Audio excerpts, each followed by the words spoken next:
creating your reality.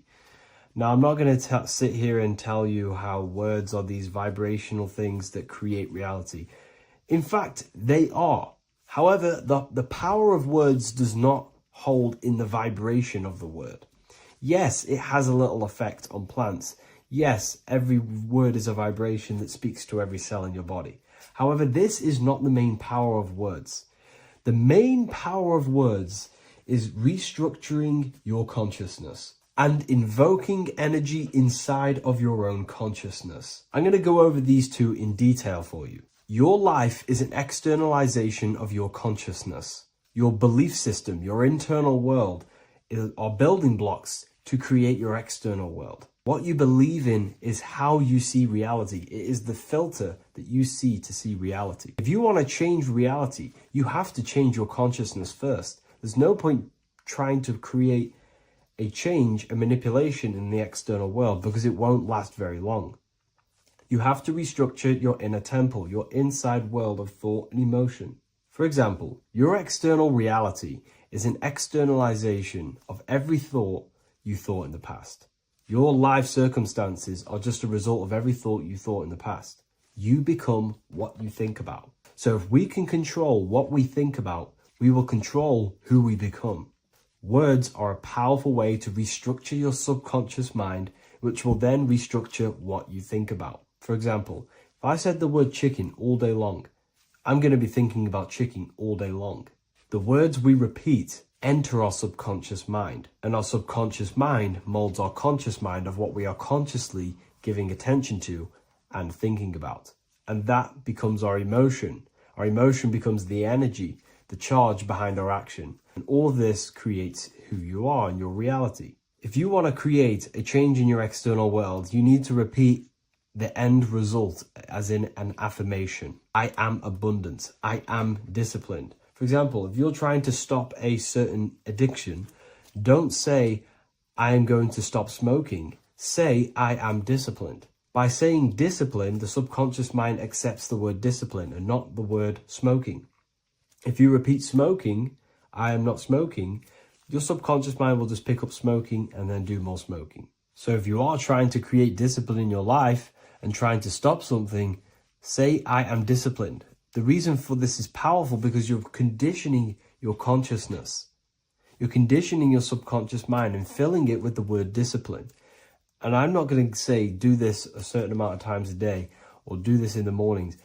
I want you to do this as much as possible. I did this as much as possible. Whenever I had free time, whenever I had a free minute, I would say these words either physically or mentally, just to condition your consciousness. Words are the most powerful way to restructure your belief system and restructure your inner world, which will then mirror in your outer world. Words are also a powerful way to invoke energy. This is why when you see these magic occult rituals, you see people chanting and doing these things. It's because if you slowly chant a word, you can actually invoke the emotion. There are three aspects of creation: thought, emotion, action. Emotion is energy in motion. By repeating a word over and over again, you can actually begin to invoke that energy, that emotion inside your heart.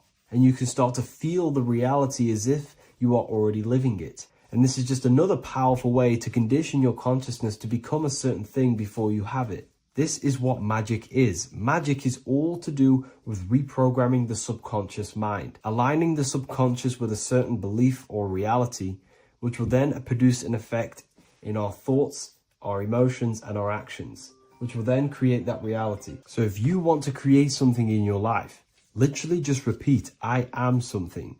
I am is referring to your consciousness. I am is the highest aspect of you. It is the true self. Whatever you condition your consciousness will be mirrored in your external reality. I am abundant will condition your consciousness to feel and believe you are abundant, which will then seep into your thinking. And then you will start to act more on this because you are thinking about it, which will then change your external reality. Words are vibration, and vibration is powerful. However, if you truly want to change your reality, you have to change your inner world of consciousness. And words are the best way to invoke feelings, to become the reality you want. And words are the best way to condition your consciousness to a certain belief or a thought. And by doing this, you're actually creating a root cause. The cause is your consciousness, your mind, and you have to restructure the mind to create that reality. Words are a great way to restructure your consciousness and create reality. If you are struggling with the internal chaos, if you are struggling with emotional chaos, if you are struggling mastering your mind, or if you are isolated from your high intelligence, because intelligent people are not welcomed in our population today. I have created an amazing space, Ethereal University. Check it out. I'll leave all the links below, and I'll see you inside, where you can learn everything you could possibly imagine about occultism, esotericism. I'll see you inside. You're living in 4 planes of existence right now, but most people are only aware of one. And that's why they feel lost, disconnected, and stuck in cycles they can't explain. If you don't understand the blueprint of reality, you'll keep trying to fix the physical, while the real causes lie in the unseen dimensions that you have direct access to. You must understand that the universe only exists in the mind. Everything is a projection of consciousness. Therefore, consciousness produces everything. Our internal world is consciousness. Our external world is this physical body, physical world. Everything is an externalization of consciousness. For example, this was a thought. Now it's made physical. But before this was invented, it was existing in someone's mind, in consciousness, invisible. Then it was made manifest, made physical. So everything in this physical plane is the effect. The cause is consciousness, mind, the mental plane. So now I'm going to explain these different dimensions of consciousness. You don't just exist in this physical plane. The physical plane, in fact, is the lowest plane there is. It's the illusionary plane. So first of all, we have the Buddhic plane. This is the nothingness. So think of it like this: absolute nothingness. If you turn off thoughts, there is nothingness. This is the void. And out of the void springs infinite potential, which is the mental plane. Now, your mind has no limitation. It can think anything, be anywhere, anytime, any place. In the whole world, there is no limitation with the mind. This is the realm of infinite possibilities. This is the realm of thought. Thought is a dimension, information and thought. To go a little bit deeper on this, there are pockets of thoughts, what we call in the occult fields of thoughts. Your mind does not think thoughts, it receives them. Your mind is like a radio. Whatever the mind is tuning into, setting its mindset, setting your frequency or setting your mind, you will receive thoughts based on that set, whatever you set your mind to. So there are pockets of thoughts that we penetrate in the mental plane. The mind is the mental plane, the infinite possibilities. This is the spark of creation. This is where all things begin to manifest as an idea in the mind as a thought. So if you want to gain certain information, you need to meditate or do thought exercises where you are penetrating that dimension of thought, that pocket of thought. For example, if you want to find a way on how to make financial wealth, you would use your mind, set your mind on wealth and money, and think, close your eyes and think about that specific topic and see where your mind takes you. And you will expand your mind into different pockets of thought and gain information. So this is the mental plane. This is how you can use the mental plane. You can use the mental plane to do this. Then we have the astral plane. We have higher, middle, and lower astral plane.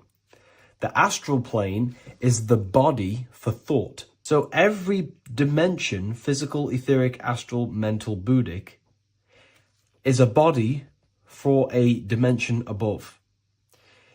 Each dimension below is a product of the dimension above.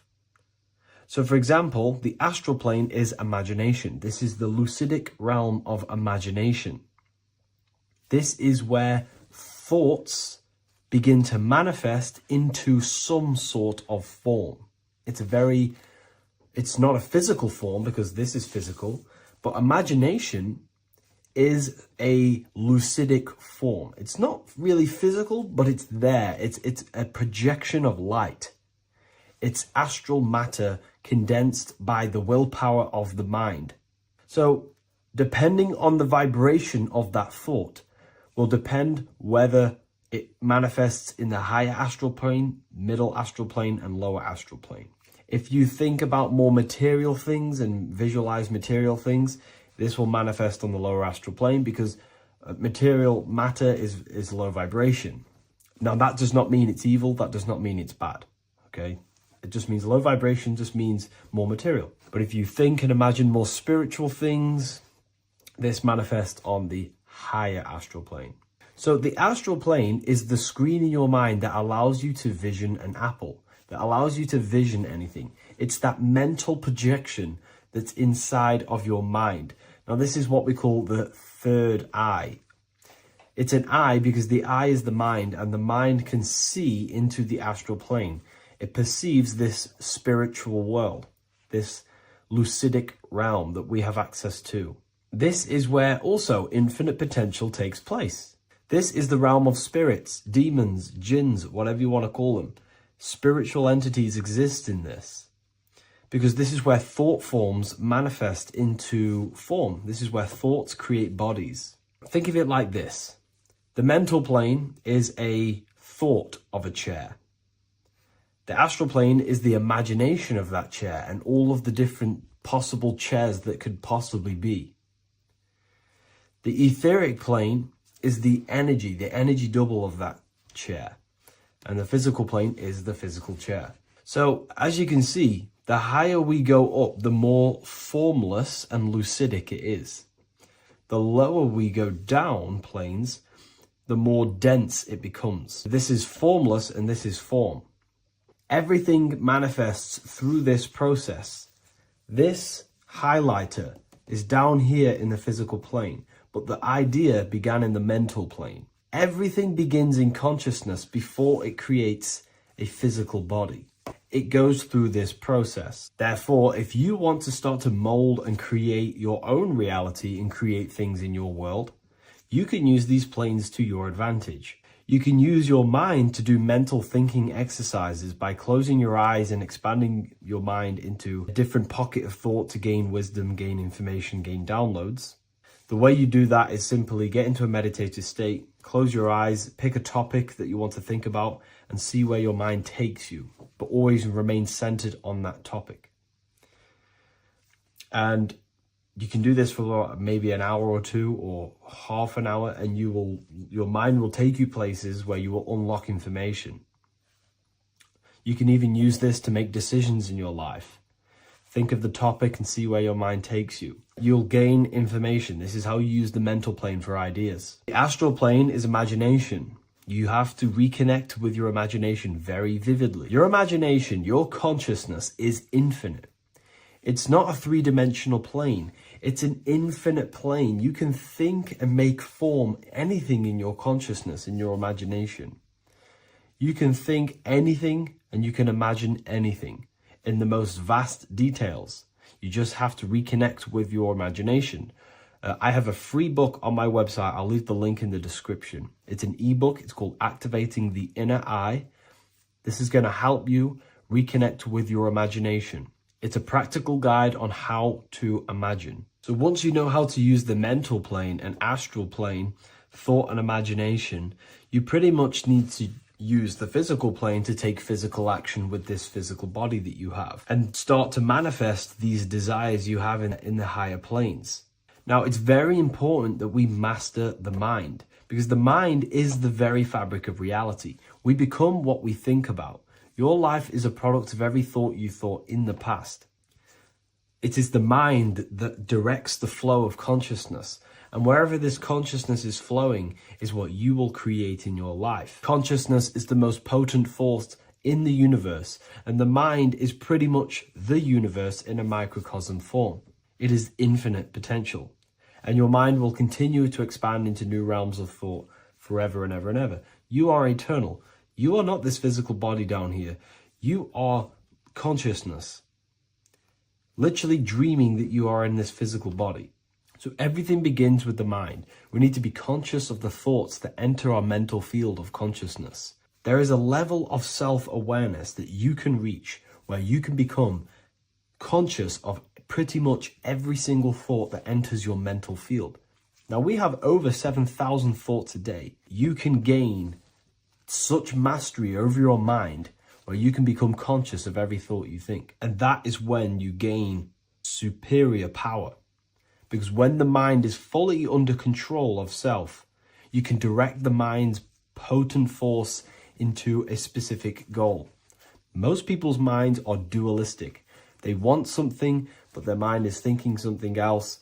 They have limiting belief systems. They have the little voice that comes in and says, you can't do this, you're a failure. That is a fractaled mind. The mind needs to be singular. It needs to be on your team and not an enemy. Do not let your own mind take away your power. Your mind should be on your team, giving you power, giving you the best possible thoughts and the best possible beliefs. When the mind is in this condition and on your team and not taking away your power through the destructive thoughts, it becomes a potent, powerful force used for manifestation to create anything. And the way we get the mind on your team is through constant meditation to learn how to control the mind and turn it on and off. Subconscious reprogramming through visualization, affirmations, cultivating emotions associated with your goal. All these three ways we can reprogram the mind slowly over time so that it becomes powerful and becomes on your team and doesn't give you negative contradicting thoughts. When the mind is fully aligned on one thing, it can create massive empires and things in your physical reality. So I hope this video helps, and I'll see you in the next one. So depression doesn't actually exist, and in this video I'm going to show you how depression is actually a choice. And I'm going to give you some solutions on how to deal with it. And this is probably going to change your life forever just by doing this alone. Okay, so the first thing you need to understand about depression is that it exists in your conscious mind. It exists in your thinking mind. So what is inside your thinking mind? You have your body, your name, your reputation, your trauma, your memories, your family, your worries, your interests, your bills, your passion, dislikes, goals, right? Most people identify their lives with this. They identify their lives with their thinking mind. They think they're their name, their job, their reputation, their memories. But this is not who you actually are. Who you actually are is the observer of that. What happens if you stop thinking? What is left? You're left with unconditioned consciousness. You're left with the self, which is what we refer to as I. We are the consciousness, not the thinking consciousness. You are not these labels. You are not your thoughts. You are not your job, your name, your reputation. Okay? And the reason why I'm telling you this is because it's very important, is that we are something beyond this body, beyond this name, beyond our thoughts. We are the consciousness. So depression exists inside of the thinking mind, the conscious mind. Okay? So if you want to get rid of depression, you must learn how to escape the thinking mind. And not only just escape, but that's step one. In meditation, you do meditations, right? We sit still and we have to learn how to control the mind and turn off the thoughts. And when we turn off the thoughts, depression goes out the window because there's no thought present in your mental field of consciousness to be depressed. Okay? You must understand, who is the one suffering from the negative thoughts? Who is the one suffering? Your mind is not suffering because the mind is producing the thoughts. Your body's not suffering from the negative thoughts. You are suffering. And who is you? You are a soul. You are that feeling. You are that person beyond the thoughts, beyond the feelings, beyond that. You are the one experiencing. You are that. Meditation gives us the ability to turn off the thinking mind. This allows us to escape our thoughts. Okay? And it gives us, over a long period of time after meditation, you'll be able to turn this switch. And this switch will be able to turn off your thoughts. And by doing this, we will be able to control our conscious mind directly by the hand. So when you notice yourself gaining them negative thoughts, we can then turn off the switch of turning off the conscious mind and rising to our authentic self and knowing the thoughts are just illusions. Now, let me tell you something that's very powerful. Most of your thoughts are coming from beliefs. Most of your feelings are coming from beliefs. So if you have a feeling of lack, this is coming from a belief that you don't have much. If you are feeling alone, this is coming from a belief that you are alone. So what we must do is restructure ourselves. We must restructure the subconscious mind, and we do this in many different ways. We can do this with meditation. We can do this with visualization, visualizing our desired reality as if we are living it. We can do this with affirmation. Now, a lot of people think, oh, I'm trying to speak something into existence with affirmation. No, you're not using vibration to try and change reality with what a lot of these new age people will teach you. Vibration, your words will not have much an impact on reality. That's the truth. But what they do have an impact on is reprogramming and recrafting and refining your mind.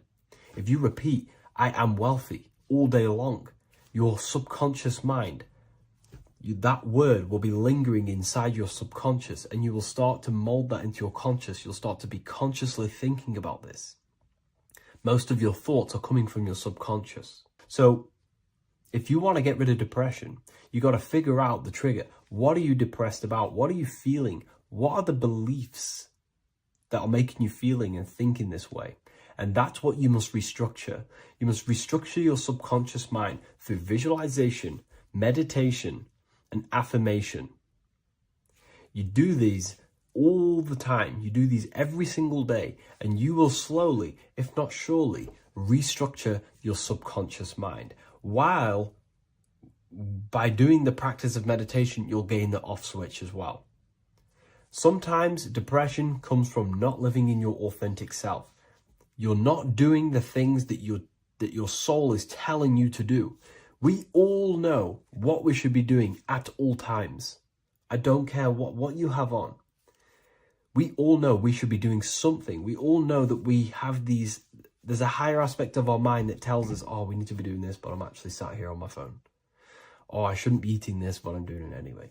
There's always that higher voice. And that is the voice that has to be connected to. And when your body's not acting out the voice of the soul, then the soul becomes sadder, and suffers more and more and more. There has to be a connection between the soul, the mind, and the body. They have to work in unison. Okay? So I hope this video helps with depression, with whatever you're going through mentally. Hello everyone, and welcome to another lecture inside Ethereal University.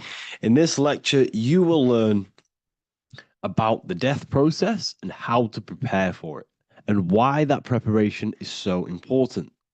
So let's get straight into this. You must understand, as a spiritual creature that you are, you have a visible nature and an invisible nature. You never truly die. You are an eternal soul experiencing a temporary physical world. The inner world of thought and emotion is eternal, while the outer world of matter is mortal. Everything that is seen is mortal. Everything that is unseen by the eyes is immortal. When you die, your external physical world will be stripped away, leaving only your pure consciousness in its raw form, drifting within the astral plane. So here you see your physical external body and your internal world. And your internal world is your state of consciousness. It's your state of consciousness. Your thought and emotion is one overall state. Okay? So you must understand these planes. You have the physical body, the etheric double, an astral body, a mental body, and the Buddhic body. When you die, you leave the physical plane. Then you will more than likely leave the etheric plane, because the ether acts as like a portal. Everything comes out of the ether and returns back to the ether. I can break that down in another video in electromagnetism. But electromagnetism is ether, energy coming in and out of the ether. You will, every single day you die, every single day. There's a cycle of life and death occurring all the time. Every single day, you go to sleep, you go back, your consciousness slips back through the ether. And then when you wake up, your consciousness comes back through the ether into the physical plane. Death is just a bigger macrocosm of the microcosm cycle of life and death. So you will return back to the astral, which is the realm of imagination, infinite possibilities. And this is where thought forms start to manifest. Okay. So depending on how advanced you actually are mentally and emotionally, will depend how long you stay in the astral. Now, what we must understand is that there is many different components to the astral. We have the higher astral, the middle astral, and the lower astral. These are all vibrational states. So if your mind and soul is operating in lust, lust, desire, hate, food, physical addiction, smoking addictions, then these are quite heavy. These are quite heavy attachments to your consciousness, and they're quite low level desire, which means they have a low vibration. You will manifest in the lower astral when you're stripped from your physical body. The lower astral is not inherently evil. However, there's just low vibrating things going on there. Low vibration does not mean evil. Okay. So just like bad doesn't mean evil. Okay. In the lower astral, you are going to see lower astral beings. You're going to see spirits, souls with low level desire. Okay. People who are attached to the physical plane, people that lust, people that do these things. Technically, this is hell, but you can escape it by escaping yourself. Now we're going to break all this down. I'll break all this down properly once you understand the full context. So depending on your level of desire, you will manifest in a corresponding layer of the astral plane. If your mind is still attached to the low physical desires, you will find yourself in the lower astral realms. But if you have few desires and have detached from the worldly attachments while you are encased in a body, then you will rise into a higher or middle astral plane, mainly the middle. Okay. The higher astral plane is very formless. So as I broke down here, this is, well, the physical plane is the lowest dimension. This is the most form, the most matter. It's quite heavy. The higher you go, the lighter it becomes, the more fluid, the more formless it becomes. So you see here it says denser down and lucidic up. So this is more lucidic in these higher realms. This is more dense in the lower realms. So this is why the ancient Egyptians were always talking about, I'll show you this. This is showing you death. So first of all, we have Anubis, which represents death. Here you have the heart, which represents the soul. And here you have a feather. And this is a scale. You see how this is a balanced scale? So what this is symbolizing, this represents death. This represents your heart, and this is a feather. So when you die, your heart must be as light as a feather, which means your emotions, your soul, should have no attachments to the world. It should be light. It should be detached. This is why the word light and light are the same. Light is in heavy and light is in very bright. Because when you're less attached to the things, your soul shines. You're authentic. You're light. You're very bright soul. And you have no attachments. Your light is in not heavy. So you must detach from the worldly desires. We have to detach from the smoking, the food. This is why we should fast. Smoking, this is why we should detox. We should also meditate. We should also be able to sit with ourselves for long periods of times. Okay, I'm going to break all this down properly, but that's why the Egyptians show you the symbolism here. Okay, so you're stripped of your material body. So that state of consciousness you're in right now, your inside world, if you shut your eyes, that state you're in, that is what you're going to experience when you die. Okay, and you're going to be manifested into the astral. In the physical plane, you can mask or hide almost anything. But in the spiritual realm, you cannot. The astral body, your thoughts and emotions directly shape your spiritual body, your astral body, revealing your true inner state. So your desires that you can hide in the physical plane, your emotions, your thoughts, you can't hide any of that in the spiritual plane, in the astral plane. That will directly shape who you are, your color of your astral body, and your astral body as a whole. So here we have Kim Kardashian. If you could see this lady's astral body, you would run so far that you would be horrified for the rest of your life.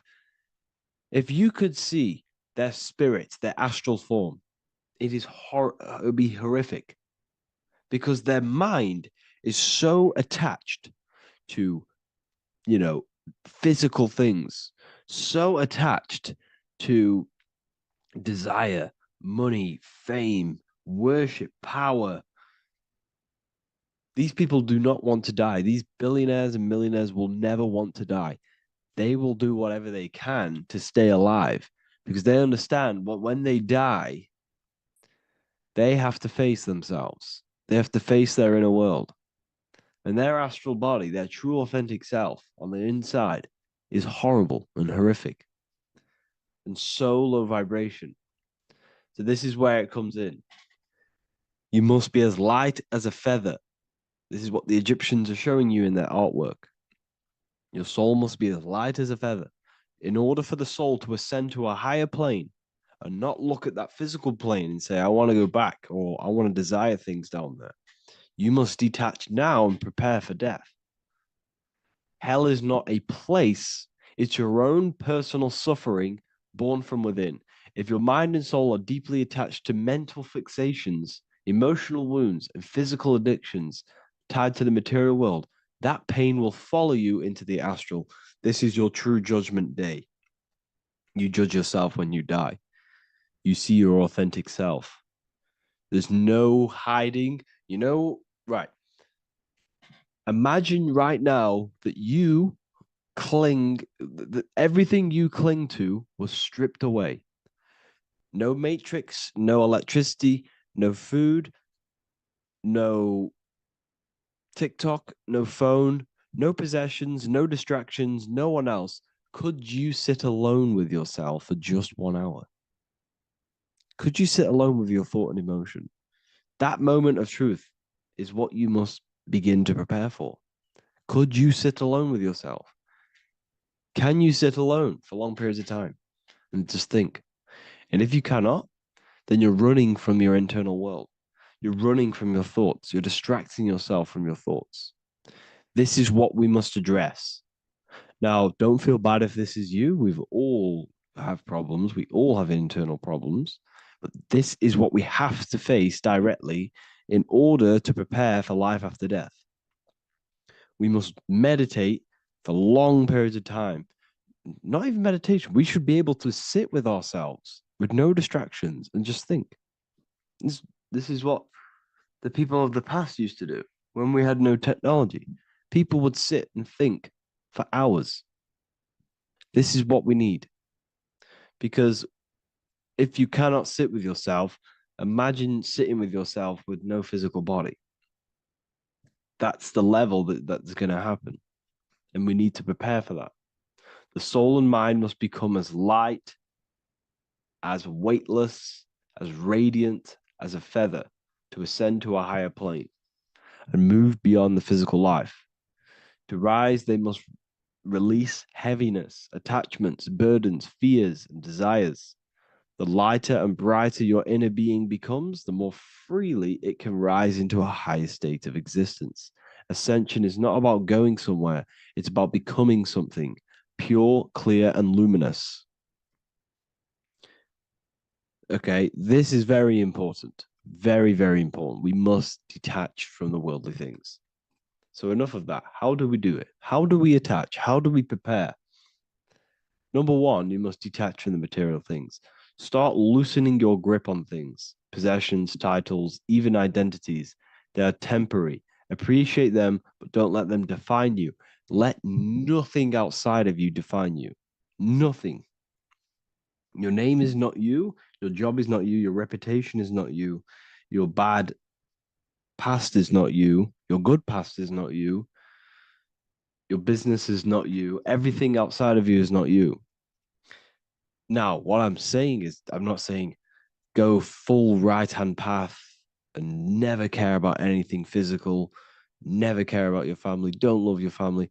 I'm not saying that. What I am saying, love these things, love these outside things, but do not become attached and do not let them define you.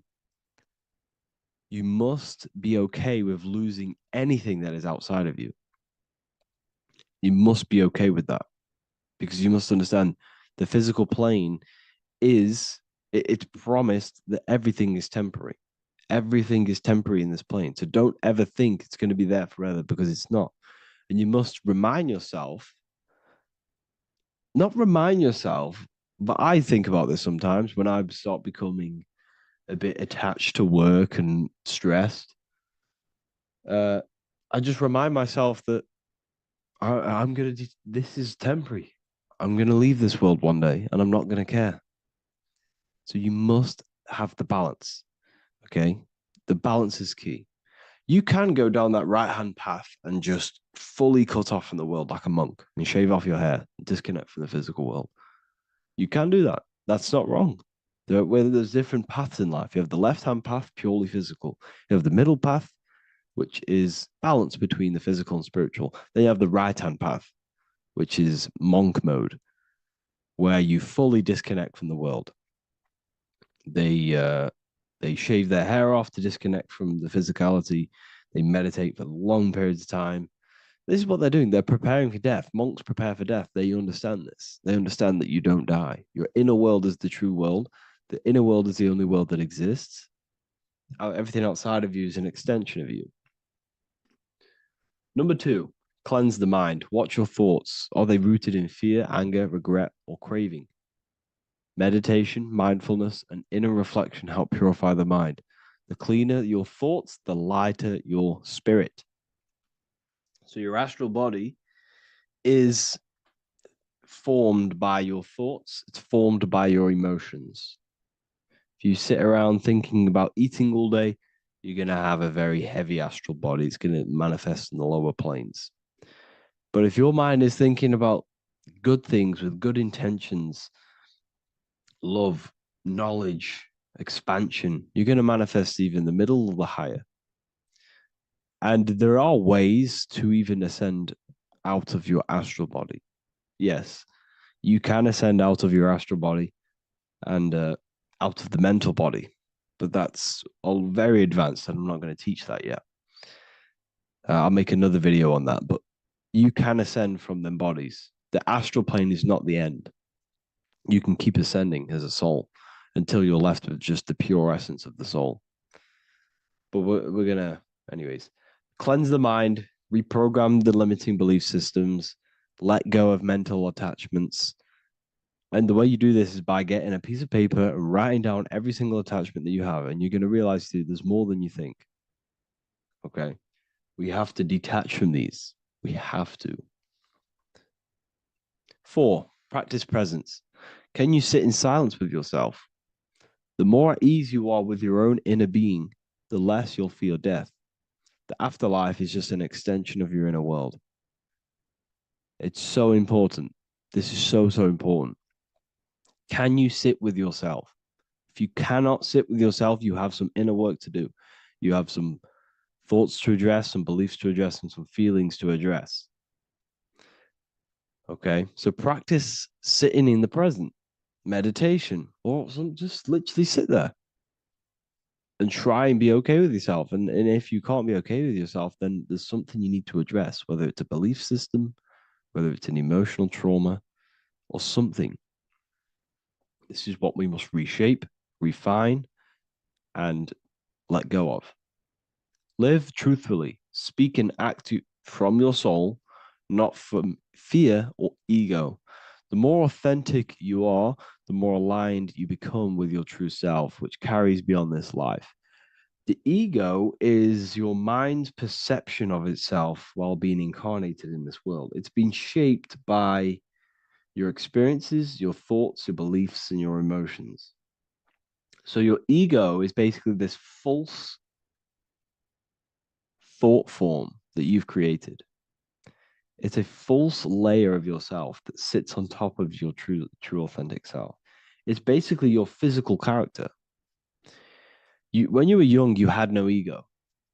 You were pure. You had a pure consciousness. But then as you grew older, your ego started to grow, and it still is growing because it was shaped by experiences, things you've gone through, things you said, things you believe, things you think. It's created by you, by your mind. And the ego is close to the word echo. The ego is the echo. It's an echo. It's a layer. It's a false identity. It's a false layer that sits on top of your soul. And if you don't get rid of that ego, if you don't know how, well, not get rid of it, but balance it, if you don't know how to rise above that ego and you die, it's that ego that's going to be pulling down when you die. It's that ego that's going to be your suffering. Okay.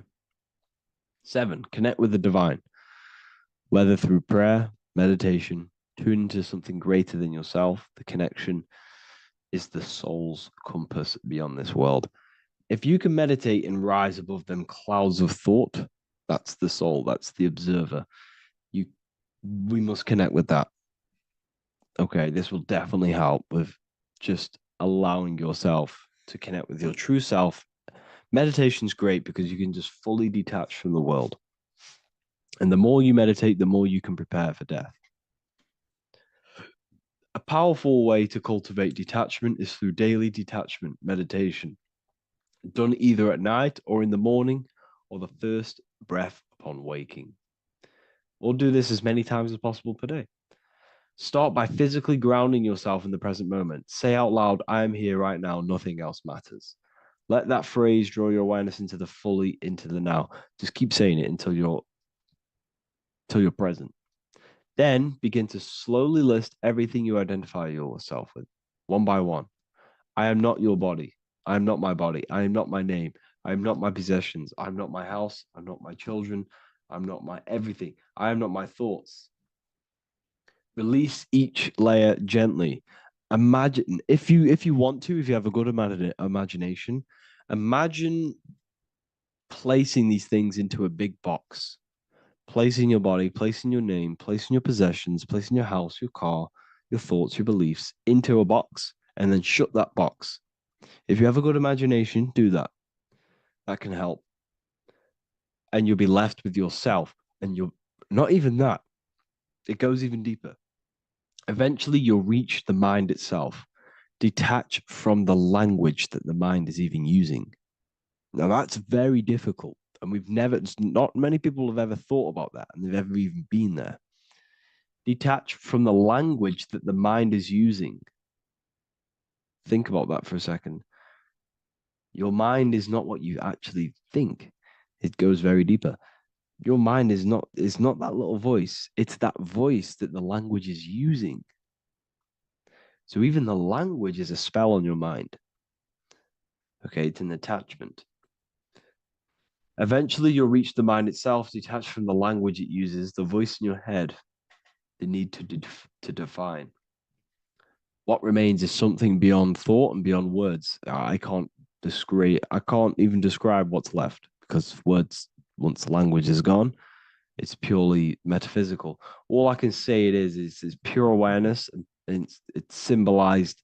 This is why symbols are so amazing, because they can symbolize things that are beyond words. A flame, it's just a flame. And you won't be able to understand that until you've been there. It's just a flame. It's pure cause.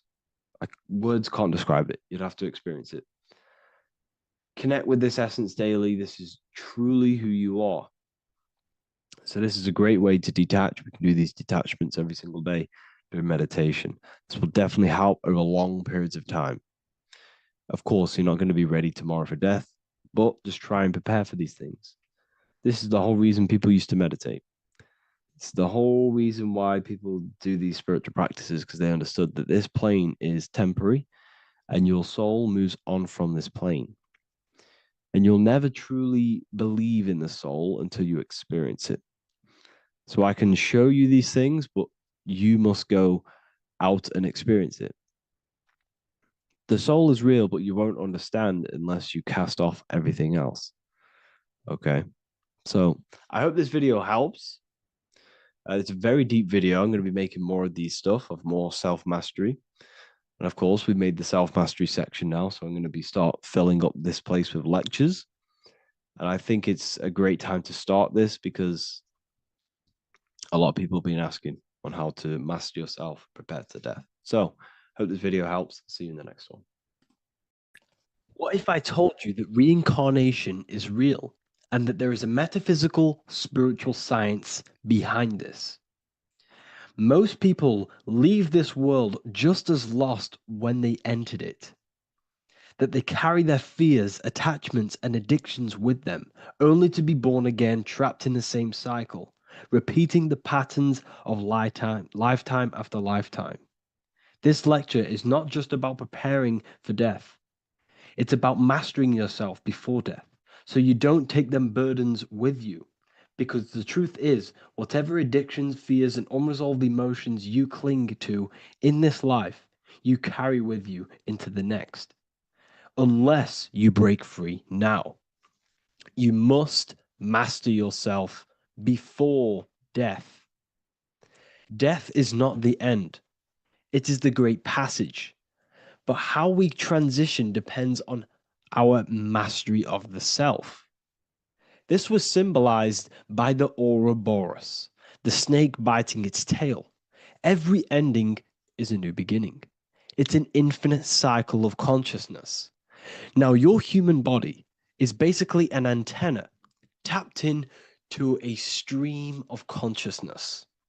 Just like a radio is tapped into a specific frequency to play that radio. Your body is basically an antenna, a crystal picking up the consciousness of God. You are on an ever-ending journey, a journey of learning and expansion of the mind into new fields of thought. This was symbolized as the Ouroboros. When you die, it is a new beginning. It's a transitioning, not an ending. Everything is eternal in this universe as consciousness is formless and constantly transforms into new forms of life. Let's break down the word death. Death contains the word ether. Now, the ether can be found in the word heart or earth. Ether. Everything in this plane comes from the etheric plane. The etheric plane is the barrier between the physical plane and the spiritual plane, the astral plane. The astral plane is the screen that you have in your mind that allows you to imagine a red apple, for example. This is the imaginative plane where thought forms start to take form. Everything begins as a thought, then the thought form becomes an imagination, then energy, then physical. Everything in the physical plane is a shadow of thought, all objects manifested as thought. You came from the astral. You came from the stars. This is why we say reach for the stars. Or this is why you say you are a star. Cis star, miss star, fraud star, stir is star. And when you become famous, you become a superstar and you gain a star on the Hollywood floor. You are a star. The ether. The ether is the infinite energy source which all things come out of and return back to. This is the cycle of life and death, summer and winter, day and night, sleep and awake. The ether is the infinite energy source which all things come from and will return back to. Okay, sorry about that little error. The ether is the boundless source of energy from which all things emerge, to which all things return to. We can see this in the cycle of the sun. The sun does this wave of creation. It rises and it falls. We have the day and the night. The daytime represents our conscious mind when we are alert. The nighttime represents our subconscious mind when we are inside the spiritual realms. The nighttime is spirit, the daytime is matter, spirit and matter, awake and asleep, conscious and subconscious. We see this in the yearly cycle. Summer is life, winter is death. Spring is the morning, summer is midday, autumn is evening, winter is the night. Everything is a macro and a micro cycle of being born out of the ether and returning back from life and death. Life and death is manifested within the cycles of the sun and everything outside of you, as within, so without. This is why we say sleep is the cousin of death. The macrocosm is death, the microcosm is sleep. Every time you go to sleep, you are essentially it's a miniature death. You're entering into spirit and then returning back into matter in the morning when the sun rises. Everything is a reflection of the macrocosm cycles. Preparation for death. The first thing we must do in order to prepare for death, for life after death, in order to stop being reincarnated in this cycle of materialism, in order to progress as a soul, because remember, you are a soul in a body. Just like the sun gives power and life to the earth, your soul gives power and life to your body. When you say I, you're referring to the soul. And your soul can be stuck underneath layers of false identifications. Who you believe yourself to be is merely a collection of subconscious programs running within your mind. Now that's very deep. That is very, very deep. Who you think you are is a part of your thinking mind.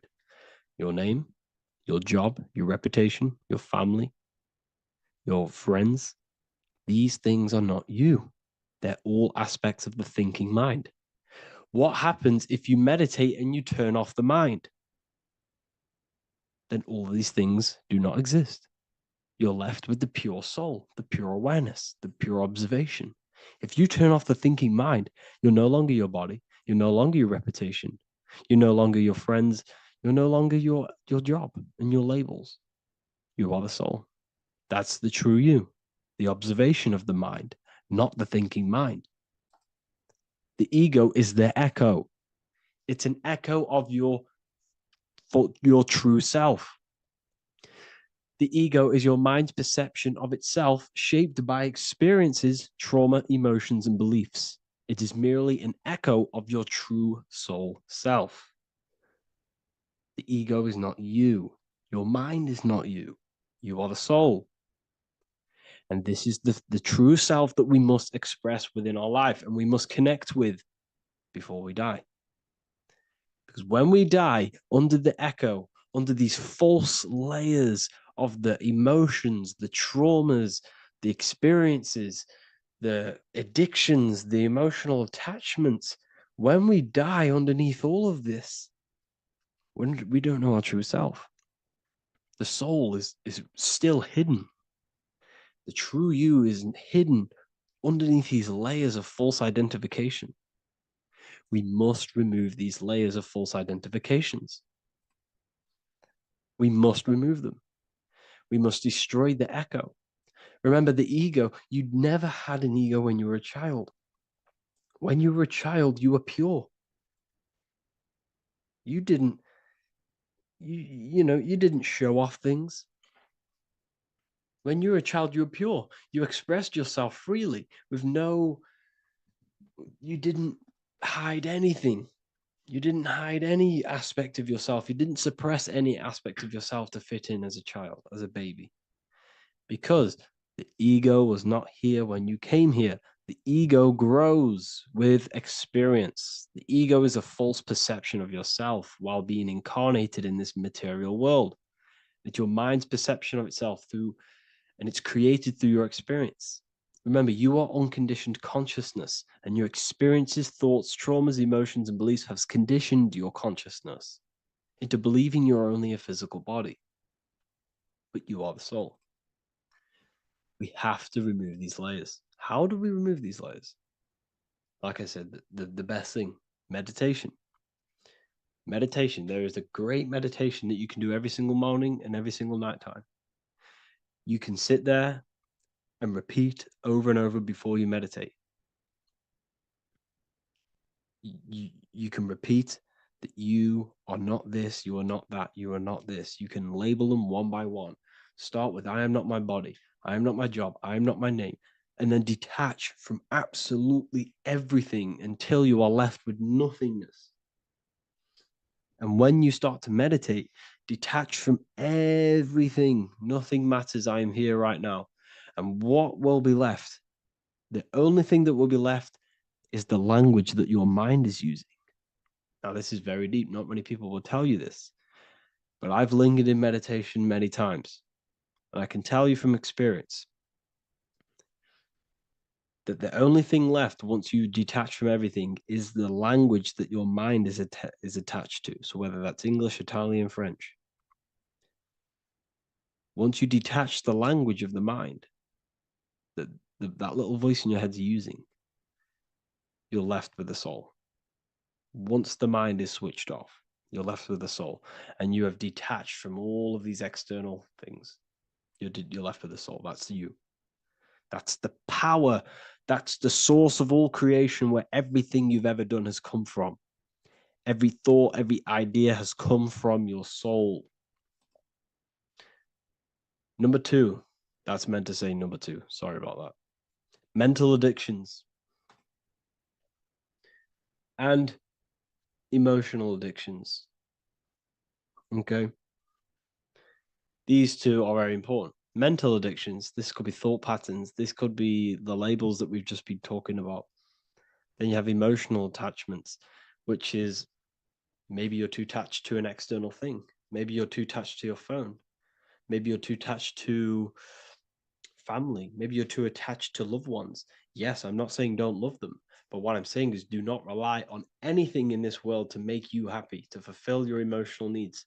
Everything is found within you. You must look within, and if you're looking without, if you're trying to find yourself in the outer world, you'll never find yourself. You'll constantly be looking around in loops. Because you cannot find yourself in the outer world. Nothing will give you long-term validation. Seeking validation in the outer world will leave you soulless, leave you feeling empty inside and sad and depressed. You have to find yourself within. You have to detach from everything you are relying on to give you emotional stableness. You have to detach from all. Yes, love your children. Yes, love these people, but do not rely on them. Because everything in this world is temporary. Do not conform to this world. The Bible tells you this. Everything in modern society nurtures the body, but neglects the soul. They keep you addicted to as many things as possible. Smoking, you have to detach. Drugs, you have to detach. Alcohol, detach. You cannot rely on anything. This is why this path is very, very difficult to walk. But I'm showing you the way. These are the things you must do before death. You have to detach from absolutely everything. If you die and your mind and soul is still addicted to these worldly things, then you guess what? You're going to reincarnate. You're going to reincarnate because your mind is still thinking about these material earthly things. And if you are operating in that vibration, you're going to project that vibration and come back here. You have to detach. You have to master the soul and master the mind. Like I said, the matrix is designed to keep you addicted to as many things as possible. Your phone, food, smoking, drugs, alcohol, clubbing, all of these things. Everything in society is made to trap your soul and reincarnate in this world. That's why it's very, very, very difficult to walk this path. Very difficult. Matrix, matter tricks. John 2:15 to 17.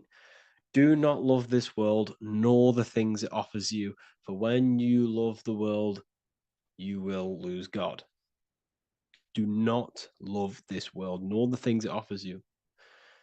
Do not conform to the pattern of this world, but be transformed by the renewing of your mind. Great quote.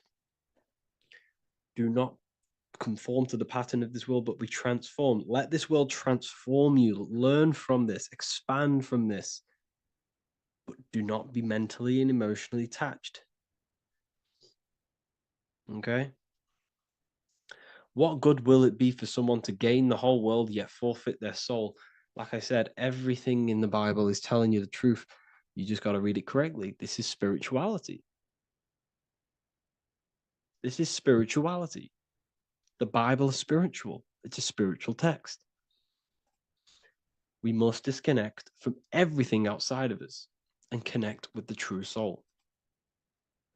Here we have the Egyptians showing you the soul leaving the body. Here we have the soul here. Here we have the Masons showing you the soul coming out. The soul is real. You are the soul. And when you leave this physical plane, you will go into the astral plane. That's where you came from. You came from the astral. You came from the stars. You incarnated into this physical body. Your consciousness fell into this material form to experience limitation, to experience a 3D world.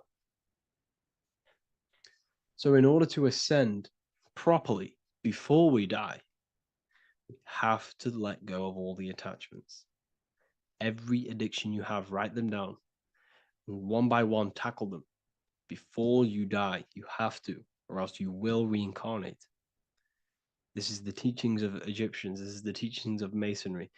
All of these addictions contribute towards life after death. Everything must be controlled, and we must be attached to the soul. I'm not saying I'm perfect. I'm not saying I'm perfect, people. We're all not perfect. We're all under psychological operation by the government. We're all in a very difficult situation with this awakening.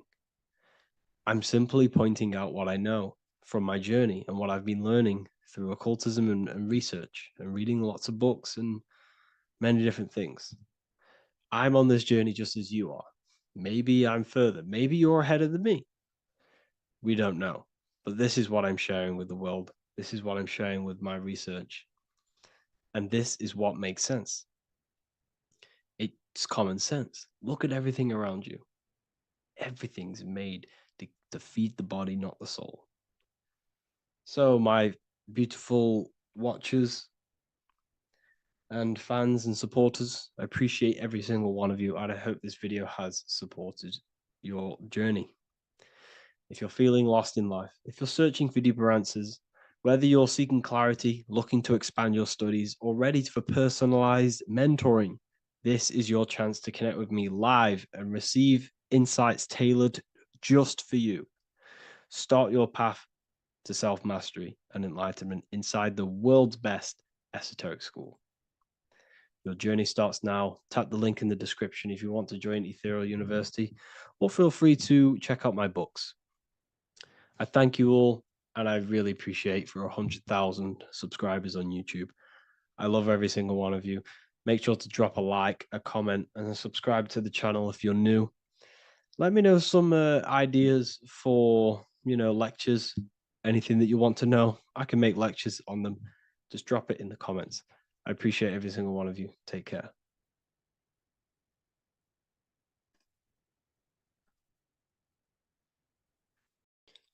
What if I told you you don't have one body? You in fact have four. There's a secret hidden right in front of you, and most of you overlook it. And by learning these teachings today, this will change your perspective on life, on yourself, and completely change the conception of yourself. This is the key to your highest potential. If you stay with me today, you will find secrets about yourself that will change your life. But I warn you, once you step this path of esoteric knowledge, there's no going back. Once you see, you can't unsee. So stay with me and we will discuss the 4 bodies of your soul and how you can master yourself to reach your highest potential. The first thing we must understand is that there is a sun. And just like the sun gives life to the earth, there is this life force within the sun that gives life to all matter. We must understand that matter itself is dead. It has no life potential. It has no ability to create or destruct anything. All of the life comes from above, from the sun, from the life-giving power of this infinite energy source we call the sun. No matter what model you believe, the sun still gives power to this physical realm, giving life to all of the crops, giving life to animals, giving life and growth to all things that the rays come in contact with. This is a macrocosm process. We must understand the teachings of as above, so below. This means that the macrocosm repeats itself in a microcosm form. Now, what do I mean? Humans are made in the image and likeness of God. You are a miniature version of God, a spark of the divine consciousness made in human form, in physical form. Just like the sun gives life to all physical matter and growth to all crops on the earth, your soul is a miniature sun. And your soul is giving life to the body. Your body is a miniature earth, which also goes through the cycles of the 4 seasons of the sun. We feel different in each one of these seasons. It's because our body does not only go through these cycles externally, but these cycles happen within ourselves, within consciousness. Your soul is the sun. The sun you see in the sky is an externalization of your soul. Your soul is the life force. You are the soul, not the body. And like the sun gives power to the earth, the soul gives power to your body. So first, let's look at the etymology of the word sun.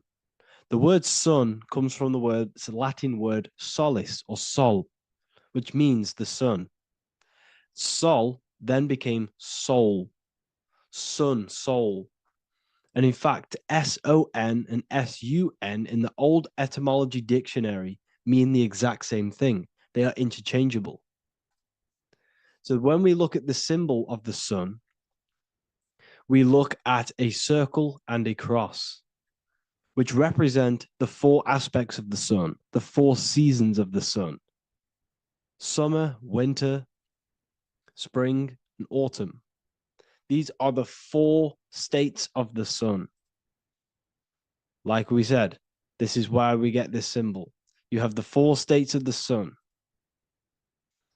which represent the 4 bodies of the soul. Now, this is where we get deep.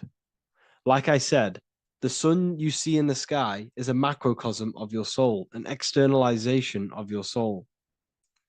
Just like your sun has 4 seasons, the 4 seasons within us are the 4 bodies. Our soul is incarnated and split into 4 sections. We have a mind, we have a physical body, emotions, and spirit. These are all interchangeable and they are all linked. In ancient alchemy, we have the exact same symbolism of the 4 stages of alchemy. But in this case, they're symbolized as the 4 elements: earth, water, air, fire. In this ancient alchemical symbol, we have the pentagram with the top one representing the soul, ether. Our soul then has the 4 bodies with the human here. We have the man, the eagle, the bull, and the lion. We see this on the tarot card, the Wheel of Fortune. The man, the eagle, the bull, the lion. We see this in Matthew, Mark, Luke, and John. The lion, the bull, the man, and the eagle. We see this with depictions of Jesus. Jesus, the man, the bull, the lion, and the eagle. These represent the 4 fixed signs of the zodiac: Taurus, the bull; Scorpio, the eagle. Scorpio was symbolized as an eagle. It's an ancient symbol. Now it's been changed to a scorpion, of course. Leo the lion, Aquarius the man. These represent the 4 fixed signs, which are 4 different elements. Taurus is an earth sign, Scorpio a water sign, Leo a fire sign, Aquarius an air sign. Taurus is the earth, as above, so below. The earth is the physical body. Leo is fire. Fire is the spirit. Scorpio is water, which is the emotions. Aquarius is the mind, which is an air symbol. Air is the mind. That's why we call people airheads. Okay. So, what we're actually looking at here are the 4 aspects of our soul. We have the sun in the middle and the 4 bodies of the soul. This is what Jesus is symbolizing. Jesus represents you. God made flesh with the 4 aspects of the soul. The 4 gospels are all depicting Jesus in 4 different ways according to the different body of consciousness. The wheel of fortune are representing the 4 bodies of the soul. This represents the 4 bodies. Now, how are they 4 bodies? They are 4 dimensions of consciousness. The mind is not made of the same substance of the emotion. The emotion is not made of the same substance of the physical body. The spirit is not made of the same substance as the physical body also. They exist in 4 dimensions of consciousness. They are 4 bodies of our soul. And the most important teaching here is what I'm actually getting to, is the powerful one. This is what gives you power. Most of us live in chaos. Our mind is thinking of doing something. Our emotions are feeling something else. Our body is lusting and wanting to do something else. And our spirit's energy is completely off. Most people live in unbalance. None of these 4 bodies are working together. This is why we produce chaos in our lives. When these bodies are in balance, are not working together. So in alchemy, they symbolize the 4 elements, which are the 4 bodies of consciousness. These are the furnaces with the fire. They represent transmutation of each body. We have to sync these bodies. We have to sync the mind with our emotions, and our emotions with our actions, the physical body, and with our spirit. These 4 key bodies need to be in line in order for us to create consciously in our life. Because each one of us is a creator, a miniature version of God, creating our own earth, creating our own material reality. And in order for us to create consciously and with effect and power, we must have these bodies unified so that we can create consciously and not create chaos. So this is very, very important. And this is a secret teaching found in all ancient societies. But this is what the hidden symbolism of astrology actually is. The sun is our soul, and the 12 zodiacs are 12 aspects of our soul. And we have the 4 aspects of the 4 main bodies. This is what we're looking at.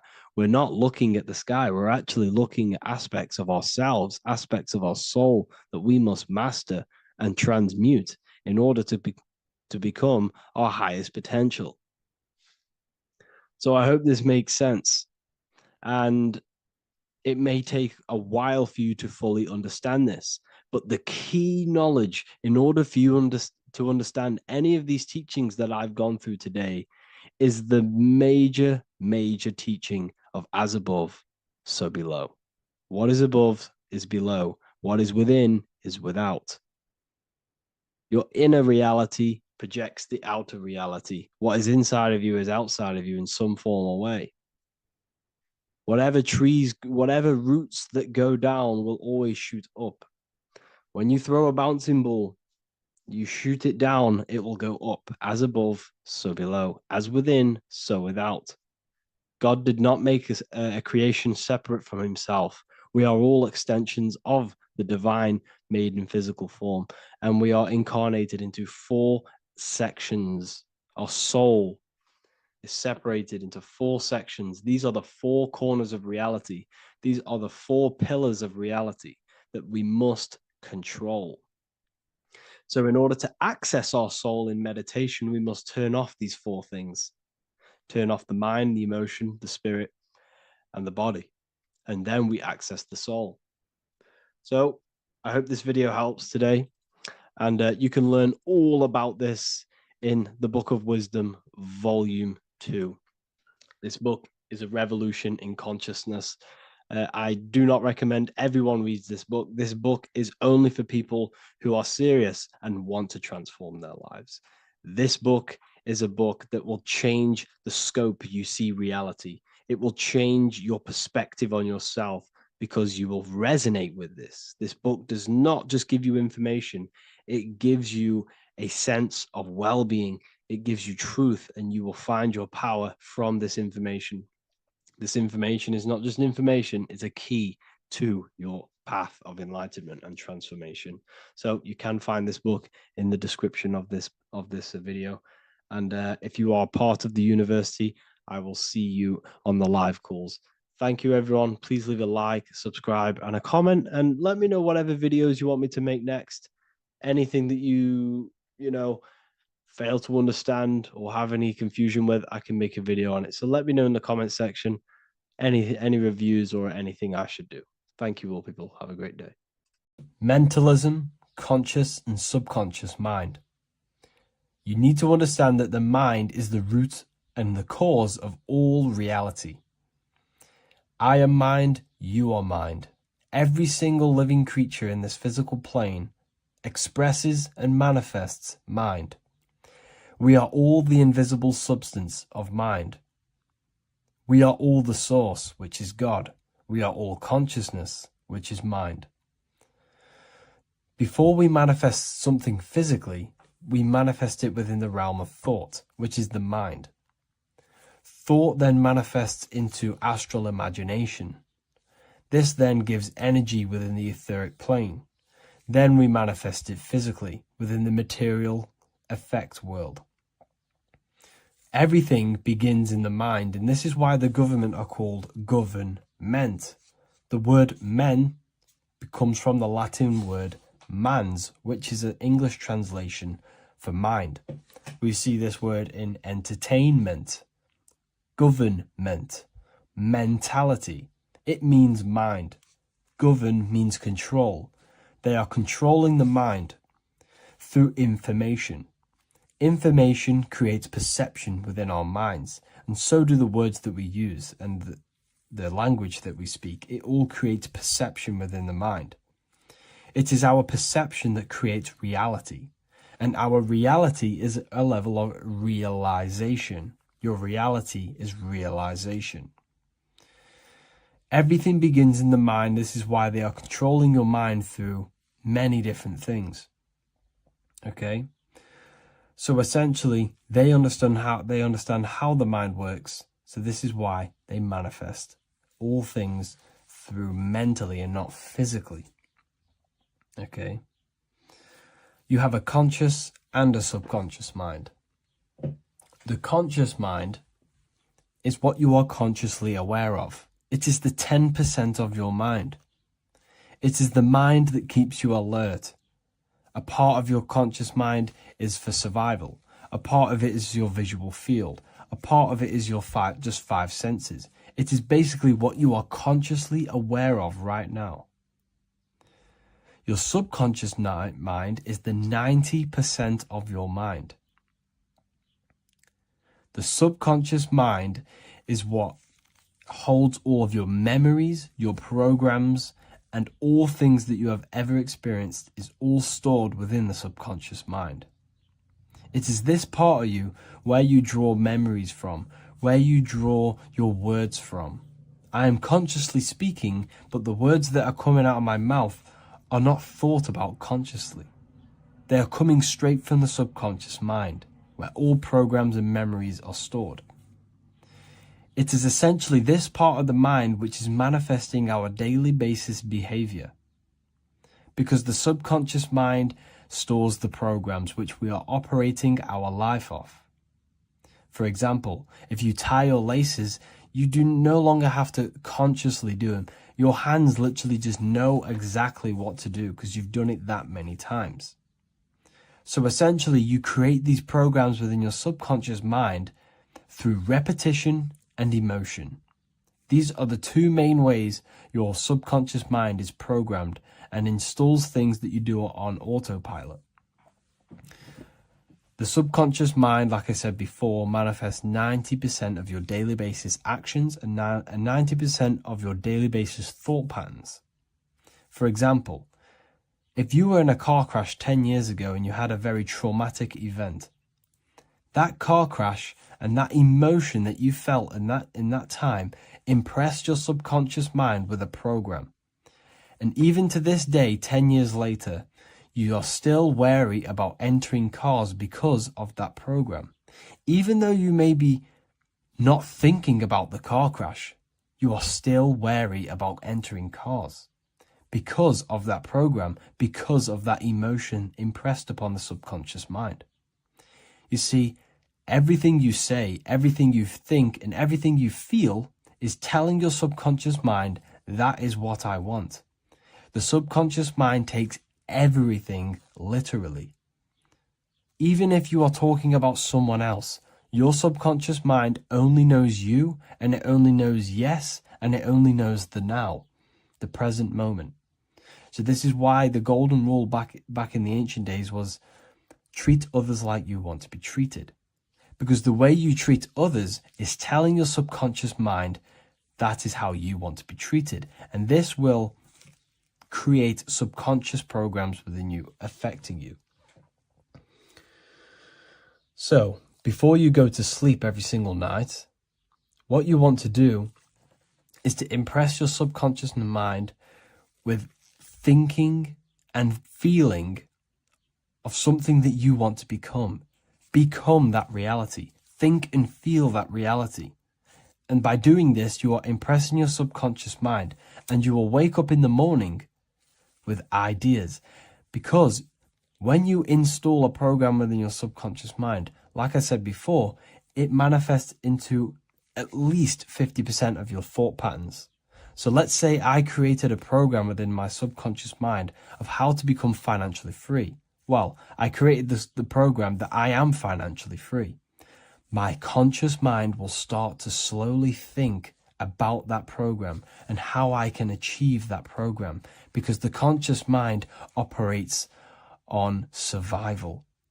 So if you create a subconscious program of I am financially free, your survival conscious mind will start to operate and think and act on this program subconsciously.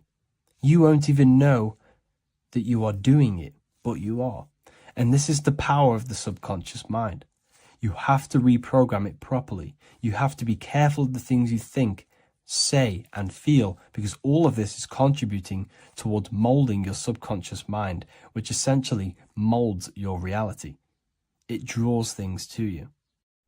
Today's topic is the binary code behind the universe. You will learn the fundamentals of the binary code, deeper understanding of reality, which will give you more of a connection to the universe, evidence supporting the existence of this code, and how to use the binary code to shape your reality.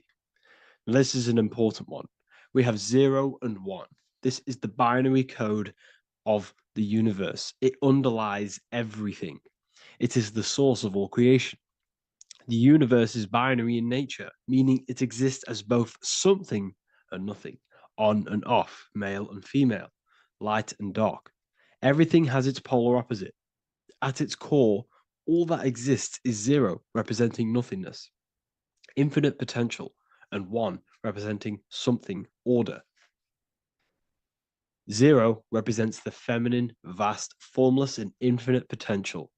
It is the space from which all things emerge, the womb of creation, the receptive and expansive force.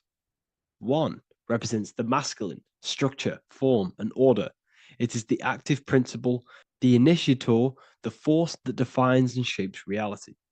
Together, they create the fundamental duality that underlines existence, the balance between chaos and order, the void and creation, yin and yang. We see this in the masculine and feminine bodies. This is deeply encoded into the fabric of reality. And once you see this, you will never unsee this. So please leave a like on this video if you love my content and you love the wisdom that I share with the world. So we see this with the masculine genital areas. Remember, this is the genital area. This is all to do with creation. These are the generative principles, the generative organs in the body that allow creation to continually outfold into new life. The genital areas are all to do with the code. The male is the one, the action. He's the initiator.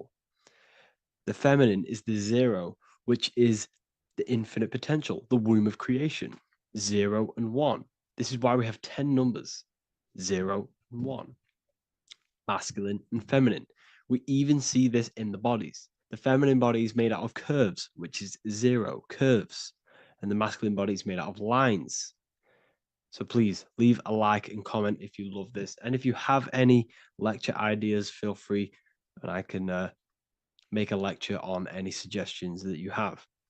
So look at the word masculine.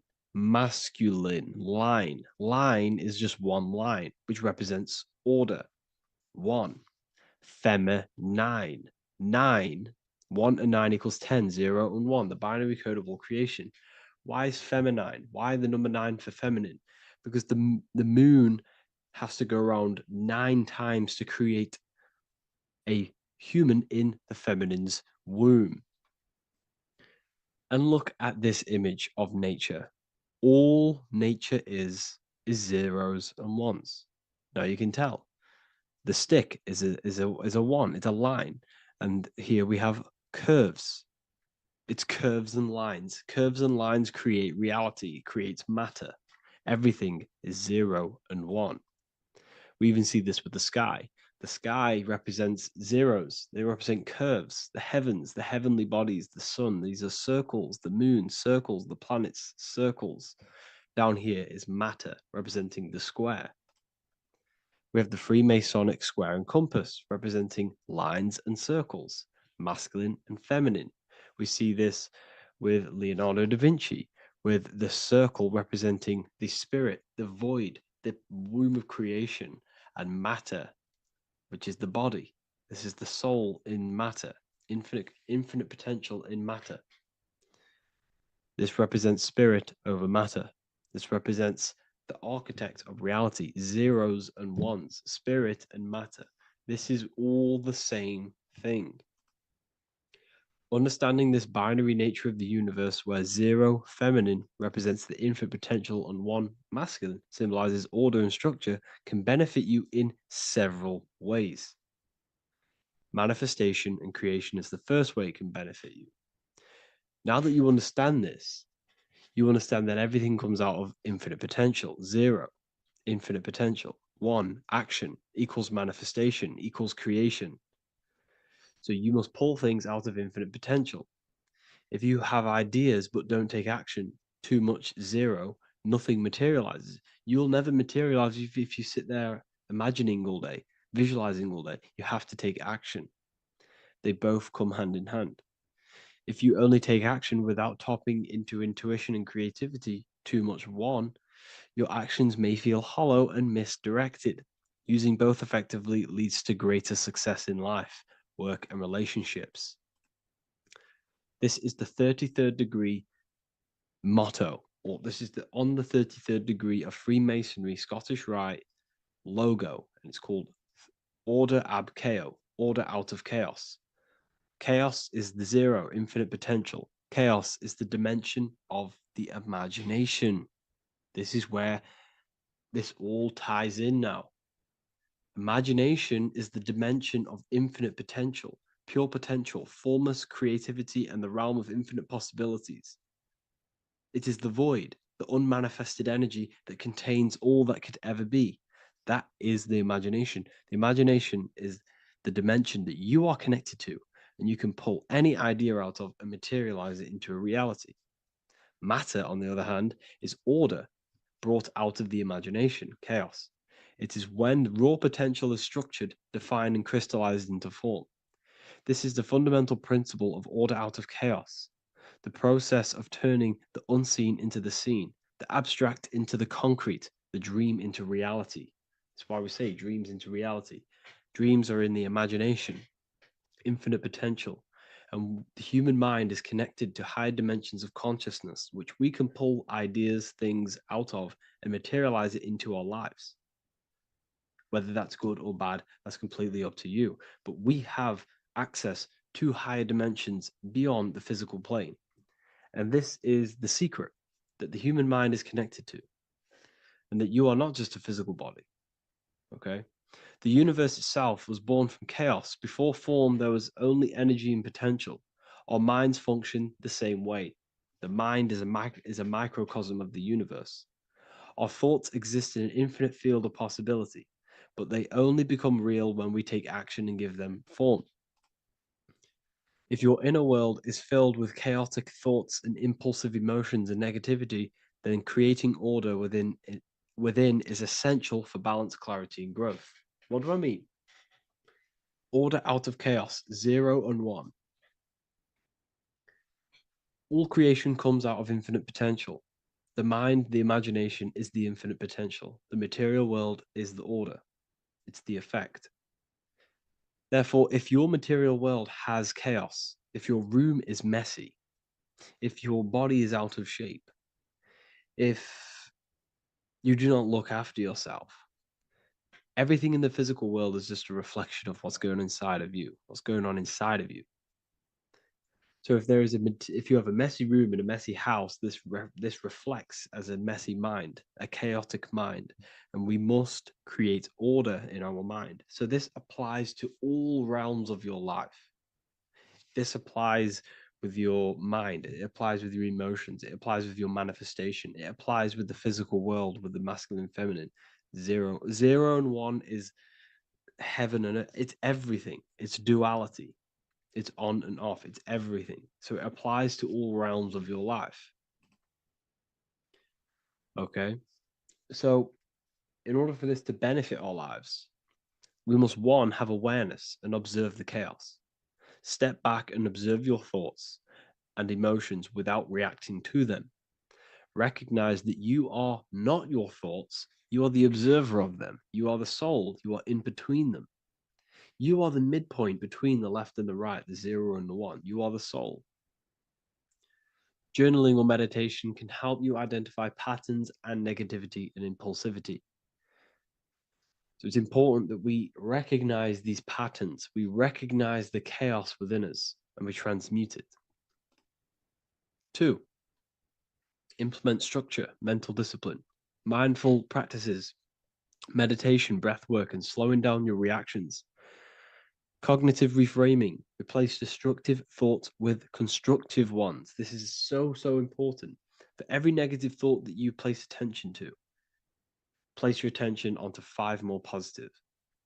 Never think about something that you don't want to manifest, because whatever you're placing attention on inside that mental field of consciousness, you're giving attention to, which then can manifest into your action, and that will materialize into your world. Routine and ritual. Create daily habits that anchor you. Morning routines, exercise, or creative outlets bring stability. We must master the inner world of thought and emotion. We must bring chaos into order. In order to create anything in your life, you're turning chaos into order. Order out of chaos. You're turning 0 into 1.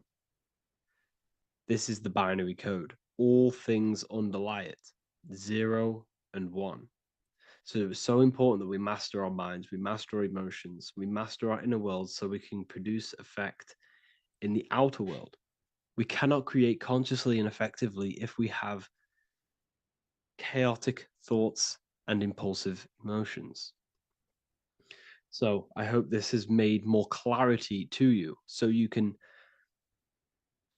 implement this into your life. I know I haven't given you much strategic things to implement into your life, but now that you have a better understanding of how this world is pulled out of infinite potential, you can use that. Everything in your life is pulled out of your imagination. every text you send, everything you think of, oh, I'm going to do this later. That is your imagination thinking about the future. So you just have to do this on a mass scale to create something big in your reality. So I hope this gives you a better understanding of how the universe works and has benefited your life.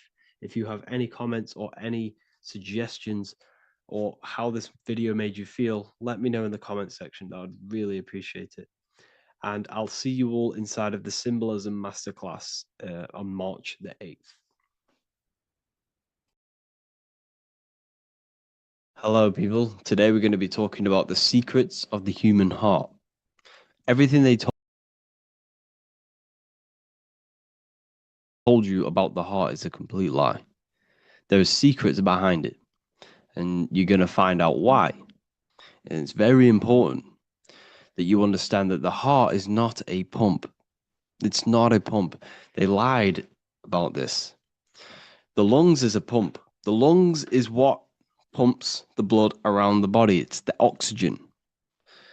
Oxygen is reacting on the blood.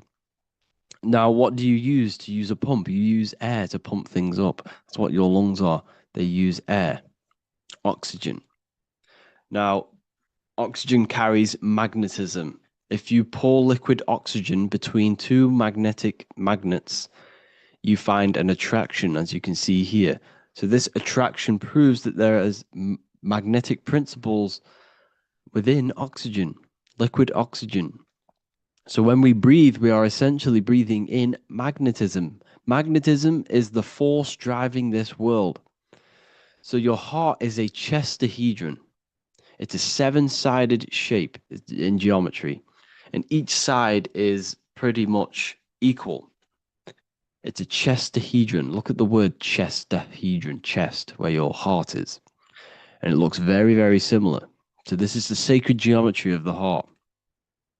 And when a chestahedron is placed in an angle, when it's placed in a box, a cube, it sits at an angle of 36 degrees off center. This is the same angle which the heart sits within the chest. That's why it's called a chestahedron, because that's what the heart is. It's a chestahedron.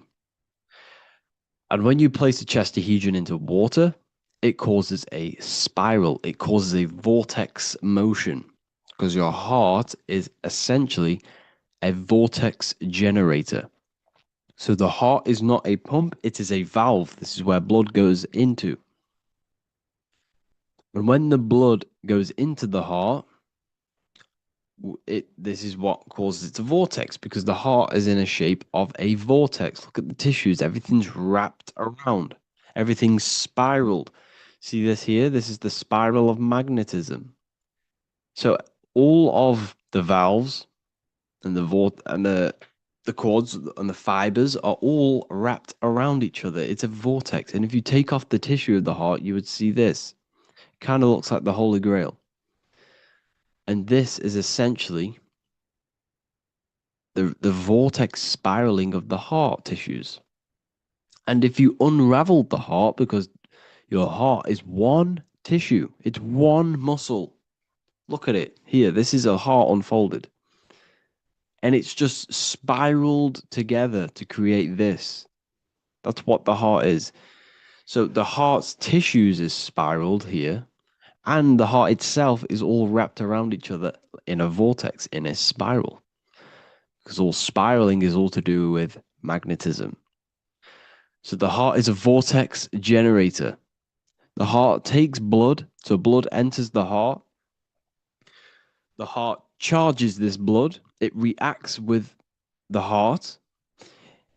The blood is turned into the heart moves through the blood moves through a vortex motion within the heart and then goes back out of the heart. So there is something going on inside of the heart which is very, very crucial that we might be missing. So the heart is spiraling blood, and there's a reason why it's doing this. When you spiral something, it gives it more energy. It gives it more frequency, more energy, more force behind it. So by spiraling the blood, it's turning blood into plasma. That's what the heart is doing. It reacts with the heart, it turns it into a vortex and turns the blood into the fourth state of liquid or fourth state of matter, which is plasma. Okay? Plasma is proved to be in the blood. Plasma is a part of the blood that carries platelets and red blood cells and white blood cells around the body. Plasma makes up approximately 55% of the blood. So plasma is a state of matter, which they'll never tell you about because they try and hide plasma as much as possible. It's ionized gas. And that's what's going on in the heart. The heart is a vortex energy generator for the blood. And the blood and the body is being fed by plasma. Plasma energy, the fourth state of matter. And if you go and read the Emerald Tablets will tell you this exact same thing. Emerald Tablets of Thoth. They're supposedly thousands of years old, or it was supposedly written by M. Doriel, who was an occultist. Apparently, he translated them. Either way, he was an occultist. So it's either written by an occultist or it's actually 100,000 years old. In the physical are these channels, the blood which moves through the vortical motion, reacting on the heart to continue its beating. So what is that telling you? The blood moves in vortical motion. It's a vortex. Reacting on the heart. What's it reacting with? There's something in the heart that turns blood into plasma. It reacts with the blood, reacts with the heart.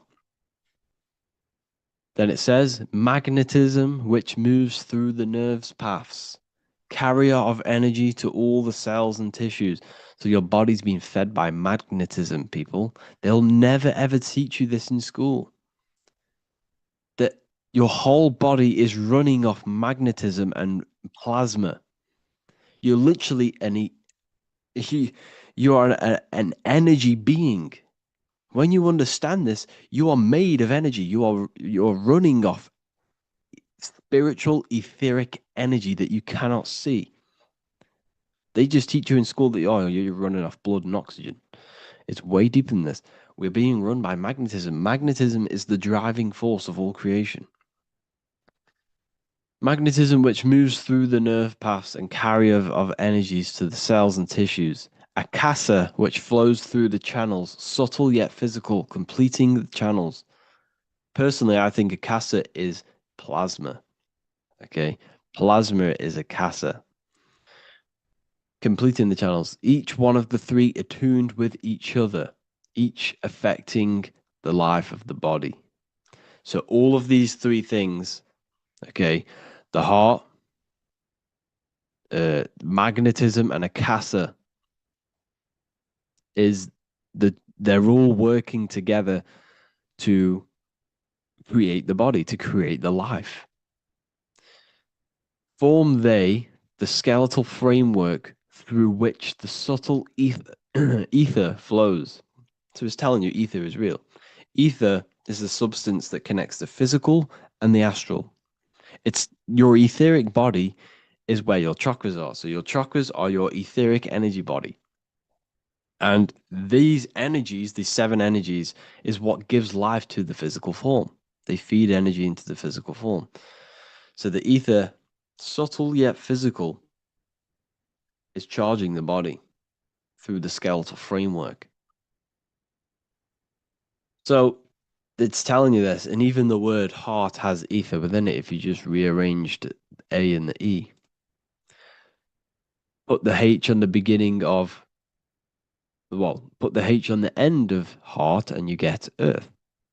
Because what the heart is actually doing, it's taking the energy of the electromagnetic field around us, which is everywhere, that everything is filled with magnetism and electromagnetism.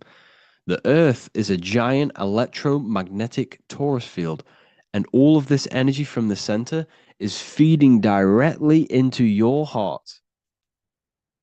Because the center of this earth is the heart of the earth. The center of you is your heart. And the center of the aura borealis, whatever you want to call it, this energy that's emitted from the center of this earth is feeding directly into you and your heart is transmuting this energy from the earth to react with your blood, and your blood is then feeding your physical body through plasma. That's what's going on. You yourself and your heart is directly connected to the earth. That's why your heart rearranged its earth. You're directly connected to the cosmos. Everything they do to poison you and give you all this stuff is to keep you disconnected from the universe. You yourself are the universe. Your body is directly in correlation electromagnetically with the earth. So the heart is the balance. That's how you connect with things, through the heart. Okay. Here you see Jesus with the Sacred Heart, always pointing at the heart. Matthew 6:21, for where your treasure is, there your heart will be also. What's that telling you? What's your treasure, your goal, what you're doing in life? There your heart will be also, because your heart is a guide through this lifetime. Your heart has an intelligence. Every single organ in your body has consciousness, and you think with it. You can think with these different organs. You can think with the brain, you can think with the heart, you can think with, the reproductive area. That's why, everyone always says you're thinking with your penis. For if you're a man, you know about this. People say that. That's just a saying, but it's true. You think with these body parts, people, and your heart is a guide. It knows everything that's right. It knows the things that you need to do. So that's why your heart is called a chest, because your treasure chest is in the chest. Sorry, your treasure is in the chest. And what's the treasure? Your heart.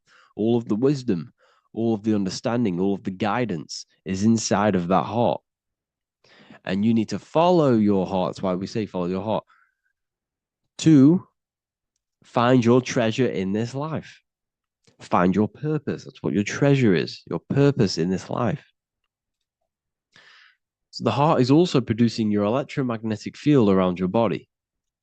And the heart is all to do with emotion. So thought happens in the mind, which is not the brain. Then the thought in the mind produces brain activity, electrical signals, and then these electrical signals are sent to the heart, which produces an emotion. So essentially, the brain and the heart are directly connected.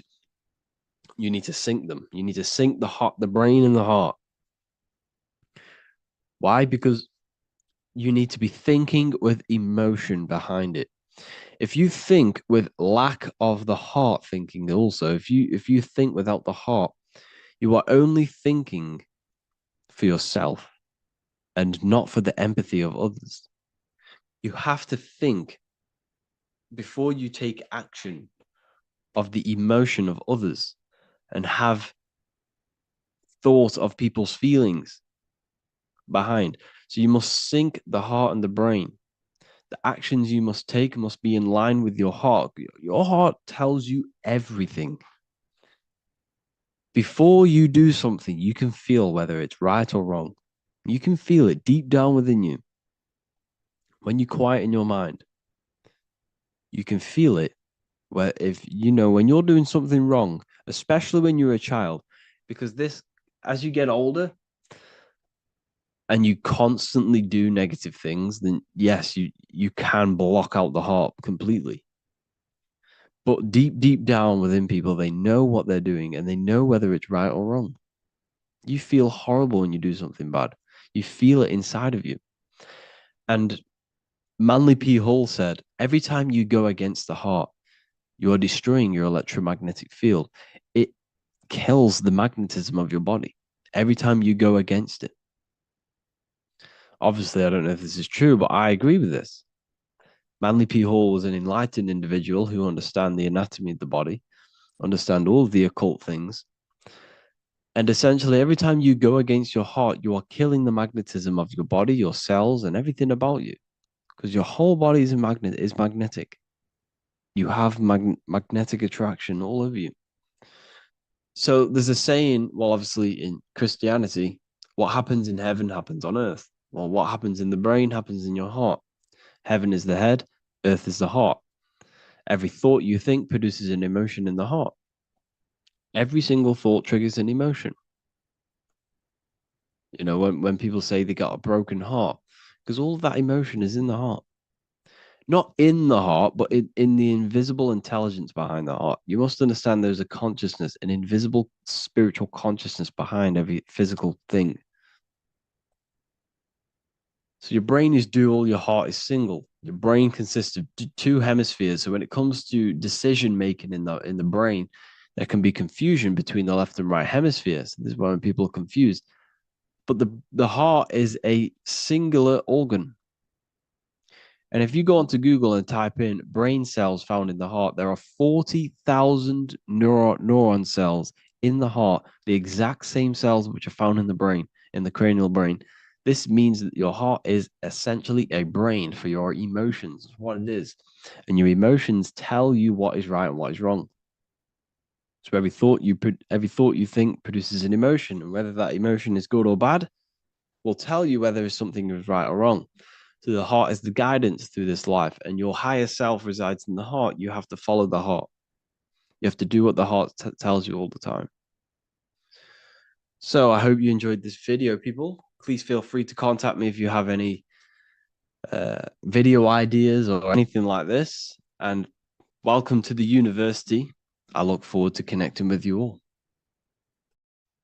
Hello, everyone. Today we're going to be discussing the esoteric and occult meaning behind the story inside of Genesis, the story of Adam and Eve. This is a widely known story, but not many people know the true esoteric meaning behind it. Okay. So today we're going to be breaking this symbolism down.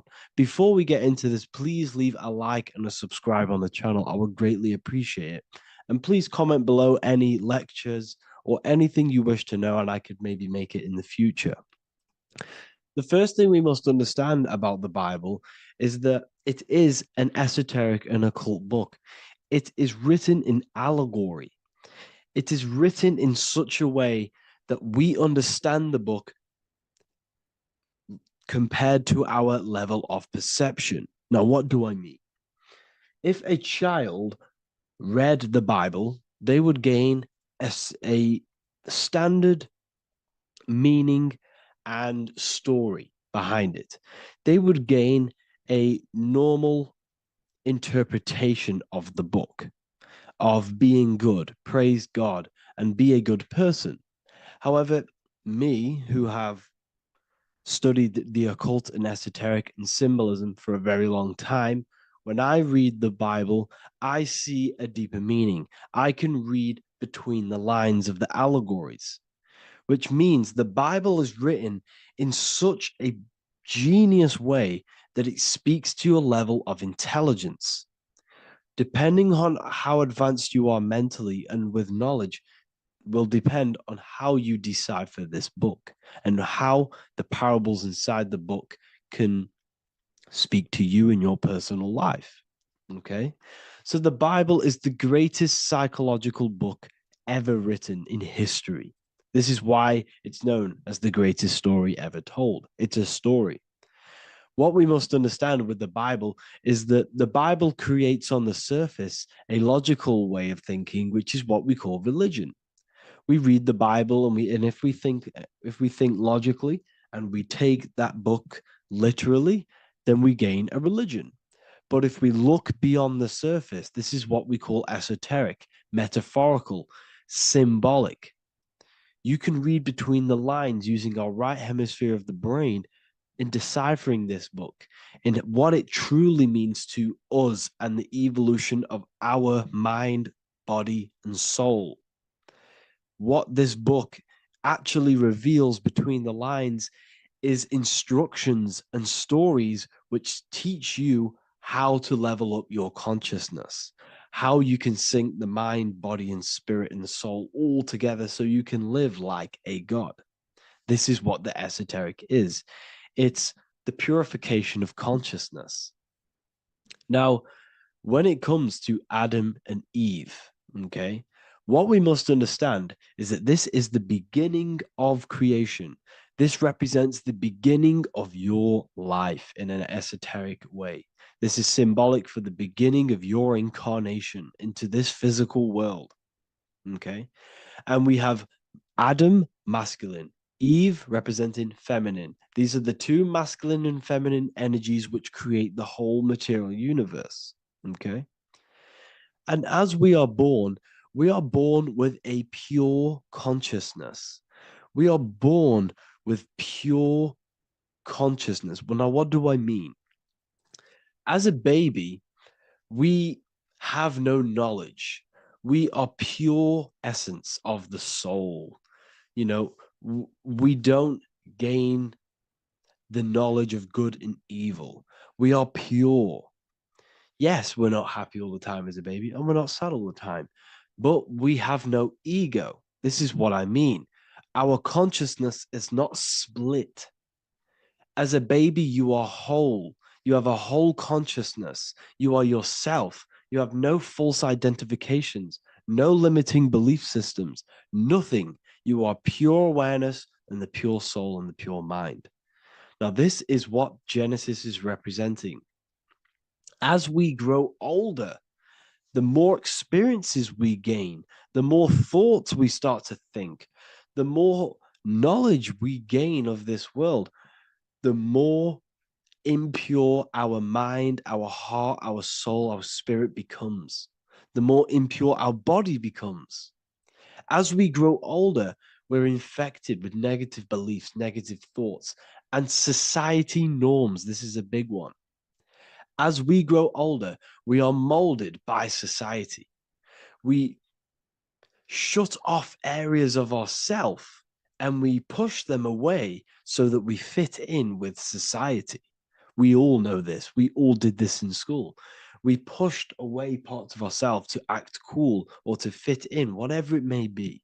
Whatever type of person you were in school, we all went through this because society and culture is programmed. So as we grow older, our consciousness splits. We gain a persona, an ego, and we gain a shadow self, the subconscious, and we gain an ego. Now, the ego is what you show to people. It's that character that you show, that you put on to your culture, to your family, to your friends. This is a false identification. And we also gain a shadow self. The shadow self is gained through experience. This is the subconscious. Our ego is created through experience. And so is the subconscious and the shadow self. Okay.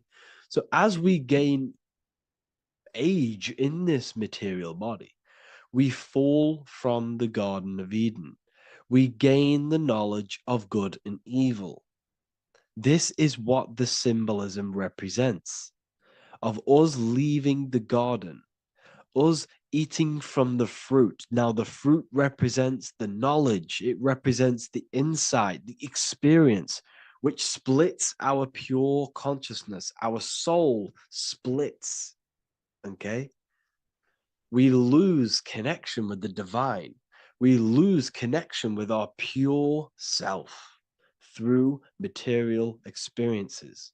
We may lose ourselves in material experiences. We may lose ourselves in lust and material gain, wealth, and all of these lovely things that the material world offers. We lose ourselves in this. Okay? And not only that, there's another symbolic thing that we're missing with being a child. There's another symbolic meaning behind this tree in this story of Adam and Eve. And this is sexual energy. Okay. As we are a baby, we have no ability to create another human life. We have no sexual urges. We have no desire for the material things as a baby. Nothing. As we grow older, our sexual energy cultivates around the age of, it's like 10, maybe earlier for some people or later for some people. This is what we call puberty, when our sexual energy activates. This is when the masculine and feminine energies are present within the body. And we are now given the ability to create human life. We're now given the ability to bring in a soul into the material world. Now, this is what we believe and know in the esoteric world. That is what sex is. You're bringing a soul from the astral into the physical. Okay. So as you grow older, you gain this ability to use the power of creation. You gain this force within you that allows you to open a portal in the astral and bring in a soul to the material. Now, this power can be misused. This power is very powerful and should not be misused. In occult and esoteric teachings, we teach and learn sexual transmutation, how we transmute sexual energy into different areas of our life so we can grow and create. Because sexual energy is creative energy. It creates a whole new human being. So if we retain it, we can transmute it into creativity. So this energy is kind of corrupting us as well. And now I'm not saying growing up is evil, all this thing is evil. This is a natural cycle that we must go through.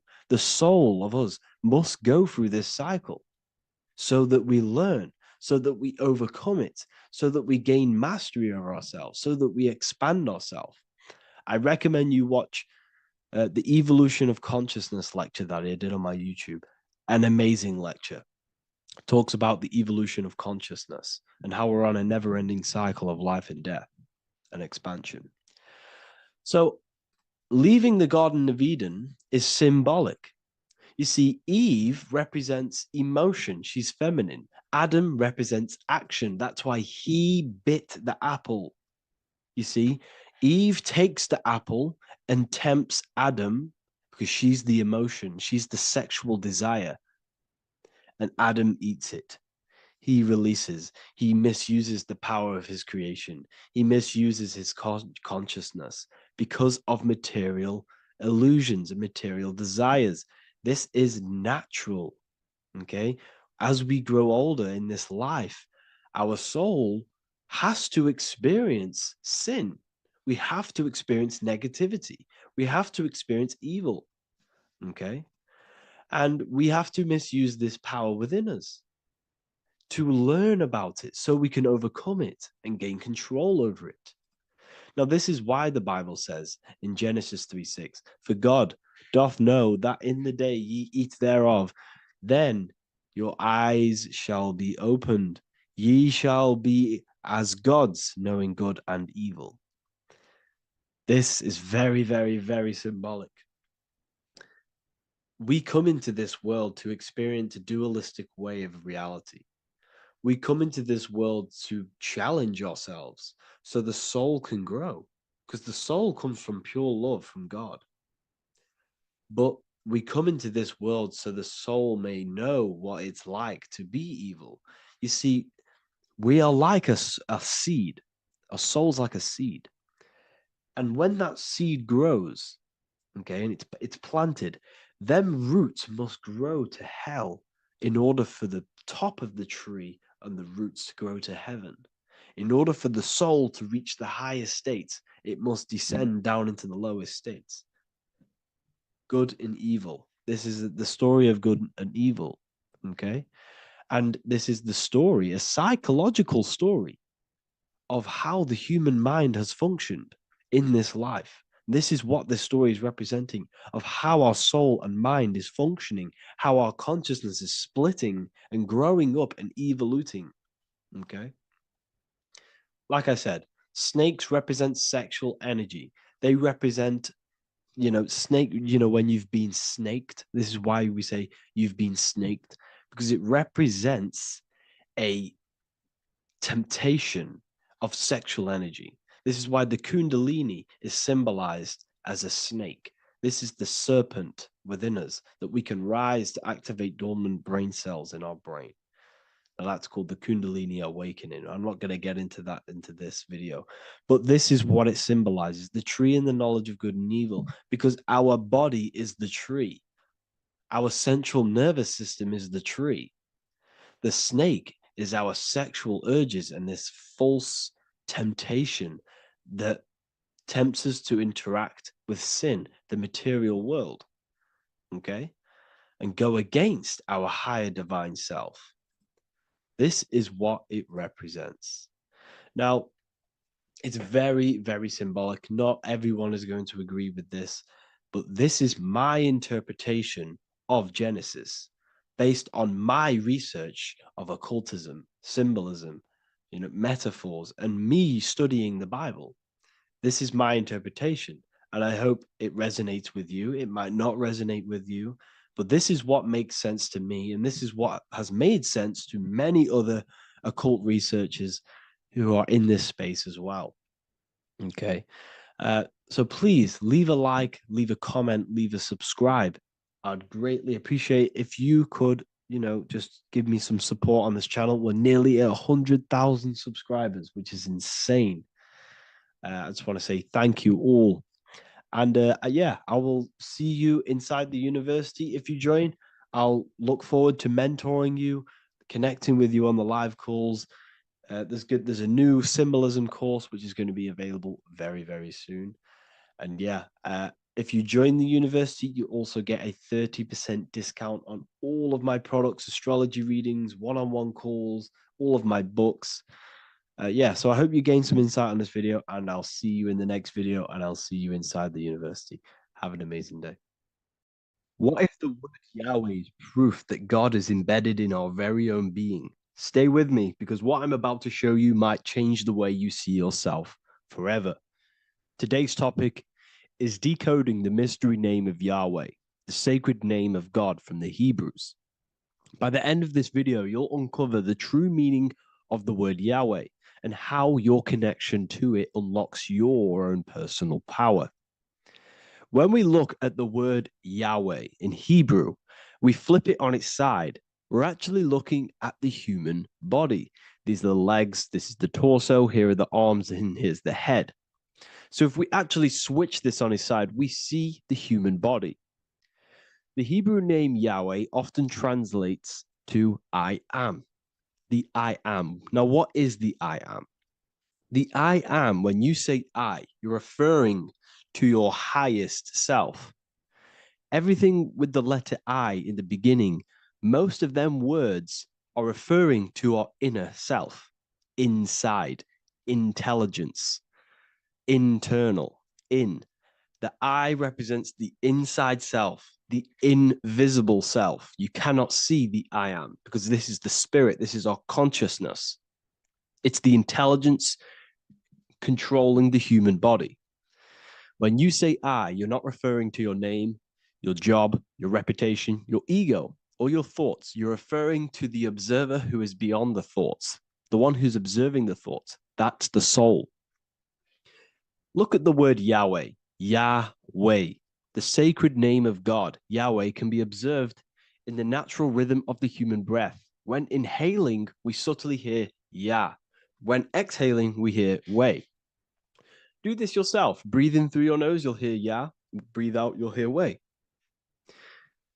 And in fact, the letter H, H, when it's pronounced, it carries the soft sound of wind or breath, a gentle exhale that mirrors the very essence of life, giving air.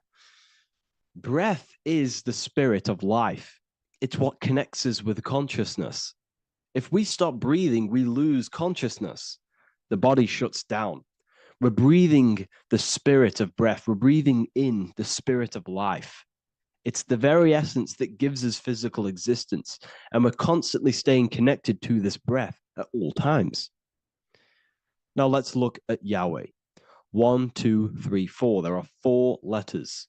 The tetragrammaton is the 4-letter Hebrew name for God. Okay? Tetra, meaning 4. We have 4 gospels of Jesus. Jesus is depicted with a cross with 4 sections. Jesus has the 4 sacred animals around the side of him, always depicted with these 4. A bull or an ox, an eagle, a man, and a lion. These are the 4 fixed signs of the zodiac. Aquarius, the man, Scorpio, the eagle, Leo, the lion, Taurus, the bull, or the ox. which are related to the elements. Leo is a fire sign. Aquarius is an air sign. Taurus is an earth sign. Scorpio is a water sign. These are the 4 elements. And the 4 elements correspond to the 4 bodies of consciousness, as we see here. This is fire. This is air. This is water. This is earth. So we are made out of the 4 elements, which represent the 4 bodies of consciousness: mind, emotion, spirit, and body.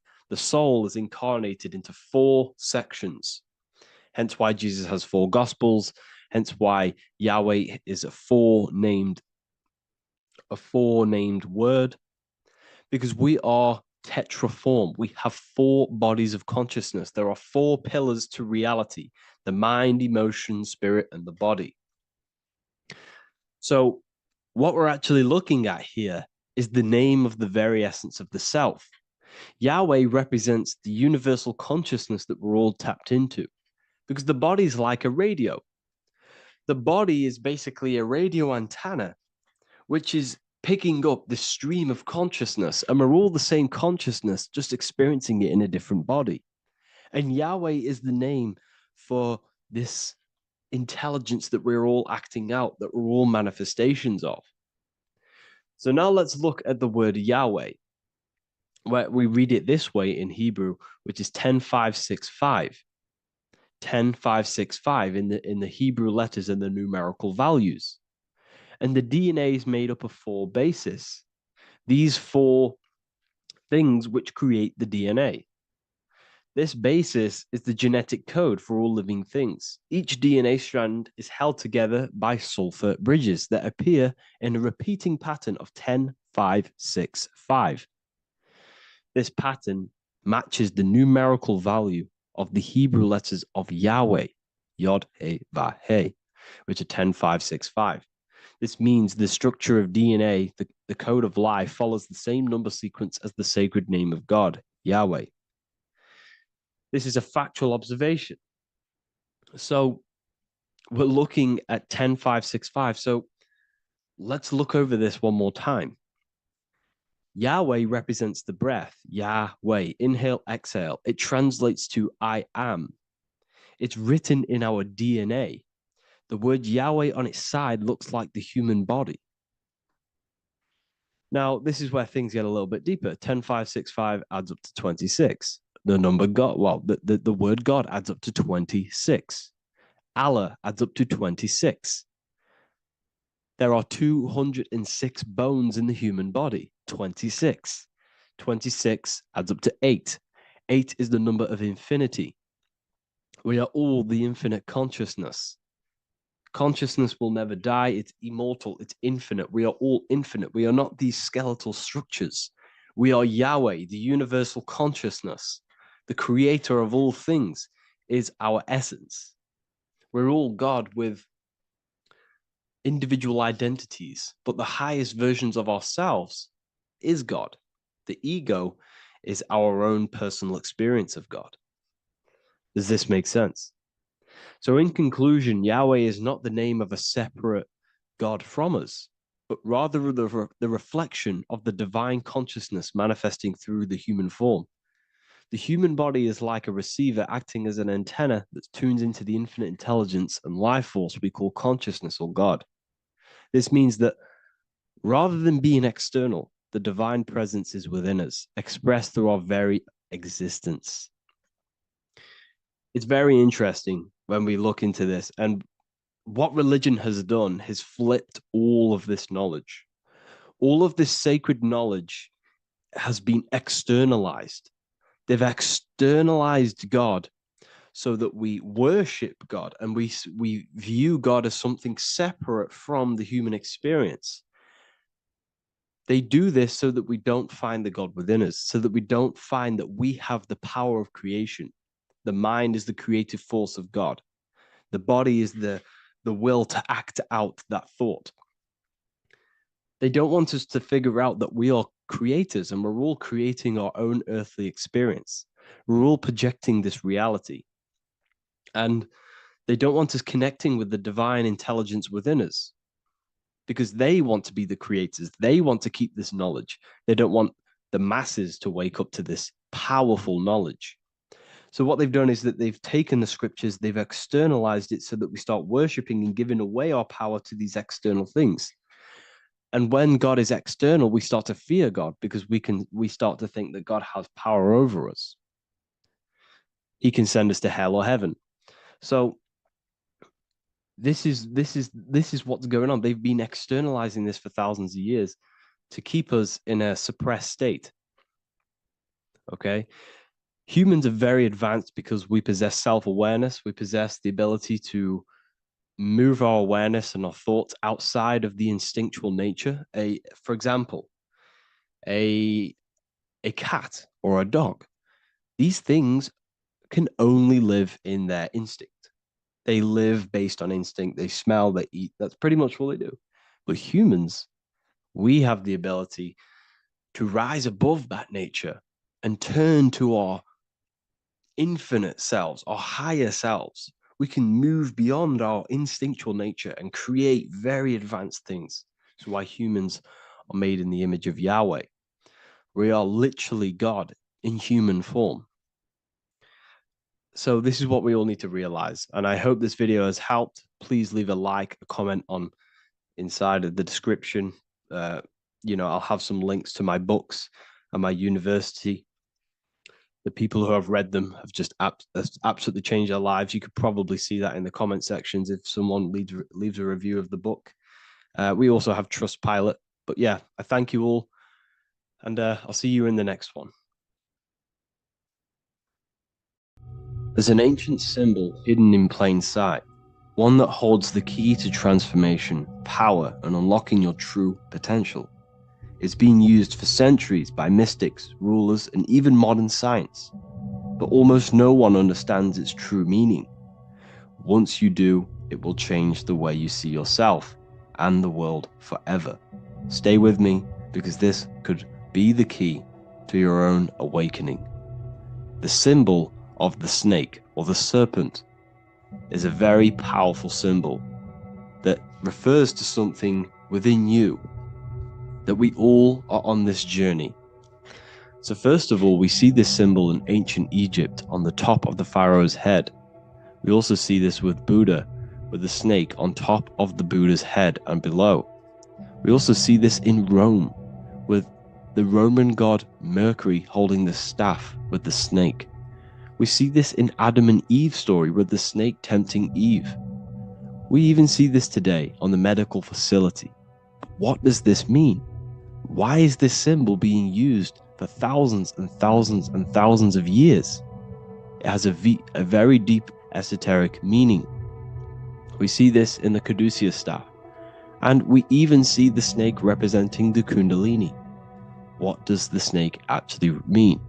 A lot of people think it represents the Kundalini, which it does. However, there's a deeper interpretation of this symbol, and it goes very far beneath the surface of what the snake actually represents. Okay?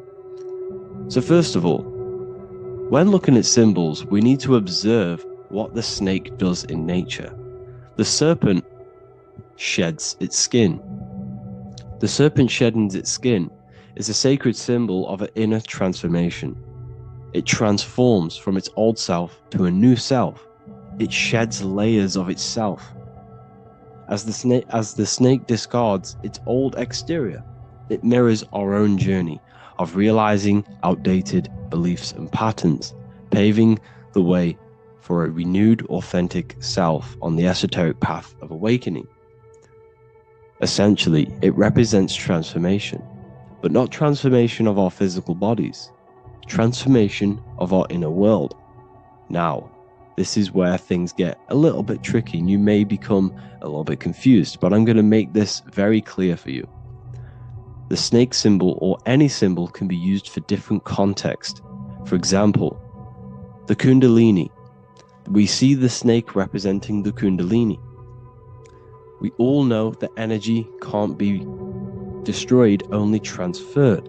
Like I said, this is a transferring of energy. It's a changing, a transforming, shedding its skin. It represents transformation. Sexual energy is energy, and we can transform the sexual energy into a Kundalini awakening to activate dormant brain cells in our brain and to activate the human light body, which is the spirit. We can cultivate, save, and retain our sexual energy, transmute it up the spine to activate the brain. This is a symbol of transformation of energy in this context. However, when we go to the emergency services, this does not mean the same thing as the Kundalini. The snake in this context represents transformation of health. When we are picked up by the emergency services, we are looking for a transformation. We are unwell and now we need to transform to well-being. This is why they use this symbol. It represents transformation, especially with the pole and the snake climbing.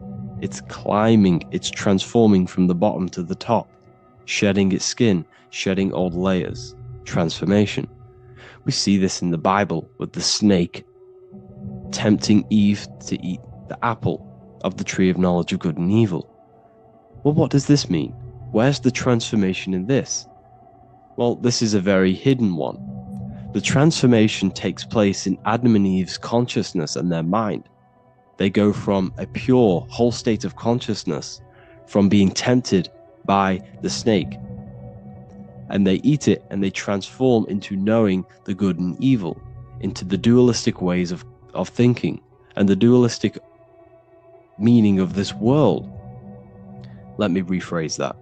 They understand the dualism of this world, and they now understand the two good and bad ways of thinking. They know the knowledge of good and evil, of duality. They shifted from a whole state of consciousness into their consciousness being split into good and evil. This represents the journey of every single soul that incarnates into this world, including yourself. When you were a child, you were whole. You had no understanding of good and evil. But as you grew older, you eaten the fruit. You grew to understand the knowledge of good and evil. Your consciousness split from a whole into a separate and divided way of thinking and divided understanding of the world. We suppressed aspects of ourselves to fit in with society norms. And we just limited ourselves with limiting belief systems. We knew the knowledge of good and evil. Our consciousness split from a whole state. This is what Adam and Eve is symbolic of. We see this with the Roman god Mercury, with the snake. Mercury represents intellect, communication. He's always flying in the air, which represents the air, the mind, the intellect. He's holding the snake to represent transformation of the mind. This is what we call mental alchemy, turning base metals into gold, turning the unenlightened aspects of our mind into enlightened ones, turning our negativity into power and control. We see this with Buddha, and Buddha is all to do with transformation of the inner world, transformation of the mind and the soul and the emotions. And it also represents the Kundalini. We see this in ancient Egypt. We always see the snake on the head, representing the place where the third eye is, representing the intellect or the mind's eye, the third eye, whatever you want to call it. This is the place of the invisible intelligence within us. This is our mind or intellect. And this is the transmutation of the mind. This is why the snake is on the head, representing the transformation of the mind, going from the unenlightened into the enlightened, going from the uncontrolled to the controlled mind, so that we can control the very fabric of reality. I've kind of just given that away. Why is this important? Humans are creators. We're the architects of creation, endowed with the divine power to channel the fourth dimension, which is the imagination, into reality. Each thought and intention is a seed. When nurtured with focus and clarity, transforms the unseen into the tangible experience. This creative process bridges the gap between the ethereal and the material. Humans are creators. It's impossible for you not to create. Whether you're doing this consciously or subconsciously, you've been creating your whole life, turning non-physical thought into physical reality. We are creators.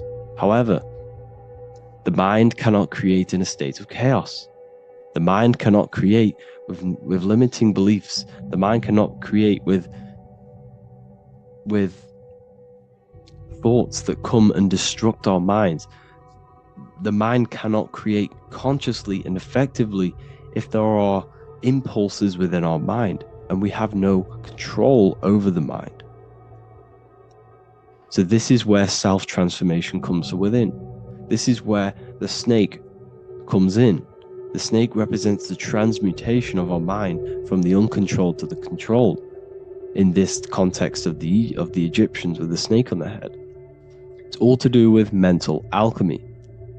In the occult tradition, the mind is seen as a delicate instrument that demands constant vigilance. Left unchecked, it reverts to archaic and destructive thinking patterns. Like a finely honed blade, it must be continually sharpened through discipline and self-refinement. In this unending process of unveiling and mastery, we learn to shape reality, harnessing the power of our thoughts to manifest the highest potential. It's all to do with mental alchemy, and this is how the snake is connected to you. And what the snake represents to you, it represents the transmutation, the changing of ourselves, of our consciousness, so we can gain control in this 3D world. If we lack control, then we'll constantly be manifesting chaos.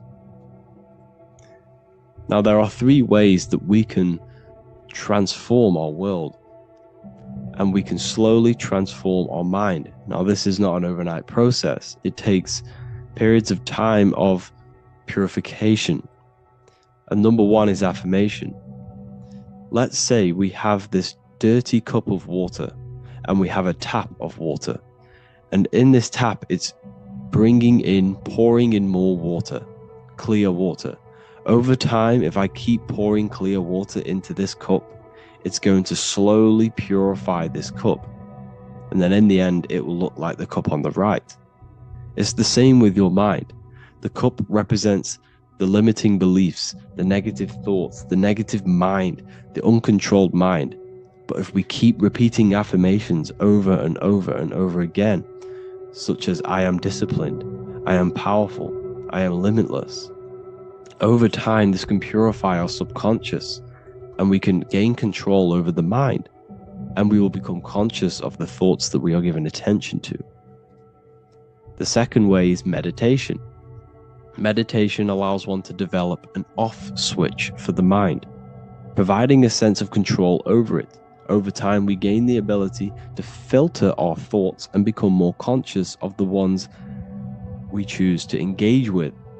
Meditation, over a period of time, will give you this button that allows you to filter out negative thoughts. If you have a negative thought in your mind, you'll be able to become conscious of this and redirect your mind's attention. This is all about self-control, because remember, we become what we think about. The snake represents the transmutation of the self. And another way is visualization. Visualization allows your subconscious mind to experience the reality you desire, accepting it as truth. As the subconscious becomes more immersed in this imagined reality, it works to manifest it into your conscious experience. Your visual eye, visual eye. You're using the mind's eye to see and mold your future. That's what imagination is for, to create in your future. You can become your future now in your imagination. And this can slowly purify your consciousness, slowly purify your mind, which will then, if you do all 3 of these over periods of time, you will see great transformation from the inside out. And your outer world will start to mirror your inner transformation, because it's as within, so without. You change your inner world of consciousness, of thought and emotion, you'll change your external reality and your circumstances. So I hope this lesson has gave you a great understanding of what the snake actually represents. And now that you see it, you will see this everywhere. Every time you see a snake, you know it represents the transformation. So please, if you can, leave a like, comment, and subscribe, and turn on the alerts to make sure you never miss a video. And if you have any video suggestions, feel free to make a comment and I can make a lecture on it. I appreciate you all watching this video today, and I'll see you all inside my university if you're inside, and I'll see you all in my Telegram if you join, and I'll see you in the next video, of course. Thank you and take care. Welcome to Revival of Wisdom. This video is going to be about the flat earth and the breakdown of the whole cosmology. I'm going to be digging very deep. I've got a lot of pictures and images to show you, and a lot of dots to connect. So let's start with the Freemasonry art. So this artwork we have here is the Freemasonic cosmology, as they know and believe. So what is it symbolizing? We obviously have to start off with the 4 pillars representing the 4 corners of the earth. The 4 corners with duality. You see, there's everything on earth. There's good and evil. Good, evil, positive, negative. Good, bad. This is the checkerboard. This is what it symbolizes. Okay. Obviously, we have the sun, the moon. The sun gives you energy. It's the anode. The moon is the cathode. It's the opposite. It takes your energy. So therefore, you become sleepy when the moon comes out. You see, everything on earth, everything in the universe is balanced. There's complete balance symbolized by duality. There's always 2 opposites.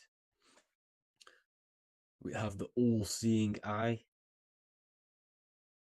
and obviously 7 stars representing the 7 planets, but not planets as in we know planets. They're not physical spinning balls of gas. They are energies. They are lights emitting from the realm above this realm. They are lights through the firmament, through the electromagnetic field. So let's go through that again. The 4 corners, duality, positive and negative, cold, dry. Everyone on earth has an opposite. Everyone, there's 2. Okay. And then we have the sun, the moon, the 7 planets with a 5-pointed star. What's the 5-pointed star? Of course, it's the 5 elements: spirit, water, earth, fire, and air. Okay, that's what the 5-pointed stars symbolizing, the 5 elements of earth. And then, most importantly, we have the compass. The compass is very, very important, hence why it's in the center. The compass is symbolizing many, many things. And one of the most important things, but we'll get into that after. We have a boat with water outside of the earth. So we have a boat on water, symbolizing the waters separated by the firmament, the waters above, separated by the firmament from the waters within the firmament, the earth. So this is what it's symbolizing. So the compass, what's the compass? This is where the compass comes from. The Polaris, the most important star there is, because it's in the center of Earth, the sun, the moon, and the black hole, black sun. Because all creation comes from center, the seed center. Okay, but we'll get into this after.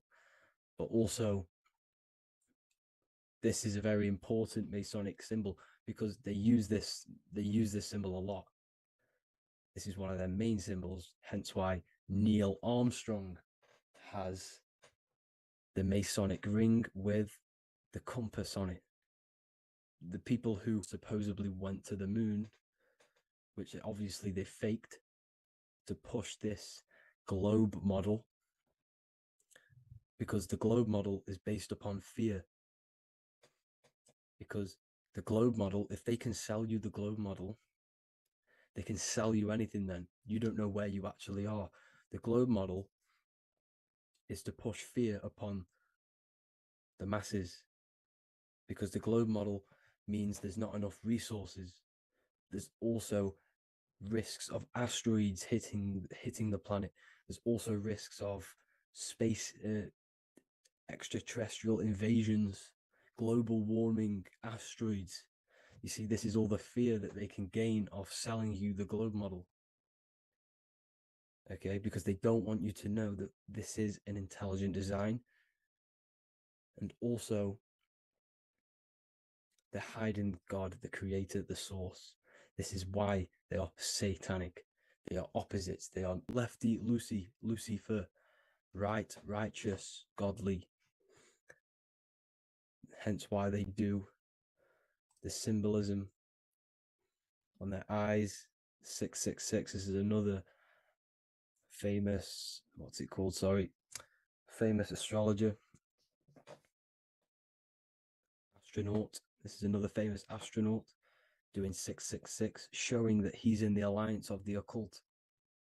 But even look at their 10th anniversary stamps. They have a Masonic compass on there. Also, the Order Out of Chaos. Order Out of Chaos, double-headed eagle. Okay, the Order Out of Chaos ring, which they wear. So all of these astronauts are in the occult. They are lying to you. They are in with this order, this Masonic New World Order, whatever you want to call it. So let's break this compass down a lot more. Because as I showed you here, the center, okay, this is what the compass is symbolizing. Let's go into the North Pole map. This is from 1595. This is a rough estimate of where this map came from. It's from around the 1500s to the 1600s, maybe 1400s. There's not an actual set date on this map because obviously our history has been tampered with. But let's break down this map and the symbolism that they use towards this map, because this map is the map of the North Pole. Okay, so in the center, we have the black rock symbolizing the tower, the pole, North Pole. And what's on top of the North Pole? Obviously, it's Polaris. North Pole and Polaris. Okay, with the 4 islands around the center. Okay, 4 islands around the center. And this is what blew my mind, right? They say that Santa sounds similar. And if you look at this pole that's pointing to the North Pole, you see this line here. So this is obviously from the 1600s. What color is Santa? He's red and white. Just like this map pointing to the center is red and white, and Santa comes from the North Pole. So it's not a coincidence that they use red and white. They're mocking this map because obviously they took over after the 1500s, 1600s. They took over around the 17, 1800s. So they're mocking this map with Santa coming from the North Pole with this red and white line to the North Pole. Notice the 4 islands. Okay. Like windows, their symbol, they obviously in the occult, they're part of the New World Order, is symbolizing these 4 islands with the blue behind it for the water. Okay, so this is another occult logo. They're symbolizing this center because the center is so important. Okay, we'll get into that. Also, we have the Mayan cosmology. This is the Mayan cosmology. This is what they created. This is their artwork, with also 4 major lands around the center. You see this 4 with green in between them all. 4 major lands with the underworld. You see this underworld is also symbolized by the Masons with the the coffin of the skull and bones, the deceased, the dead.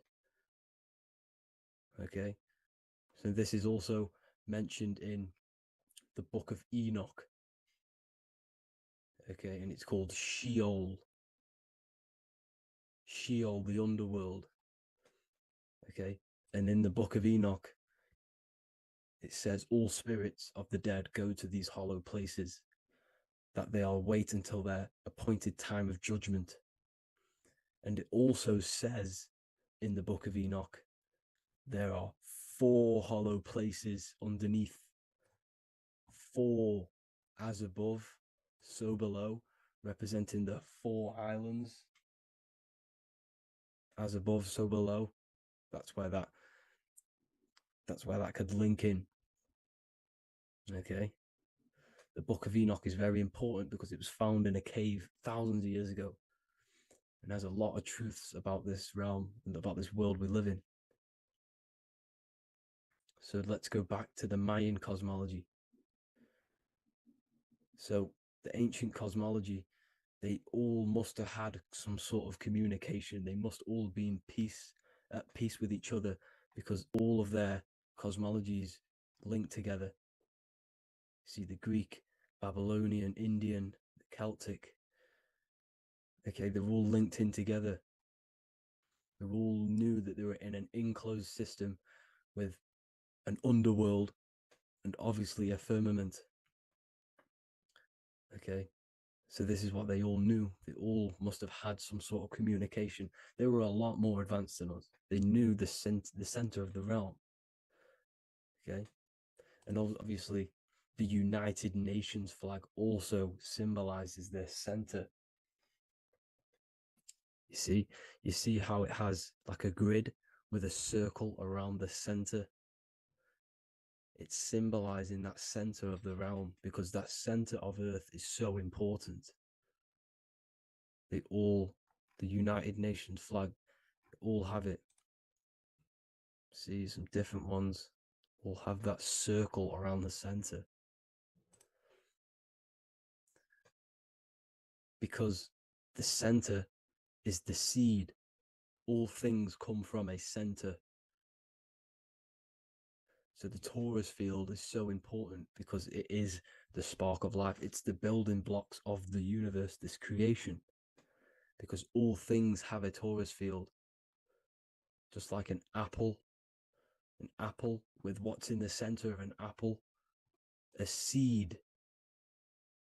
Because the center is where the energies hold, is where the energies meet. And it creates that spark of life. Just like your heart is the center of your body, and it has an electromagnetic field. Because the center, all things come from the center. So this is why the North Pole is so important, because this is why it's so important, because this is where the creation sparked from, the center. This is where the most electromagnetic energy is stored.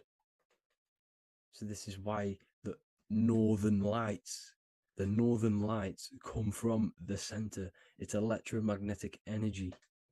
This is what the northern lights are. It's being emitted from this black hole in the center.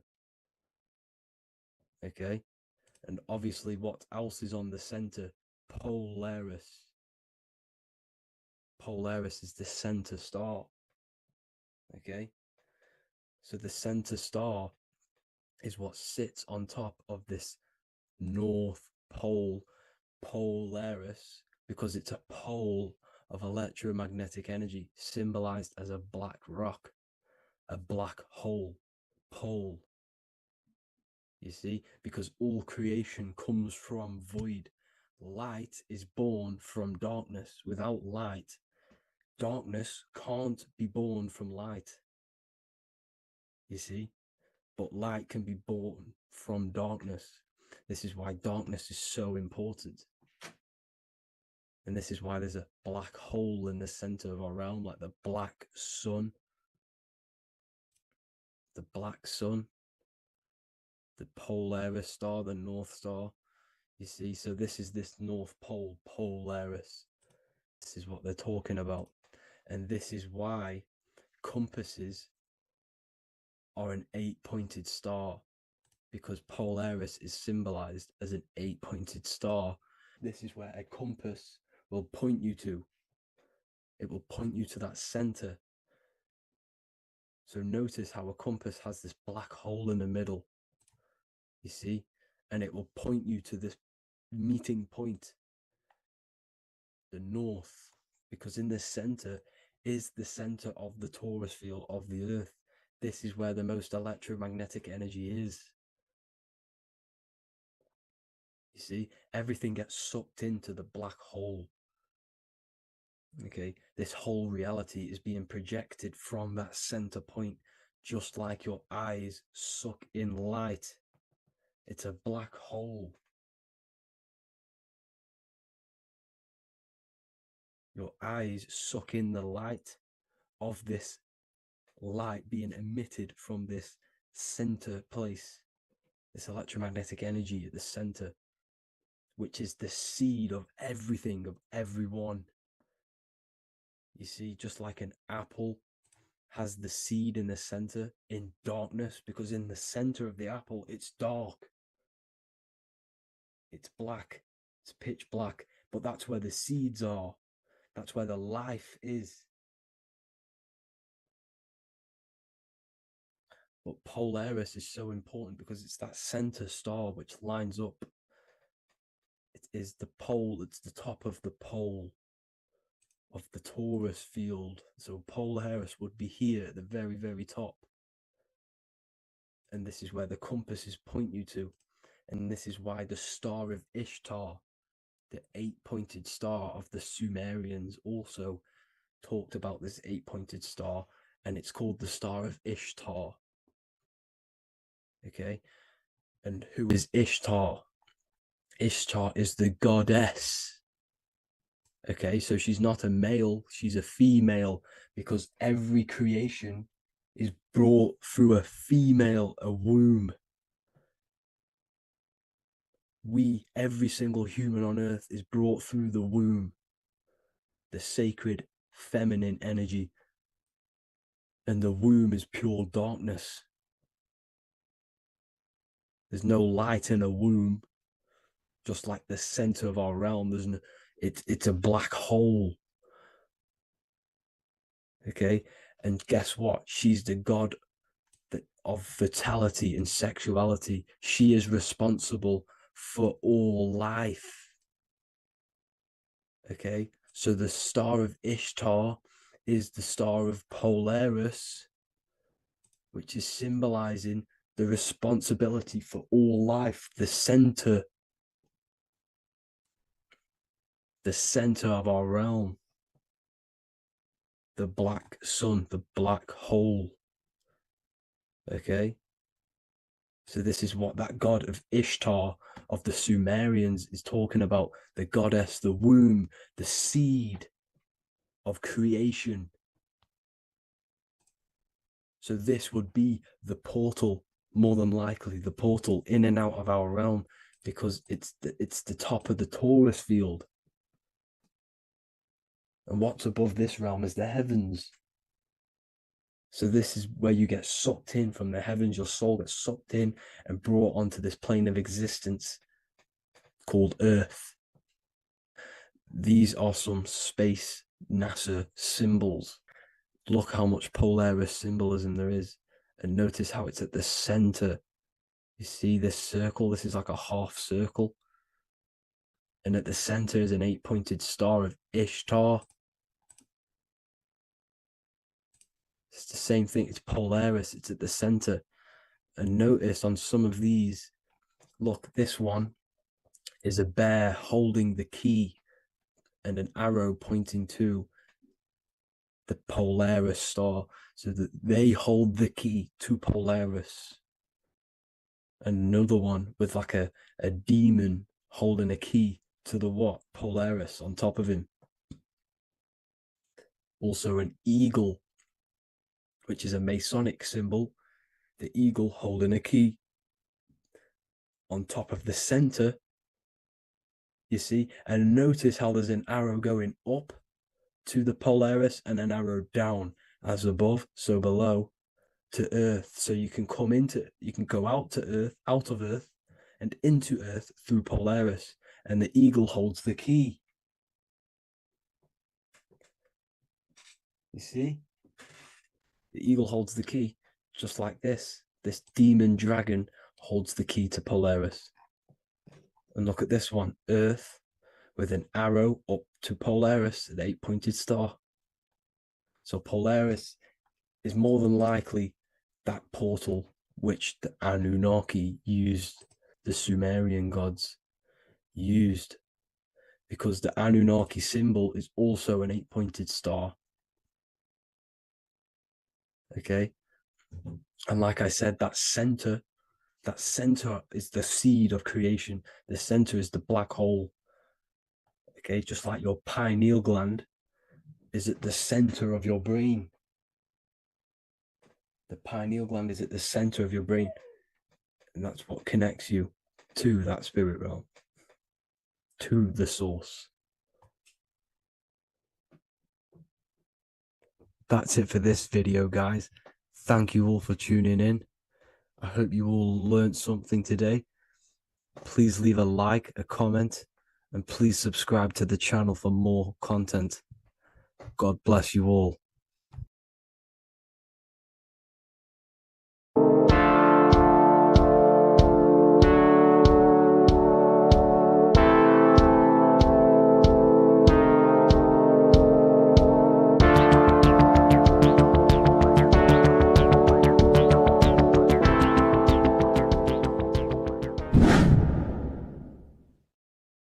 Welcome back, people. We're back with another video.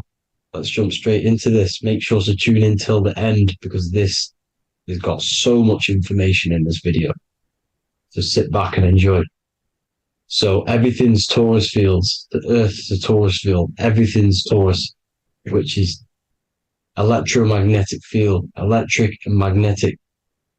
The center of the torus field is where the two opposing forces meet in the center.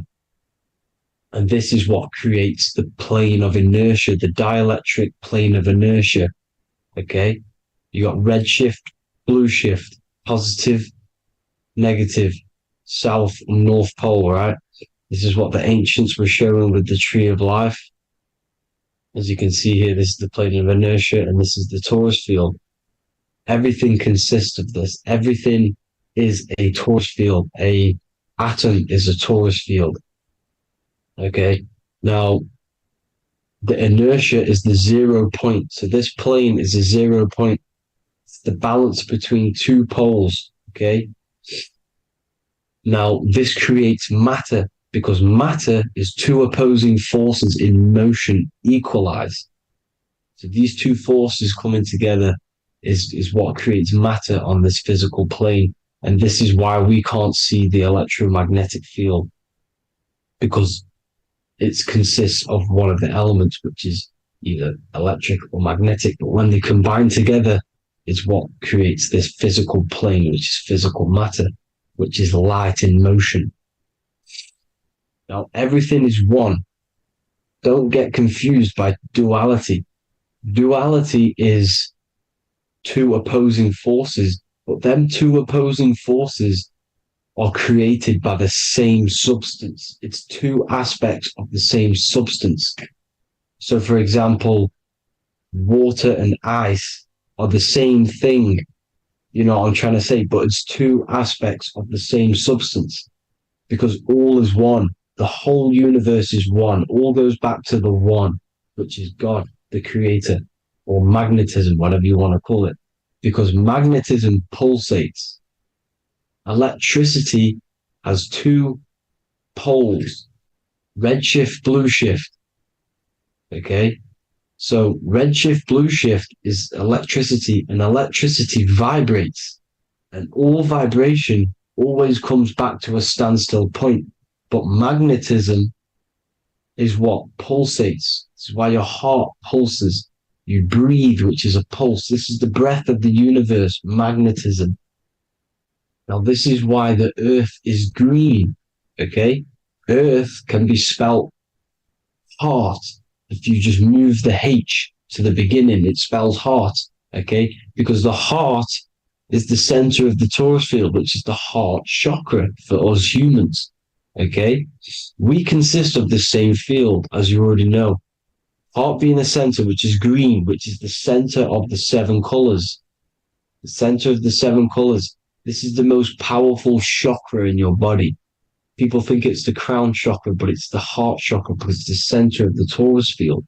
You must align them all and combine them all into one, which is the heart chakra. Now, Earth is green. Nature's green. Okay, this is because we live on heart chakra, the plane of inertia. It's the center of the torus field. Okay, and this is what the Egyptians called Isis, which is nature. Nature is balanced, and nature is female, Mother Nature, because it looks after us with the fruit it grows with abundance and the water. It's a female energy, Mother Nature, and this is the symbolism of an equal, balanced arms. This is the scales, it's balanced. Mother Nature is balanced. This is why the sky is blue, because what comes after the heart chakra? Blue. Sky is blue. We live in Midgard. This is what the ancients called Midgard. You don't have to take this tree literally. It's a metaphor. We live in Midgard, where both positive and negative duality here. Now, Mount Meru. Mount Meru was known as the center of the earth, okay, or known as Hyperborea. And this is the North Pole, the electromagnetic North Pole. But when I say Mount Meru, it's not an actual mountain. They weren't saying there was a real mountain in the center of the earth, a magnetic rock. No. The plane of inertia, okay, there's something called a hyperboloid. That's what it's called, a hyperboloid. And this is the center of the torus field.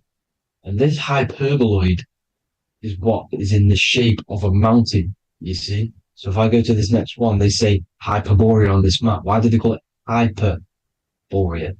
Because this is the hyperboloid in the center of the torus field. And this is the electromagnetic mountain, a metaphor. Mountain, what they're metaphorically saying, this is the electromagnetic mountain at the center, the double vortex, the center of the torus field, which is the North Pole. Pole of electromagnetic energy. So this is why they call it Hyperborea. It comes from the word hyperboloid. And the center of the earth is so sacred. And they symbolize this with, obviously, the North Star, which is Polaris. And this is where the swastika comes from, because it's the 4 seasons moving around the North Star. This is the Big Dipper constellation moving around the North Star, which is Polaris. There's that pole again. Pole. Magnetic pole of the torus field. And this is where the green, emerald green, aurora borealis comes from. It comes from this center hyperboloid at the center of the earth, where the most electromagnetic energy is stored. The center of the plane of inertia. The center of the plane of inertia. This is the all-seeing eye as well. As you can see, they got the sun, the moon. This is the Masonic cosmos, the sun, the moon, and the all-seeing eye, because the eye is Polaris, the eye of the stars. It's all a big eye. Now, the eye means a lot more as well. It's not just that. There's different ways you can interpret symbols. Now, this is the emerald tablets. Deep in Earth's heart lies the flower, the source of the spirit that binds all in its form. Okay? The flower of life is thine own place of thine spirit, and stream through the earth as thine flows through thy form, giving off life to the earth and its children, renewing the spirit from form unto form. This is the North Pole. This is what he's talking about. He's talking about the aurora borealis. Aurora borealis. It's the earth's aura. Emerald green. Heart chakra. Plane of inertia. Green. Earth. Heart. You see? All related. Now, there's many symbolism of this, so much symbolism of the ancients, the 7 layers of heaven, which are the 7 planets. Okay. These planets are the solar system. It's the solar system because we are the soul. We are the sun, the soul. And we're inside of a solar system, which is the 7 planets. That's why there's 7 layers of heaven. Okay. The rings of Saturn, the rings of the planets are moving around us. Okay. So this is what the ancients were depicting in their cosmology. Now, this is the Hebrew cosmology of the earth. This is the Mayan cosmology of the earth. You see, it's all an enclosed system. We live inside of a giant torus field. All is atum. It's what the ancients said, ancient Egyptians said. All is atum. Atoms are torus fields. Don't be tricked by the modern science today with the current model of an atom. It's completely wrong. They're hiding the torus field. They're hiding the electromagnetic field, which is in everything. Absolutely everything is in motion, and motion comes from this field. And you see, this is upside down, but this is the I think it's pretty sure it's candles, but the 7 candles, the 7 planets, the 7 Elohim. You see? It all goes back to the stars and the heavens. Now, this is how the earth really works, with the stars on the outside of the cosmic egg, and then the torus field spinning around the sun and the moon, the positive and the negative charge. The sun gives you energy, the moon takes your energy. The moon controls monthly cycles. Moon is mon.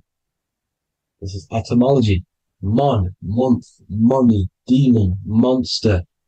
Stir is star, moon star. We are all stars. Youngster, minister, superstar, Hollywood star. We're all stars. We come from the stars, which is heaven. Our soul comes from the stars. You see? We are the universe, the image of man is made in the universe. We are a microcosm of the universe. The universe is a macro. We are micro. We consist of everything. The body, mind, and spirit. The sun, the soul. Moon, the mind. Earth, the body. Body, mind, and spirit.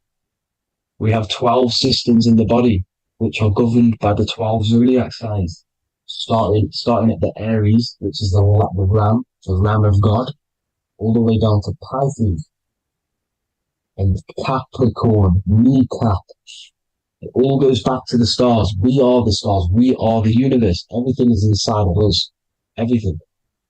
Like I say, the Temple of Solomon, the Temple of the Soul, and man. The soul, the temple is the body. The soul is the soul, and the man is the mind. The temple of the soul and the mind. Body, mind, and spirit. We consist of the 5 elements. Air, spirit, water, earth, and fire. We consist of everything. We are the universe. We're made in God's image, which is the universe. You see? Now, everything goes back to the stars. The ancients worked with the stars because the stars govern everything. They govern the systems in the body. They govern your life. This is why your zodiac is so important, your sign. Each zodiac has a specific element associated with it as well. Aries, which is the first sign, the Ram of God, the Lamb of God, which is a fire sign. Fire, first. Fire, first. F-I-R, this is etymology. The cerebrum, ram, which is in the brain. Aries, the ram, controls the head, the face, and the nose upwards. So it controls the cerebrum. The Torah, which is, I'm pretty sure it's a Hebrew Bible, which is the Taurus. Tornado comes from the Taurus field. You see? Everything's inside of you. It all goes back to the Taurus field, and the Taurus field is everything. Now, like I said, 12 zodiac signs, 12 systems, 12 cranial nerves in the brain, the 12 disciples of the Bible. All symbolic. Have to read the Bible properly. Now, this center, at the center of the earth, right? This is what's stirring the ether. And the ether consists of the 4 elements. Because there's 5 elements. Spirit can be called ether. People call it spirit or ether. Ether is pure potential. pure potential, pure energy. It's what connects the astral to the physical. It's the dimension between the physical realm, which we're on, and the astral. So it has pure potential. It's pure energy. This is why we say either. I either want to go there or there. It's connecting two scenarios. That's what the ether is. It's connecting the two worlds, the astral and the physical. The center is like the cosmic womb. There's a black hole in the center. This is the center of the torus field. This is the womb of creation. This is the womb of creation. And inside of this black womb are the five elements, and everything's being stirred around. Everything's in motion. Light is motion. Everything's motion. Now, like I said earlier, light crystallizes into physical matter. They are the same substance. Spirit and matter are the same substance, but different variations, different aspects of the same substance. Low vibrational spirit turns into matter. High vibrational matter turns into spirit. Or light, whatever you want to call it. Matter is light crystallized. This is where we get the 7 metals from. The planets. The planets are light. Specific frequencies and vibrations of light. When these lights, or the planets, materialize, material metals materialize, they turn into the 7 metals. Saturn turns into lead. That's why lead is red. Saturn is red. The sun turns into gold. That's why the gold is yellow and the sun is yellow. You see, Saturn is the time god. What happens in autumn? The leaves turn red and they die. This is why Saturn, Satan, time god, the reaper, everything is crystallized till it's death and then reborn again. You see, rust. When things rust, it turns to red. Because it's Saturn. Saturn crystallizes everything. He's the reaper who comes around in winter. You see? He's Satan. Jesus and Satan, the sun and Saturn. They say we live in a solar system. The solar system. I think I've already just broke this down. The 7 planets are the 7 chakras. Everyone already knows this. But I'm going through it anyway. But this is where we get the 7 planets from. And the 7 metals. You see, all the ancients knew it was an enclosed electromagnetic system. It's not a spinning ball in the middle of space, people. They want you to believe this so you get stuck in this material world. Because if you believe everything's material, you can never affect this plane effectively. You can never create your life effectively if you don't understand the planes of existence. Because the mental plane is a higher plane. And it breaks down and it controls the planes below it. The mental plane, hold on, I've got it here for you. The mental, the astral, etheric, then physical. Etheric connects the physical to the astral, but the mental is what's above them all. You see? Now, it's important to understand this. It's important. However, the ancients always talked about the enclosed system. Only NASA, which is introduced around the Roman times, not NASA, but the globe Earth was introduced around the Roman times. Okay? By these Masons. These Masons introduced this because they wanted to take over the minds of the masses and control them. These people worship the physical realm. They know how it works. They know the ins and outs of it. They know how to do the magic. They know how to do it all. They understand it all. That's why Masonry have to take the oath. The oath of not speaking. You're not allowed to speak about anything you learn about in Masonry. Because they're discovering the truth about your mind and how it creates reality and stuff like that. So this is the Masonic cosmology. The 5-pointed star, the 5 elements. The checkerboard for duality, positive and negative. The 2 aspects of every substance. This is another ancient painting depicting the firmament. The stars inside the firmament. The sun. You see, the ancients worshipped the sun because it's so important for sustaining our life. It's the only reason we're alive is because of the sun. But then people think it gives you cancer today. They brainwash you to think the sun gives you cancer when it's the number one source of all life. They want you to believe it's a big, spinning, dangerous ball and says, it's not. It's here to give us life. It's God's son. That's why Jesus is known as God's son. It is the son of God. God created that to sustain us. You see? So it's important you understand the true cosmology of where you are, because if you don't know where you are depleted of all of your morals. You're depleted. You're demoralized. You're lost. You don't know where you are. You don't know where you exist. Okay? Once you accept the globe model, the heliocentric model, you will subconsciously think that you come from nothing. This is why they implemented the evolution theory just after the globe model was introduced by Charles Darwin. Charles Darwin came in after the globe model. He's a Mason. He was another Freemason, and implemented evolution where we came from monkeys because they want you thinking less of yourself so they can manipulate your mind. You see?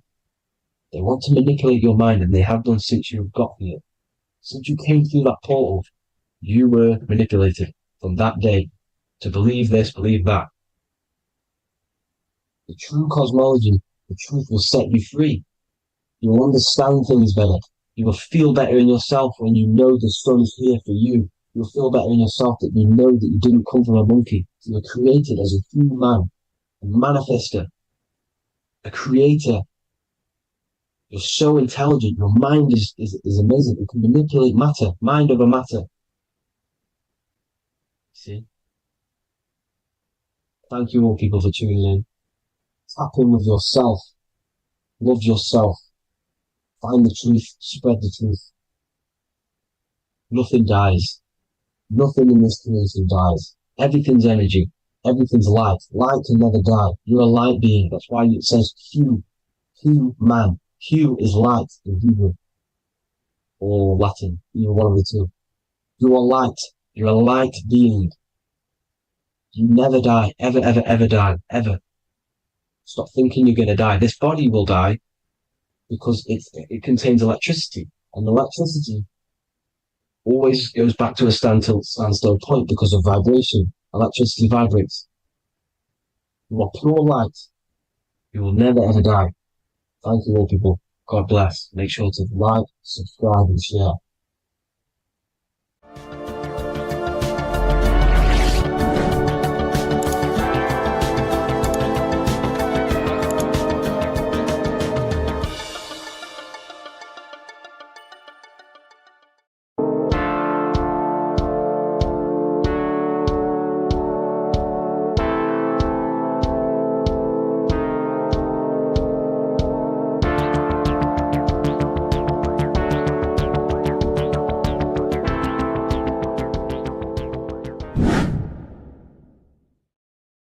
What's good people? We're back with another video.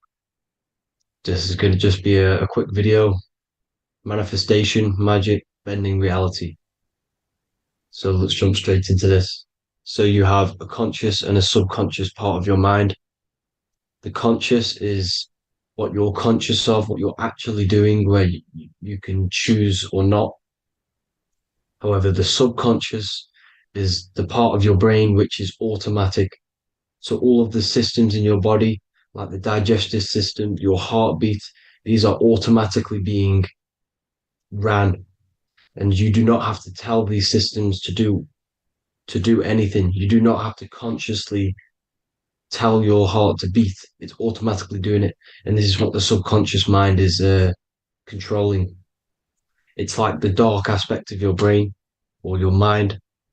It is the way bigger aspect of your mind. Okay, it controls all the systems in your body. Okay, and this is where all of your programs are. So when you're in it from your childhood, what you've learned in school, all of these things are being kept in your subconscious, maybe traumas and stuff like that.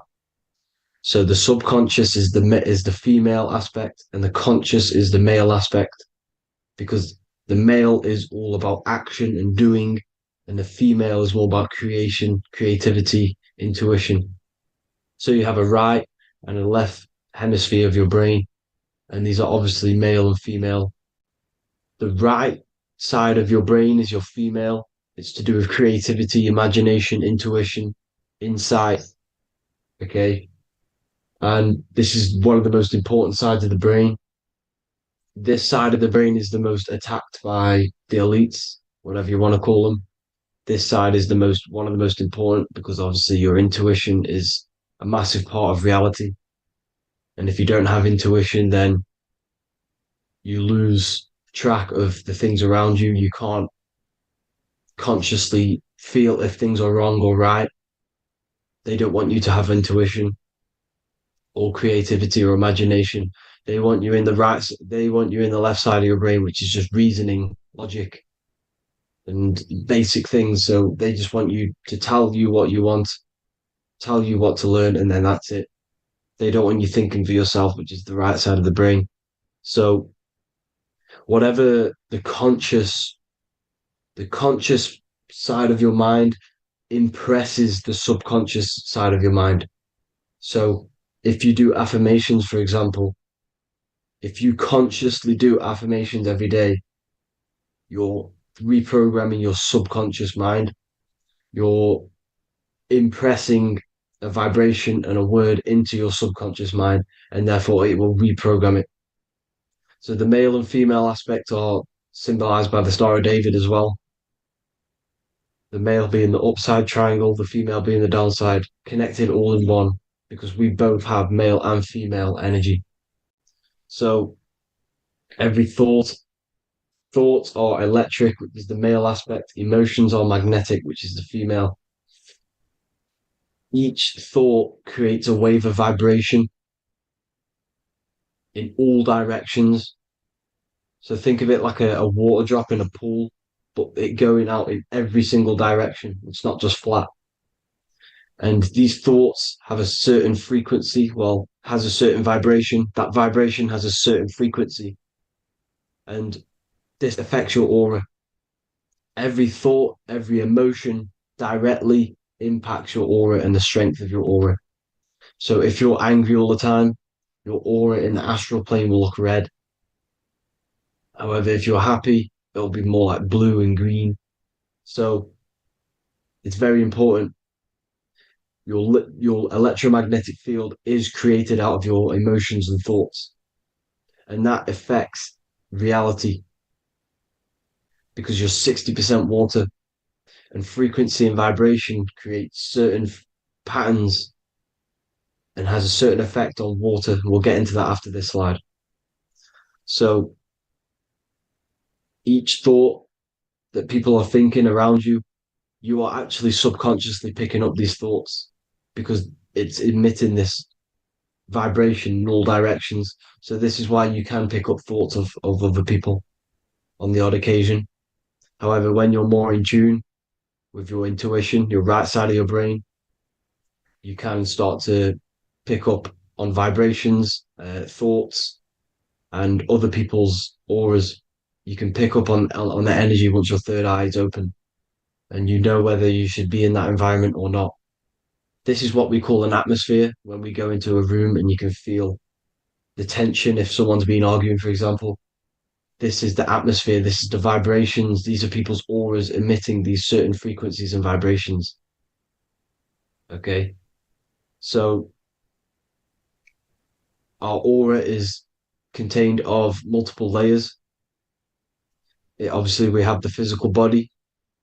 This is the electromagnetic layer. However, you have the different planes of existence, the spirit, mental, astral, etheric, and then physical. The physical is the lowest plane of existence. And the physical plane is a product of all of the planes above. So the mental impresses on the astral impresses into the etheric, and then the etheric creates the physical object. So the mind is the root cause of reality. The mind is the cause of everything. Your consciousness is pure cause. There's no effect. Everything you see in this reality is the effect. Everything that you experience is the effect, because the root cause was the mind. The decisions you made you experience that certain experience, and that decision was created on the mental plane. And this is just pure thoughts.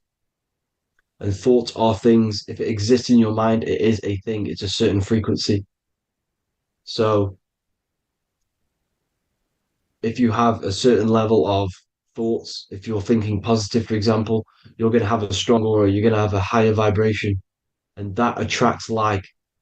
Like attracts like when it comes to thoughts and vibrations and electromagnetism. So if you're thinking positive all the time, speaking positive, doing positive, you're then creating a higher vibration, and that's going to attract people on that similar frequency to you. Everything is electromagnetism, frequency, and vibration. Everything. You see, so this is why, for example, if I put my hand to a TV screen, if my finger was the same vibration as the TV screen, it would go straight through it. However, the particles in my hand and the particles on the TV screen are two separate vibrations, and this is what causes the friction to stop and not my finger to go straight through it. So, like I said, when you don't feel the vibe of someone, when you don't feel right, you don't really get along with someone, this is a vibration. Your vibrations are not matching, they're not similar, they're two complete different vibrations, and they're not aligning properly. So music has a massive part on this. Music is a massive, massive tool for the elites because music is frequency. And in 1975, the musical instrument are all tuned to 440 hertz. So Spotify, Apple Music, most of the music on YouTube is all set to 440 hertz. And 440 hertz is not divisible by 3, 6, or 9. And when you can't divide a frequency by 3, 6, or 9, it's not a natural frequency. As you can see here, this is 432 hertz. This makes a nice geometric pattern. However, 440 hertz is a distorted pattern. So when you listen to this, this actually shuts off the whole right side of your brain. Like I said at the start, this is the most attacked side of your brain. It's to do with creativity, imagination, intuition. When you listen to 440 hertz, it shuts off the whole right side of your brain. And obviously shutting off all of these forms of your brain. Music is very, very powerful tool for the elites because it's the only thing which can enter your soul or your ears without consent, your body without consent. Everything else has to be through consent. You choose whether to eat something, you choose whether to drink something, but frequency, you're going to hear it no matter what. This is why it's so powerful. And music influences the body in many different ways. It's the most powerful imitator of everything. It directly affects all listeners. It directly affects intentions, gestures, movements, and actions. It stimulates your mind, and certain songs, certain catchy songs, can reprogram your subconscious mind, invoking certain emotions. This is why when you listen to slow beat songs, it makes you feel more sad. When you listen to upbeat songs, you feel more energetic. This is because these frequencies have a profound influence on reality and on how you feel. Because, like I said, you are 60% water. And as you can see here, each frequency creates a different geometric pattern. And inside of you is 60% water. So, like I said, 440 hertz is going to make a distorted pattern in your water. And this is going to have a profound effect on your emotions and your reality. So, like I said, health is not just the body. It's you are made of body, mind, and spirit. You need to look after what you put in your body. You need to look after your spirit and look after your mind. It's very important to keep all these in balance because once one of these are unbalanced, it affects the other two. So if you're eating wrong, it's going to affect your spirit and mind. If you're thinking wrong, it's going to affect your body and spirit. These are all interlocked. You have to look after them all. So it's very important you understand music stop listening to low vibrational music. To be honest, you want to listen to music without any sort of speaking inside of it. You just want pure uh, frequencies, which are the solfeggio scale, like one of these, for example, 432, 528 hertz. These are all good frequencies. It's called the solfeggio scale. And these frequencies make you more in tune with nature. 528 hertz is what the earth vibrates at. So it's very important. And the Rockefellers are the one who changed this to 440 hertz. The Rockefellers, one of the elite families. So if you want to manipulate reality, it's very important to have your chakras aligned and having a high vibration, because the higher your vibration, the more powerful your words and your intentions are on reality.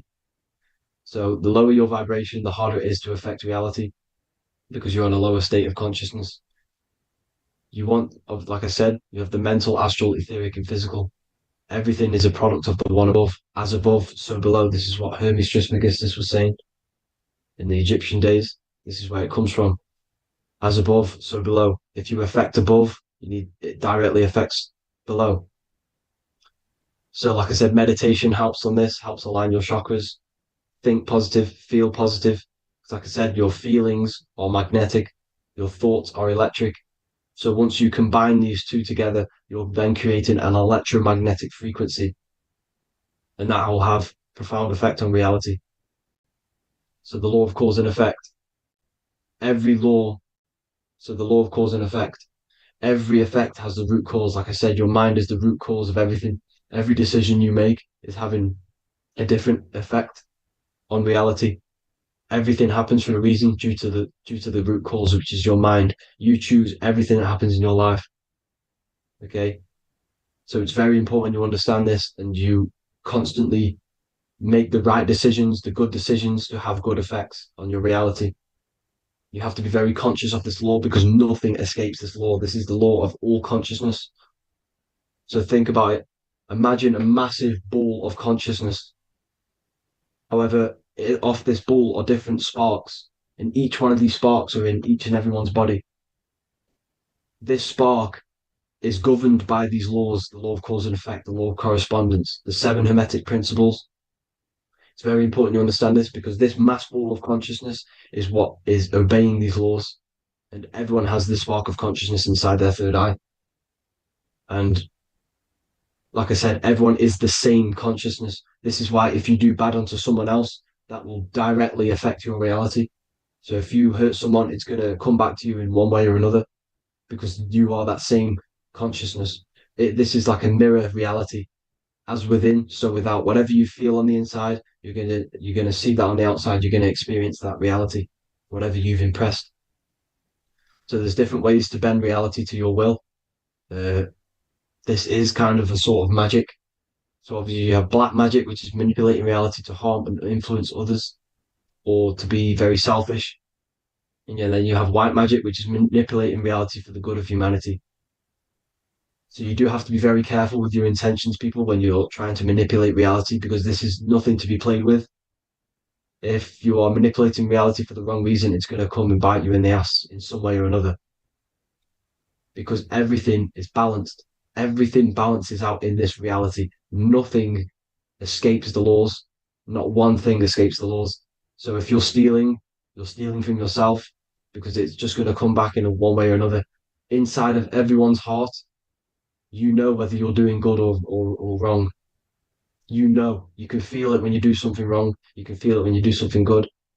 The heart is the center of the torus field. It's balance. And this is why you say follow your heart, because it's the center of the torus field. It's very important to listen to this inner voice inside of you, because that is telling you the right things to do, the good decisions to make. And when you keep following that voice, that good voice inside of you, it takes you to your life path. Very important to follow that voice. However, don't let the ego get in the way of it. Don't care what your friends are going to say. It's very important to understand this. So you have different ways of manipulating reality. You have sigil magic. This is where you create your own sigil or symbol. You create your own sigil and symbol, and then you charge it. You behind that symbol, you have an intention. So, for example, if you want to manifest wealth, you create a sigil which represents what you want. You create that sigil, you draw it out, you charge it, because wherever your attention goes, energy flows. So whatever your attention is, you're sending energy that way. So what you do with your eyes and your hands, you place attention on the sigil.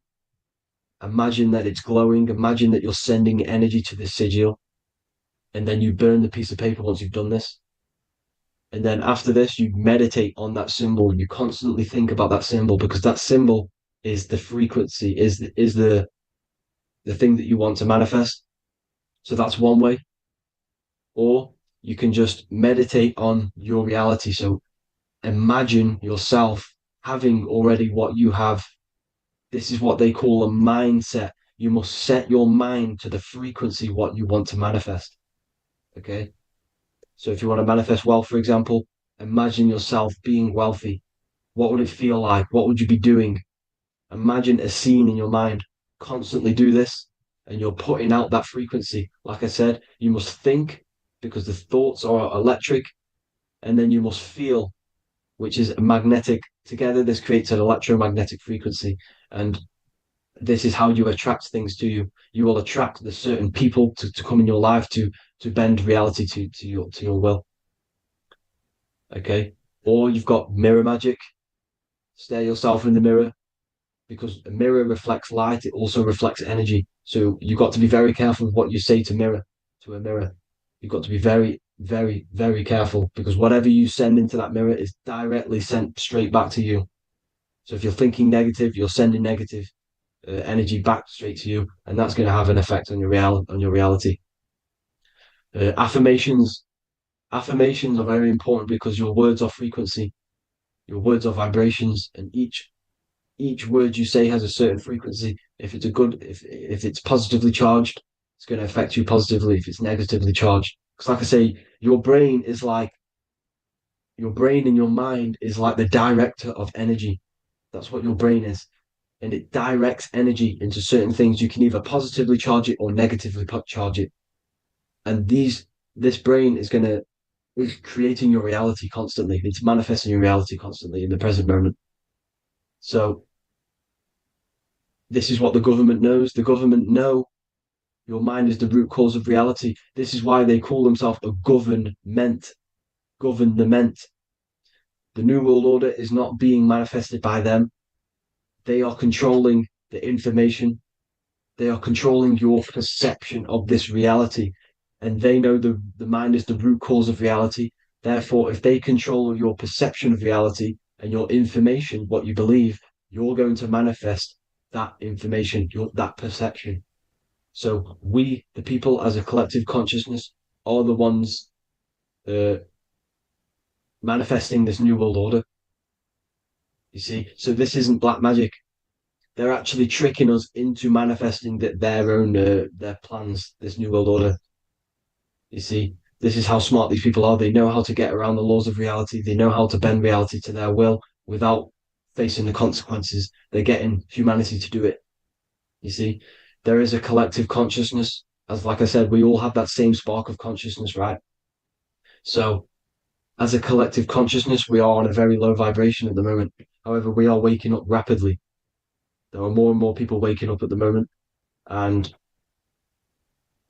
light always chases away the shadow. Light is a lot more powerful than darkness, you see. So one person waking up has a massive effect than one person being asleep. It has a profound effect. Because like I say, the light always chases away the darkness. It's more powerful. The light is always more powerful. High vibrations are more powerful than lower.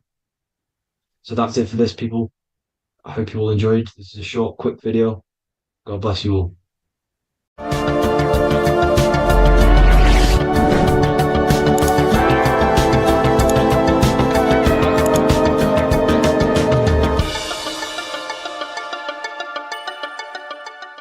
Welcome to Revival of Wisdom. What is good, people, is revival of wisdom. We're back with another video. Today we're going to be talking about the importance of Saturn and the occult. Let's jump straight into this. So Saturn is the god of the earth, right? It's the time of God, change, destruction, physical matter. He creates and destroys because the energy of Saturn is the key to crystallization. It wraps things in physical matter, right? He creates everything, all life forms, and he takes things back because the day that you're born, that's the day that your expiry date is coming. The time is ticking until Saturn takes your life. This is why he's known as the Reaper, okay? As he's personified as eating his child here in this ancient Roman painting. As you can see, he's eating the child. We are all children of Saturn, right? He creates physical matter, our physical bodies, right? He's the god of time because he's the slowest moving celestial body. He's the Lord of the Rings, as you can see here. He's the last one on the ring. He's the slowest one moving, okay? So he is the Lord of time, destruction and creation, okay? This is why his name is Saturn, Satan. He's the devil, okay? But I'm not saying Saturn's evil, guys. It's a part of life. Everything lives and dies, right? He's the key to crystallization. Now, as we have the clock here, our god Saturn, or Chronos in Greek, just means time. He's also the god of time, as I've already said. 60 seconds in a minute, 60 minutes in an hour, 24 hours in a day. Add 2 plus 4 equals 6. 60 seconds, 60 minutes, 2 plus 4 equals 6. That's 666, okay? And as you see on the clock, 6 take away 12 equals 6. 7 take away 1 equals 6. 9 take away 3 equals 6. 6 is the number of Saturn. It's associated with Saturn, right? He's the god of time, of justice. Everything goes back to the Reaper in the end. Everything lives and dies. Now, the artwork of him, he's always got the Reaper staff. You see, it's personifying death. Now, when you see this, the Romans were not saying Saturn was a real person, a real god in human form. No, this is personification. This is what the ancients always did. They personified, just like the Bible. It's all personification. So the personifying Saturn eating its children because it eats, it's the Reaper. No one can escape the Reaper. No one can escape death. Now, Saturn is 666, which is in the Bible, the number of the beast, right? The number of the beast, Satan, 666, right? So on the North Pole of Saturn, you have a hexagon, which makes a cube, right? Now this hexagon, when you join up all the corners, creates the 6-pointed star known as the Star of David, right? In the Jewish religion. Now, as you can see, the 6-pointed star has 6 points, 6 mini triangles, and a 6-sided hexagon. That makes 666. And also, you have Saturday is named after Saturn, the 6th planet, the 6th day of the week, and has a 6-sided polygon on its north pole. That's also 666. Now, this Star of David, this symbol goes back thousands of years, and it originates from Saturn. It's not the Star of David, right? It originates from Saturn. It symbolizes the physical and spiritual aspect combined into one, which makes us humans, right? Also symbolizes the male and female combined into one. These two sacred energies create the human. We consist of both. male and female energy, also known as the seal of Solomon. And we all know if Solomon was a real person, he talks about communicating with 72 demons. He could apparently, in the text, he could communicate with 72 demons, and this is sorcery. This is black magic. Now, this symbol is associated with hexing people. When you place a hex on someone, that is a form of witchcraft, which a hex is just a curse. When you're cursing someone, this is black magic. Now, the black magician would stand in the middle of the symbol and cast his spells onto other people. Now, this symbol is obviously on the $1 bill, twice on the $1 bill. And it's very, very ancient symbol. And it originates from Saturn. And let's keep going. So the cube. So I've just said how you see the cube on the North Pole of Saturn, right? The cube is limited. It's a 3D shape. It symbolizes limitations to the physical 3D dimension, the third dimension, the physical realm which we are in. Now, as you can see, the color associated with Saturn is black, right? Black is infinite potential. Black is the creation of all things before there was light. Light is born out of blackness, darkness, okay? Now, black is physical matter. And as you can see, the black cube, black symbolizing physical matter, the cube being limited, as the physical realm that we are in is limited. It's not like the fourth dimension where everything can exist in a thought. The third dimension is limited, right? And this is what Saturn is. It limits you to the 3D 666. Your body limits you to your physical body. Now, these black cubes are placed everywhere. As you can see, Australia, Denmark, Manhattan. There's one in New York.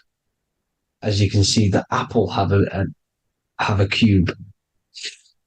The Nintendo GameCube. Trump Tower is a black cube. This is worshipping the energy of Saturn, the god Saturn. Okay, it's not a god, it's a celestial energy. However, it rules over Earth because it pretty much created the physical realm. Now, as you see, when you go to a funeral, you wear black, a black suit symbolizing Saturn, which is the color associated, black. And as you see in Mecca, they walk around the black cube in rings. As you can see here, they're stood around in rings, like the Saturn, the rings of Saturn. The Mercedes symbol. You probably wouldn't notice that, but yes, it's Saturn. And when you graduate from university, you wear a black cube on your head. This is all symbolizing Saturn. Okay. Now, as you can see, the Jews here have a black cube on their third eye whilst they pray. Notice how he's shutting his eyes into blackness, darkness, and he's wrapped around a black strap around his arm. This is symbolizing the wrapping of physical matter, of how physical matter wraps things into existence. And as we all know, the Star of David is a Jewish symbol. So he has the black cube and the Star of David, right? So all of these religions are secretly worshipping Saturn. Okay, this is all Saturn worship, Kronos, the god of time and destruction, the physical reality. Now, as you can see, it's symbolized everywhere in all major corporations. Pepsi, internet, that's obvious. NASA, of course, NASA. NASA means to deceive in Hebrew. Universal, Walkers, that one's so obvious. Nike, Toyota. So many different ways they symbolize it. You either see the rings of Saturn or the black cube, as I just showed you here, the Nintendo and the Mercedes, right? It's absolutely everywhere. Now, they also use 666 to symbolize it, as I've just broken it down to you. 666, the World Economic Forum. We all know how they're trying to enslave us into this new world agenda. Google Chrome, CERN, Disney, Coca-Cola, Cadbury's, all of these have 666. Now, every UPS barcode has 666. And even www. Is Hebrew for 666, as you can see here. Monster. It's the same Hebrew letter that means 666. Drake, 6 God. That's his God, Saturn. Why? Because they love physical realm. They love the physical dimension, the third dimension. Because they can rule here through riches. They can build an empire here. It's not like the fourth dimension. They don't want to ascend.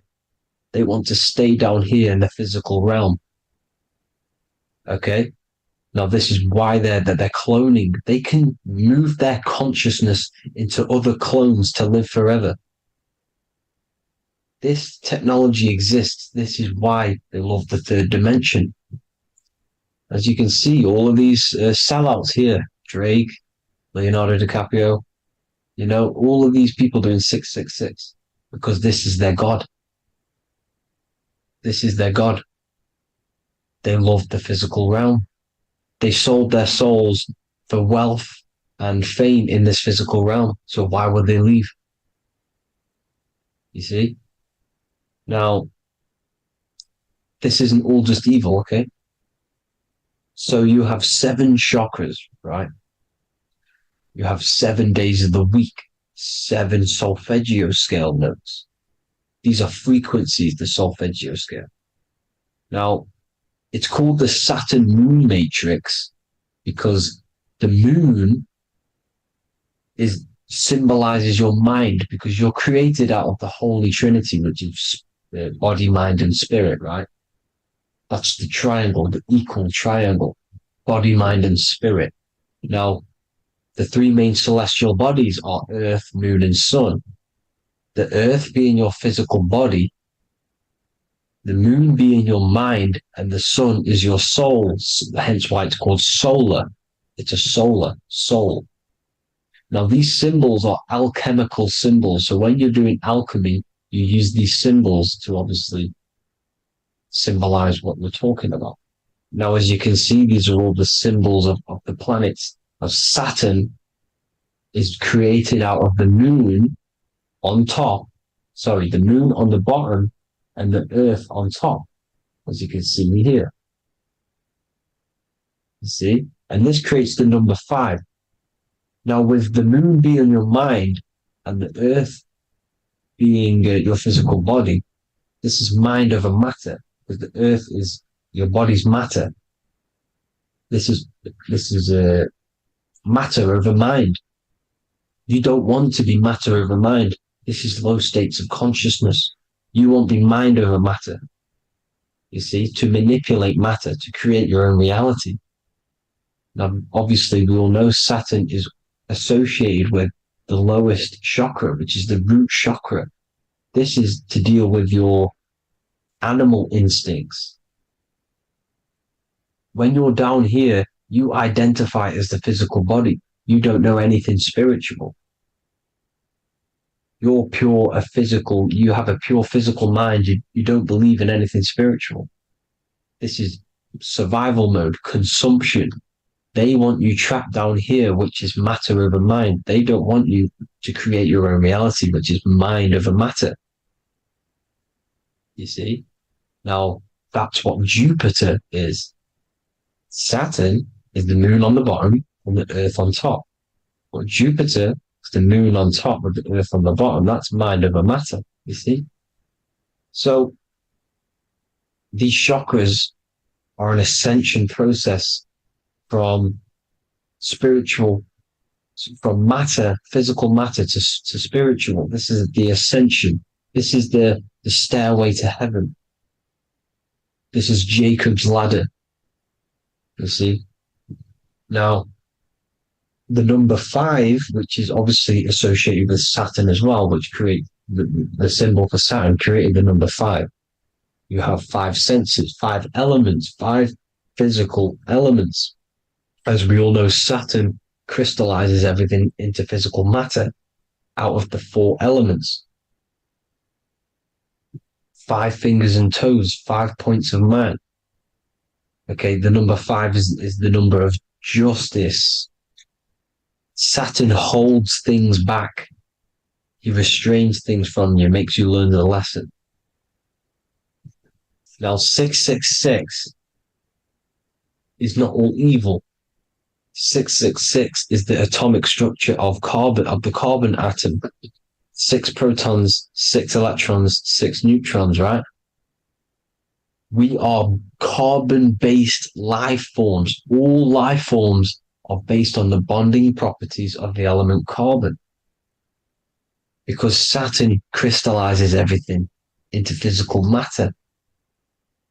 Now, the Masons symbolize this with the checkered boards. They have the black square, which is obviously matter, as I just said, the black cube. And spirit is the white square, because white is eternal light. White and light, you see. Black is physical matter.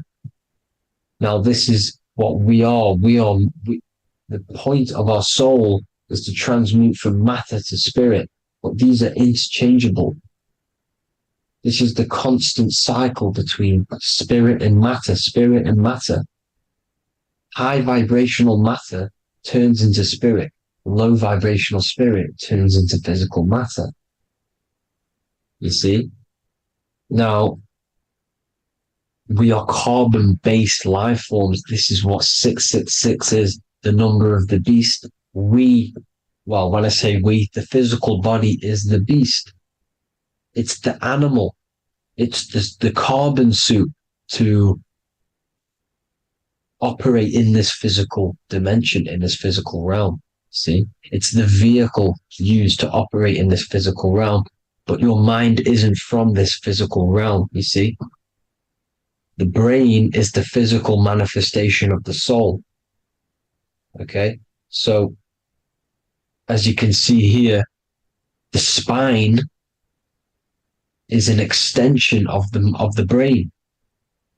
Everything goes back to the brain. This is literally what your physical body is. You see, this is the nervous system, and everything reports back to the brain, and everything's controlled from this control center. And this spinal column, at the top of the spinal column, is your third eye, which is known as the pineal gland. And this is the seat of consciousness. It's the center of consciousness. That is your true self, pure consciousness. This body is just a physical body. This body is mortal. This body runs out, but your consciousness lives forever. They don't want you knowing this. This is why they keep you down here in your lower chakra. They want you to believe everything is just physical. They don't want you to believe in the spiritual side of reality. Because this way they can manipulate you, right? They want you matter over mind because they know your mind creates reality. They know your mind is the root cause of reality. You manifest your own reality from the inside out. So this is why they control your perception of reality. They control your information in order to manifest their new world order. You, who are ignorant to knowledge and wisdom, you who are ignorant are manifesting their agenda because you accept their information and their perception of this reality. Now, this is why they tell you the globe model, the heliocentric model, to trap you into physical matter. Now, if you understood about this true form of this realm, you'd understand that there's a spiritual side behind everything. The spiritual side, something has to exist. The root cause of reality is higher planes of existence. It happens in the mind before it happens on the physical plane. You see? They don't want you knowing this. They want you matter over mind, which is the symbol for Saturn. Moon over Earth. The Holy Trinity.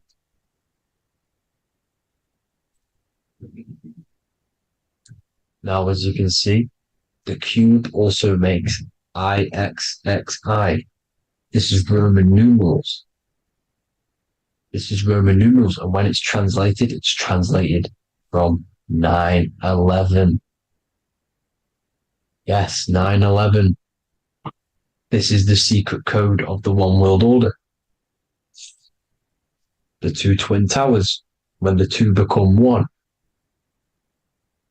Okay, when the two become one, this is how you reach the higher states of consciousness, the physical and spiritual. Now, as you can see, the 9/11 memorial are two black cubes. It's two black cubes. This is all Saturn worship. Now, I'm not saying that Saturn is an evil celestial body, right? No, everything has a good side and a bad side, right? It's duality. The spirits of Saturn on the dark side are the most evil demonic spirits. Now, these are the spirits that these are invoking through these rituals, right? Yes, 9/11 was a massive ritual. It's a satanic ritual, okay? Now, we all know Elon Musk. Elon Musk is coming with the mark of the beast. And English gematria, this equals 666, right? 666, as I said, is the number of the beast. You are the beast, your physical body. You see how the Bible twisted things up to make things more confusing, right? But it's there. You just have to have the knowledge to be able to read the Bible properly. As we all know, we had this virus. I'm not going to say the name because I'll get flagged. This virus adds up to 666 because this is all part of the New World Order. It's all part of keeping you in this physical dimension. Okay? Now, as you can see here, Novus Ordo Secularum on the back of his shirt, on Elon Musk's shirt, this is also on the $1 bill, Novus Ordo Secularum. This means New World Order. Yes, New World Order. This is on the back of Elon Musk's shirt. And as you can see here, he owns Neuralink, which is the brain chip, which they're going to be putting into implanting this onto your brain. This is the New World Order to connect you and merge your consciousness with AI. Neuralink and Meta, he owns Meta as well, which is the metaverse. These are going to be linked in, hence why they have the same symbol, but just in a different format. It's the infinity symbol. And the infinity symbol comes from the torus field, as you can see here, your electromagnetic field from around your body. Now, the end goal is for this New World Order is to trap your consciousness inside of an alternative reality being projected from the metaverse. Because the metaverse will be the reality. Neuralink will be the brain chip inside of your brain, projecting your consciousness into an alternative reality while they harness your energy of your physical 666 body. Now, this stuff gets real deep, people. Now, this is the end goal of the New World Order, is to connect you with AI. This is why they're trapping you and keeping you in these lower states of consciousness in the Saturn associated root chakra. So you don't find out about the spiritual side of reality, because if you knew the truth of this reality, you wouldn't connect to AI. You see, you have the power within you to travel to other worlds, the astral plane, for example. You travel to different worlds when you are sleeping. Okay? They want you to know it's just a dream. However, their end goal is to trap your consciousness and feed off your energy, spiritually and physically. Okay? I don't know why these people are just pure evil. As I said, evil love bondage. They love the physical dimension. They don't want to ascend to other realms. These evil love the third dimension. This is why evil spirits will inhabit bodies, exorcisms, because they miss being in the physical realm. They miss it. Evil love bondage. So this is why they're cloning and putting their consciousness in clones to stay in this third dimension, to stay as further away from the source as possible. Okay? This is why they're doing it. And this is how it's all linked in. So I hope you all enjoyed this video. Hope you gained some wisdom. Please feel free to join the Telegram.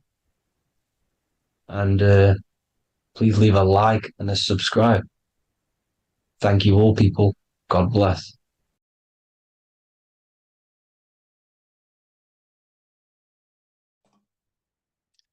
So this is known as the bag of the gods. This symbolism is widely known, but no one knows what it truly symbolizes. We see this in ancient Sumerian artwork. We see this in the Mayans' artwork. We always see this bag with the gods. What does this actually represent? Okay, so the bag itself represents carrying. Carrying what? It represents information, represents knowledge. Your mind is the carrier of the information. So this is why in his left hand, he carries the bag, and the right hand has the pine cone. This represents carrying of information. Why is it a bag? A bag can be passed on to someone else. The information can be taught to someone else. This is the information of activation of the pineal gland or higher consciousness of humans. Because as humans, we all possess an animal nature, the nature that tells us to eat, to steal, to gain material wealth, to survive, to hate. This is our animal self. This is our animal behavior. But we also have a divine nature of consciousness, which we have access to, the higher planes of consciousness, the planes that manipulate this material world and create all things in this material world. The human mind has access to. The animal does not. The animal has no idea he exists. The animal has no inner dialogue, but humans have the inner dialogue. Humans can create infinitely. We can expand our minds infinitely into new realms of thought. So we have this higher divine nature and a lower nature. This bag of the gods is basically just representing the knowledge they possess of higher consciousness, of the higher aspect of life. Okay? Which is the activation of the pineal. The pine cone. The pine cone is in his right hand. The right represents wisdom. The left represents intellect, knowledge. Knowledge and wisdom are two separate things. Wisdom is applied knowledge. It's a feminine aspect. Knowledge is just gained information that you know, which is masculine. So in his right hand, he holds the pine cone. The pine cone can be opened and shut. The shut pine cone represents the asleep human being, the human being that exists in his lower nature, that just basically survives, lives on eating, consumption, material lust, living in chaos with his emotions, living in a place of hell. This is the animal nature. Then we have the awakened human, the one who has consciousness of himself, the one who looks within himself, the one who knows there is more to him when he looks in the mirror. He is far more than just the physical body. He is a divine spiritual being, a divine being who has limitless potential of creation into the material plane. So this represents the awakened. This represents the asleep. This is why he carries the pine cone in his right hand. It represents applied knowledge. This is the information. This is the intellect he possesses. And this is the applied knowledge of the awakening, of activation of the pineal gland. Because remember, the pineal gland is not your consciousness.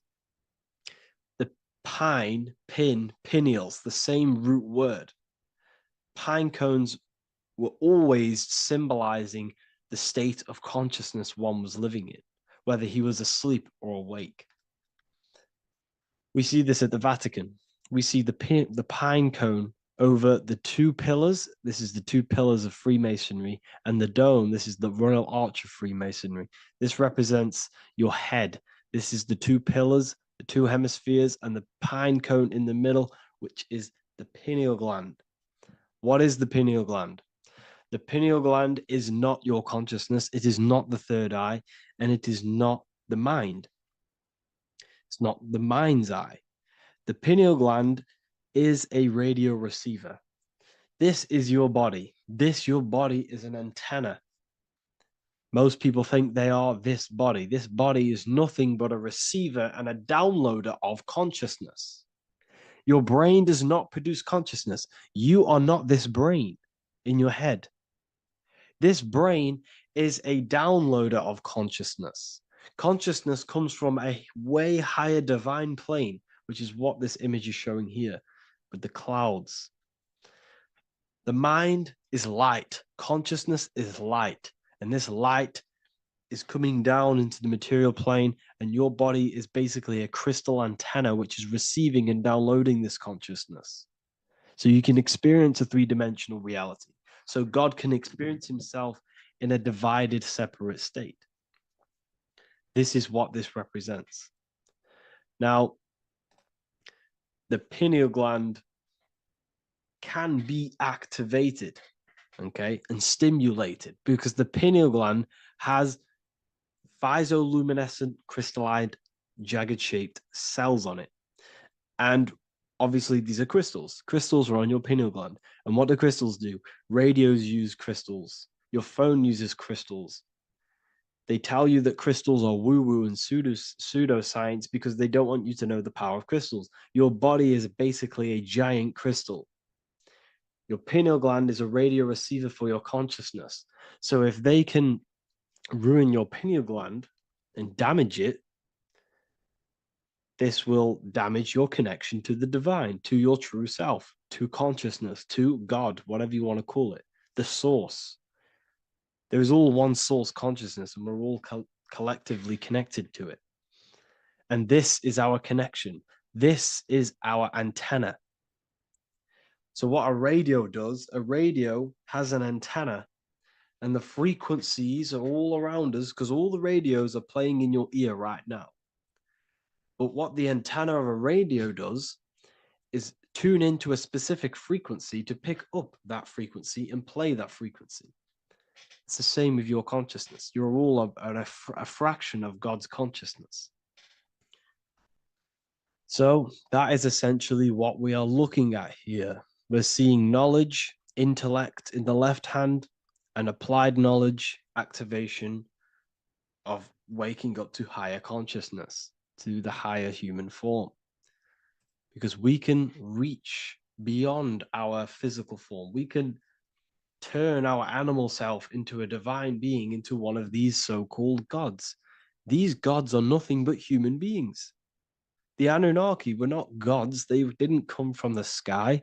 These are normal, regular human beings who activated their higher consciousness. This is what we have here. This represents spirit. Birds represent spirit. So, do we have any questions? I'll take some questions now. That was just a short lecture on what that symbol truly means. Okay. So, if we have any questions, feel free to go ahead and ask some questions. Anything that you don't understand, anything that you want to know. Okay.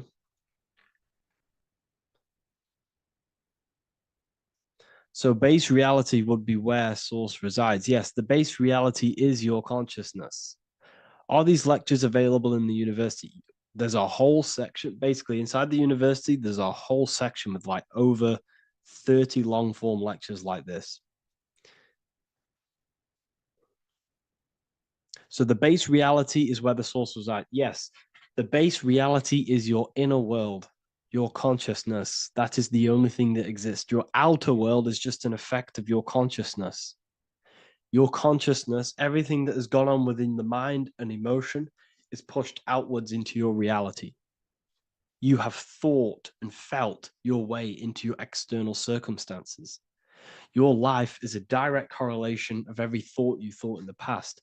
Therefore, your inner world of consciousness is creating and molding your outer world.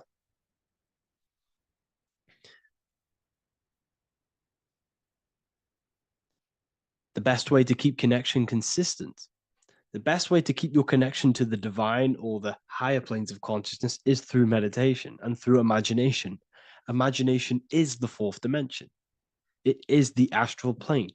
That screen that you have in your mind is not a physical screen. That is the divine plane of the astral. And this is essentially where all objects of this material world comes from.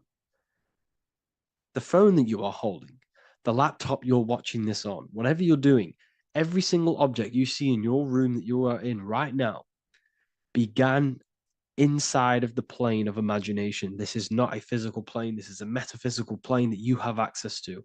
And you have the ability to bring down this plane into physical form. That's what we call manifestation. That's what the ancients called magic. This is what we now call in science metaphysics. It's all the same thing. So yes, you all have access to the divine planes. Unlike animals, this is why humans are so advanced.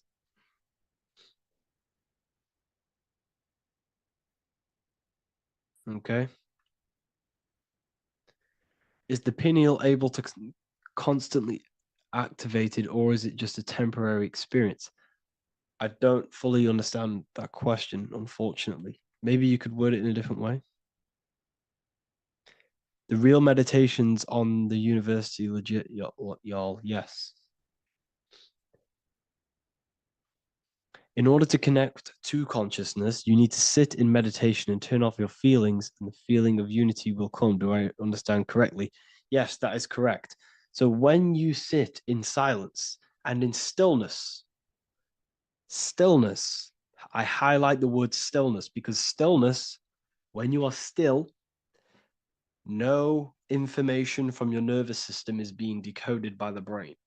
So when your body is still and does not move, your nervous system starts to relax and comes to a balanced state.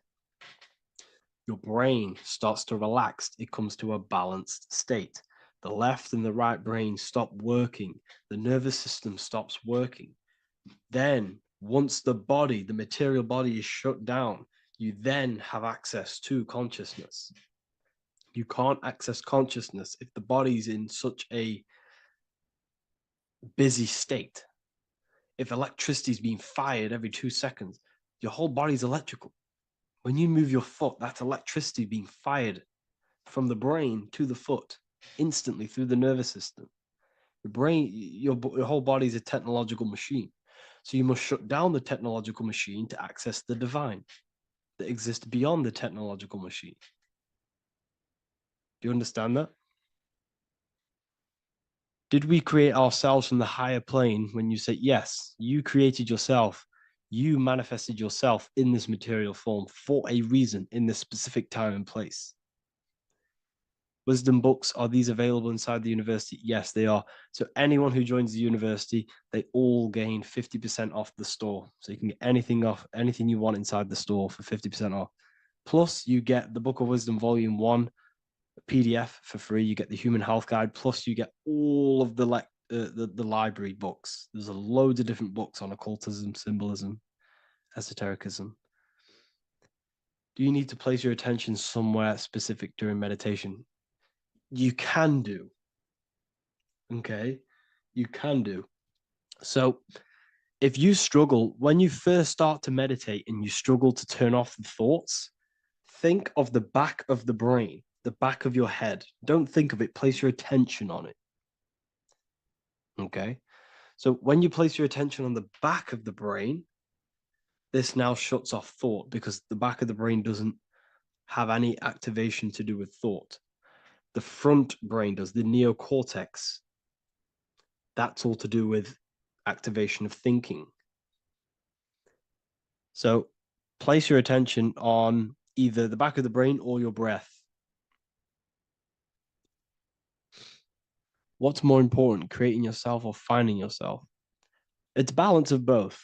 So in order for you to create fully, you must have awareness of self and awareness of thought and control over the mental dialogue, the inner voice inside of you.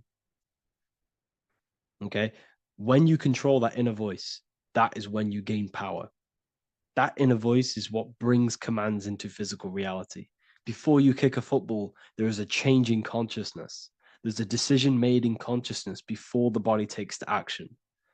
Therefore, every physical manifestation is a change of inner consciousness before it's a physical reality. You can have the reality you want through consciousness before physically having it.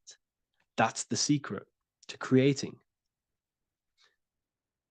But you must believe it like you know the sun is going to rise in the morning. That's how much you should know that you have that reality in consciousness through feeling and thought and imagination. And that's how you can truly create in your reality. Shrooms help with consciousness or ego. I can't really talk about that because I'm maybe uploading this to YouTube, unfortunately.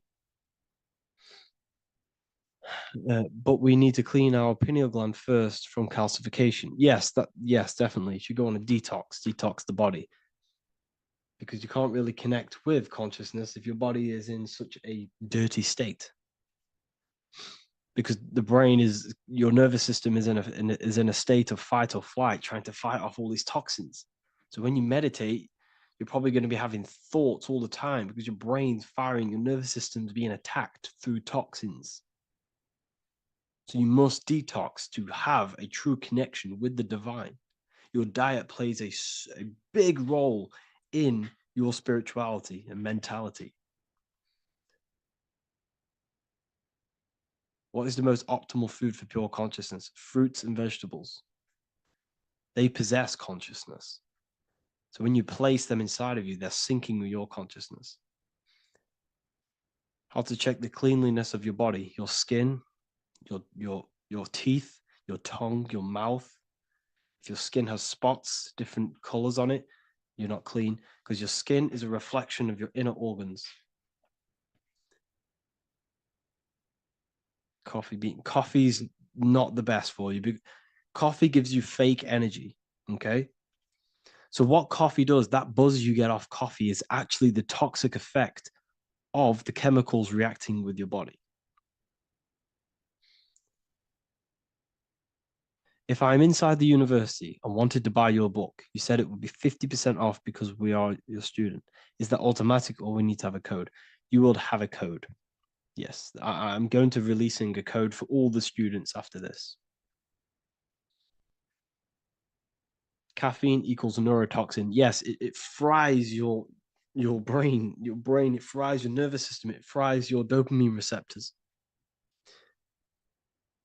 Will the Q&A last week about money symbolism be posted? Oh, I didn't post that. That's my bad. I totally forgot. I will post that after this. Thank you for reminding me.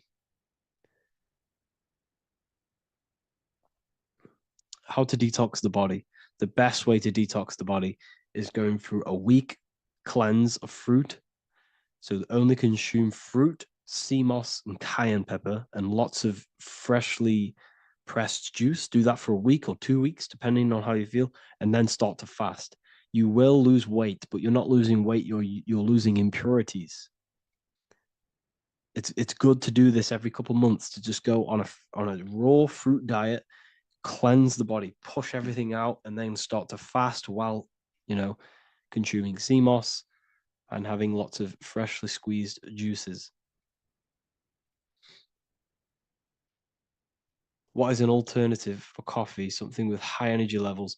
Okay, we're not taught the most simplest thing about the human body. It is an electromagnetic machine. It's electrical. It runs off electricity. The only energy you need is electricity, and that is found in fruits, vegetables. If you want energy, drink pure, fresh, pressed juice. That will give you more energy, more electricity than coffee. Can we cleanse ourselves through oil pulling? Do you recommend it?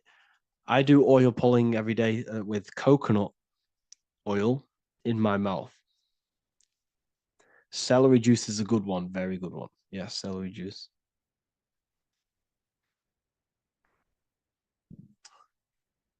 Any more questions? What kind of music do you listen to when lifting? For me, rap, hip hop push me work harder, but I know it's terrible for my subconscious. Yes, very. At least you're aware of it. You should be definitely try and stay away from the hip hop music.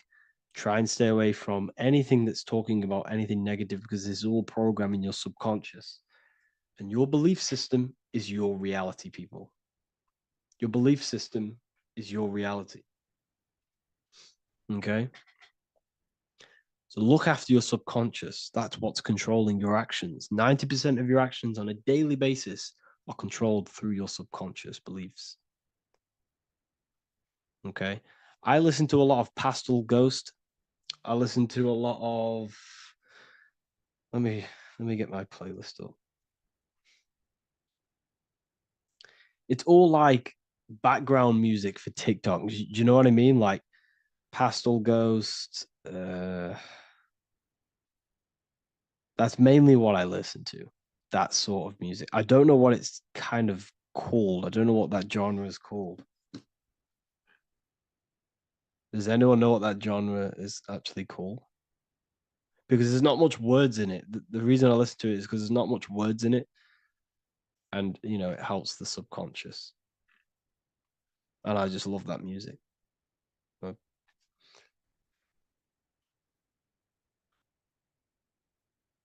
Like lo-fi, yeah, a bit of lo-fi.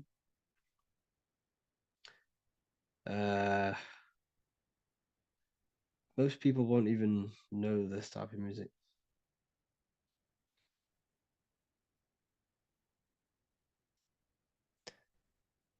Can you tell us how you use cayenne pepper? So I mix it with freshly squeezed orange juice every morning. So the first thing I have, empty stomach, I have a teaspoon of cayenne pepper, mix it in and just down it every morning. And sometimes at night. The feeling you get in your stomach after putting cayenne pepper on an empty stomach is absolutely amazing. It tingles in your stomach. It kills parasites. It kills all horrible organisms.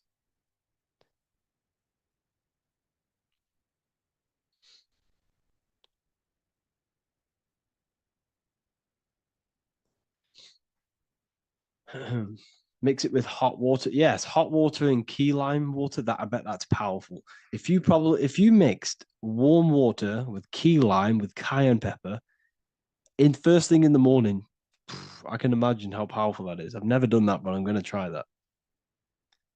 Do you use sea salt? I don't know what to think about sea salt, to be honest. I try and stay away from it. I don't know whether it's good, don't know whether it's bad. I'm kind of mixed on it. Mixed information. I've heard people have benefits. I've heard other people say stay away from it. So I don't know. I just stay away from it. I'm not too sure on it.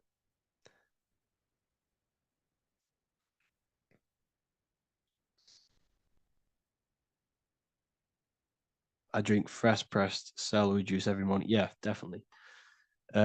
Is there any chance we could like move to like esoteric occult questions? The only reason I say that is because I might be posting this to YouTube, so it's like I don't want them. I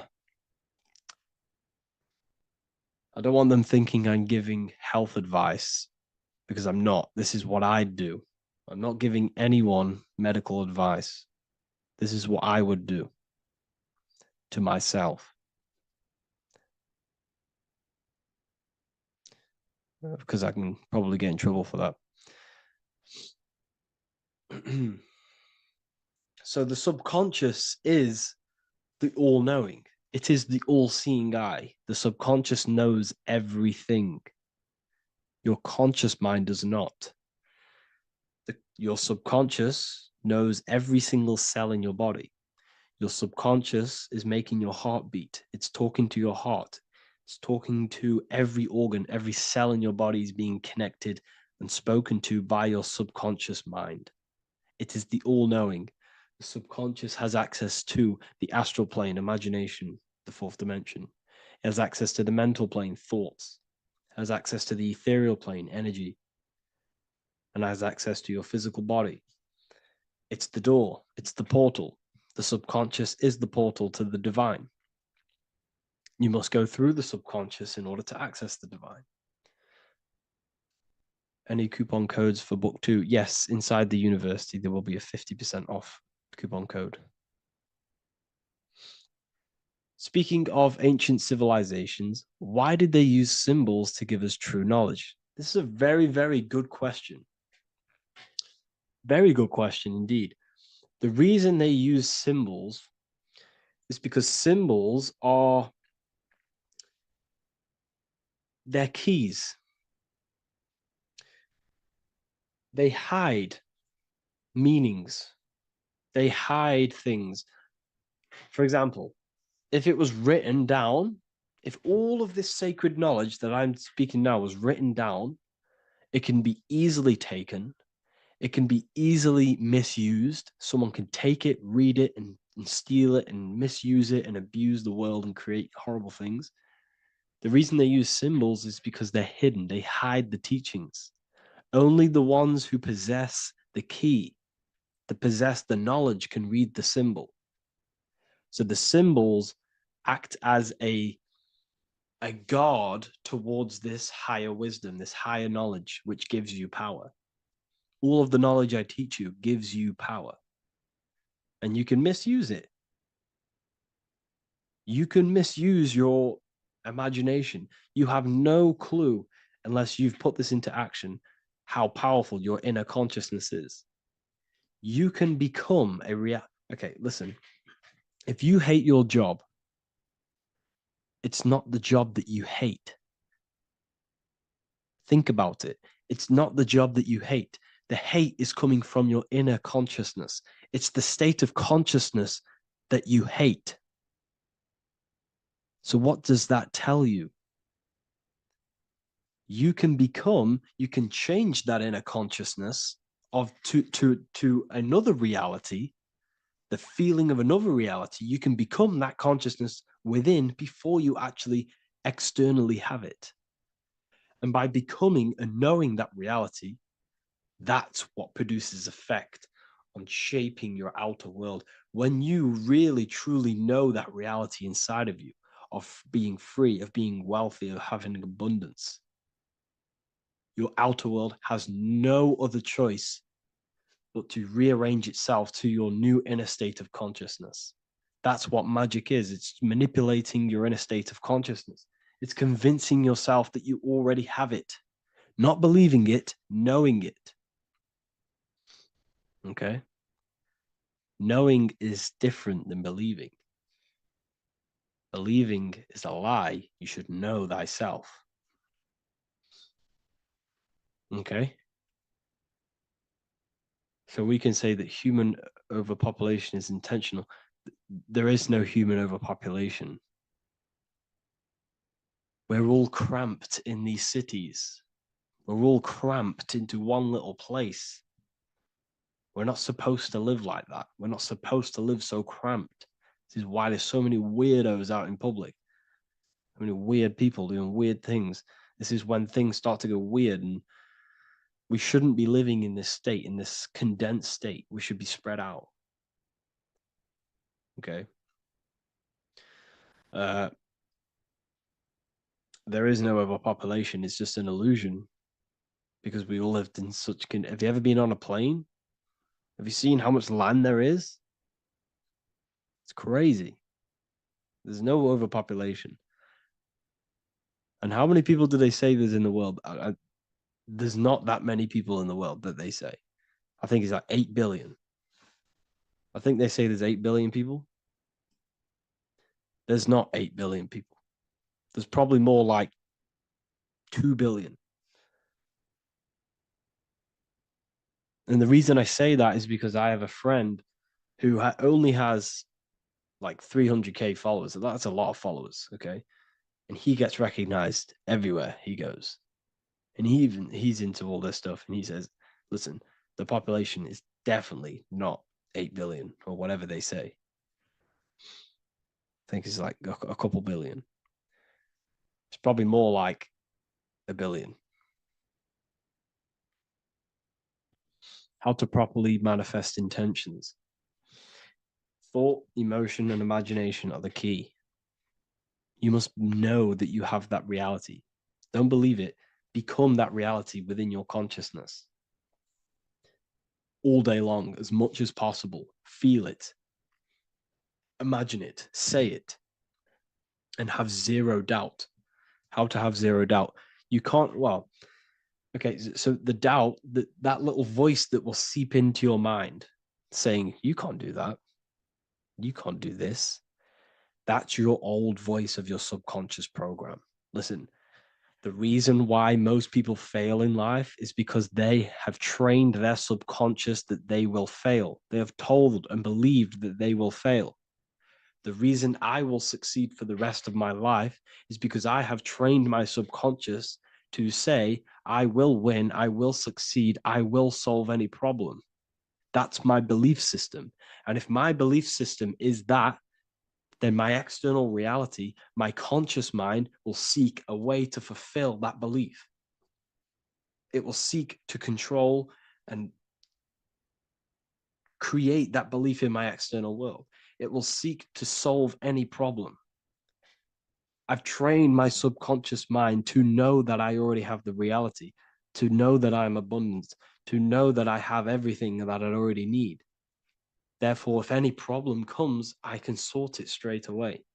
But most people have a different belief. It's not your fault. We've been kind of manipulated and told this, that they will fail, that they can't do anything, that it's too hard. And that basically casts a spell on the conscious mind, where your conscious mind is just like, no, I can't do that, because of this subconscious belief that you hold. So you must reprogram your subconscious that you can do it, that you will solve any problem, and that you are abundant. That's the reason why successful people succeed.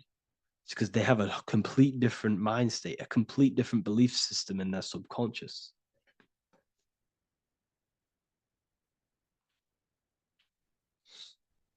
Do you offer mentoring? Yes, I do offer mentoring, but it's mainly for people who want to grow their online presence,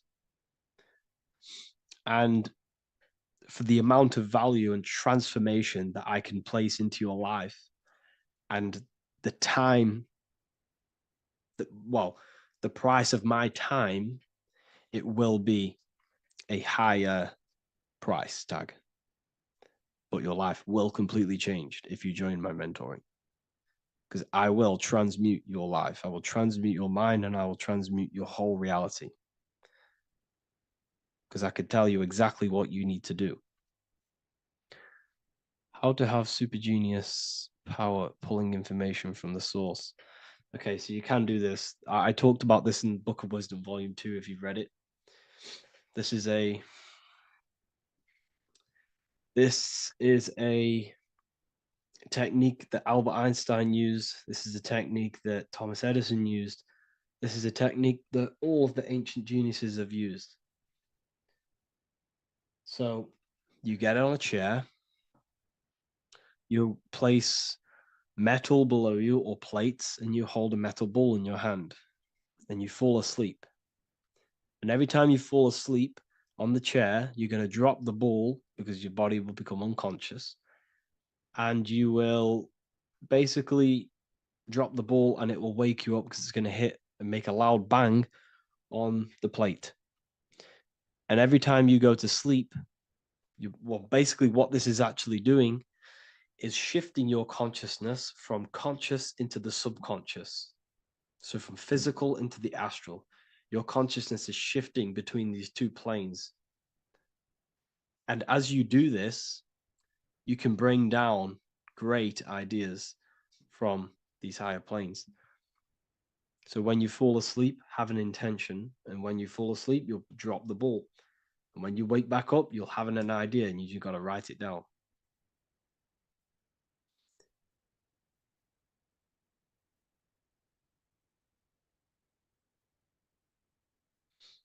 How to balance chakras. Don't focus on balancing your chakras. Focus on the mind. The mind is the cause of the chakras being blocked. If you have a blocked throat chakra, this is a problem in your mind, not the chakra. You see, the chakras are a result of the mind. You transmute the mind, you can transmute the chakras and cleanse them.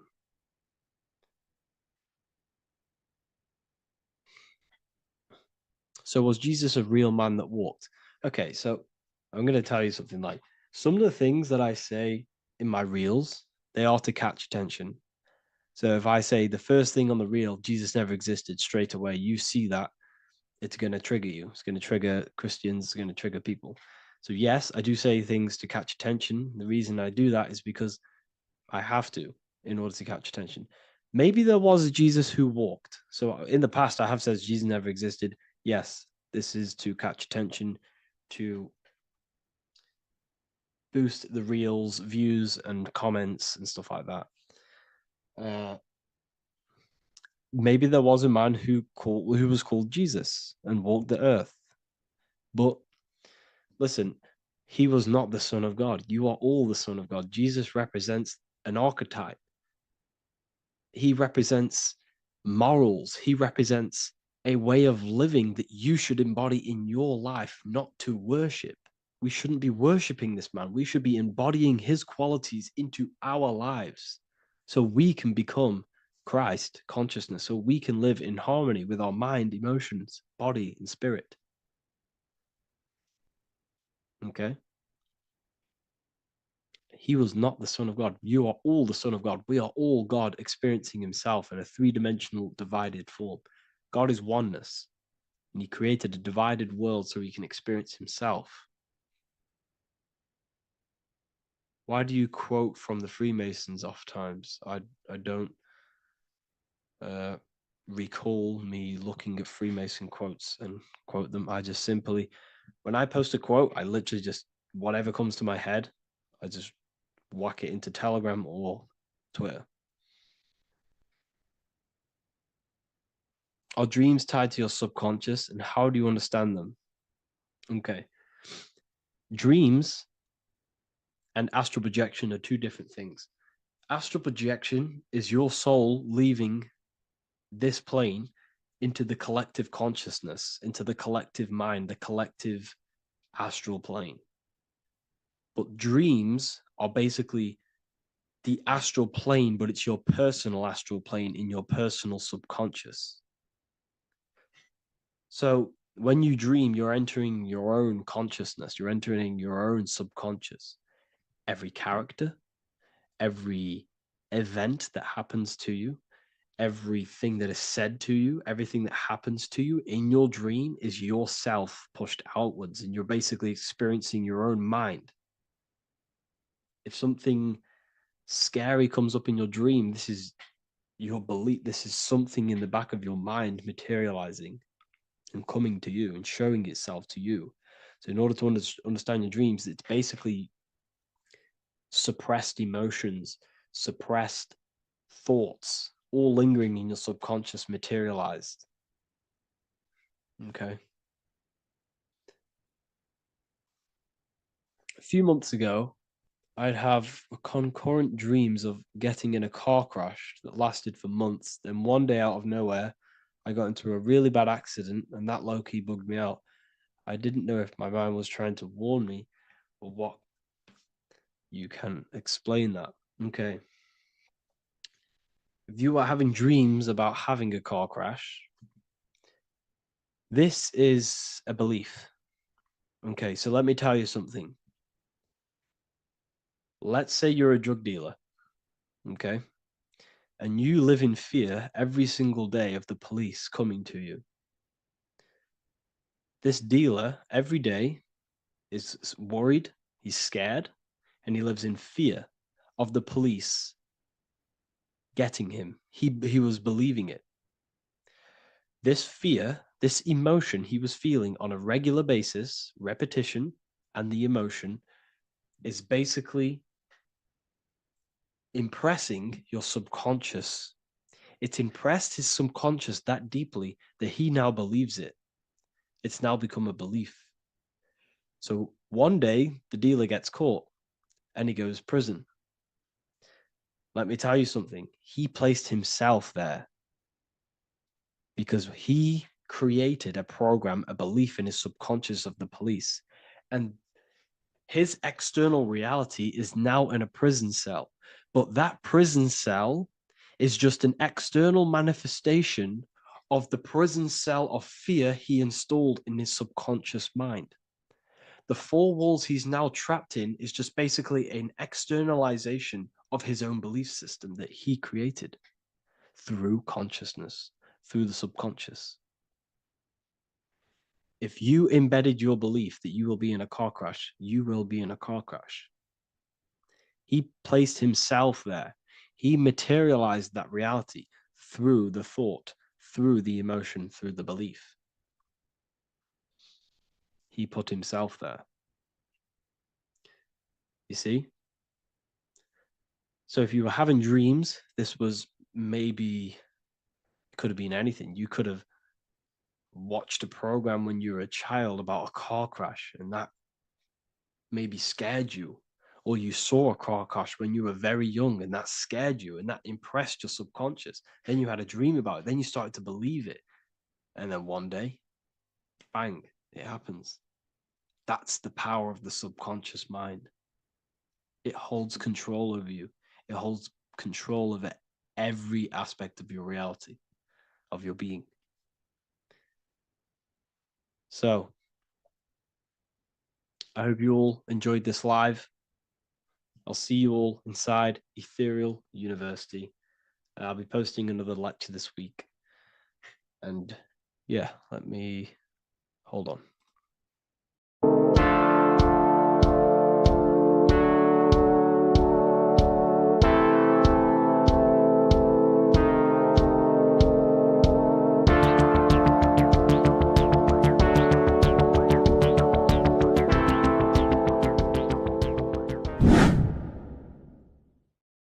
What is good, people? We're back with another video, and this is going to be talking about the connection between the micro and the macro. You know, you are the universe, everything is inside of you. So the first thing you need to understand is that the law of mentalism, we are a thought in the creator's mind, everything's being thought into existence. We have a spark of this mind, this same mind of the creator. And everything is a state of mind. Particles or atoms, whatever you want to call them, are a mental thing. They're a product of the mind. Everything's thought into existence.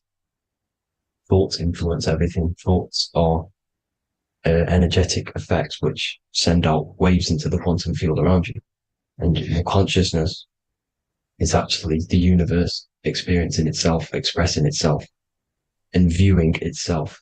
So we are the creator, but viewing itself in separate bodies. And this is why they call the material world the world of illusions, because everything's separate here, but we all forget that we are all one. We've all been brainwashed to think we're all separate, but we're all one. We're all the same mind, the same consciousness, everything. So everything's created out of toroidal fields. God created the toroidal field. That's the only thing that exists because atoms are toroidal fields. And it's the basis behind all creation, as you can see it in the owl's eyes.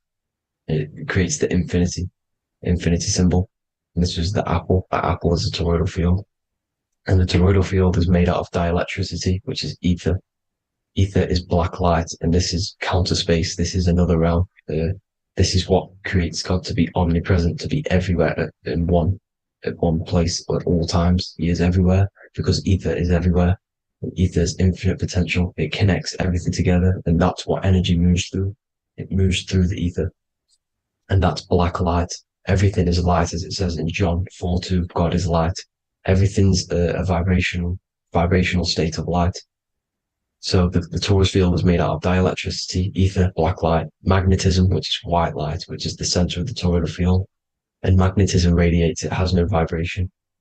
And then when white light splits, it turns into electricity, which is physical material, and that has a vibration. This is the Holy Trinity, the sun, the moon, Saturn. Saturn, the god of materialism. If you've watched my videos on Saturn, you know that Saturn is crystallizing everything into physical matter.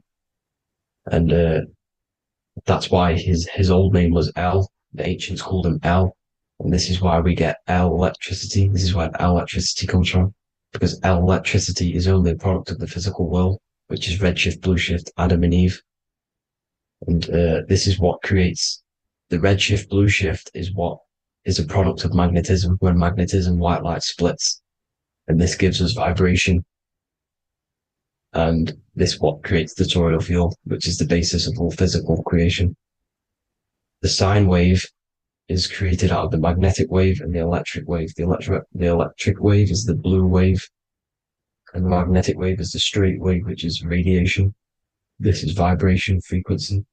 So the magnetic wave is straight, and then you have longitude and amplitude, which is depth, which is dimension. You see how the electric wave has depth and a dimension.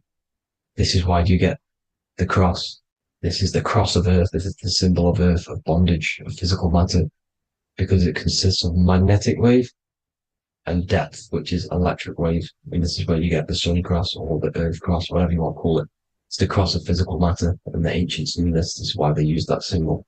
Red shift, blue shift, which is the toroidal field, is the basis of all creation, physical creation. And this is why you have the police siren is red and blue. The Matrix movie, red pill, blue pill. You have red blood and blue blood in your body. The Democrat and Republic, the two parties, red and blue. Like your taps on your taps, you have a red and blue tap. One's generative, one's destruction. Fire, destruction, water, generative. So this is the basis of all things. And electric wave has dimension, like I've already said, depth, material, and it's measured in hertz.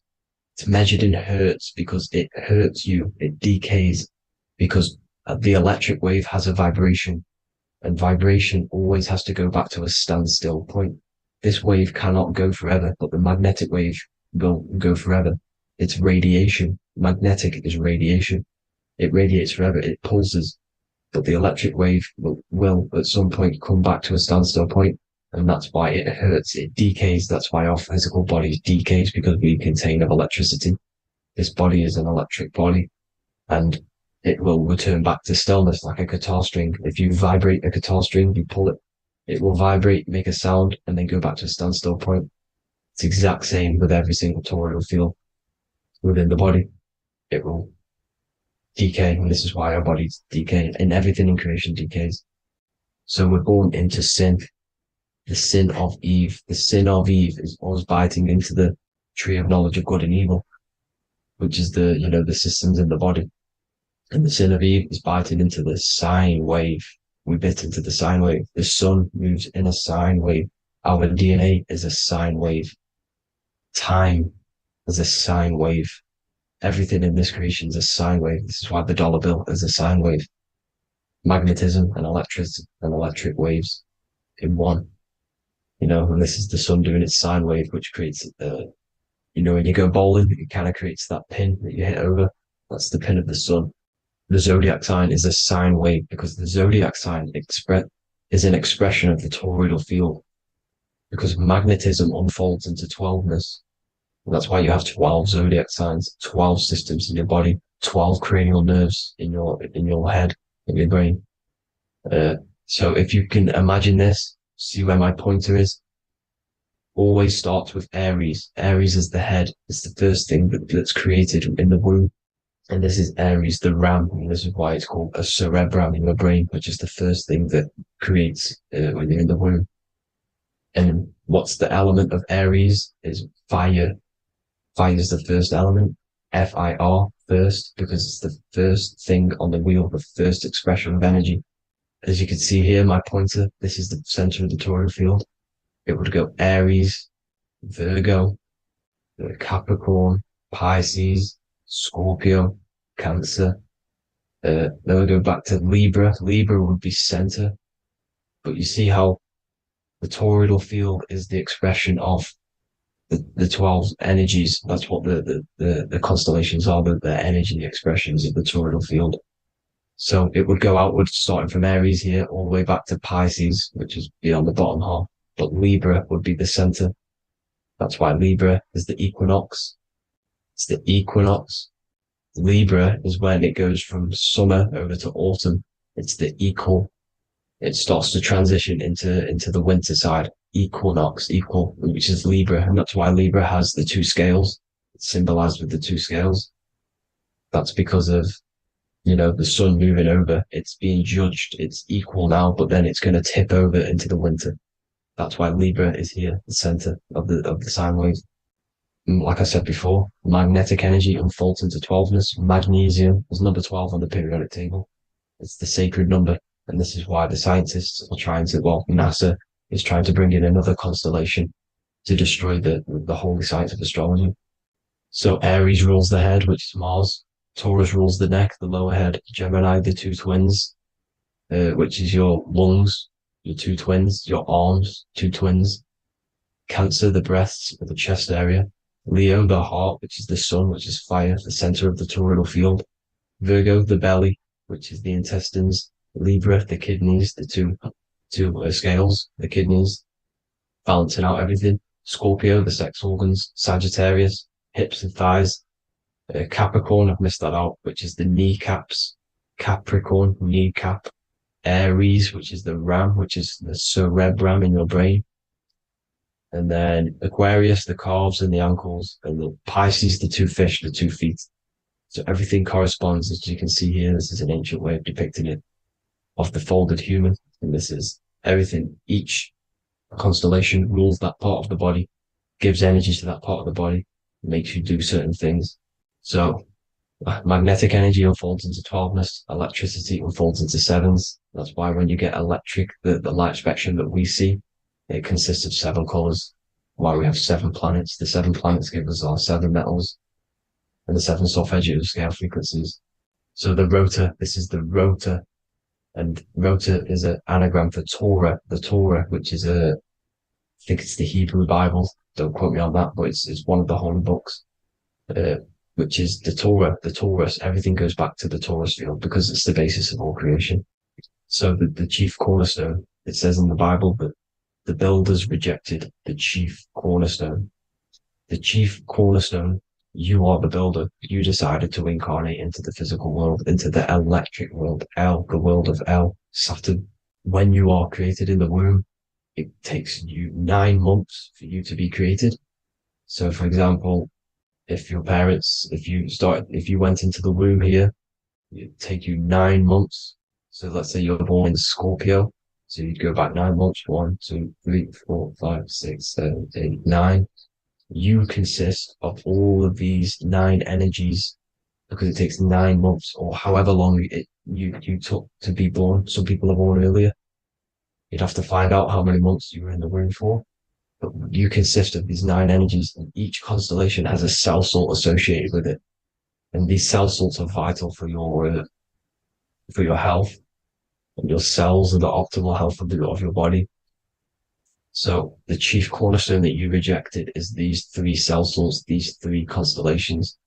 So you're mineral deficient in these 3 constellations. For example, fluoride, magnesium, phosphate, and potassium sulfate. So That's the chief cornerstone. And a cornerstone, people always get it rejected with the cornerstone. The cornerstone is not, it doesn't say the cornerstone in the Bible, it says the chief cornerstone. The cornerstone is a cornerstone of a building, but a chief cornerstone is the top of the pyramid. This is where we get the pyramid of the wheel. So you're mineral deficient in whatever 3 zodiac signs you're not. You were not in the womb for. This is the chief cornerstone you rejected. So the human body is the micro. It is the universe in a physical form.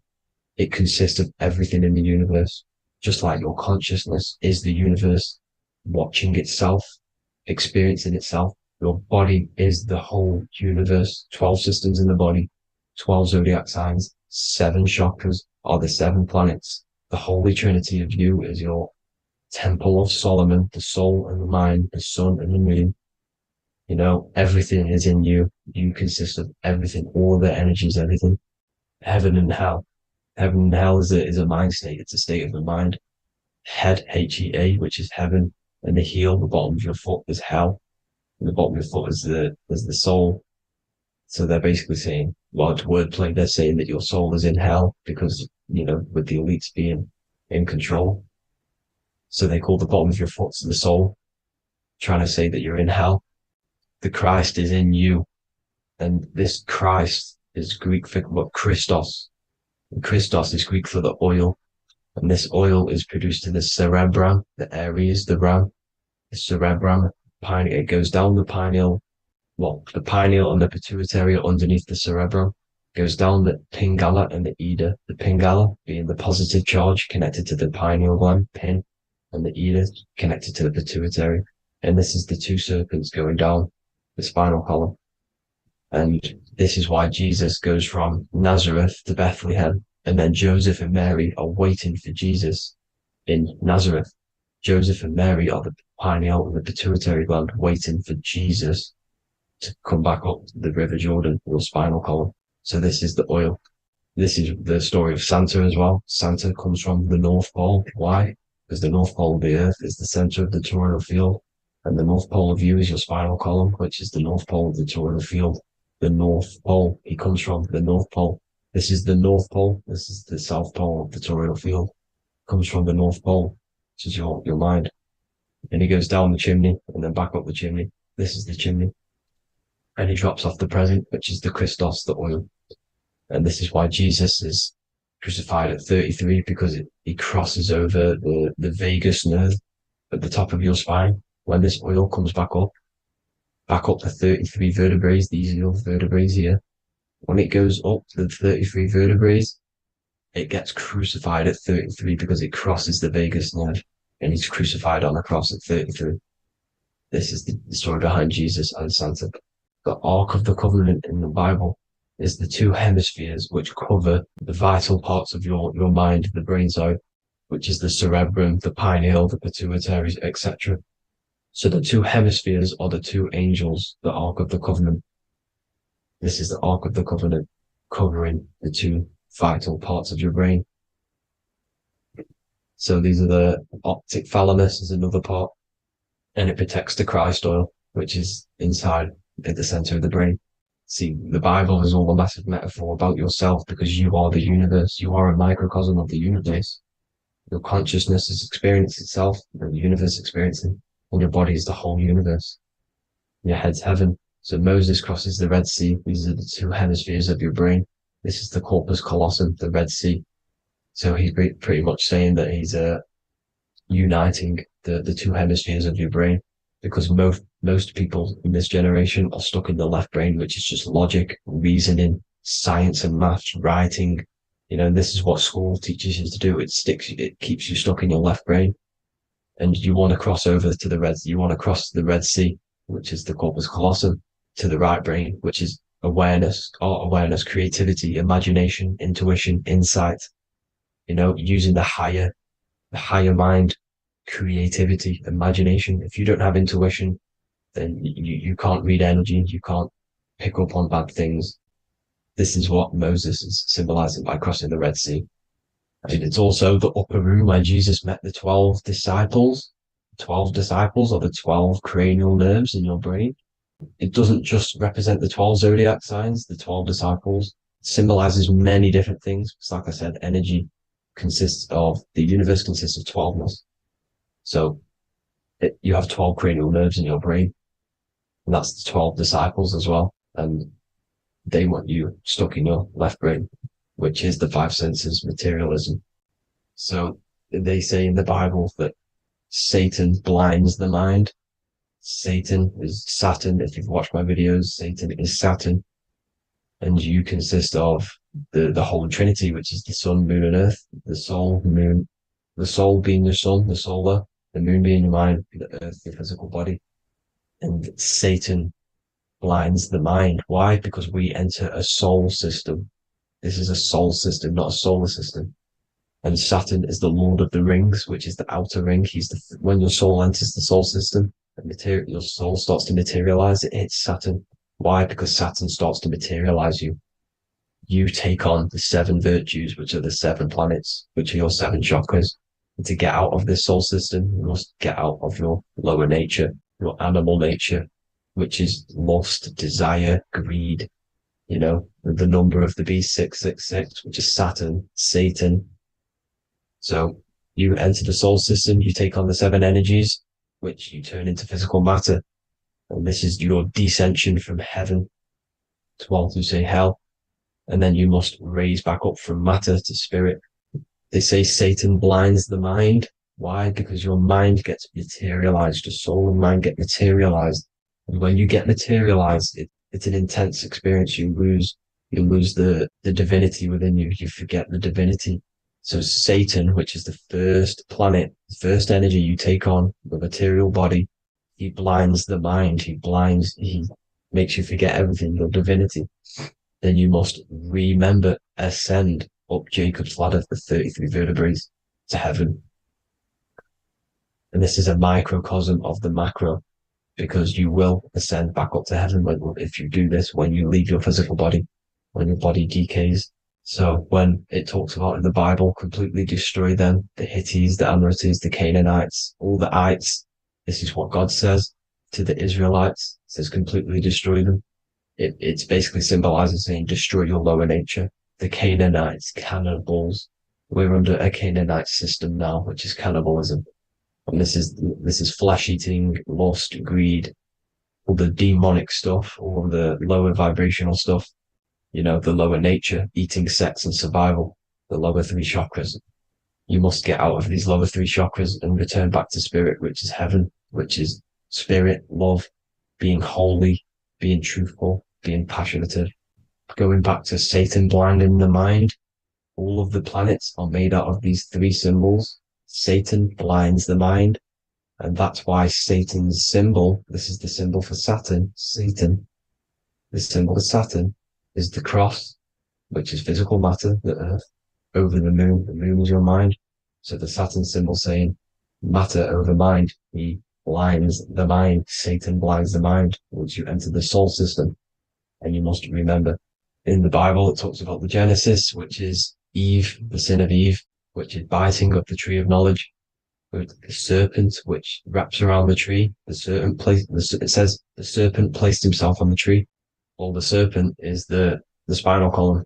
It's the serpent telling you eat from the tree of knowledge of good and evil, which is your nervous system.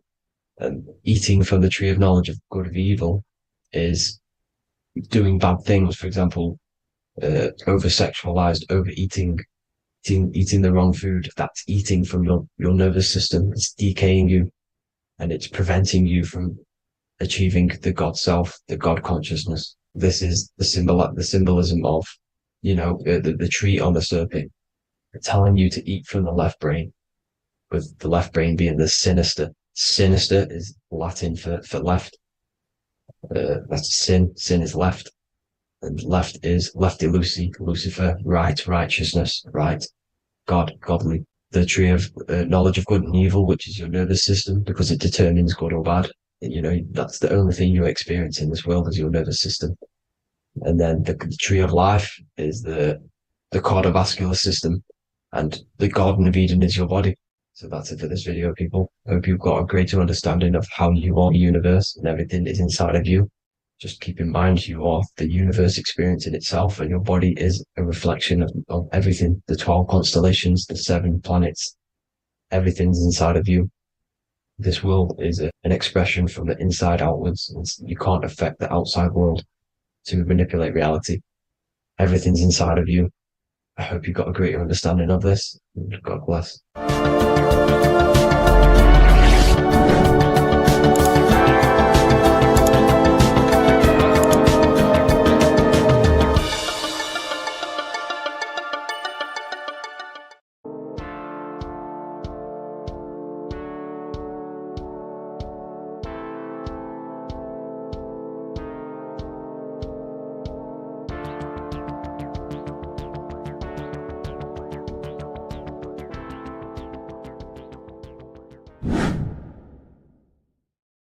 How are we doing, people? It's Revival of Wisdom. We're back today talking about sun worship. Okay? And please enjoy, sit back and enjoy the video. First thing we need to understand is that the sun is the risen savior. It's the light of the world. Without the sun, we have nothing. Now, the sun is the Son of God. We didn't make the sun. No one owns the sun. But who created the sun? Obviously, the Creator created the sun. Therefore, it is the Son of God. And that is what Jesus is symbolizing in the Bible. The Bible is a metaphorical story. That's why it's called the greatest story ever told, because it is a story about the sun, the zodiac. It's about you, the systems in the body. It's about everything that is sacred in this creation. Now you can see the suns behind Jesus' head in all of the ancient portraits, even the ones that are more modern. You still see a sun on the back of his head because he is the sun. He's the light of the world, our risen savior. And this is what Christians are lost because they don't realize it's a symbolic story and they think Jesus was a historical person. He's not a historical person. Okay, this is what we need to get out of our mind. This wasn't a historical person. It's the Son, our risen Savior. The Son is the soul. It's the soul of this creation.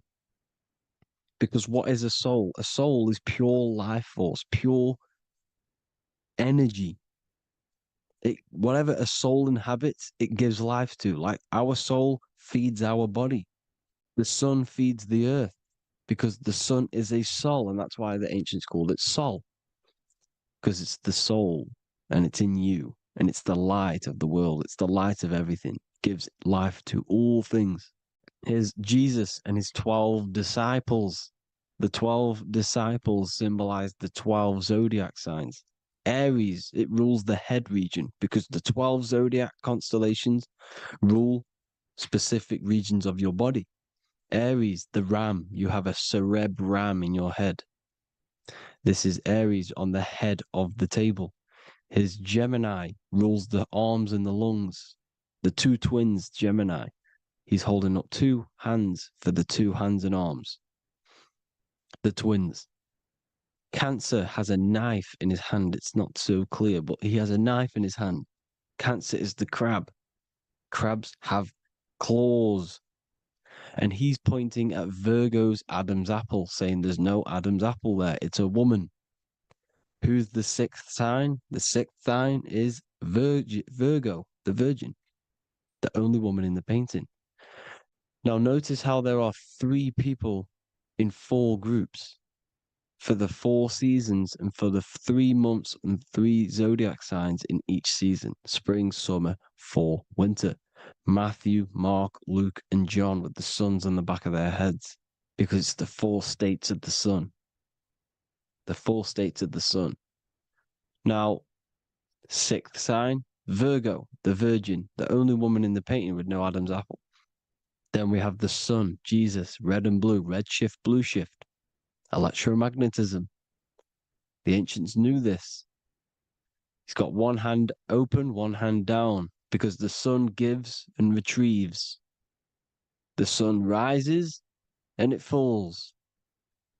It gives, then pulls away. That's what the sun does, and that's what he's doing. His arms are out symbolizing the rays of the sun, casting down onto the earth, giving and then receiving.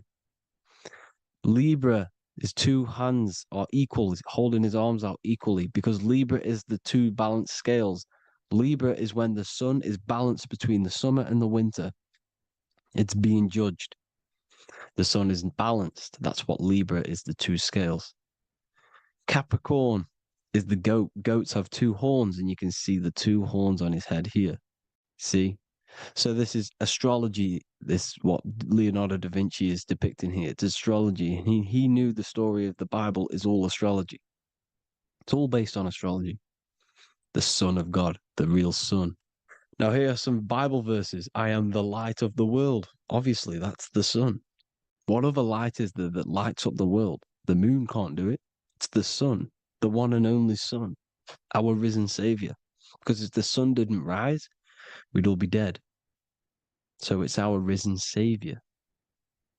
And it dies for our sins every night and then gets reborn every day.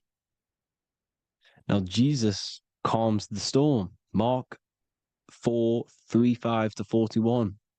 The disciples are all on a boat and there's a heavy storm. But Jesus is asleep. The disciple says, Jesus is asleep. We need to awake him. They wake up Jesus, and Jesus got up and rebuked the wind and said to the waves, quiet, be still. Then the wind died down and it was completely calm. Well, when Jesus was asleep, this is the sun not being risen. It's not risen yet. Because in the night times, that's when the storms happen on the sea and the ocean. And when they awake Jesus, Jesus rises because he's the sun. He rises and everything calms. Because when the sun comes, the storms go. You see? So it's the sun. It's all about the sun. Here's another, Luke 22:10. A disciple asked Jesus, when will we know it's the end times? And Jesus says, as you enter the city, a man carrying a jar of water will meet you. Follow him to the house that he enters. Well, this is clearly talking about astrology, the topic that Christians think is satanic, when they don't realize the whole thing's based on astrology. Because the end times is the end of Pisces, which is the two fish, which is the age we've just gone out of. And you can see all these ancient churches here with two fishes, because they knew it was the age of Pisces. There's an ancient photo, ancient artwork with the two fish, Pisces. And the end times, as it talks about in the Bible, when Christians think the world's going to end or something. But no, it's just the end of Pisces. As you enter the city, a man carrying a jar will meet you. Follow him to the house. The house is the zodiac sign that he enters.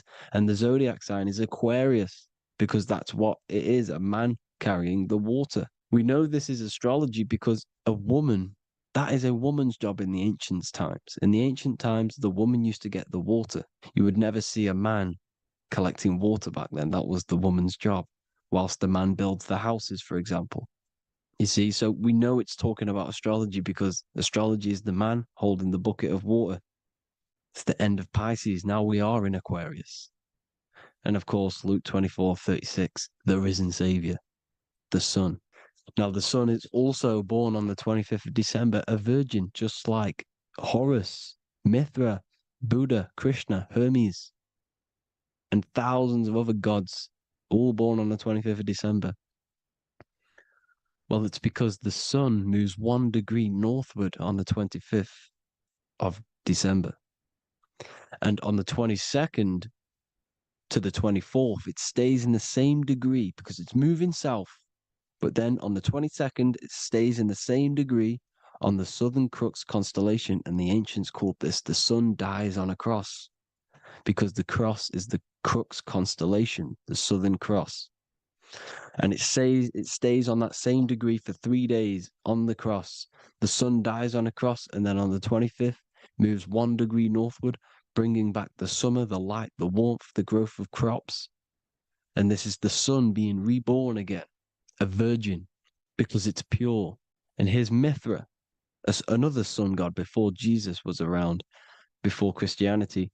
It was Mithraism and Mithra. Ra is Ra, the sun god, Egypt. It's all about Ra, the sun. You can see the crown of thorns on Jesus' head, symbolizing the rays of the sun. And here are the rays of the sun on the back of Mithra's head.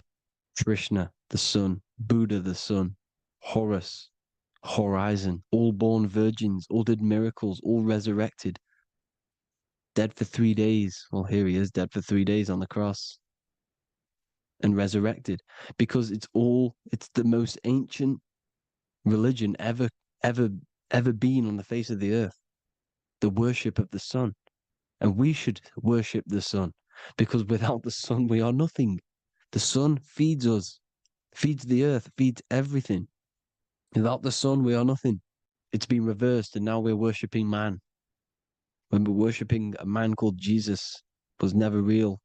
It's all about the sun, the most high, the most powerful, potent, celestial body in the sky, the orb that feeds us every day. It dies for our sins and rises every day. It's the sun. Now on the Holy Communion Day, it's the worship of the sun. They give out mini suns. It's Jesus holding a sun. And they raise the sun on Sunday, because they go to worship their sun god on Sunday. Not Saturn Day, not Moon Day, Monday, but on Sunday when the sun is exalting. And they hold suns up above their heads because the sun rises. They're symbolizing the sun rising above their heads as savior. It's the sun. It's the Holy Communion Day. And here's Jesus giving a piece of himself to the children. It's the sun, the light. Judas was known as a backbiter, a backstabber, because he stabbed Jesus in the back. He betrayed Jesus. Well, this is just another astrological story about the constellation Scorpio, because the Scorpio is the J, looks like a J. J for Judas, the scorpion, the backbiter. Scorpions backbite, they bite with their back. And what does Judas do? He betrays Jesus by kissing him to let the warriors know who they need to get. So he kisses Jesus, and Jesus gets stabbed in the back. Well, when you get stung or bit by a scorpion, they leave like a kiss. So Judas kisses him and gets betrayed. Well, this is because the sun, when it hits Libra, it's balanced. The sun is balanced because it comes through summer. Now the sun's starting to die. The sun's starting to die. It hits Libra. And then as soon as it hits the Scorpio, it gets betrayed because now the sun has to fall to winter. And Saturn is there waiting to take over the darkness of the winter. So he gets stabbed in the back by Scorpio. Judas, the scorpion, the backstabber. You see, it's an astrological story. Here's Mary. Mary means marry, which means pure. The sun is pure. No one gave birth to the sun but the God. And it's born every day. It's born every day on every year. It's born pure. There was no controversy. There was no, activity for the sun to be born. It's pure. Now, the 7 metals come from the 7 planets. The sun gives you gold, and this is why the sun is golden. It looks gold. And this is why the banks are backed by gold, because gold is the most valuable metal, because it's the sun, the most valuable celestial orb in the sky, in the heavens. Well, here's Jesus, another ancient symbol of him being crucified on the cross with the big sun, the Southern Crux constellation. The sun dies on the cross constellation. And if you go to the old etymology dictionaries, you will see sun and son is the same word. They come from the same etymology roots. You can use them for no matter what, but they've been confused today. But if you go back to the old dictionaries of etymology, they are interchangeable. You can use them. Son, sun, sol, it's all the same thing. The 12 disciples, 12 brothers of Joseph, 12 tribes of Israel, 12 breastplates on the stones, because it's all the 12 astrological signs. They could have used any other number, but there's 12. Because 12 is the mind, which is God. 7 is the number of matter, which is man. 7 energy centers. in the body, 12 cranial nerves in the brain, because it's the mind. 12 is the 12ness. The zodiac is literally the mind of God, the signs of God. Now here we see here, Job 38, 31 to 33. Can you lead forth a constellation in the season? He's asking you, can you read the sky? Can you read the heavens? Canst thou bring forth the Mazzaroth in its season? Mazzaroth means 12 signs, the zodiac. Why did they translated every single Hebrew word in the Bible into English, but they decided to leave out Mazzaroth? Why?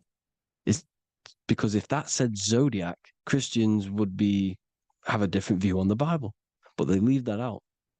But Mazzaroth actually means the 12 signs, the zodiac, and the stars means sign. The word stars means sign because the stars are signs, things to come, which is off in Hebrew, which means sign, things to come. You see a sign on the road, it's something coming. But God is saying, no, what does he say?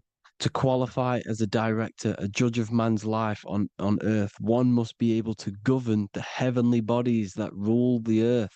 It's telling you to read the heavens. We need to read the heavens. Astrology, the 12 zodiac signs, the mind of God. It's telling you, read the Mazzaroth, read the zodiac, because they are things to come in your life. They are signs. It's not satanic, it's made by God. God said, let there be lights in the firmament of the heavens to divide the day from the night, and let them be for signs. Signs are things to come. The 12 zodiac signs. It's all about astrology. Here's Mary holding the sun. His son, her son. It's the sun in the sky, the one and only, the most high, the soul, the solo because it's on its own, the most powerful, Ra, radiance. Here's the Pope holding the sun. All three popes holding the sun because they're sun worshippers and they know the true meaning and origins behind Christianity. Sun worship. Here's the Vatican is a sundial. Yes, this is literally a clock. Your clock, your watch is a sundial. It's got 12 sections on it for the 12 zodiac signs. 12 hours, 12 Horuses. Now here you see Jesus walking on water. Well, it's the sun, and here's the beard of the sun. Here's the pyramid of the sun, the illuminated one, the all-seeing eye, the sun. Here's the Ankh. The sun creates these symbols. The ancients knew this. Now, when you see these headdresses, these are actually the days of procession of the sun. Aries, Cancer, Libra. It's all about the sun. Here's some more sun worship going back to Egypt. Ra, Horus, Osiris, and Set. Jesus and Satan is Horus and Set. The sun and Saturn. Saturn rules the winter, Satan. Jesus, the sun, the light of the world, rules the summer, rules the day. Satan's the night, Saturn's the night, the sun is the day. The evil brother, Satan. Well, Horus this is where we get the word hours from. There are 12 Horuses. The sun moves in 12 Horuses, 12 hours. Where's Horus? What hour is it? Where's Horus? His Ra, 12 noon, Ra, radiates, powerful, the most high sun. That's why he has a sun on the top of his head. These are the four states of the sun. Set, sunset. This is why we say sunset, because the sun is setting. His sunset, his Horus, horizon, the Horus is rising, Ra radiating, and the sunset. Then midnight is Osiris. Here's another ancient symbol for the sun, the scarab. Ra, the sun, scarab. It's got the word Ra in it because it's the sun. And here's the sun on top of the scarab with the wings. Because scarabs roll dung up hills and then they'll let it fall down the hill to gain more matter. To gain more bigger, like a snowball effect. And the ancients saw this as a process of the sun because the sun climbs up the hill and then it falls. So they used the scarab to symbolize the process of the sun. The sun climbs and falls. Here's an ancient Egyptian cat cutting off the head of the serpent. Well, the cat is cutting off the head of the serpent, symbolizes the sun cutting off the nighttime. When the sun rises, it cuts off the nighttime. It cuts off the serpent. The serpents represent darkness or evil. And there's some more symbology of the sun and the heavens, the arch, the royal arch, the firmament, the sun inside the firmament. These are all ancient churches, and they all depict the firmament with the sun inside. Is the ancient cosmology, you see, because it's all about the sun. Everything's about the sun, because the sun is our orb made for us to sustain life and this inside of this creation, inside of this firmament, the royal arch of heaven. Here's the Freemasons depicting it. Here's the Masonic royal arch, but you can even see the zodiac signs. Here's Cancer, the checkered board. It's the royal arch of the firmament. Obviously, they don't want to tell you that. You live in space, apparently. Some more sun worship. Here's the beard of the sun on the water. They all have this long beard. And why do they say amen? Amen at the end of every prayer. Amen is a sun god, a creator god. It's all about the sun. So thank you all, people. Hope you all enjoyed. Hope you all gained some knowledge and insight. Please give me a follow, drop a comment, drop a like. Have a good day. Love you all.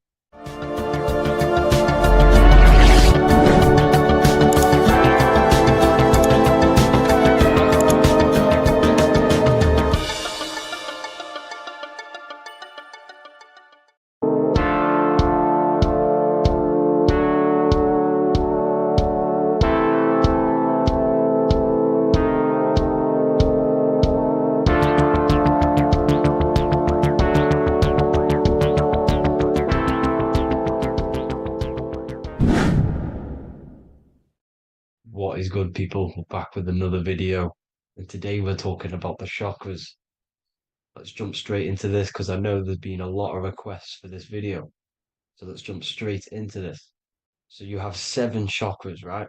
7 chakras, and these chakras are feeding off your electromagnetic field, known as your aura. This is both positive and a negative pole, male and female, right? This electromagnetic field is made out of electric and magnetism, and together they come as electromagnetic. Now, your chakras, the word chakra just means wheel, spinning wheel, because that's what they are. They are spinning wheels of energy. They do not exist on this physical plane. They exist on the etheric plane. Okay. Now, these energy centers are known to regulate your emotions, and each energy center controls the organs and cells in that particular area of the body. So, for example, your sacral chakra will control the cells and organs of your sexual reproduction area. Okay, the navel chakra or solar plexus will control the digestion in your body. Same with the heart, same with the throat, right? So they are like mini brains for each center of your body. They run along up the spine, but notice the crown chakra exists outside the body. It's just above the head. Now, this process of the chakras is obviously the 7 colors of the rainbow, starting from red, which is the lowest vibrational color, all the way to violet, which is the highest vibrational color. This, like I said, these energy centers are feeding off your electromagnetic field. So if these chakras are unbalanced, they are taking too much energy from your electromagnetic field, making it weaker. Now, this is the North Pole. As you all know, the Earth is flat, and we live inside of a giant torus field, and the North Pole is the Earth's heart chakra. And this is why the aurora borealis or the northern lights, whatever you want to call them. That's why they are green, and they are being emitted from this center point of the earth because it's symbolizing the heart chakra, which is green, right? Now, you do work your way up to these. However, this is a torus field. You are a torus field. You have different layers of this torus field, right?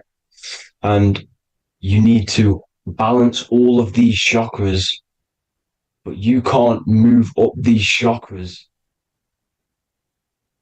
until you open the one below it. So it's like a stairway. You can't go to your solar plexus without going through your sacral. You see? So you have to work up these.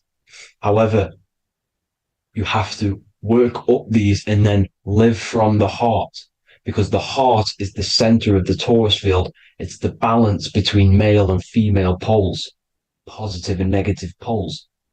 So you have to balance all of these chakras and then bring them all into one, which is the heart chakra. Now, they exist on the etheric plane. They exist on the etheric plane, and the etheric plane is a layer of the material plane. It's the one higher than the material plane. And then after the etheric plane, it melts into the astral plane. So they exist just between the physical and the astral aspect. Now, this is the yin and yang matter, which is the lowest root chakra, physical matter, and then to spirit, because high vibrational matter turns into spirit, low vibrational spirit turns into matter. So they're interchangeable. This is the yin and yang. Now, when you see ancient paintings with the halos, you see this is like a toroidal field coming out the top of his head, you see, with a halo. This was symbolizing in the old days, in the ancient days, that they've aligned their chakra, they've reached Christ consciousness, which is God consciousness, right?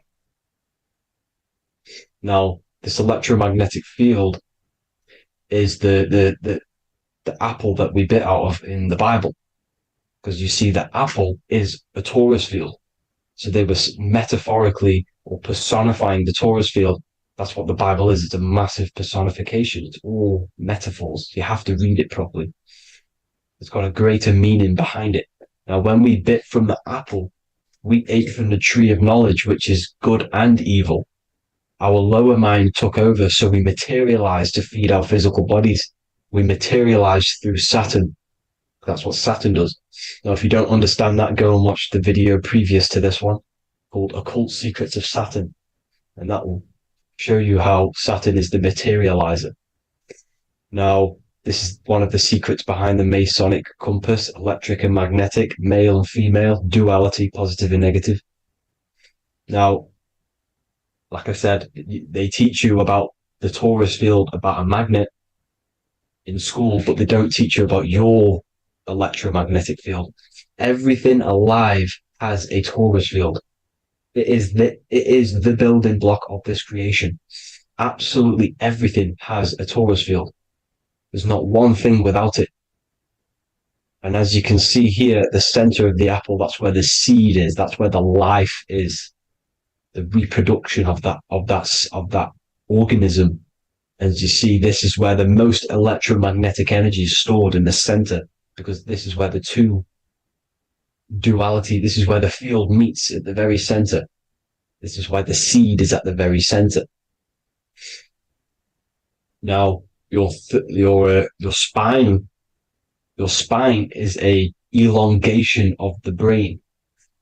The brain is heaven, and the bottom of the spine is hell. So this is Saturn, which is the root chakra. The 7 planets are associated with each chakra. Moon equals mind. Okay. Now, Saturn is physical matter, as I've just explained. This is the lowest vibrational color. And they want you trapped down here, which is your hell state, your animal nature, your physical nature. They want you to identify as the physical body. They don't want you to reach these higher states of consciousness. Okay? Now, in the brain, you have 12 convolutions. Now, this is what they were symbolizing in the Bible with the 12 disciples. And obviously in the Bible, it says the upper room where Jesus met with his disciples. This is heaven, the brain, the higher states of consciousness. Now, this is your North Pole. This is Jacob's ladder. Okay. This is why you have 33 levels of Freemasonry, because it's symbolizing the 33 vertebrae, which are these little things here on the back of your spine. Because once the Kundalini energy from the bottom of your spine rises to the top, this is when you get enlightenment and opens your third eye. Spiritual enlightenment. As you can see here, this is Jacob's ladder. This is the Kundalini symbol, right? And they're even showing you this in the medical symbol. They're putting it in your face. The serpents are wrapped around the spine. Now, the serpents symbolize how the energy moves around the spine, because it's a torus field, you see? At the center of the torus field, it wraps around the center pole. It wraps around it, and this is how the energy moves up. So they're symbolizing it with the serpents. Okay? Now, every religion has a sacred river. For the Egyptians, it's the River Nile. For Christianity, it's the Jordan River, right? This river is the canal, the energy canal at the center of your spine, all the way leading to heaven, to the Holy Land. This is the chamber which the energy rises up, right? Now, they used to say the gods descended from heaven to man. This is just heaven. This is the mind state. And they said the gods were connected by a rainbow bridge. That's the chakra system, the rainbow bridge. Okay. Now, the ancients called this place Midgard, Earth, where both evil and good live, right? Midgard. But you can go to heaven, which is a pure mind state, because once you're in heaven, nothing negative can ever bother you. That's completeness, pure Christ consciousness. Now, this is why Jesus dies at 33. He didn't actually die, but it's symbolizing the death of the physical body. Not the death of the physical body, but his consciousness rising above the physical body to, as I said here, matter to spirit. Matter died off and he came spirit consciousness. This is symbolized by the 33 vertebrae, which is obviously the 33 levels of Freemasonry. And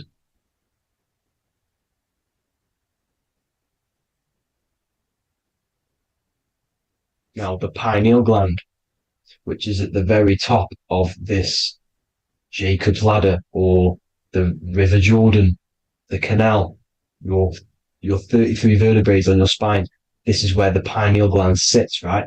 At the very top, at the center of your brain. Now, there's multiple ways this was symbolized. The Eye of Ra, which is used by the Egyptians. Now, this pineal gland is the seat of consciousness. This is where your consciousness is stored, right? And the ancient Sumerians used the pine cone, hence why it's got the word pineal gland, the seat of the soul consciousness.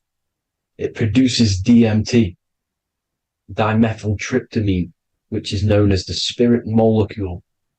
And the pineal gland is wrapped in microcrystals, and we all know crystals transfer frequency and energy. Now, radios use crystals. A radio is a frequency transmitter, turning a frequency into a frequency that we can hear with our ears, right? Because all the radios are actually playing right now in your ears.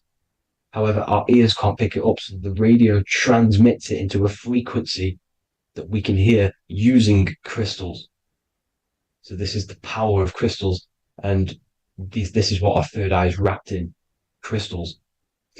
Now, this third eye is not actually your third eye, it's your first eye.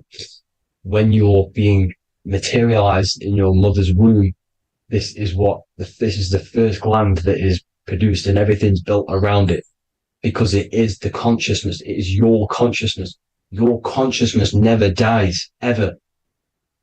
It's an eternal essence. It lives forever. You never actually die. Only the mortal body dies. Now that's what we call life. Life is abided by time, and time is change. And change is what we call life, because everything's constantly moving and transforming into different things, right? Now let's not get off track. The pine cone is obviously, this is in the Vatican here. The pine cone is symbolized as the pineal gland, pine. And this is the opened pine cone. The opened pine cone means, or symbolizes, the awakened man, the awakened third eye. But the ones here, which the Sumerian gods are holding, these are shut pine cones, symbolizing the unawakened man. But let's not get confused, people. These gods were not gods. They are human beings just like you. They reached Christ consciousness. They are nothing more special than you. They just had the ability to reach Christ consciousness. And obviously their knowledge was far more intelligent than ours, far more advanced than ours. They knew the truth about this reality to the depths. Now, the ancient Hindus had a goddess called Kundalini, which is said that she descended by the means of a ladder or a cord from heaven, which is symbolizing the spinal cord. Now, this is what Hickory Hickory Dock, the mouse went up the clock and came back down. This is all these stories, like Santa as well. Santa comes up and then down the chimney. This is symbolizing the Christ oil. There's an oil which is produced in your pineal gland, right? And this oil travels down the spine. And once it's down on the spine, you must have to raise your consciousness, just like I said, with the chakras. You have to raise your consciousness, raise your vibration to heat up this oil and turn it into a gas. And it travels back up the spine through like the serpents up the spine, and this awakens the third eye once it's coming back up the spine and hits the pineal gland. This is the secret behind Santa and Hickory Hickory Dock, because Santa comes down and feeds the presents and goes back up the chimney, and he lives in the North Pole, the positive pole. This is the North Pole, people, and the presence is your sacred oil. This oil, your physical body, is the furnace. It's the spiritual furnace, which you have to heat up this oil by raising your frequency and turning it into a gas to rise up this chamber, the River Jordan, to your third eye, right? Now, this is an alchemical process. Your body is the alchemical furnace. It says in the Bible, if therefore thine eye be single, thy whole body shall be filled with light. I shouldn't have cut that out, but that's what it says. The light of the body is thine eye. If therefore thine eye be single, thy eye shall be filled, their body shall be filled with light. This is symbolizing the pineal gland, enlightening the body, the spiritual body, filled with light. Now, as I said, they want you kept down here, which is the root chakra, which is your animal nature, which is obviously mind, matter over mind. This is the symbol of Saturn, right? As you say, we're built of body, mind, and spirit, the Holy Trinity. That is the sun, moon, and earth. The sun's your soul, solar. Moon is your mind. Earth, which is the cross, which is your physical body, the 5 elements, right? So body, mind, and spirit. So the Saturn symbol is actually made out of the cross on top, which is the earth, and the moon on the bottom, which is symbolizing matter over mind, because earth is physical matter. You don't want to be matter over mind. You need to be mind over matter. See, they want you identifying as your physical body. They don't want you to realize you're an eternal consciousness. You're an eternal essence of consciousness which never dies. They want you trapped in your animal nature. And this is why the Baphomet has a goat head, because it's symbolizing your animal nature, which is evil. Not evil, but you're more likely to do evil things, right? which brings bad karma. That's your animal side. This is why the Baphomet has an animal goat head. As you can see here, he's got the Kundalini energy here. So when you see the inverted cross, the cross is your body, as you can see here. The inverted cross means your chakras downwards, down here. Your head's down here. Your mind is down here. But your mind needs to be up here, which is the upwards cross, which is Christ consciousness. And as we all know, 7 colors of the rainbow, 7 planets, 7 chakras. Red light is low frequency and long range. This is why Saturn is the slowest moving celestial body. And it's the lowest chakra, because it's low frequency, long range. The moon being the crown chakra, which is high frequency. This is why the moon moves around the quickest. The moon is your crown chakra, which moon in mind. See, so there are multiple ways of your chakras becoming blocked. Now, each chakra has a specific intelligence. It has a specific thing that it's doing for the body, right? Now, this can be overused. It can be abused. For example, masturbation. That keeps you down here in your sacral chakra because you're abusing that energy center. You're abusing your sexual energy, which is then becoming unbalanced. So this is how energy, this is why these centers are pulling more energy out your electromagnetic field, because these centers are wheels. The chakras just mean spinning wheel of energy. So when you're abusing these certain centers, you're pulling energy out of your electromagnetic field, which is making your field weaker, which is making your frequency lower, which makes you prone to diseases, prone to lower negative energy, right? So you need to align these chakras. You need to unbalance them. And as you can see here, you can screenshot these to see how they're blocked. I'm not going to go over each one because it'll take me forever, but have a little read yourself. This is why they're blocked.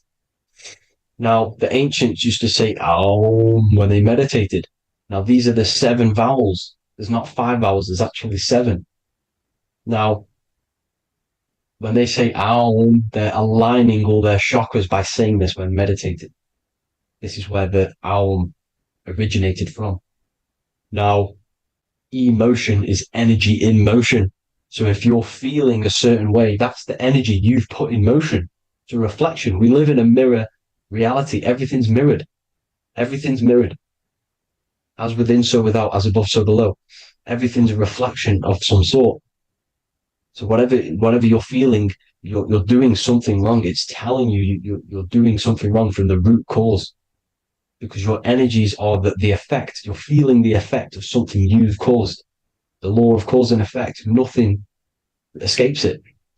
Now, the Jehovah's Witness believe that exactly 144,000 faithful Christians go to heaven or be resurrected, right? This is not true. This is symbolic. 144,000 go to heaven. Now, the petals on the chakras, this is the root chakra, this is the crown chakra. Now, if you add up the first 5 chakras, the petals, add up the petals on the first 5 chakras, you get 48. And then you get to the third eye, which has 2 petals. 48 times 2 equals 96.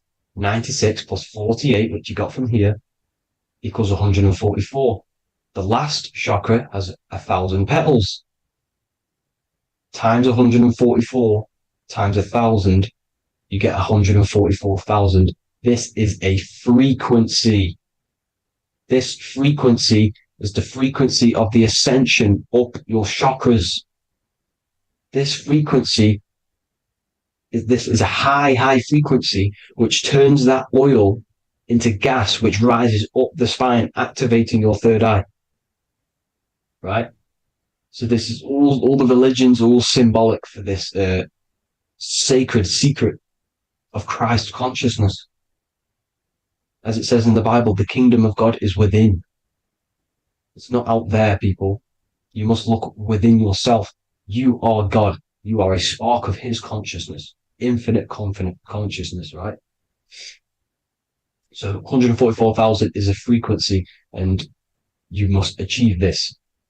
Like I said, these people in the past, they're not gods, people. These were just humans. Nothing special. They just reach Christ consciousness. Now, they keep you in these lower vibrational states with the food, right? And as you can see here, all of these fast food restaurants are mainly are red and yellow, which are these lower states, these lower two chakras, lower vibrational colors, because they want you trapped down here in matter. And these foods are so low vibrational, they will keep you down here because your gut produces, I think it's like 80% of melatonin. Melatonin is your feel-good hormone. These foods will not make you feel good. This is very low vibrational. Meat.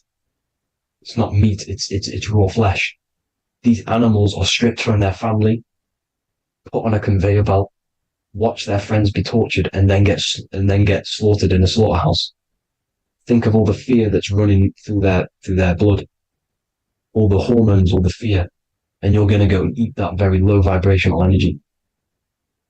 As you can see here, this is the light photons within fruit. You can see the light, the life force in this fruit. You must think, feel, and do positive to raise your vibration. As you can see, earth equals heart.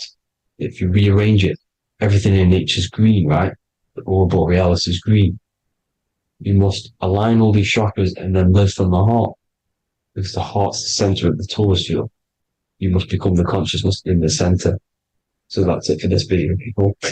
Thank you all. God bless.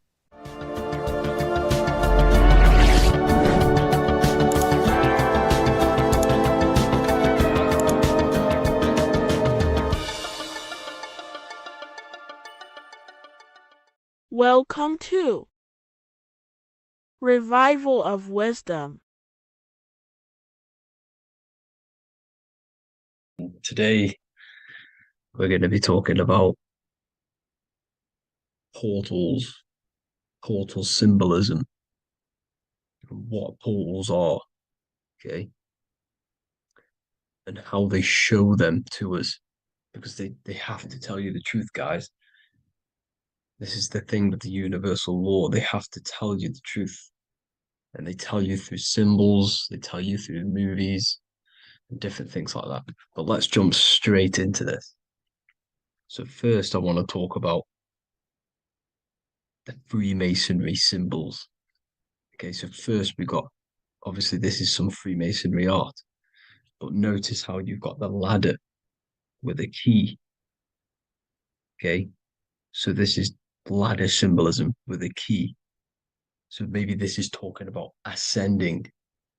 Okay, because look, because this is ascending into the heavens, because it's a ladder with humans going up it with a key.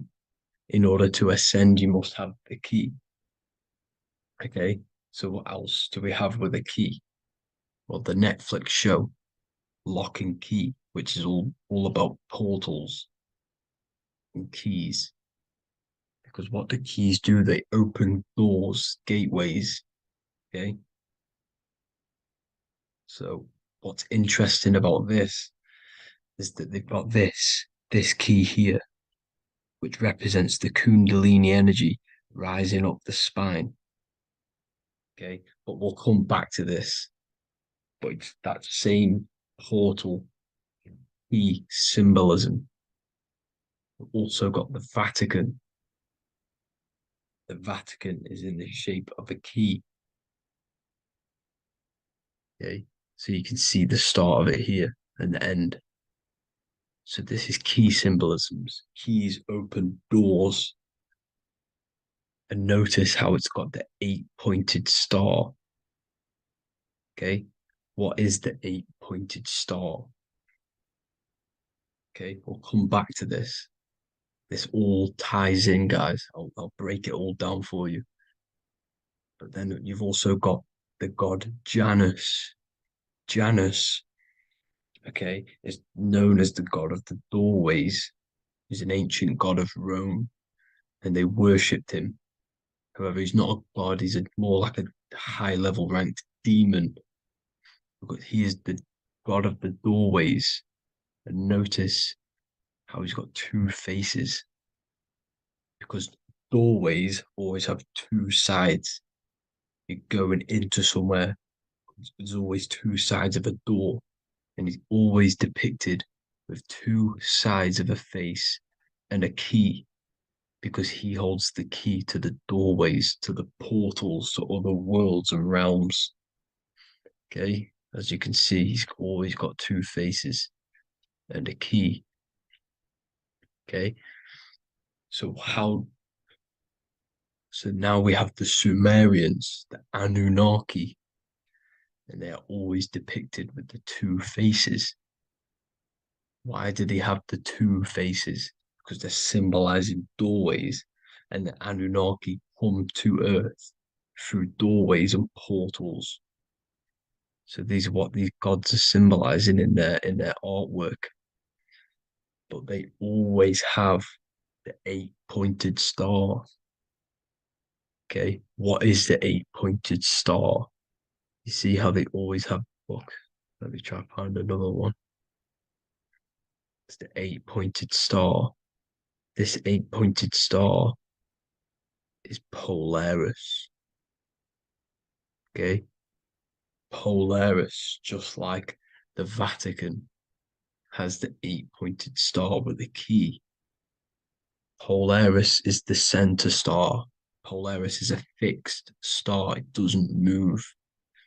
Okay, so the Anunnaki's symbol is also the 8-pointed star. So this is symbolizing the portals and doorways that they come through in order to get to the Earth.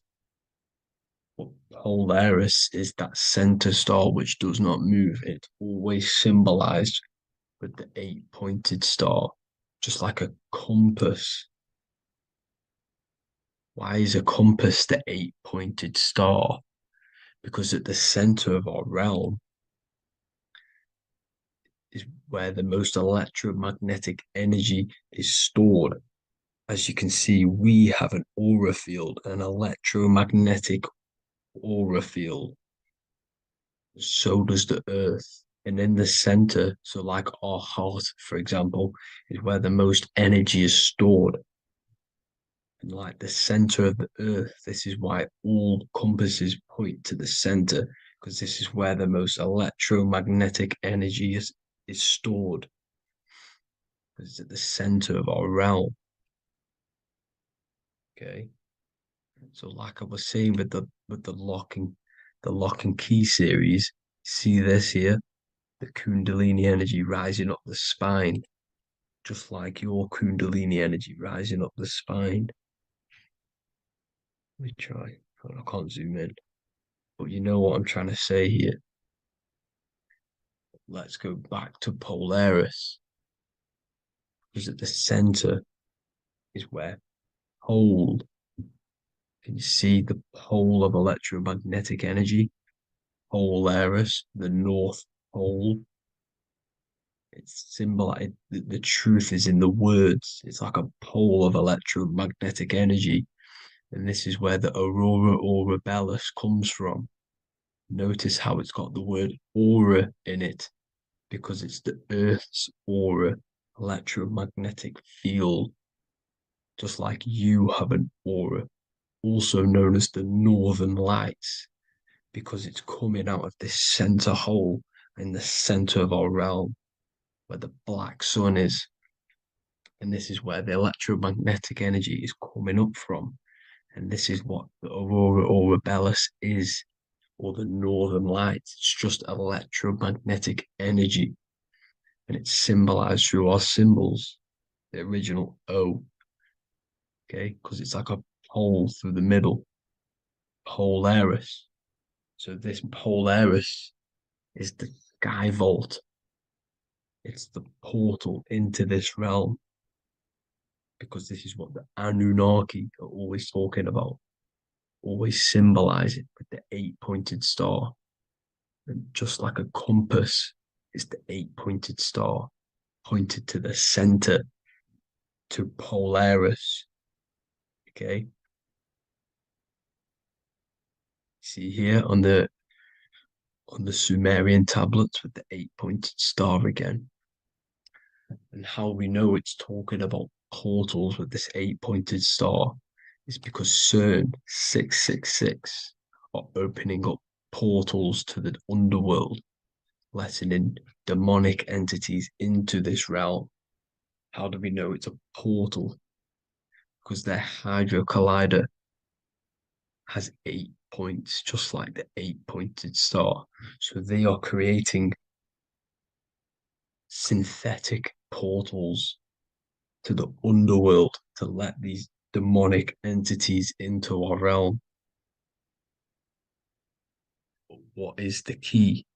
Because if we're talking about ascending through Polaris, notice how here on the masonry art, this luminary here, so this is the sun, that's the moon. This is Polaris because it's a luminary with what? 1, 2, 3, 4, 5, 6, 7, 8 beams coming off the luminary, just like the 8-pointed star. So you see the ladder with the key going up to Polaris. It's symbolizing ascending out of Earth. So what is this key that they're keeping from us? Because it's a human holding a key going up the ladder to Polaris. Well, chakras. We have 7 chakras. Okay, so this is what they are telling us in the lock and key symbolism. The Kundalini energy rising up the spine. Okay, just like they have 33 vertebrae on the back of your spine. Okay, this represents the Kundalini energy going up your 33 vertebrae, just like in Masonry has 33rd degrees. Okay, so what is the key? Your chakras. Your chakras have to be unlocked. Okay, you have to unlock your chakras, and you can't unlock this one without going through this one. You have to go through them all. It's like a ladder, just like Jacob's ladder. You can't go from the bottom to the top. You have to unlock each one. Okay, just like you have 7 chakras, you have 7 layers of your aura. Okay, you have to unlock your chakras to the highest point in order to reach Christ consciousness. And this is the key that they're talking about. They're symbolizing the organic portal within each and every one of us to ascend out of this realm. Okay, so this is the key that they're talking about, and they're holding back this knowledge to keep us trapped in this 3D realm. Okay, so like I was saying with the 33 vertebrae and the Kundalini energy coming up the spine, 33 vertebrae, you can see this sort of symbolism going up to the light, because it's the light.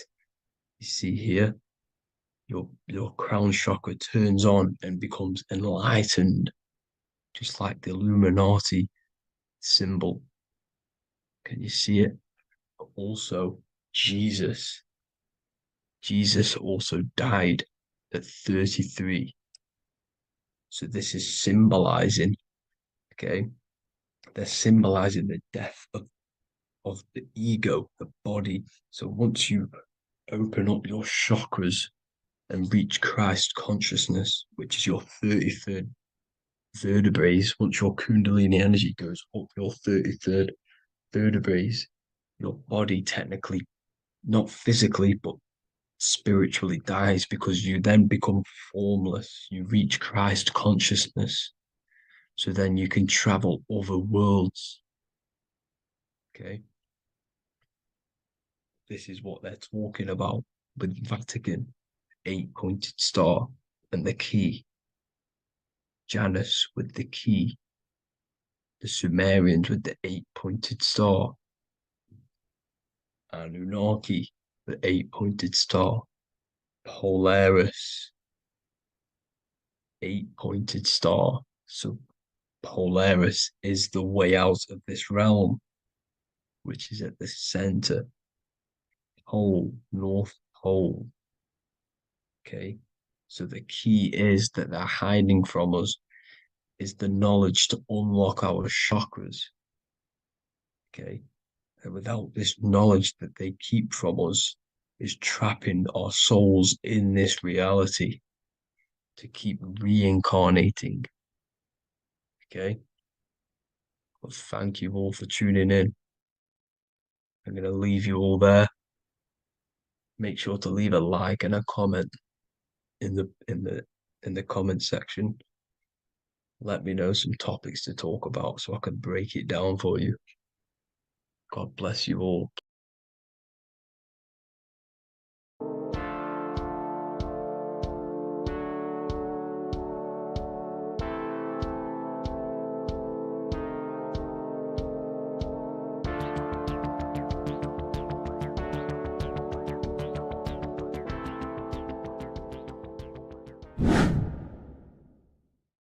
Hey people, how are you all doing? It's Revival of Wisdom, and today we're going to be talking about your birth certificates and how we are slaves to a system and how they have trapped us into this system. Okay, so the first thing you need to understand about this system is there are two types of laws. You have the law of water, which is Admiralty law, and the law of the land. So the Admiralty law is the law of water, and this is what money is. Money is water. This is why we say liquidity, currency, the current. A current is water, something moving through something. Cash flow. And this is why banks are called banks, because a river bank is on either side of the water and it directs the currency. You see? So money is water. And as you can see here, Ripple, the cryptocurrency, Ripple, water Ripple, and they're building a bridge over water, overseas, international banking with cryptocurrency. So money is water, and this has specific laws about water, but water is the same everywhere. You see, what the difference is with the law of the land is that you can have different laws in different lands. I can't do certain things in the UK that people can do in America, for example. You see, that's the law of the land, but the law of water is the same because water is everywhere. Now, this is very important to understand when it comes to, these birth certificates. So, Pope Gregory, this is where we're going to start off. Pope Gregory in 1582 took the Orthodox Eastern sunrise calendar and changed it to his own Gregorian timeline, not a calendar, a timeline. This timeline was copyrighted by Pope Gregory under the name of the Vatican. So the Vatican owns the timeline that we are using today, 2023. They own it. They own the title of this Gregorian calendar. Okay. Therefore, anyone who is born under this copyrighted timeline, not calendar, they are subjected to Rome because Rome owns the timeline. They have a patent, a copyright for that timeline. What is on our birth certificates? That timeline. We are born underneath, we are subjected to the Vatican. This is why all birth certificates go to the Vatican. They own every single birth certificate. Okay? So when we use this timeline, we are subjecting ourselves to this timeline. Okay? Which the Vatican has a claim over. This calendar or timeline is set to sunset, not the sunrise, which is associated with death, darkness, and the moon, lunatics. You see, so this is a sunset calendar timeline. Okay, this is now, they've changed a couple things, right? they say that the new year is January the 1st. Okay. When we know this is in winter. January is winter, which is associated with darkness, death, the death of nature. So this is a death cult, people. These people are evil. They're so evil. The Vatican. And this is why we use April Fool's Day, because April is in Aries, and Aries is always the start of the zodiac. This is why Aries rules the head region.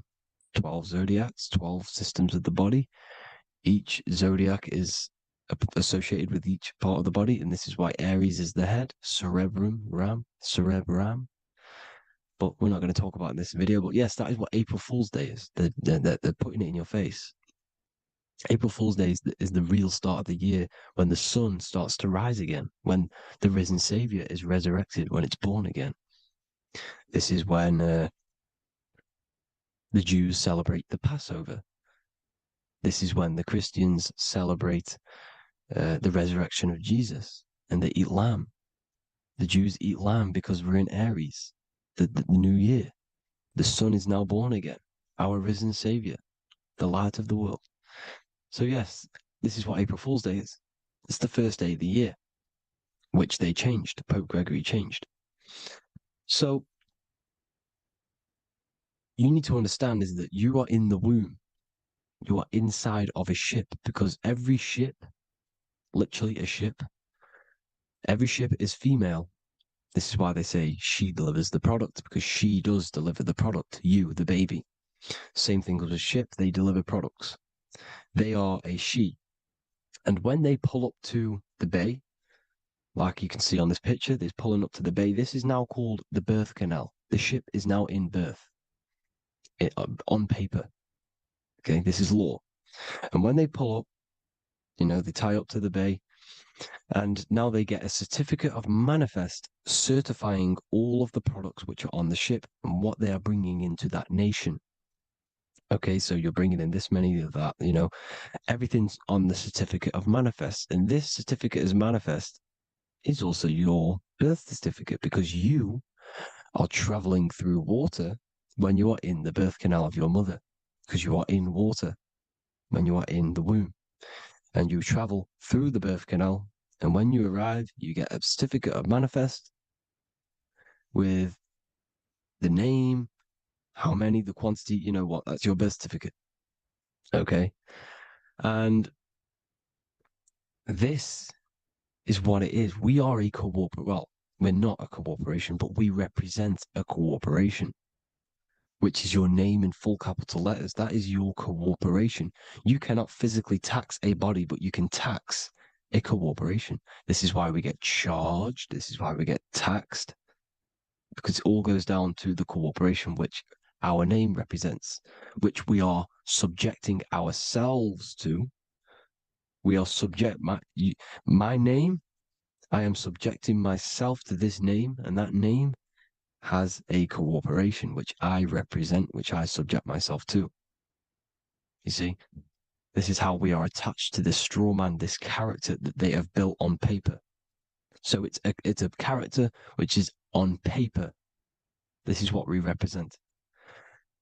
So when the woman gives birth, she delivers the baby, and then she has another substance. Now I'm going to break down how they attach this name to us, how they do it. Okay. Our mother is carrying us the product in the womb, the water. And it goes, for example, from the United Kingdom into a state-owned, corporate, federal-owned hospital, which is government-owned. She does not declare the package when she enters the building. Aha, so keep that in mind. When she delivers the package in the federal territory, she does not declare the package either when she leaves. Therefore, there is no evidence that we exist when we arrive. On paper. On paper, there is no evidence that we came into the building or left the building. We have not been declared. So we do not exist on paper at this point. When the woman gives birth, she delivers the baby, and then she has another substance, which is called the afterbirth material. Okay? This afterbirth material has the same DNA as our physical body with the body, mind, and spirit. Okay. This is how they get this cooperation. Hold on. The afterbirth material does not get claimed by the mother nor anyone. Therefore, they salvage that substance because we are under the Vatican. Every state is all Catholic. Your birth certificate is Catholic. No matter what religion you think you are, every single birth certificate is Catholic because we are subjected to Rome. All roads lead to Rome. Rome runs all of this. Okay. We're still under the Roman Empire. Okay. So Rome are Catholic and they believe in salvation. This is how religion comes into this. This is how they use religion to get this. So they salvage the afterbirth material and they claim it and they salvage it and give it and charge it to Rome. And they give it a name. Here's the legal term, born alive. Here's what it says. Each product of such birth is considered live, born, and fully recognized as a human person.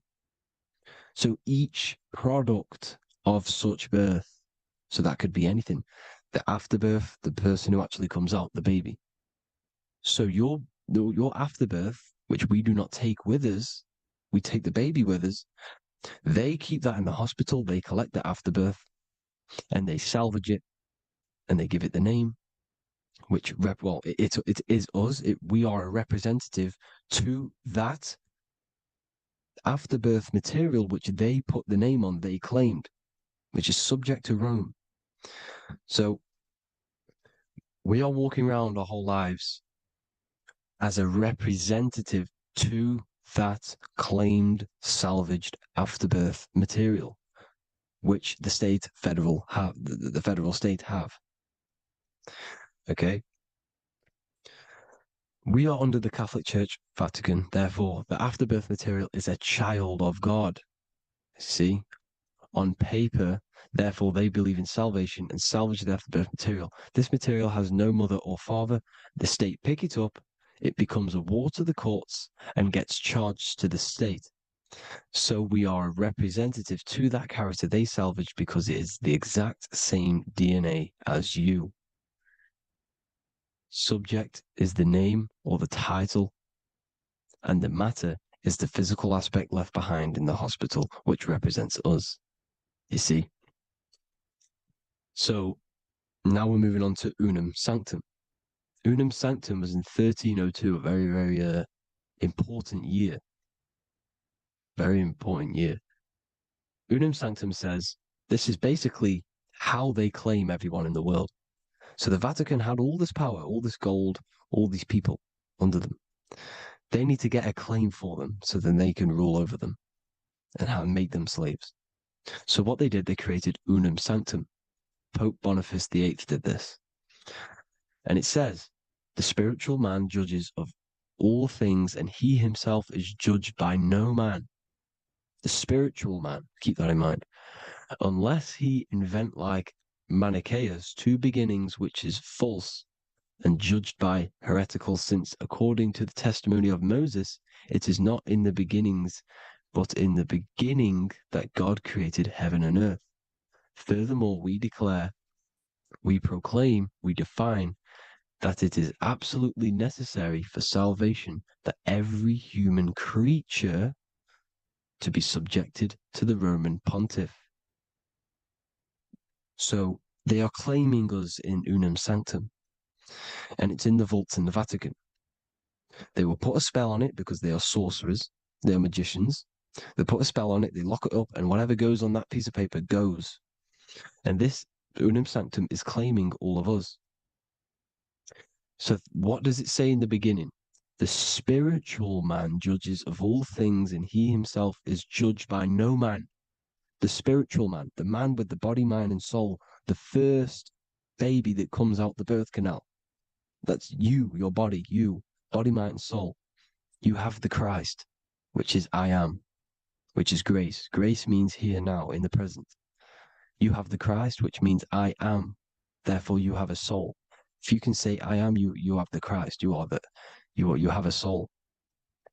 But a creature can be anything with no soul. You see? So no man can judge the man with the soul. However, as it says in the second part, we proclaim, we define that it's absolutely necessary for salvation that every human creature to be subject to the Roman pontiff. So they are subjecting the afterbirth, not the man with the body, mind, and soul, but the afterbirth to the Roman pontiff, to the Roman Catholic Church. We are the ones who are claiming to be the afterbirth material, which is our birth certificate, which is our representative. We represent that because it is our DNA. This is how we are stuck. We are stuck because we represent this DNA, which is on paper, recorded. You see? So we, being untaught, uneducated in these subjects, we are subjecting ourselves to this system, to this slavery, because we just want to live. We just want to live happily, just peaceful. Think about it. Where's all this coming from? Where's all this war, all this killing, deaths coming from? We just want to live. It's coming from the Catholic Church, these evil death cult, which has subjected us, which has used us as slaves, and we are still slaves, and it's just going to get worse and worse and worse. So this is how we have subjected ourselves to be the slaves to this system. It's a lot to take in, and there's a lot more deeper stuff which goes into this. I'm just going over the surface. I'm going quite deep, but there is little details that I still need to learn myself. But this is the general how that we've been stuck to this slave system. So we are batteries, okay? This is why we get charged. When you go in a court, you get charged, okay? Because you're a biological battery. This is why cities look like motherboards, because we are feeding energy to this matrix. Okay, when we look outside of ourselves, when we give power to so-called Jesus Christ, worshipping idols outside of ourselves, where attention goes, energy flows. We are feeding the matrix with energy. By looking within, placing your attention within yourself, you are taking back your power. Because the I am is Christ. The you, the soul, is Christ. It's God. The awareness is God. Okay? However, we are subjecting ourselves to this system. We're subjecting ourselves to this system and the feeding of our energy. So what we need to look for the future is that, think about it, with the end goal is to change our DNA, is to literally make us robots, transhumanism, slaves. This is why we have smart cars, smartphones, smart watches, smart meters, smart cities. And all of this is going to be connected by the smart grid, which is 5G. This is why 5G is rolling out. 5G is going to connect all of these technologies to one. It's like a big net system. And you know why they're doing this? It's because all of this is going to be connected through AI, through this 5G, and that 5G is going to be controlled by the elites. So you say anything wrong, you do something wrong, you say the wrong thing online, they'll turn off your car, they'll turn off your phone, they'll turn off your smartwatch, they'll turn off your TV, because it's all going to be connected and controlled by the smart grid. And this is what the Great Reset is, people. But they're going to trap us inside of these 15-minute smart cities, so we can't leave the area, because they're going to use climate change as a tool to enslave us, to not travel because of so-called climate change and the fumes that we are putting into the air, which is all BS. They're doing this to push these new cities, to push all of it. But listen, they're trying to get inside of your body. The only way they can do that is to get you addicted and using this technology. First, they got on the body with the smartphone. Well, first of all, we use the technology. We get used to it with it in our hand. The next step for them was to get on the body, which is the Apple Watch, as you see down here. They have now successfully got onto the body. The next thing is to get inside of the body. This is the brain chip. You see how they've slowly lured their way in, slowly got you addicted to this technology, got you dependent on this technology. And what they're going to do is that they're going to mold society to be dependent on the brain chip. So in order, for example, if you want to go and pay for food, you're going to have to get a chip to pay for the food because it's all going to be digital money. And that digital money will be connected to the chip and you'll need the chip to pay for things. You see? So this is how they're slowly transhumanizing us. These phones, these apps, these things which are all we are all using was created by Freemasons. Mason means traveler because they travel the depths of the mind. They understand human consciousness. They understand the brain. They understand the mind. By the deepest root cause, they understand it. This is what Masonry is. It's the occult. So these technologies is designed by these people. This is why they're so addictive, because they understand how it works.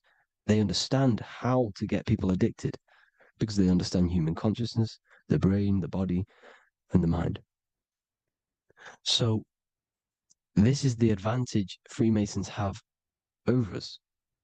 And these secret societies, which have gone through the orders of Freemasonry and progressed onto these secret societies, which are the evil side, because I'm not saying Freemasonry is evil, okay? But the societies which they go beyond Freemasonry, because you can go beyond the 33rd degree into these secret societies, and they use this knowledge for the bad, to enslave people.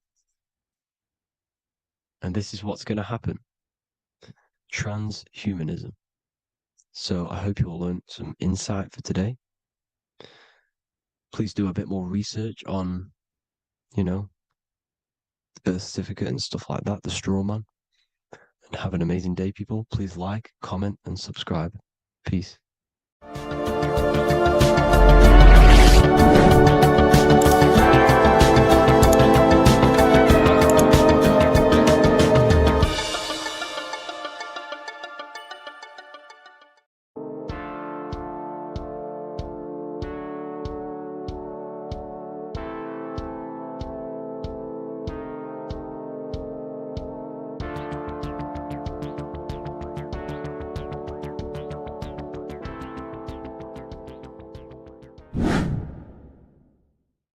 What is good, people? It's Revival of Wisdom. Today we're going to be talking about Saturn. I've done this video in the past. However, this video is going to contain a lot more in-depth explanation of Saturn. So the 33rd degree Mason, Manly P. Hall, said, Saturn is the key to crystallization, physical matter. Light is matter, matter is light. They are interchangeable. Low vibrating light turns into matter, high vibrating matter turns into light. And Saturn is the god of this world, this physical world. He crystallizes light into matter. This is symbolized as the Masonic checkerboard, matter and spirit, matter and light, light and matter. He's also the god of time, destruction, justice. He creates and destroys, because all things in time die. He creates and destroys you. So, because we live in this physical world, which is the electric world, this is why we say electricity, because it comes from the root word of El, Saturn. They used to call Saturn El, E-L. This is why we used to say Elohim is God. The real God of this world is Saturn, but it's being hid. This is being hid. Jesus is Saturn. All of this is Saturn. It's all Saturn worship. It's the real God of this world, So, physical matter is a result of two opposing forces equalized on the plane of inertia, because everything is created out of electromagnetic toroidal fields. And these two poles equalize on the plane of inertia, which gives you planet Earth, plane of inertia. The plane of inertia is what Saturn is. It's the ring around the center of the plane of inertia. Thank you to Walter Russell saying, physical matter is a result of two opposing forces on the plane of inertia. This is what Walter Russell says, so please check out his work. He's got many books, many books on light and electromagnetism and stuff like that. So I advise you to check him out. So the torus field gives you the binary code 0 and 1, the female vagina and the male phallus. This is the code for this world. Saturn crystallizes physical matter. Now Saturn is the most outermost layer of the 7 layers of heaven, where it says in the Quran, it says, Allah, it is He who created the 7 layers of heaven. Saturn is the outermost layer. He's the top. He's the most high. So when we say the most high, we're referring to Saturn. He's the most high before the firmament, before the stars. So Saturn is the god of this world. He's the Lord of the Rings. He wears the crown. The crown is the rings. Crown, Kronos. So the planets are luminaries. They are lights. They are beings. They are energy, conscious energy. And we're in the heart of the solar system. Saturn is the outermost layer. He is the one of this world. He's the god of this world. Now, on the North Pole of Saturn, you have the hexagon. Add up all the sides. It creates the 6-pointed star. Or it can be created as a cube. The cube is very important. The 6-pointed star is very important. 6 points, 6 triangles, 6 side, 6, 6, 6. Black cube adds up to 6 in gematria. Now, what did I say in the beginning? Saturn crystallizes the physical world. He creates physical things out of light. You are a light being. This is why we say human. Hue means the light spectrum. Hue, man, we are light manifested into physical forms. Human. And we are incarnated through Saturn. Satan, same thing. The number of the beast is 666, and the 666 comes from the 6.6 triangle, 6 sides of Saturn, 666. We are all known as carbon-based life forms. Carbon, the atomic structure of carbon, is 666, 6 protons, 6 electrons, 6 neutrons. We are materialized into our physical bodies through Saturn, through the number of the beast. These bodies are the beast, it's the animal. The divine, the Christ, is the consciousness within, because you are a physical, spiritual being combined into one, hexed into one. Hexagram. This is a hexagram. You're hexed into physical matter, spirit and matter, light and dark, combined into one. Now you contain of the mark of the beast, the mark of your body. Your body's the beast. It says in the Bible, Satan, who is the god of this world. This world. There are many different worlds, but this world is run by Saturn, and it says that in the Bible. Saturn is Satan. It's the same thing. And look at the crown of thorns wrapped around the heart. The soul is in the heart. The mind is in the brain. The soul is wrapped around the rings of Saturn. You're wrapped in physical matter. This is what it's showing you. This is symbolizing the rings of Saturn wrapping you. And the cross on top is the cross of the cube. The cube, the black cube of Saturn, unfolds into a cross. So Satan, who is the god of this world, Corinthians 4:4 in the Bible, Satan, who is the god of this world, has blinded the minds of those who don't believe. Saturn blinds your mind because the god of this world materializes you and he blinds your mind when you incarnate into physical matter. When you enter this soul system, not the solar system, you hit Saturn first. He materializes you. And look at the symbol for Saturn. This is the symbol for Saturn. All of the planet symbols are created out of the Holy Trinity. The Earth, Moon, and Sun. Body, mind, and soul. The sun is your soul, the moon is your mind, the earth is your body. Your body's made out of the 5 elements. The sun is your soul because the sun is life force, gives life to everything. Your sun is a soul. Your soul is the sun of your body. The moon is the mind. The moon is the moon of your body, the mind of your body. Intelligence.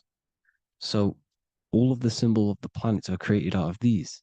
The Saturn symbol is created out of the Earth cross, matter, and the moon crescent, moon, mind, matter over mind. This is why Satan, who is the god of this world, has blinded the minds of those who don't believe. He blinds your mind. Look at the symbol, it's showing you. The Saturn symbol is matter over mind when it should be mind over matter.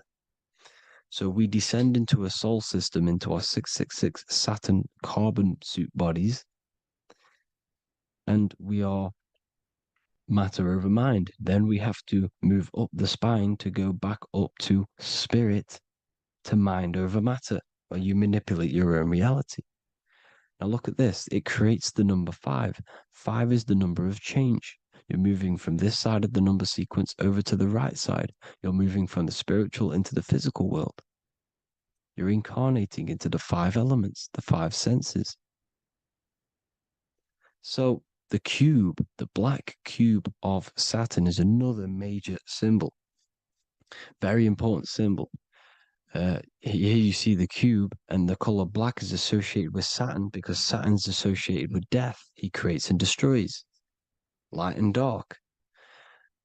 Death is associated with black, spirit, because you can't see spirit, which is blackness. So the black cube is black because Saturn rules the nighttime, which is dark, blackness, and he rules the winter, which is death, blackness. So Saturn is the black cube. Cubes have 6 sides: up, down, right, left, back, and forward. Cubes are 6-sided. Everything is 6-sided inside of this creation because you're incarnating, you're materializing, crystallizing into the cube, the world of the cube. Everything's a cube. Everything's got 6 sides. Here's Leonardo da Vinci showing you that you're in the cube.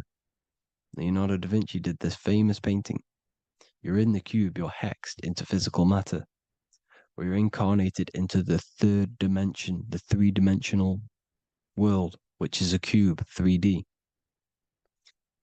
And black cube adds up to 6 sides of the black cube. The Kabbalah means cube god in Arabic. And look at what they do. They worship the cube, the black cube, and they stand in rings like the rings of Saturn. Australia, Denmark, Manhattan, Santana all have these black cubes. You go to New York, you will see the black cube there as well.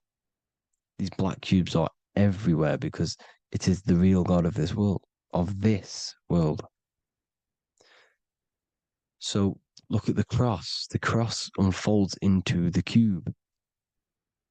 Xbox, Nintendo GameCube, Sega Saturn, anything to do with a simulated gaming reality, they put Saturn in it because we're in the simulation of Saturn. This is a simulation. And this is why they reflect this through the Xbox, GameCube, Sega Saturn, anything to do with gaming, simulations, is all Saturn, because we're in the cube of Saturn, the black cube. We're in the game cube, the Xbox, the Sega Saturn. As above, so below. So they reflect it through the simulations that they create inside of this simulation. Cubes have 8 points for the 8 points of time and space. 8 is the number of time. Everything's cycling, infinity. So look at the cube. The cube is symbolized as in Judaism. The Judees have the black cube. They wrap themselves in a black band and they cover their eyes into blackness. The black cube for the black cube of Saturn. They use the star of Saturn and they worship their god on Saturn Day because it's all Saturn worship. And look how the Saturn god is wrapped around with these thorns or leaves, just like Jesus is wrapped around his heart. And Jesus on the cross is us on the cross. We are in the cross. We are in the cube. The cross is the cube. And the cross is even in the Saturn symbol. This is another symbol for Saturn. There's two symbols. You got this one, the one I've just broke down. And there's this one. This is the cross of Saturn, the cube god, the simulation, the game cube. Now, Chronos is another word for Saturn. Chronos means time. When you clock into work, you go to the Chronos machine. Well, I did anyway. And I tap my card on the Chronos because Chronos is time. Anything to do with time is Saturn. He creates and destroys. Look at the artwork of Saturn with the sand, the time.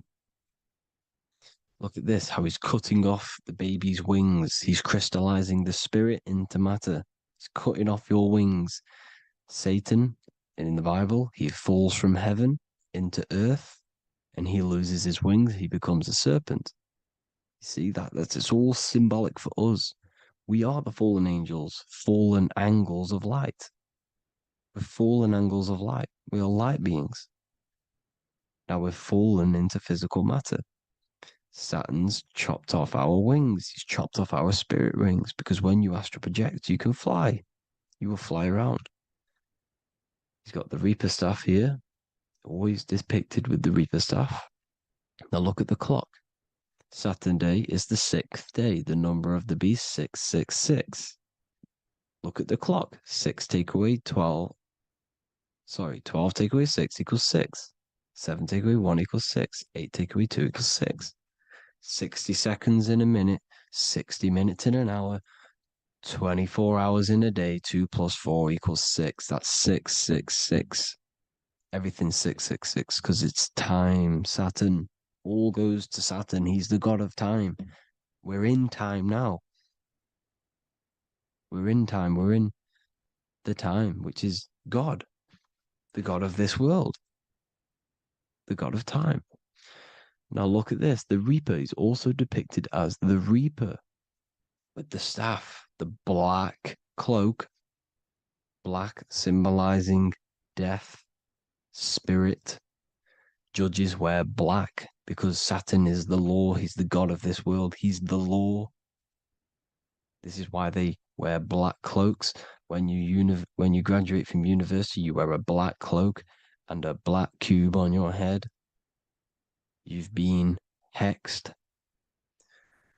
Funerals, you wear black because it's all to do with Saturn, Father Time, Father Crystallization.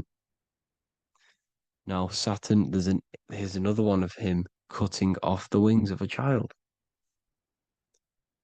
because he cuts off the wings. He creates and destroys your body. We're in the electrical world. Everything that is electrical vibrates. All vibrations have to come back to a standstill point, which is death. This is why your body dies. Your atoms stop vibrating. Corona. Look at the crown. The crown is the corona. Corona means crown.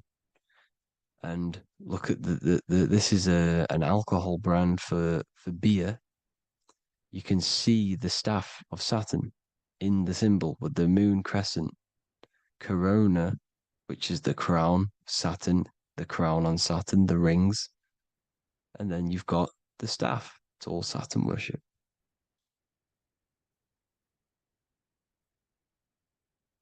Is the black cubes of 9/11. 2 black cubes. This was a ritual for Saturn. It's all ritualistic. And look at the Star of David, the Star of Saturn. It's not the Star of David. Creates IXXI, the sigil of Saturn. IXXI means 9/11 in Roman numerals. 9/11. It's all a ritual for Saturn, and they have the 2 black cubes of Saturn. Now look, XX, there's more symbolism of Saturn now. We're going deeper. XX is more symbolism for Saturn. The sigil of Saturn is XX, as above, so below. Same with the Star of David. You split it in the middle, as above, so below, as above, so below. XX, this is a Knights Templar Cross of Lorraine. XX, Knights Templar, High Order of Masonry. They all worship Saturn. Well, Saturn's the real god of this world. X Eon with the XX. XXL magazines, which is all to do with famous rappers and stuff like that. When you die, you put XX on the eyes because it's Saturn. He's the Reaper. Is Jesus with the XX crown with the thorns around his heart, around his soul, with the cube on the top, the cross cube.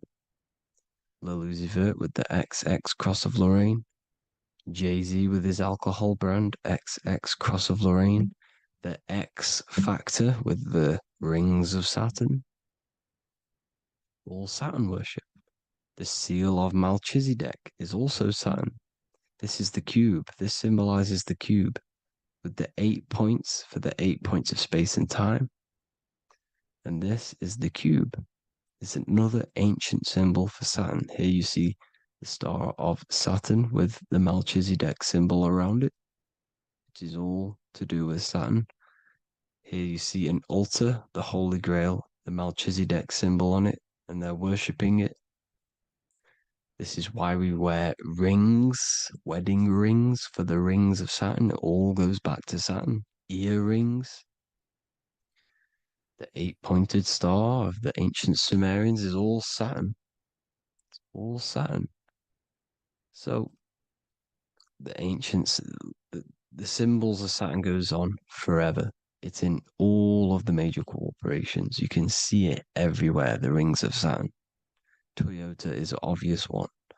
Internet, Nike, Target, Sega, Saturn. It's all Saturn worship. All Saturn worship. Because he is the real god of this world. Here's Kanye West's album with a Saturn here. Here's Michael Jackson's album saying X, escape. There's the X again. The X, escape. You have to escape this reality. Maybe that's what he's pointing at. Here you see it on the dollar bill. The star of Saturn. Here you see it again on the dollar bill. So that is it for today's people.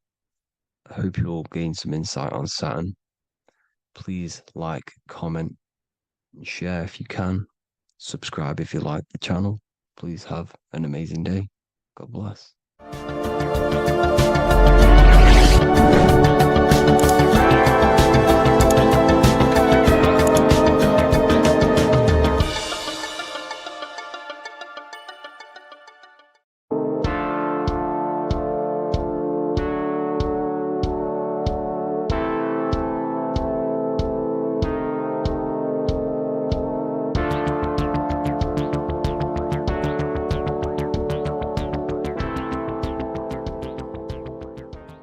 Welcome back everyone to another video. Today we're going to cover everything that you need to know about the mind, starting with the 2 aspects of the mind, the conscious and the subconscious. The male aspect of your mind is the conscious. This is the 10% of your mind.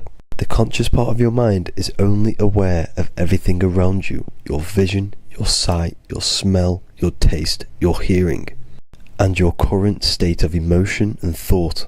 Every thought that you consciously think about has an emotion directly attached to it.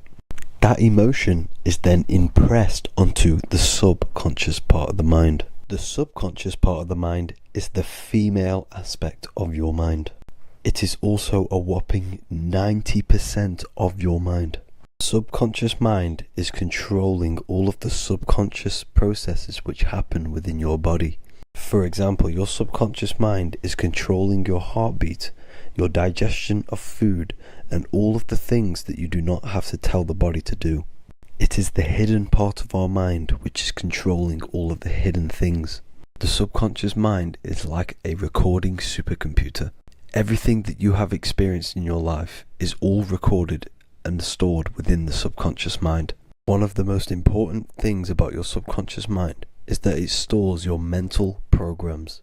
Everything in the subconscious mind manifests into behavior and actions within the body. Your daily basis routine and habits are all mental programs within your subconscious mind. These mental programs are created by mainly two ways. 1, repetition, and 2, emotional impact. The repetition is fairly simple to understand. The more you do something, the more it impresses onto your subconscious mind and becomes a program. That program will then manifest into your behavior. However, with the emotional programs, they work a bit different. The stronger that you feel an emotion, the stronger it is impressed onto the subconscious mind. And then that emotion becomes a program. For example, you had a very traumatic moment happen when you were a young child. The emotion that you felt was so strong in that moment that it impressed into your subconscious mind so hard that you can recall that moment like it was yesterday. That traumatic event that happened to you when you were young will still manifest into your daily basis behavior even to this day. However, it manifests subconsciously. For example, if you were in a car crash, you will be wary to enter cars with certain people. All because of that traumatic emotion that you felt and impressed onto your subconscious mind. Another example of the subconscious manifesting into our behavior is posting on Instagram. Most of the time, the reason why you post is because your subconscious mind is seeking gratification. So before you actually do something, question yourself and find out the root cause of why you are doing this. Another thing that you need to understand about the subconscious mind is that it takes everything you say and hear literally. So for example, if you go and say, "You are an idiot" to someone, your subconscious mind will only pick up the word idiot. It only knows yourself. It doesn't know anyone else. You are casting a spell on yourself just by saying that to someone else. This is why the golden rule is to treat others like you'd like to be treated. Now, you can rewrite these programs which are already in your subconscious mind. However, it does take consistency. You have to change these programs which have been running for years. And by changing these programs, you change your behavior, because these programs manifest into your behavior. The best way to do this, personally, is to listen to affirmations first thing when you wake up in the morning, and do this for 10 minutes every single morning. Then at night time, you want to think and feel that you are becoming the reality that you desire. The more that you feel this reality, the more it will become a program and impress your subconscious mind. For example, you're trying to gain financial freedom. If you trick your subconscious mind into creating a program saying that you are financially free, this will manifest into your behavior. You will start doing more work. You will start looking for ways to make money. Your mind will be set on the frequency of money and financial freedom.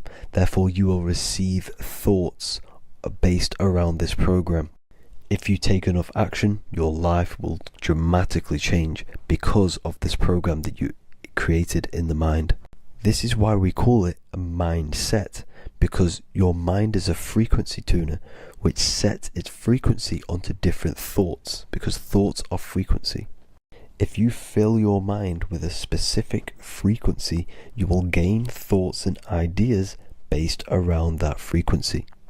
To create a stable mind, you need to master your emotions. You need to change your mindset. Everything that you experience is neutral. Based upon the mindset that you see it, you either give it a positive or negative charge. By understanding this deeply, you will then control your emotions.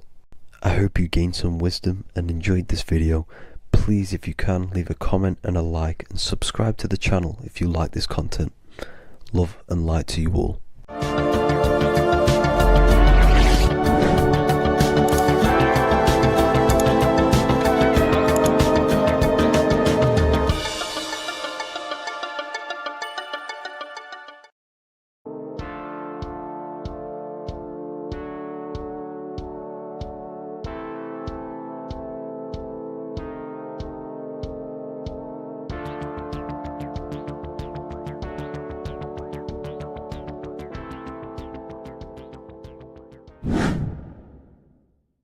What is good, YouTube? Today we're going to be talking about the astral plane and how the cosmology fits into the astral plane. Okay, so first let's go over the astral plane and go over the different layers of reality so that you can understand reality more. You are a multi-dimensional being. You are not in these, you are in all of these realities at the same time. They all interweave into one big reality. But there are different planes. They are different vibrational dimensions. There are different dimensions of reality. The mind is the root cause of reality. We're living in the mind of God. Everything is being thought into existence from the root cause, from the universal mind. This is why the ancient Egyptians said, all is mind. We're living in the mind of God. And we are a microcosm of this mind. This is why we all have the same mind. This mind is the world of thoughts. Now, this world of thoughts is just the thought alone. For example, it is the thought of a chair. But then when you start to imagine this chair and you start to mentally see the chair, you're now manifesting the thought, the singular thought, into some sort of form. So now you're imagining the chair. You're imagining the form of this chair, which is then manifesting into the astral plane. The astral plane is the world of thought forms manifesting.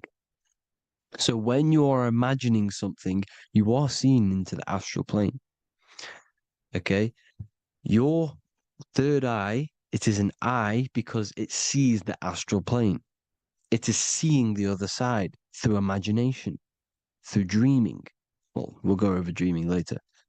So the thought of a chair is a singular thought. The imagination of the chair is the manifestation of the chair. And in the astral plane, it's basically the world of all the chairs that could ever exist. So you're thinking of the chair as a singular thought, which is the mental plane. The astral plane is the imagination of that chair, is the thought, the manifestation of it. Depending on the vibrational state of the thought will depend what level of the astral plane it will go to. For example, if you're thinking about a chair to torture someone on it, it's going to go on the lower astral plane. Or if you're thinking and imagining happy things, it's going to go to the higher astral plane. So wherever your mindset is, that we call it a mindset because your mind is setting frequencies to certain things. Thoughts are frequencies. And a mindset is setting your frequency, setting your mind to a certain frequency. So when you set your mind to a certain frequency and you imagine something in that frequency, you're going to match everything in the astral plane that are on that similar frequency, just like you would in the physical world. Because we're all in these worlds right now as we speak, but we can't see them with the two physical eyes. We can feel it though. When you're around someone and you've just met a new person, for example, you can feel their vibration, and if you're not on a similar vibrational match, you will not get along with that person, or you just won't not get along, but you won't connect with that person because you're on two opposing frequencies, not matching. And this is something that you can't see, you can only feel, because it's the astral plane. It exists within the astral plane. Everything in the astral plane is made out of vibrations. So if you do astral project, and if you already know how to astral project, you will see beings and people and things that are on the same frequency as you. This is why before you astral project, you need to sort your vibration out before you astral project, because you are projecting your consciousness into this. It's the mind. The mind is the bridge. It can move between realities. You are a observer. You are a observing soul which observes different realities. And the mind is the bridge between all of these different realities. The mind can choose.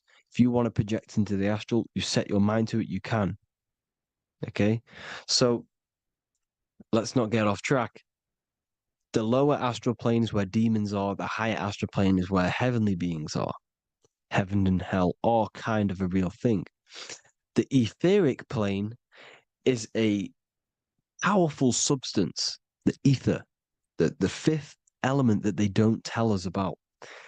If you type in on Google the 5 elements, they will try to remove it with wood or metal, because they don't want you knowing about the ether.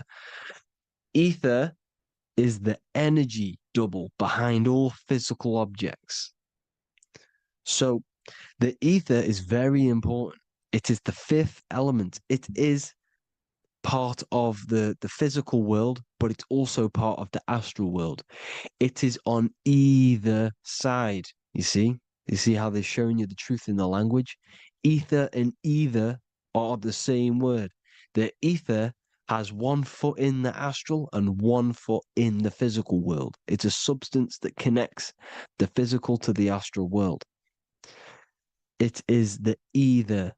It's on either side of reality. It's on the other side. Other, either, same word. Ether is connecting the physical to the astral plane. It's the world of frequency.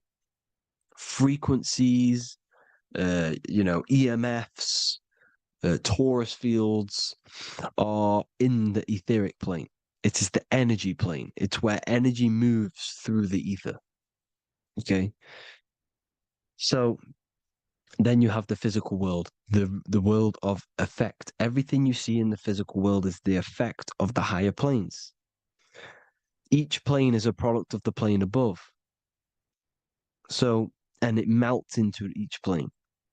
The physical plane is the lowest plane, it's the most densest, and the highest is the most fluid. This is the most fluid, this is the most dense. This is where we get the saying, as above, so below from. As above, so below comes from the different planes of reality. And magicians understand this. This is why magicians always say as above, so below.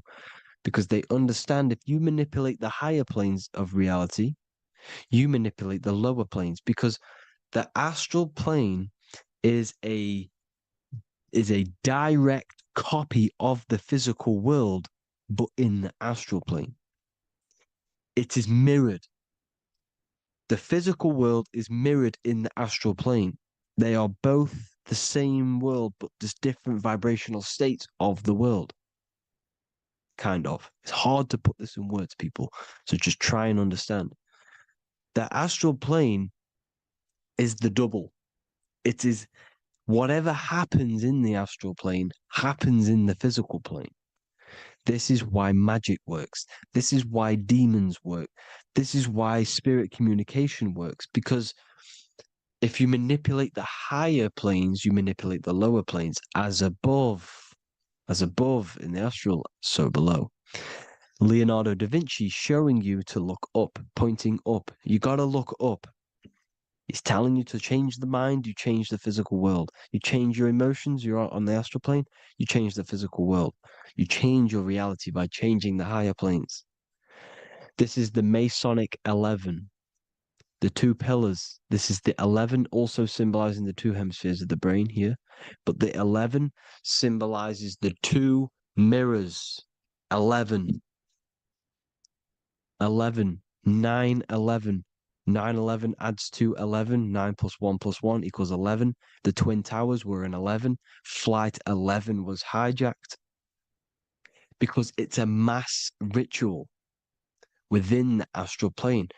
Now, we're going to go deep into that later, and I'll show you these rituals they do in order to manipulate the astral plane.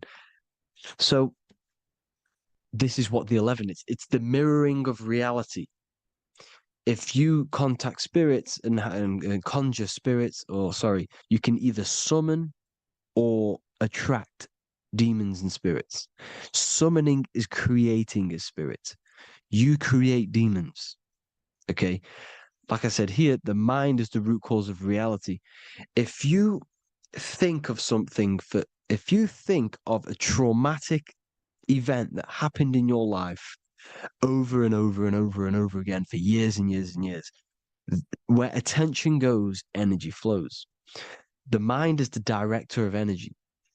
If you are directing energy into the specific emotion, the specific thing that is torturing you in your mind, that will manifest as some sort of being in the astral plane, which is called an elemental. And this elemental being that you have created through your thought forms and emotions will latch onto you and feed off this energy. So it's important that you get your mind right, okay? It's important that you sort that you file the mind and you discipline the mind. Make sure it's only entertaining positive things, because you are quite literally creating your own demons. The word demon has the word mon in it. And if you've watched my videos to know, mon means moon. The moon is your mind, the sun is your soul, the earth is your physical body. Demon is mon means mind, moon is mind. You create demons with your mind, summoning. Now, this is where the rituals come in. 9/11 was a ritual because everyone was thinking about this big fearing, the death of 9/11. Everyone was thinking about it. And all of their minds thinking about this horrific thing will manifest and summon a negative energy spirit elemental within the astral plane. That's how all of this works. This is why it was a mass ritual. Okay, Chris Brown, new album name 11/11, release date on the 11/11.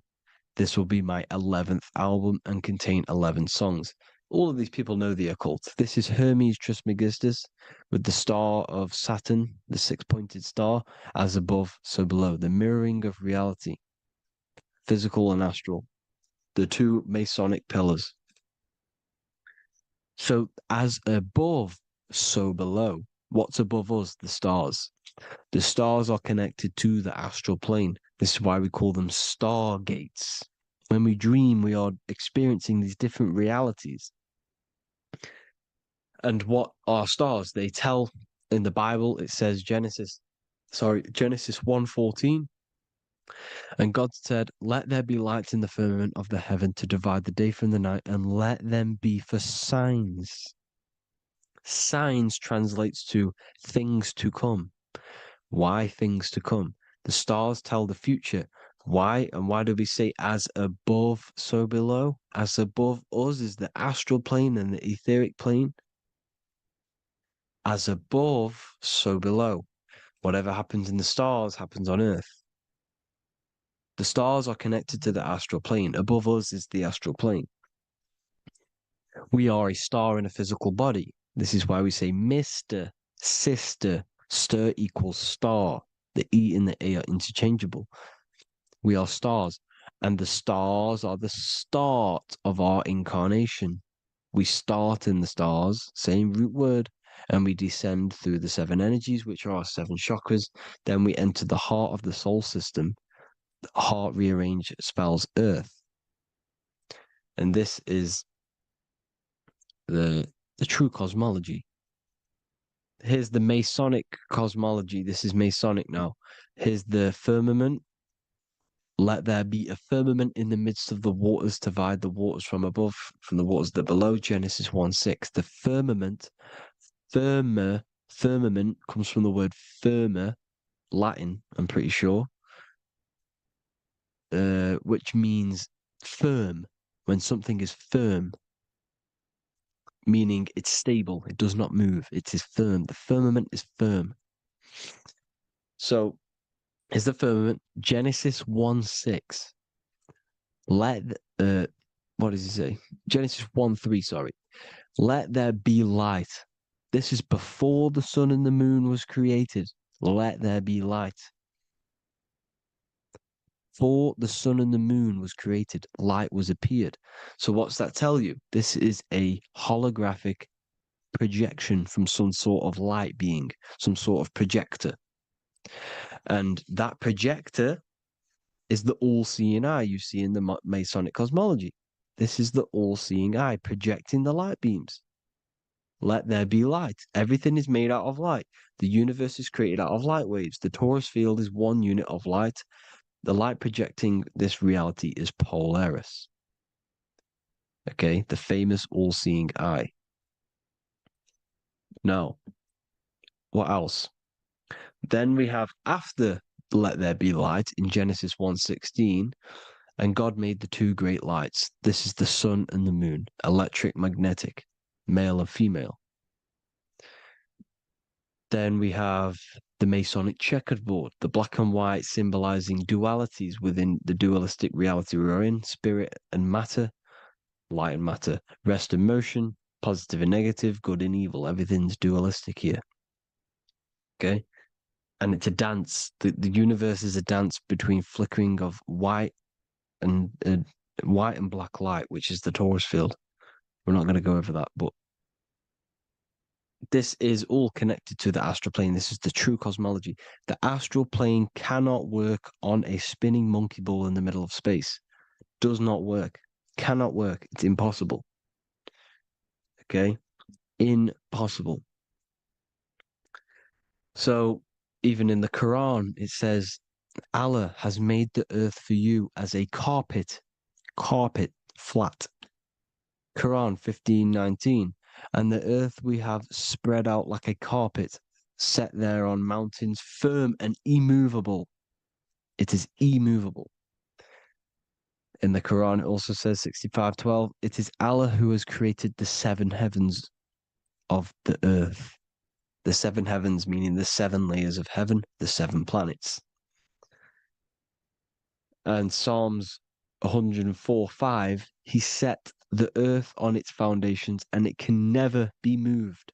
Never. So here you see in Isaiah 40:22, he sits enthroned above the circle of the earth and its people are like grasshoppers. He stretches out the heavens like a canopy and spreads them out like a tent to live in. We live in a tent. This is the tent. The projection of light. Here you see an ancient picture here. Here you see the ethereal barrier, meaning the firmament, the etheric barrier. And here you see his head popping out. Why is his head popping out? Because your head is heaven. Your heel is hell. Your head has access to the astral plane. This is why your head is heaven. The pineal gland, when stimulated, has access to project itself, project consciousness into the astral plane. Here you see another ancient picture here with the Masonic Royal Arch, with the zodiac here, the zodiac on the top, arching because there's a firmament above us. Here's God in the brain. Consciousness is God. Here you see the Masonic Royal Arch, symbolizing the firmament. George Washington above the Masonic Royal Arch. These are the stars. This is Polaris projecting reality. Here's ancient churches with the dome, Polaris projecting reality with Jesus. Disney World is under the dome. The seven layers of heaven, ancient paintings, all depict the if you go and look at the ancient paintings, they'll all depict the firmament, the arch above us. This is where we get interesting. The Masonic Royal Arch has the 6-9, which is Cancer. The constellation Cancer, which is 6-9 is associated with portals because CERN is the 6-9. Okay, CERN is opening portals. They're trying to create a portal to the other side. Cancer has the word CERN within it, so there is a link between Cancer and the opening, the firmament opening above us to ascension. Here you see the Masonic art with the Royal Arch and the light and the opening. Here you see the light and the opening. This is the opening of the firmament. Here's the Hebrew cosmology with Sheol, the underworld, and the opening. So Cancer is definitely some sort of portal in and out of this reality. I'm just connecting dots here. Now, we're going to go change a bit now. These celebrities that you are seeing they have not sold their soul to Satan, okay? They have not sold their soul to Satan. Satan is a demonic, low vibrational energy that has been summoned over the thousands and thousands and thousands of years of evil occult arts. So since Babylon was summoning this demonic energy, and this demonic energy in the astral plane will grow and grow and grow. It has no form. It has no physical form. Okay? But you can see it in the rappers. If your third eye is open, you can see clearly that these people are demonic. You can sense the energy that they're manifesting. Selling your soul is not what you've been told. It is gaining, because your soul is pure love, okay? Your soul does not want to do anything bad. So when you sell your soul, you're gaining physical gain. You're gaining physical wealth, for example, like for these rappers. They will be given millions of pounds because the people in control of the music industry, which is the dark occultists trying to brainwash the masses, the people in charge, they're dark occultists. They understand Satan and the energy. They are satanic energy, which has been summoned in the astral plane. They see that they have influence over the masses, so they will go to them and say, "I will give you this amount of money forever if you manifest this satanic, demonic energy through the music and through social media to blind the masses, to brainwash the masses into this demonic energy." Because when you listen to music is frequency. Whatever you listen to, you become that frequency. So if you're listening to these people, they're throwing energy, this demonic, satanic energy that they sold out to. Soul, same word. Because when you sold something, you've got your soul involved. They have exchanged money, physical gain, so that they manifest this satanic energy within the astral plane and through the music, through the videos, through social media, to keep us in this vibrational frequency, in this low state of consciousness. This is what it actually is. It's not, you're not selling your soul to some sort of devil. This satanic energy has no physical form it is formless in the astral plane. It's a summoned energy. Now, the root chakra is red. This is why the devil is red, because it symbolizes the animal nature of man. When you are operating off your root chakra, you will kill, you will fight, you will do anything to survive, because it's all about survival mode in the root chakra. They want you keeping in that fighting mode, that surviving mode, so that you are manifesting this low vibrational frequency, this satanic energy, this demonic red energy.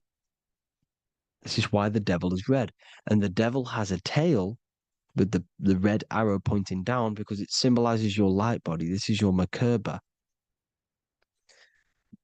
Your Merkaba is your light body. Mer equals light, Ka equals spirit, Ba equals body. Merkaba, this is the devil's tail pointing down, the descension, your heel, up to your heel, hell. Ascension to heaven, head. You see? This is the all-seeing eye with the illumination coming off it, your head, when you're illuminated. The Merkaba is your celestial sphere to portray different planes of reality. It is the vehicle of ascension. It's your light body. It's in the word Kabbalah, Kabbalah, Ka, spirit, Ba, body, La, light. Same thing, Kabbalah, Merkaba. Same thing. It's all about the light body. This light body sees different realities. So when you see the goat in the music industry, it's this satanic summoned energy that's been summoning for thousands of years within the astral plane. When it becomes to the physical plane, it will manifest through different things. A goat, an owl, Satan, Moloch, Baal, same deity, same demonic energy that's been summoning in the astral plane. And this is why the Baphomet has a goat head. Drake's new album is the goat. The Polo G, the Masonic G, with the goat. And here's Ryla Rodriguez in the mirror, with the goat in the mirror and him in his physical body. It symbolizes, the mirror symbolizes the astral plane, because he's manifesting the goat, the demonic energy. He's sold out to the demonic energy. And in the physical plane, he's his physical body. The mirroring, the Masonic 11, the mirroring of reality, the astral and the physical. And what do you call them when they're an amazing rapper, the best rapper? You call them the goat. Because the goat, you're the goat because you're manifesting the goat energy, the satanic, demonic energy within the astral plane. So Baal, Moloch, all the same thing. Because in the astral plane, if you want to gain spirits to come to you and communicate you in the physical world, if you want to communicate with spirits, you have to gain their attention. You can either gain their attention or come together and agree to create some sort of being, which is Satan. Okay. You can, like I said earlier, you can create these beings, you can summon them or attract them. One way to attract them is sacrificing. In order for you to become God, man, to turn to God, you have to sacrifice your life. You have to sacrifice, not drinking, not doing things, not doing anything demonic, not doing anything bad, not eating meat. You have to sacrifice yourself to become the light. However, if you want quick, instant gains in the physical world, you can sacrifice something else to communicate with these spirits, because these demonic energies feed off demonic energy, your demonic energy. So these dark occultists will give away babies, they will sacrifice, torture babies so that they gain, so that they can communicate with these spirits for physical exchange. Yes, you can do this.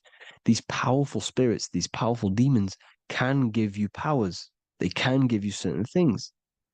And this is what they are doing. They're summoning and attracting these demonic energy.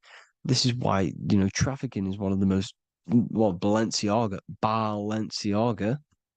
Baal is the demonic energy in the astral plane, which requires child sacrifice for his presence.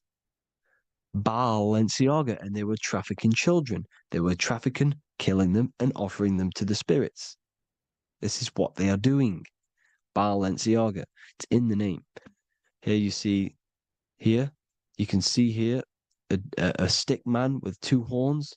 The goat, obviously, it's all the same deity. Baal, the goat, Moloch, his Moloch, the owl, the Egyptian owl, because it comes from the owl of Moloch, which is Baal, which is Satan, all the same demonic energy. And it's on the dollar bill, a tiny dollar bill, tiny, on the $1 bill. All the same thing. Bohemian Grove, they worship the big owl, Moloch. It's all the same thing. It's all one big demonic energy which has been summoning in the astral plane. And it's trying to take over Earth, the physical plane. That's what it's doing. So I hope you all gained a deeper understanding of the astral plane and what's actually going on in the world. Please leave a comment if you can to help the algorithm. Drop a like if you like this content. And hope you all learned something today. And God bless you all. Thank you all.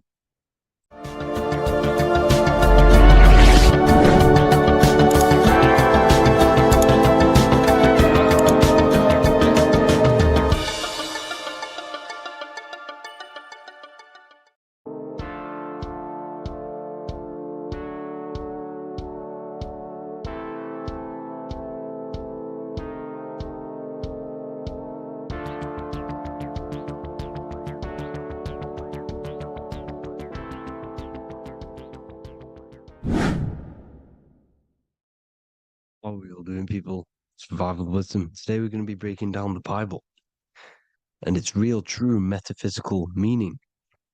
All of these slides within this video is taken from my book, The Book of Wisdom. So you can get all of these slides.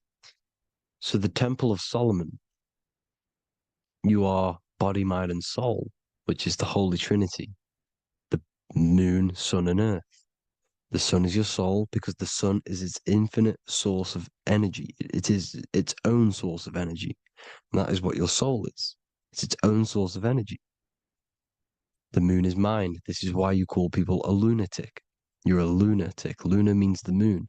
And inside of your mind, you have a specific mood. Mood is moon.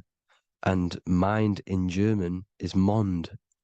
And the word Mon means moon. And earth is your physical body because your body contains of the four elements, the four physical elements. Well, the Temple of Solomon is the temple of the soul and the mon, the soul and the mon, the soul and the mind. And it's the temple of the Holy Spirit in the Bible. Everything leads back to one singular point in the center of the brain. The brain is not the mind. It's mind over matter. Okay? The brain is the physical manifestation of the mind. The brain is the electrical computer which decodes the light waves given to it by the mind. This is why everything in the body leads back to one singular point. And we'll go over this in a minute. But this is controlling the physical body. This is the within. If you rearrange within, it spells high twin because within you is your twin, your true self. And it's just an entity in the center of the mind. And if you shut your eyes, you can feel it. Your awareness is in the center of the brain. So there's just an empty chamber in the center of the two cherubs, the two brains. They are two separate brains. They're two hemispheres. And the empty chamber, when scientists chop it up and see it's just an empty chamber, well, because you can't see in that plane of reality. You cannot see the mind. You cannot see thoughts. It is invisible to the human eyes, to the visible light spectrum, to the two eyes. The reason why we call it the third eye in the center of the brain, it's not the third eye, it's your true self. It's the mind and soul. It's an eye because it does see. It's the all-seeing eye that you always see here. There's some Masonic artwork showing the two pillars, the two cherubs, the two hemispheres of the brain, and the inner eye. This is the eye that sees all things. What do I mean by seeing all things? Not physically. It sees the mind. It's what, because your soul is watching the mind. You can observe the mind. You are not the mind. And if you meditate deeply enough, you can go beyond the mind. It's the all-seeing eye. It sees the mind. It sees what emotions you're feeling. It sees what you're thinking. It sees what you're seeing with the two eyes. It's the all-seeing eye. It sees all things. It's omnipresent. It's everywhere. Because the mind can be anywhere. The mind can switch itself into any place it wants. There is no limitations with the mind. So there is two hemispheres in the brain. And in the Bible, there is a quote saying, the most holy place between the two cherubs. The two cherubs is the two hemispheres of the brain, and the most holy place is between them, which is what the Masonic artwork is showing. This is the all-seeing eye, the soul and the mind in the center of the brain. And you will not see this with the two eyes. So when scientists come to seeing the empty chamber in the center of the brain, they wonder because they do not understand the occult side of the world. They do not understand the layers of reality. How the two eyes, everything physical comes from the unseen. Everything seen comes from the unseen. Now, the two hemispheres of the brain play a major role in our lives. The right hemisphere is the artist. The left hemisphere is the scientist. The right hemisphere controls the left side of the body. The left hemisphere controls the right side. So there's a crossover. Now, the right hemisphere is to do with your feminine energy, creativity, unification, metaphors, visualization, intuition. The left hemisphere is to do with sequencing, facts, materialistic details, language, and logic. So they keep us normally trapped within the male aspect of our mind, which is the left hemisphere. You know, if you listen to Spotify, Apple Music, and radio, they're all tuned to 440 hertz, which shuts down the right side of the brain, makes you left brain dominant. And we learn, well, 90% of people learn to write with their right hand. They're taught to learn with their right hand, which is to do with the left brain. You see, so we are being trapped within this left side of the brain, which is all to do with logic, thinking logical, not creative. You know, very analytic. But the right side of the brain is to do with your creativity. So the right side of the brain is perceiving reality as a holistic perception. Now, what do I mean? If you're riding through a woods, for example, if you're riding through a woods, your right hemisphere is seeing the whole woods as one unified woods. The left hemisphere's job is to break down the perception given to it by the right hemisphere and break it down into individual trees. So what am I saying? The right hemisphere is seeing humans and everything in creation as one unified consciousness. The left hemisphere is seeing individual egos. This is why the left hemisphere is the place of the ego, the right hemisphere is to do with the higher self. They're both needed, though. I'm not saying one's better than the other. It's balance. Now, they don't want you to see the unified perception of creation. They want you to think everything is individual, everything doesn't come from the one, because all things come from the one. And we experience the two in this reality, dualism. In order to understand the one, we have to experience the two to advance. So, anyways, let's get away from the two hemispheres. The right hemisphere, like I said, is to do with the higher self. And this is why in John 21:6, it says, cast the net onto the right-hand side of the boat and you will find fish. Meaning, cast your energy, cast your perception into the right hemisphere of the brain, and you will find God, unification, and higher self. You will see things from a unified perspective. How we are all one, because we are all the same consciousness. The same spark that is in me is in you. This is why I am you and you are me. We are all the all-seeing eyes of God. split up into individual bodies. We are all made up of the same essence, consciousness. And that consciousness, that mind and soul, is in the center of the brain. You are just in different avatars. And until we see this, we'll forever be divided and conquered. Until we figure this out as a collective consciousness, we will forever be divided and conquered and ruled over. This is why the Bible says, ye are gods. You are the sons of the Most High, because we are. We are the Word made flesh. We are God made flesh. Mark 16:19. So then after the Lord had spoken unto them, he was received up into heaven. Head is heaven, H-E-A, and sat on the right hand of God. God is the consciousness in the center of the brain. Heaven is the head, and the right hand of God is the right hemisphere of the brain, meaning he sees things in unification, creativity, intuition, the higher mind, the higher brain. When Moses crosses the Red Sea is the corpus callosum, moving from the left to the right hemisphere of the brain to see unified perception of reality. Head, H-E-A, heaven, same root word. This is why the ancients always depict God in the center of the brain. Here you see ancient Christian artwork showing God in the center of the brain, the light. Here you see it here. Here you see Ganesh, an Indian god, which is the brain. Here you see the Father, the Son, and the Holy Spirit in the dome, the brain. This is the brain, because you are God made flesh. That's what consciousness is. The upper room where Jesus meets the 12 disciples. It's the upper brain on the upper room. The upper room is the chamber, the empty chamber in the center of the brain. That's the room. And the 12 disciples are the 12 cranial nerves in the brain,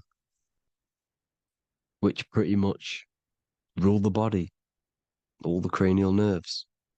The tree of life, the cardiovascular system. This is why in Genesis it says the tree of life was in the midst of the garden. Midst meaning middle, because the middle of the body is the cardiovascular system, which is controlling all of the systems in the body. The tree of knowledge of good and evil is the nervous system. It's the spine and brain. This is what's detecting good and evil. The brain is the electrical computer with the left and the right hemisphere, decoding the dualistic world, decoding the light waves given to it by the external world. It is an electromagnetic computer. It is artificial intelligence. It is very intelligent, the brain and the nervous system, the human body as a whole. But the tree of knowledge of good and evil is the nervous system, because it is the tree that detects good and evil, makes you learn good and evil in this dualistic reality.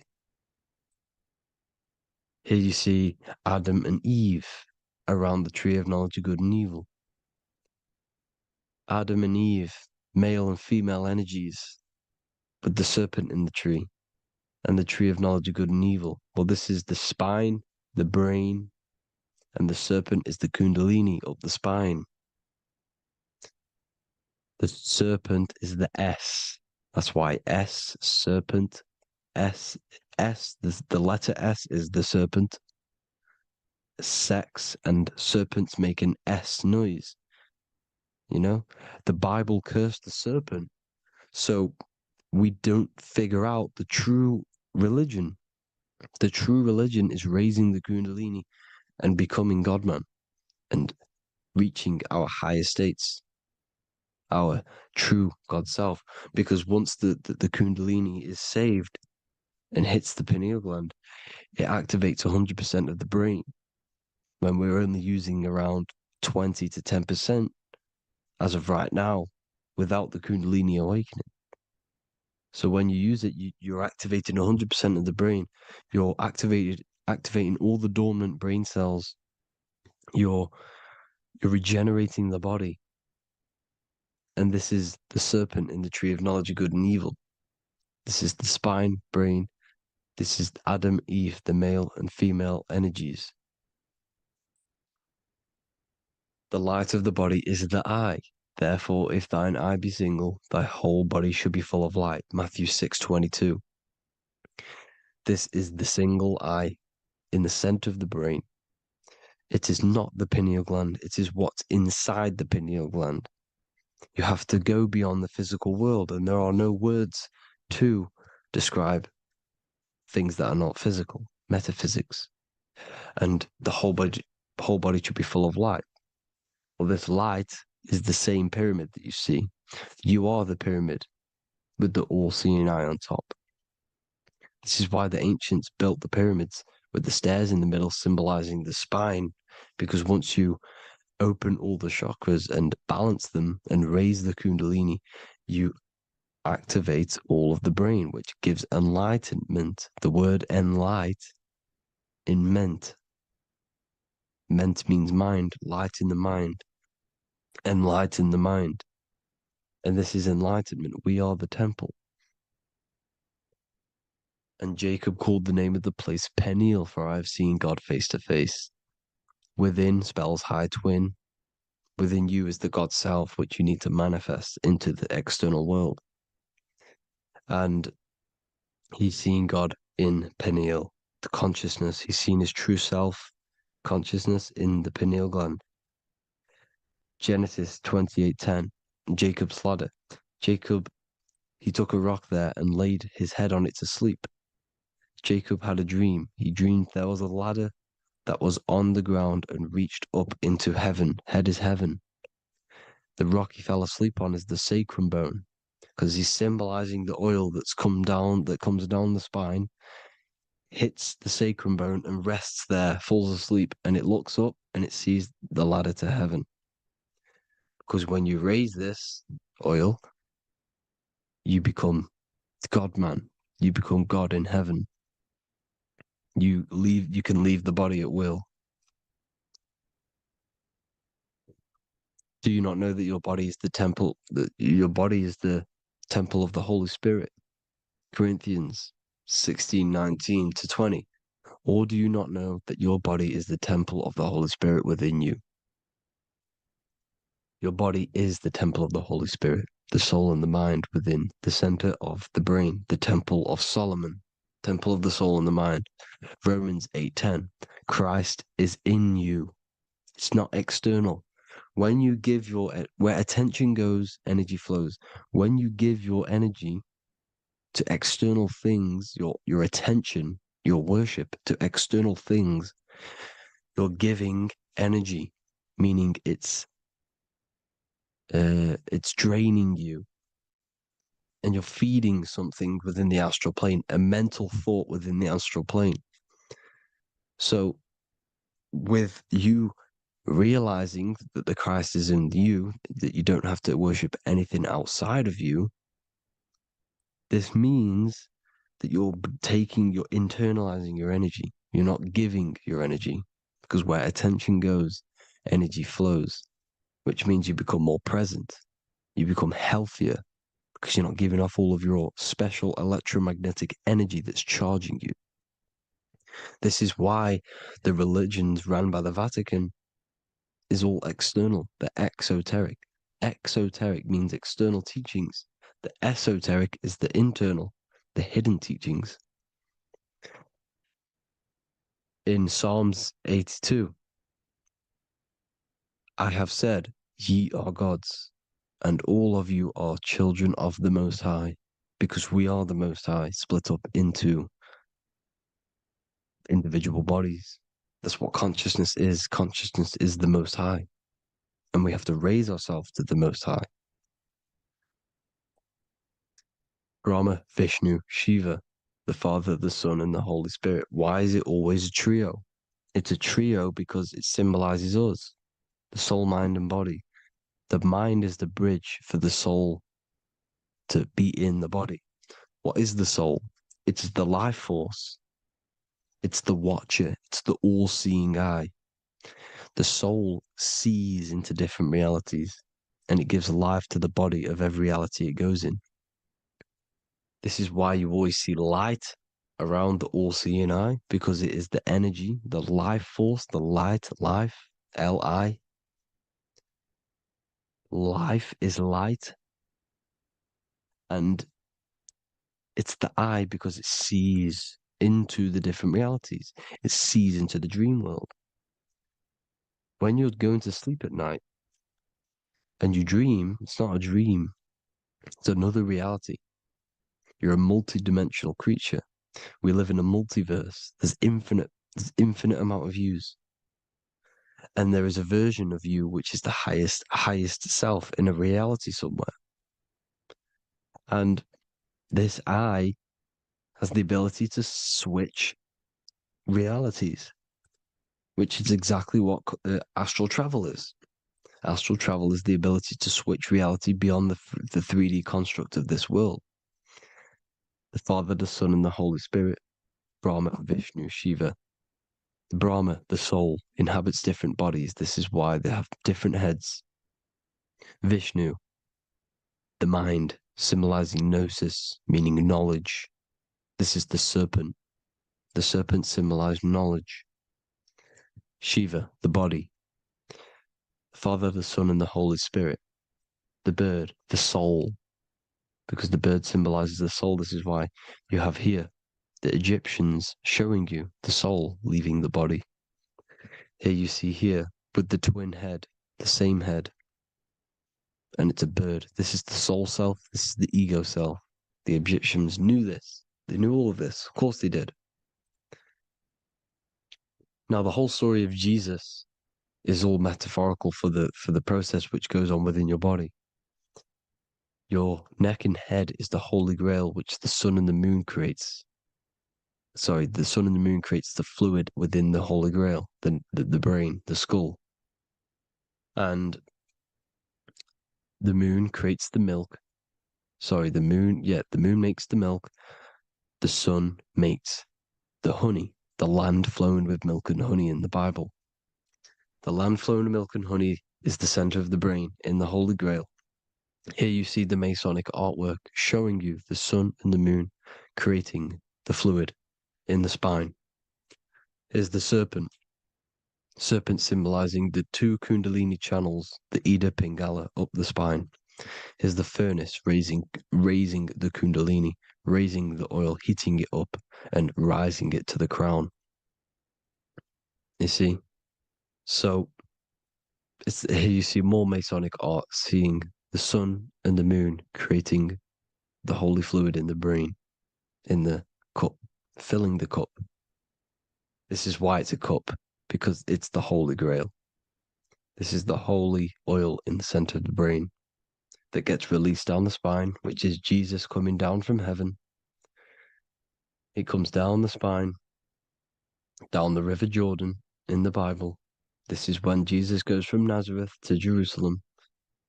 He comes down the River Jordan, and Joseph and Mary are in Nazareth waiting for Jesus' return. Joseph and Mary symbolize the pineal and pituitary gland, which produce the two oils created by the sun and the moon. And he returns. When he returns, he gets crucified at 33, because there's 33 vertebrae at the back of the spine, and it crosses the vagus nerve. The crucifixion of the oil past 33 vertebrae creates God-man, and it creates your higher self, and it activates 100% of the brain. And you turn into spirit, you turn to your spirit self. This is why Jesus dies. He didn't physically die, it metaphorically dies, and becomes his higher self. The ego self is left behind. It's the same with the whole story of Jesus. Jesus comes down from heaven, which is the oil. He dies in a cave for 3 days, which is the oil hitting the cave. Here's the cave, and resurrects after 3 days. If you resurrect the oil, comes up and gets crucified at 33 in Golgotha. Golgotha translates to a place in the skull. The three wise men from the east. Well, if you look at the Masonic artwork, they'll always show you a ladder up to the east. Okay? Here you see north, south, west. This would be east. Here you see east here. East here. The ladder up to the east. The east is the top, up. Three wise men from the east. The thalamus, pituitary, and pineal gland in the center of the brain. the most important glands in the body. Here you see the Egyptians with the spine, the sun, and the two hemispheres of the brain. What did I say at the beginning? The sun is the soul. The sun is its own source of energy. It's the life force, which gives life to anything it inhabits. The soul is the same thing. That's why sun and soul mean the same thing. So, what I'm saying is consciousness is God. And this is why when it refers to as God in the Bible, it means your higher self, pretty much. And returning back to this higher self, because God is something that you need to manifest. Consciousness is God, and your body is a reflection of the creation by God. This is why everything in the body corresponds with the stars. The stars rule the body. We are an image of the stars. This body is an image of the whole of creation. Aries rules the head. This is the cerebrum, the ram in the brain. Here's the ram, Aries. And we have something called the cerebrum, Aries, the ram. This is the Lamb of God moving to the higher mind. Taurus, which is the lower brain and neck, the cerebellum, the bull Taurus, the lower mind, and the cerebrum and the cerebellum, the ram and the bull, is what makes you ramble on. Ramble meaning walking. The higher mind and the lower mind working together makes the body ramble. Ramble is what makes you walk along.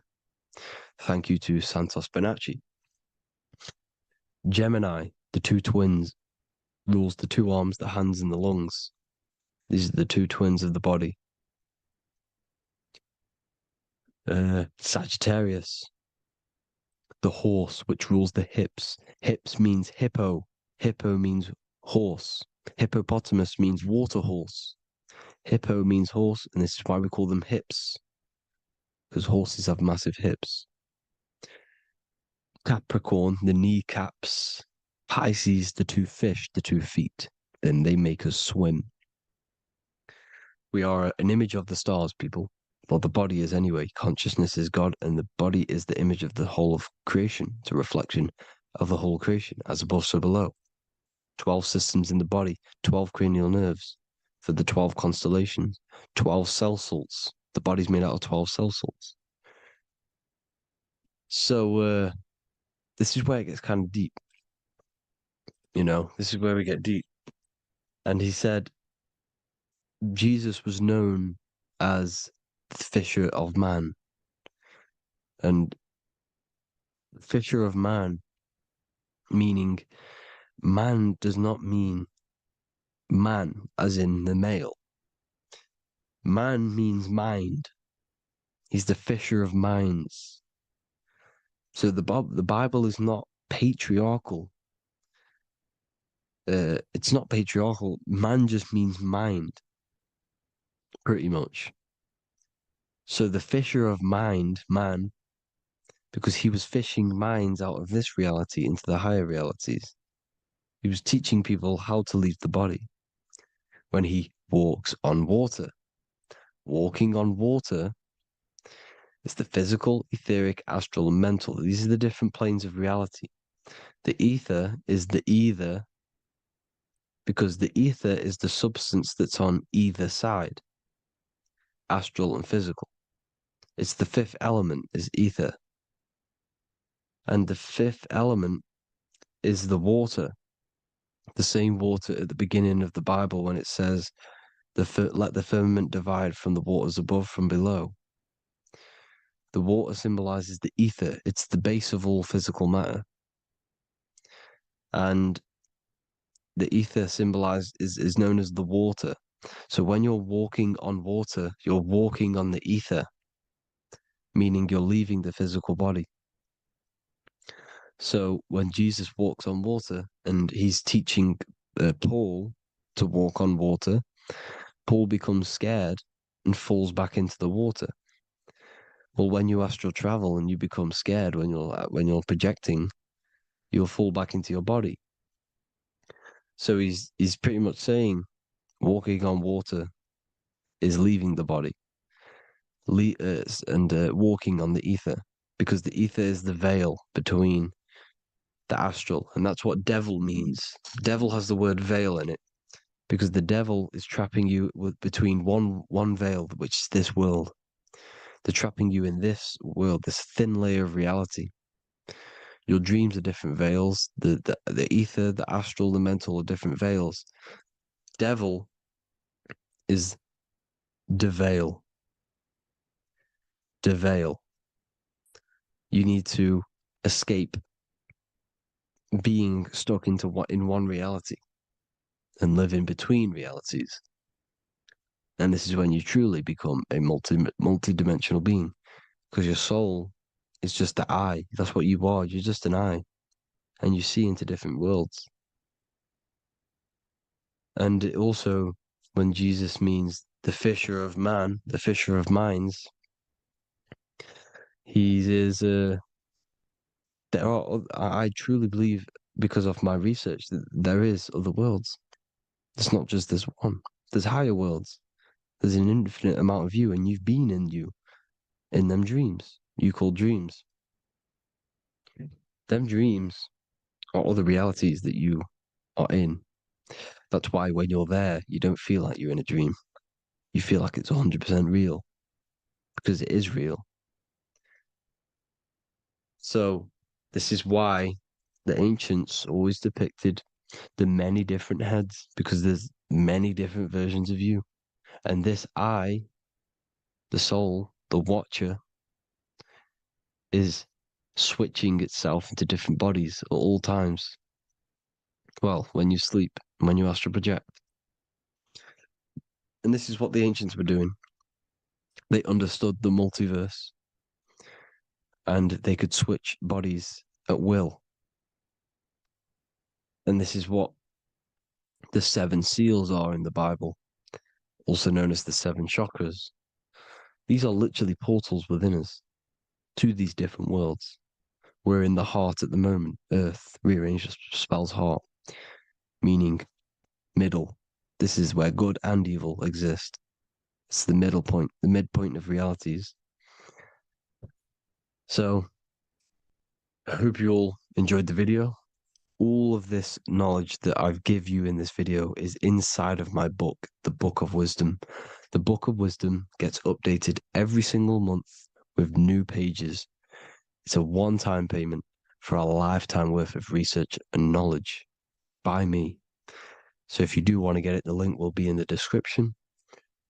But I hope you all gain some amazing insight. Please like, comment, and share to help the algorithm, and drop a subscription. And for more lectures, every 2 days, I drop lectures and knowledge within the Patreon. If you want to support the channel, join the Patreon. Everything's in the description, because we are not monetized on YouTube. Thank you all.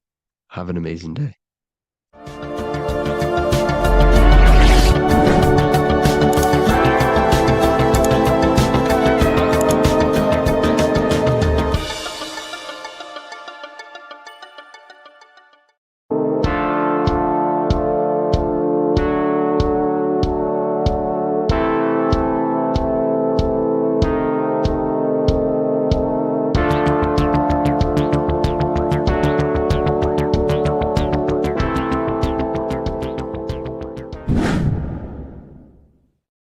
What is good, people? It's Revival of Wisdom. I hope you're all doing well. And this video is how to raise your holy oil or your kundalini. Let's get straight into this. So this is a monthly cycle.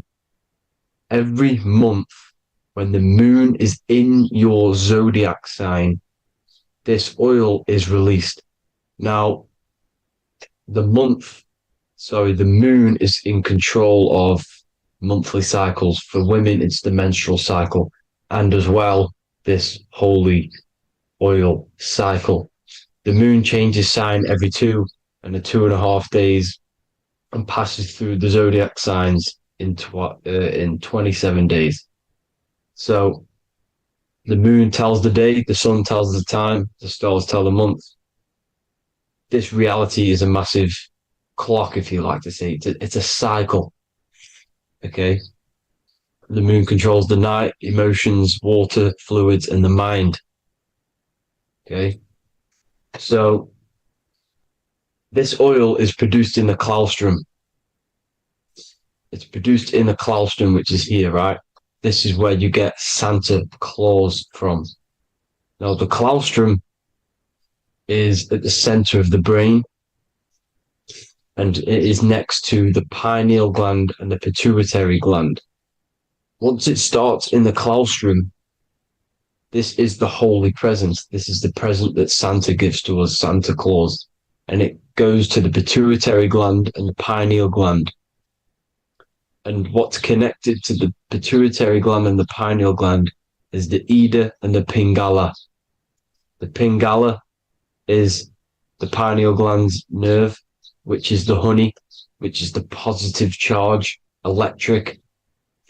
And the pituitary is the Ida nerve, which is the magnetic charge. This is the milk, the land flowing with milk and honey.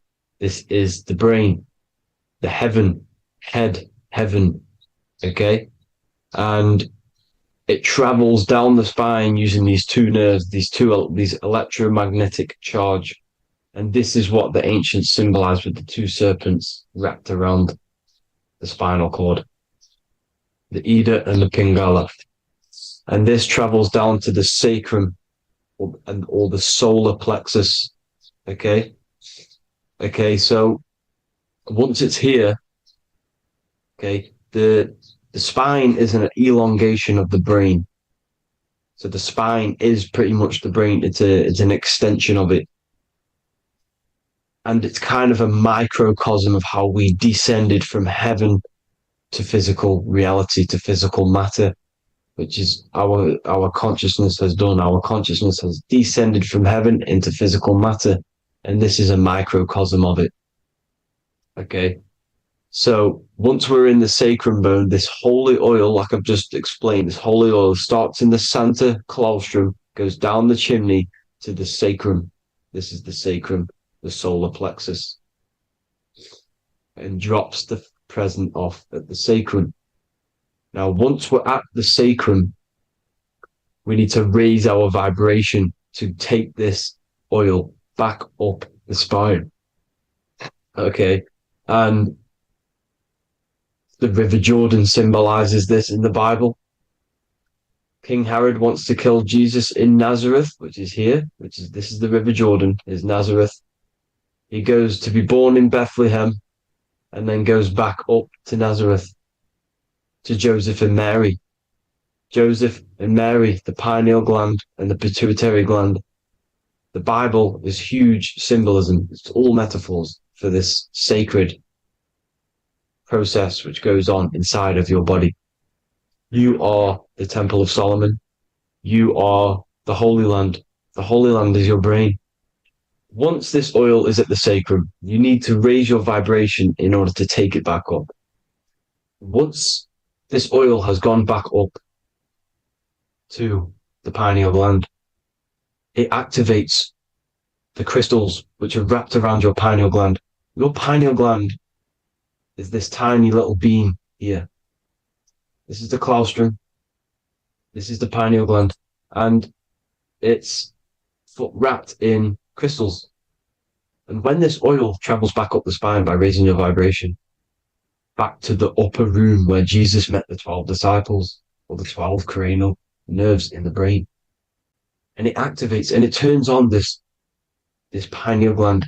And once it's turned on, it illuminates all the cells and the nerves in your brain and turns them all on and activates the higher God man, the God consciousness, Christ consciousness. And it regenerates the whole body. This is the secret to regeneration. It regenerates all the cells in the body. And this is how the ancients lived for thousands and thousands of years, as talked about in ancient texts. They lived for hundreds and thousands of years because they knew this secret. And this fluid, this brain fluid, the secretion, or the Christos in Greek, which means gold, because this is the alchemical process from turning lead to gold. Your body is the alchemical furnace. Now, the ancients knew about this center of the brain because they symbol it. This is the eye of Ra, and it's the brain, and this is what's wrapped around our consciousness. Our consciousness isn't wrapped around the brain. The brain is built around the consciousness. We are the consciousness. You don't have a soul, you are the soul. Okay? Now, the head, heaven, hell, heel at the bottom of your foot, that's hell. Head is heaven and hell. Simple. Now, the pineal gland produces DMT, which is dimethyltryptamine, which is known as the spirit molecule. So, let's move on. Now, when this oil travels up, back, the spine, the chimney, it crucifies at the top, which is called the vagus nerve. So when it reaches here, the optic thalamus, it crosses and crucifies once it's raised back up. And this is why Jesus dies at 33. He was crucified at 33. Because you have 33 vertebrae on the back of the spine. And then it's crucified by the cross of the vagus nerve. When this oil crosses the vagus nerve, this is the crucifixion at 33. And it symbolizes the death of the physical consciousness. You then become spirit. You then become God consciousness, activating the Kundalini, regenerating the body and the mind. Okay. The Garden of Eden. You are the Garden of Eden. The land of milk and honey is upstairs. The pituitary, which is the milk, the pineal gland, which is the honey, which is DMT. It even says this in the Bible. As he brought us into the place, and he has given us this land, a land flowing with milk and honey, which is also symbolized as the sun and the moon. The Bible also says, the light of the body is the eye, not the eyes, the eye. If therefore thine eye be single, thy whole body shall be full of light.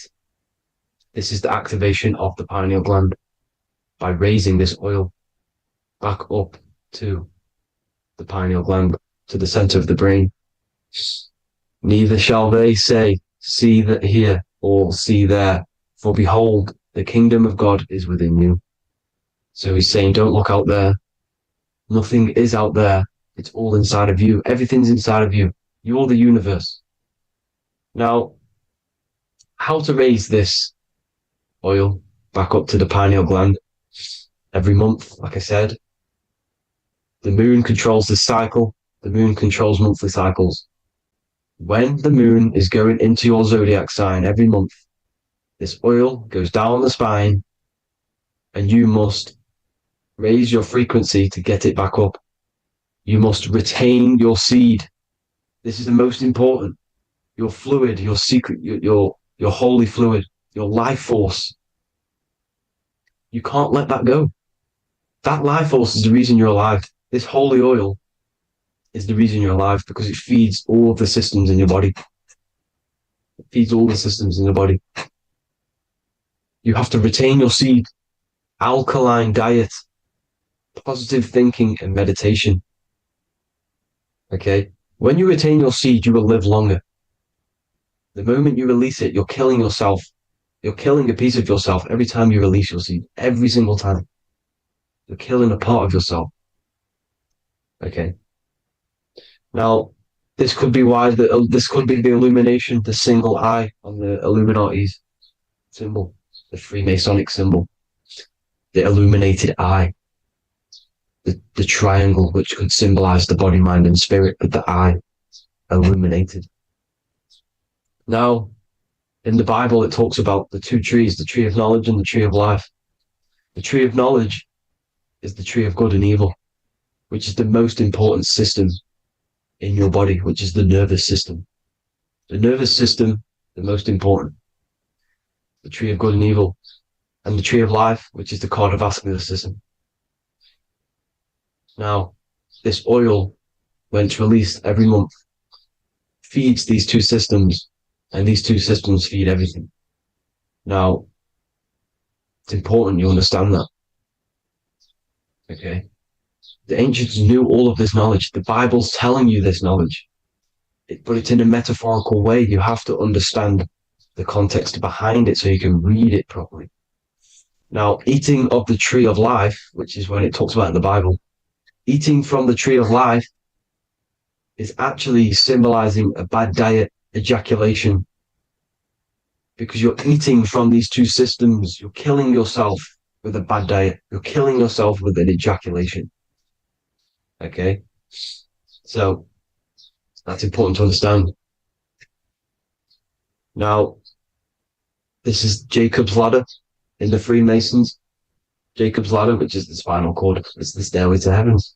And this is Jack and the Beanstalk when he goes up the beanstalk and finds the golden egg in the grey clouds. The grey clouds symbolize the grey matter in your brain. Now, the Garden of Eden talks about the 4 different rivers in Garden of Eden. As we see here, the North Pole map, the ancient North Pole map, because the center of the earth is the center of the torus field. Everything's the torus field. Atoms are torus fields. Everything's torus fields. You are the universe. Everything is within you. The North Pole is your spinal cord. This is why they say Santa Claustrum comes from the North Pole. This is the North Pole. And the Santa Claustrum is the center of your brain. Now, these 4 rivers which come from the Garden of Eden is the blood, the Christ oil, which is the oil we're talking about, urine, and saliva. These are the 4 sacred oil, 4 sacred fluids in your body. And these are constantly abused in today's society. These secret societies are targeting these fluids. Okay? This is why porn is free. They sexualize society through Disney. Go and look at some of the Disney movies. There's so many subliminal messages which sexualize these children because they want you sexualized. So you release your seed, which is one of the holy fluids in your body, especially your semen, your sexual energy. So important you retain this. So important because it's your life force. It keeps you alive. Okay. Now, let's recap on this. If you want to raise your oil every month, you can't just retain your seed for the month. You have to retain your seed forever. Don't just do it for a couple of days. Have to do it. It's a lifestyle. You want to become God consciousness, you got to do what it takes. It's hard in this society because this society is made around, it's designed to kill you pretty much. It's designed to keep you in these lower states of consciousness with all the bad food, the chemicals in the food, the chemicals in the water, the sexualized TV programs, sexualized adverts, sexualized TikTok and apps, videos, subliminally stimulating you. Because that is your weakness, sex. It's your weakness. Now, you have to retain your seed, meditation, and an alkaline diet. Why alkaline? Because acidic is low vibrational. This is the color spectrum.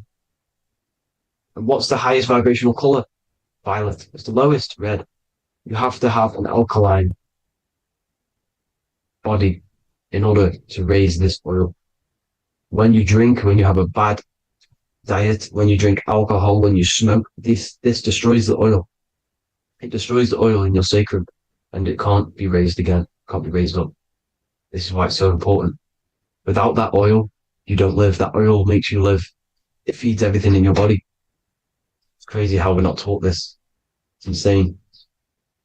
But that is how you raise the oil, people. I hope you all gain some knowledge out of this video. And I hope this assists you on your journey, your spiritual journey. And please like and share this video. We need this knowledge out to the public to wake up humanity. Thank you all, people. God bless.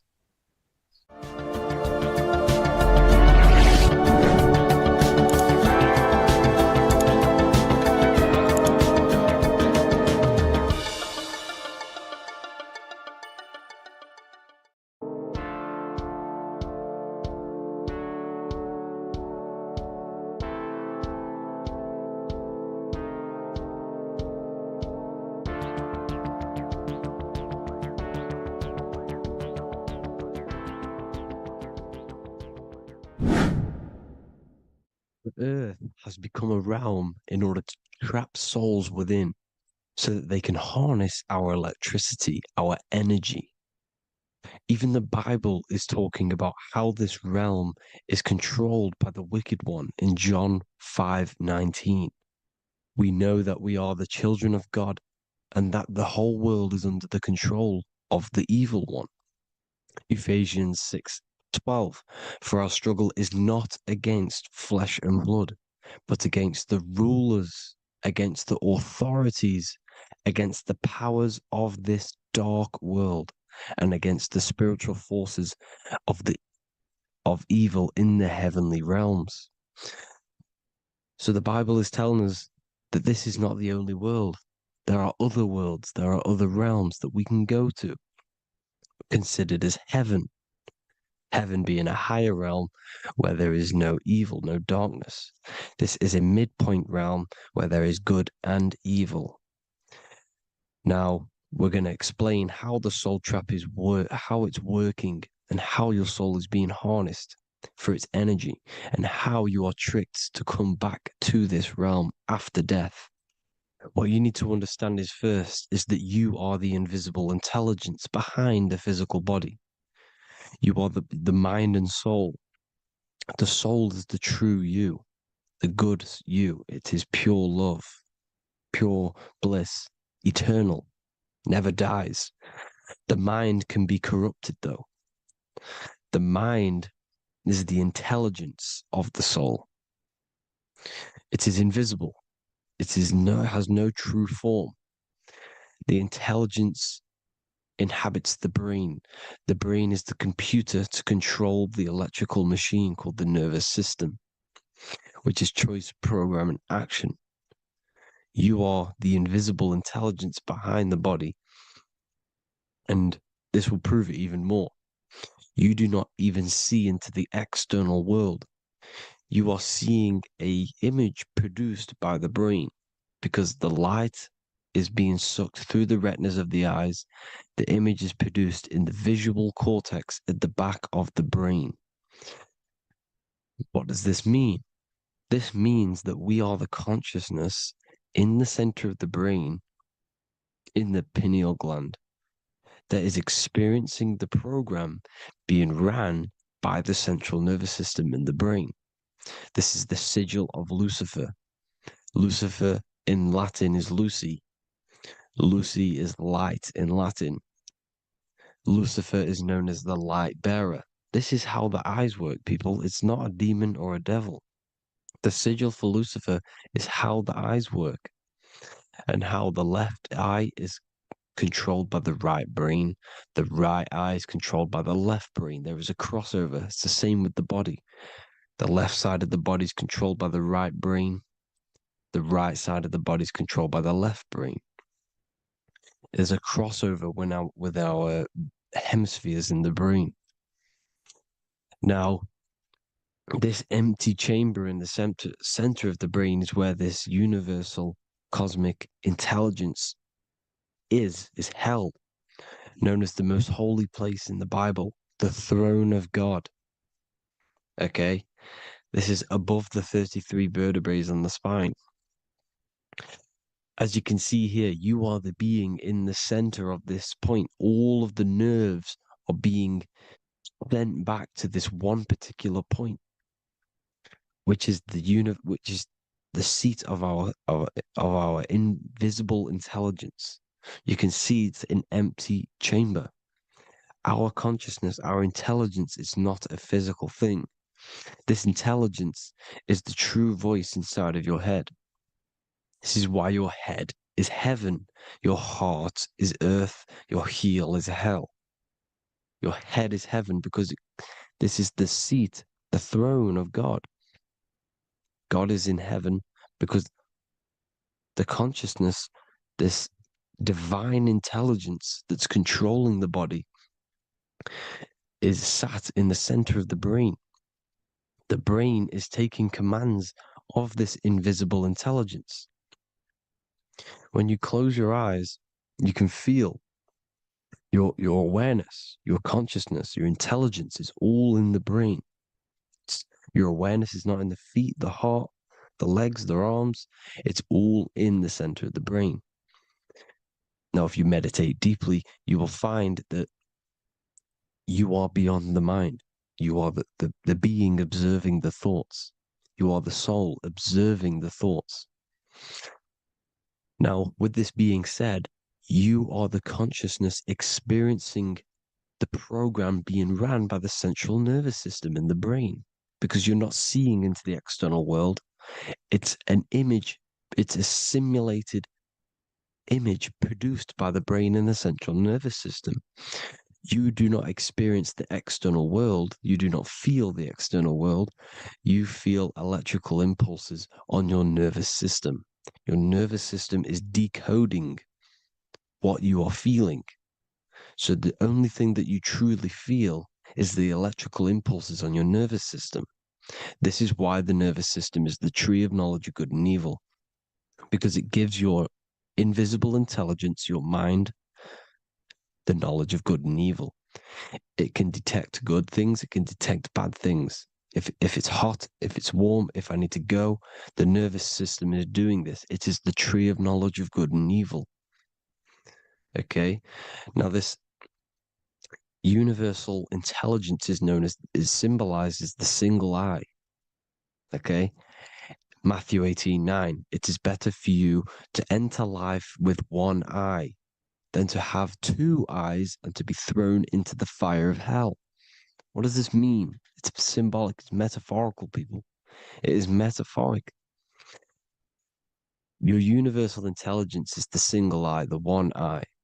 It's the balance between the two poles, between the left and the right, the good and the evil. It knows the right thing to do all the time. This is our inner guide. The inner self is the inner guide. And when you are operating your life off duality, using your two eyes, you'll be thrown into the fire of hell, lower states of consciousness. Because you're split.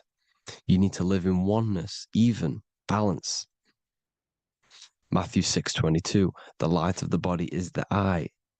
The light of the whole body is the eye. You are a light being. Human. Hue means an attribute of a color. Man is the word manifested. We are light manifested into physical form. Depending on your vibration is depending on what color that you are vibrating on, which is a hue, a human. If therefore thine eye be single, thy whole body should be full of light. Again, it's talking about the single eye, oneness, completeness. When you balance the hemispheres of the brain, we'll go over that later. But anyways, the body is the earth. This is what we need to understand, people. The body is running the simulation, the program that our consciousness is experiencing.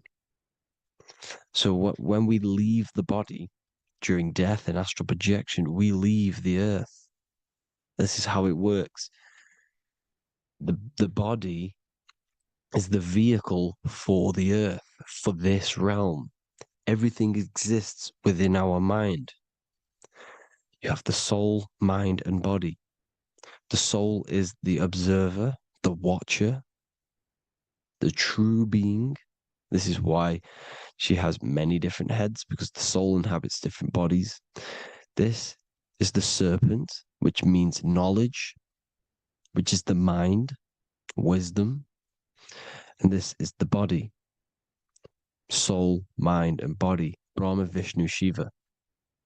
The mind is the bridge between the soul and the body. So what do I mean? When you astral project, you are using your mind to project your awareness, your observing consciousness outside of the physical body. The mind is the projector, projecting consciousness.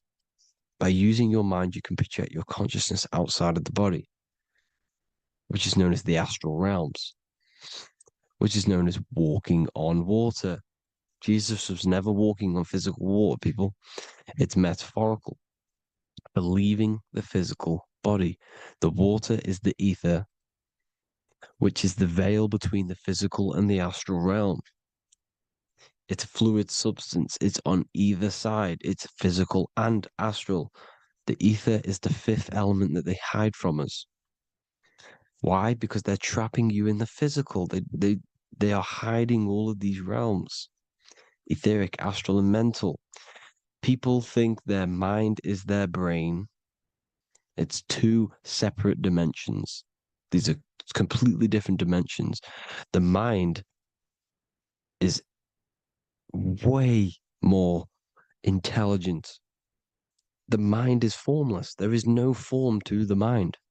You can think anything you want. You can manifest anything you want within your mind. It is not a physical object.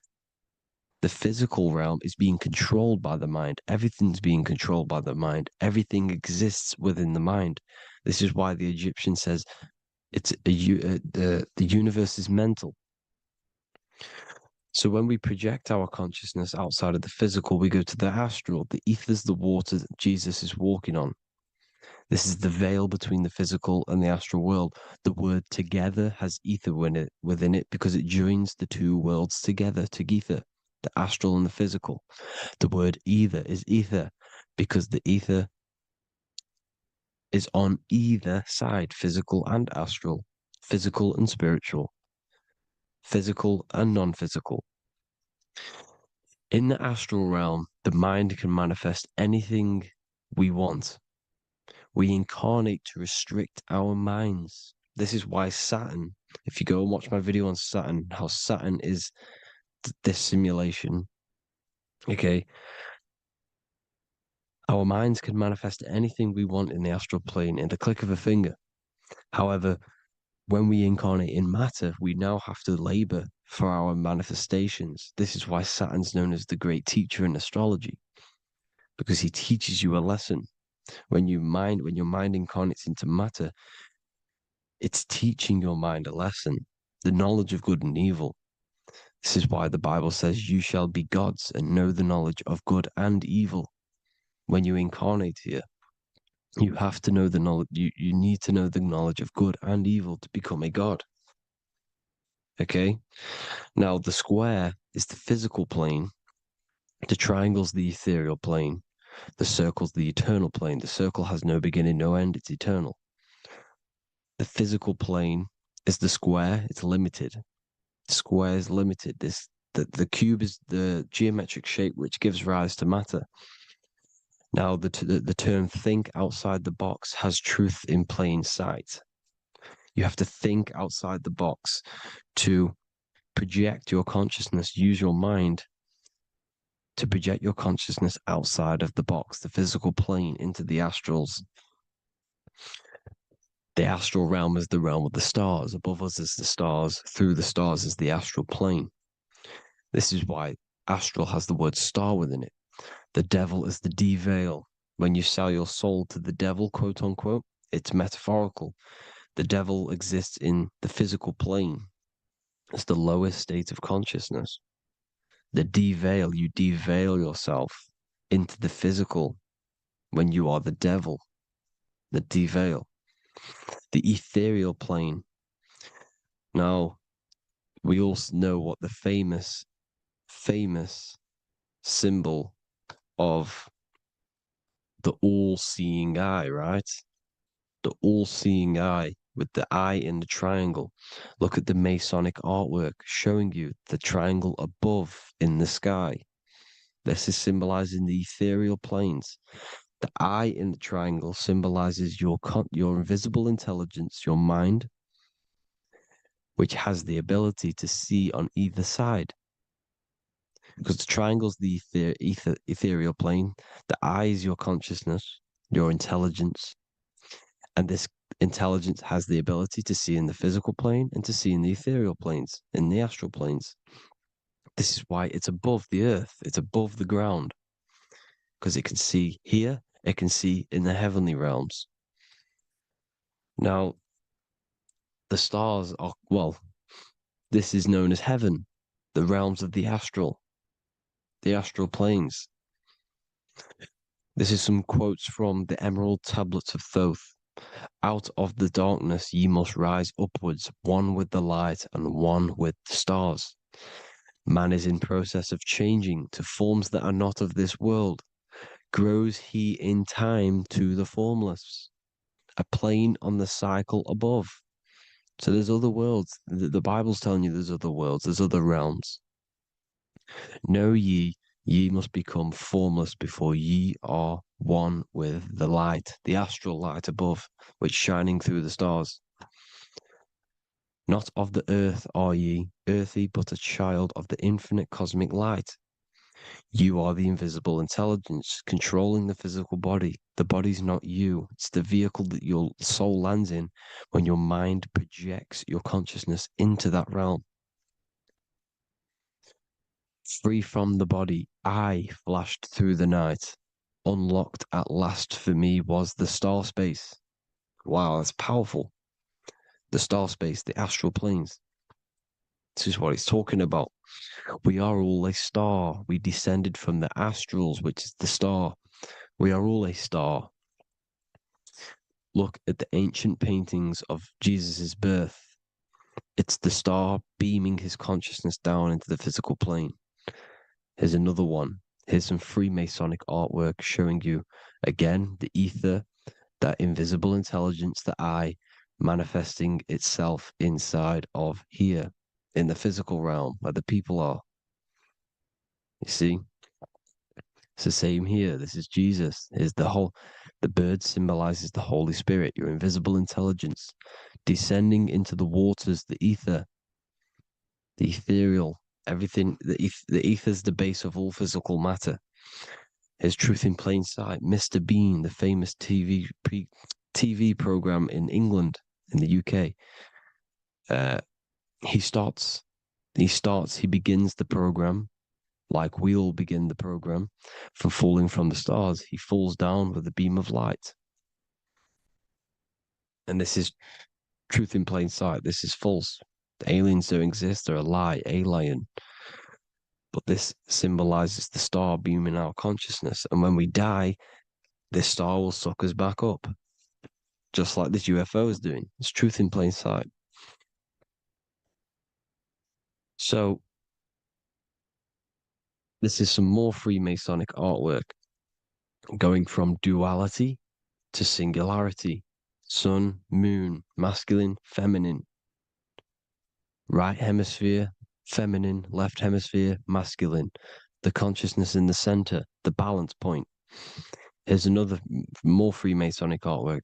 The two pillars, left and right hemispheres, and the invisible intelligence between the left and right hemispheres, the light of the body. This is why light's coming off it.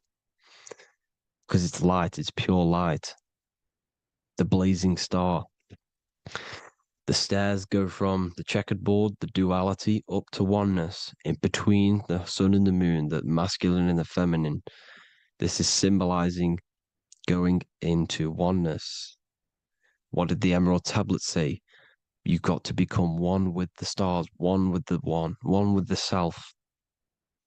Balancing the two hemispheres so that you can gain, because when the two hemispheres are balanced, you can gain a more deeper connection with your invisible intelligence. Same with the chakras. When the chakras, the 7 seals in the Bible, these are 7 seals because when you conquer the 7 chakras, when you balance the 7 chakras, you then gain a more deeper connection with your internal self because your mind is not filled, it's not being ran, it's not being dominated by these 7 deadly sins, the 7 seals, the 7 chakras. These are 7 energy centers which are concealing our true form. Balance makes us have a stronger connection with our true cosmic intelligence. Heaven is even. This is why Jesus is pointing at the heart. The even point is the heart. You got to balance the chakras and live from the heart because the heart is the earth. You're in good and evil. The body manifests the lower and the higher self. The higher self is in the higher parts of the body. Wisdom, intuition, expression. The lower self is in the lower parts of the body. Sex, food, and power. This is how they are trapping your soul, people. Like I said, the mind is the bridge between the soul and the body. So by tricking the mind, not giving it the right knowledge, and keeping the mind stuck in the lower three centers, thinking about power, food, and sex, this is low vibrating energy. It's going to keep your mind addicted to the physical realms. Okay, this is why you need to go even, balance, heaven. Okay, I will explain the soul trap in a second, how it fully works. But I'm telling you all the science behind it so you can understand. When you are doomed, you are domed. This is the dome, the firmament, the firmament, the mind. Ment is mind, firm is firm. A firmament is doomed under the firmament. You must have a loose mind, an open mind to expand your consciousness beyond the stars, beyond the ethereal barrier. You have to vibrate higher than this world. Your consciousness must be expanded more than the physical plane. You need to learn how to astral project. You need to learn how to leave the body, how to operate outside of the body, so that you, when you do leave the body, you will have recognition. You'll have knowledge. You'll have practice. But this is as above, so below. The woman's belly is the earth. It's as above, so below. It's a microcosm of the macrocosm.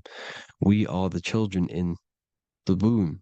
We are the people in the earth being ready to be born into the heavenly realms. As above, so below.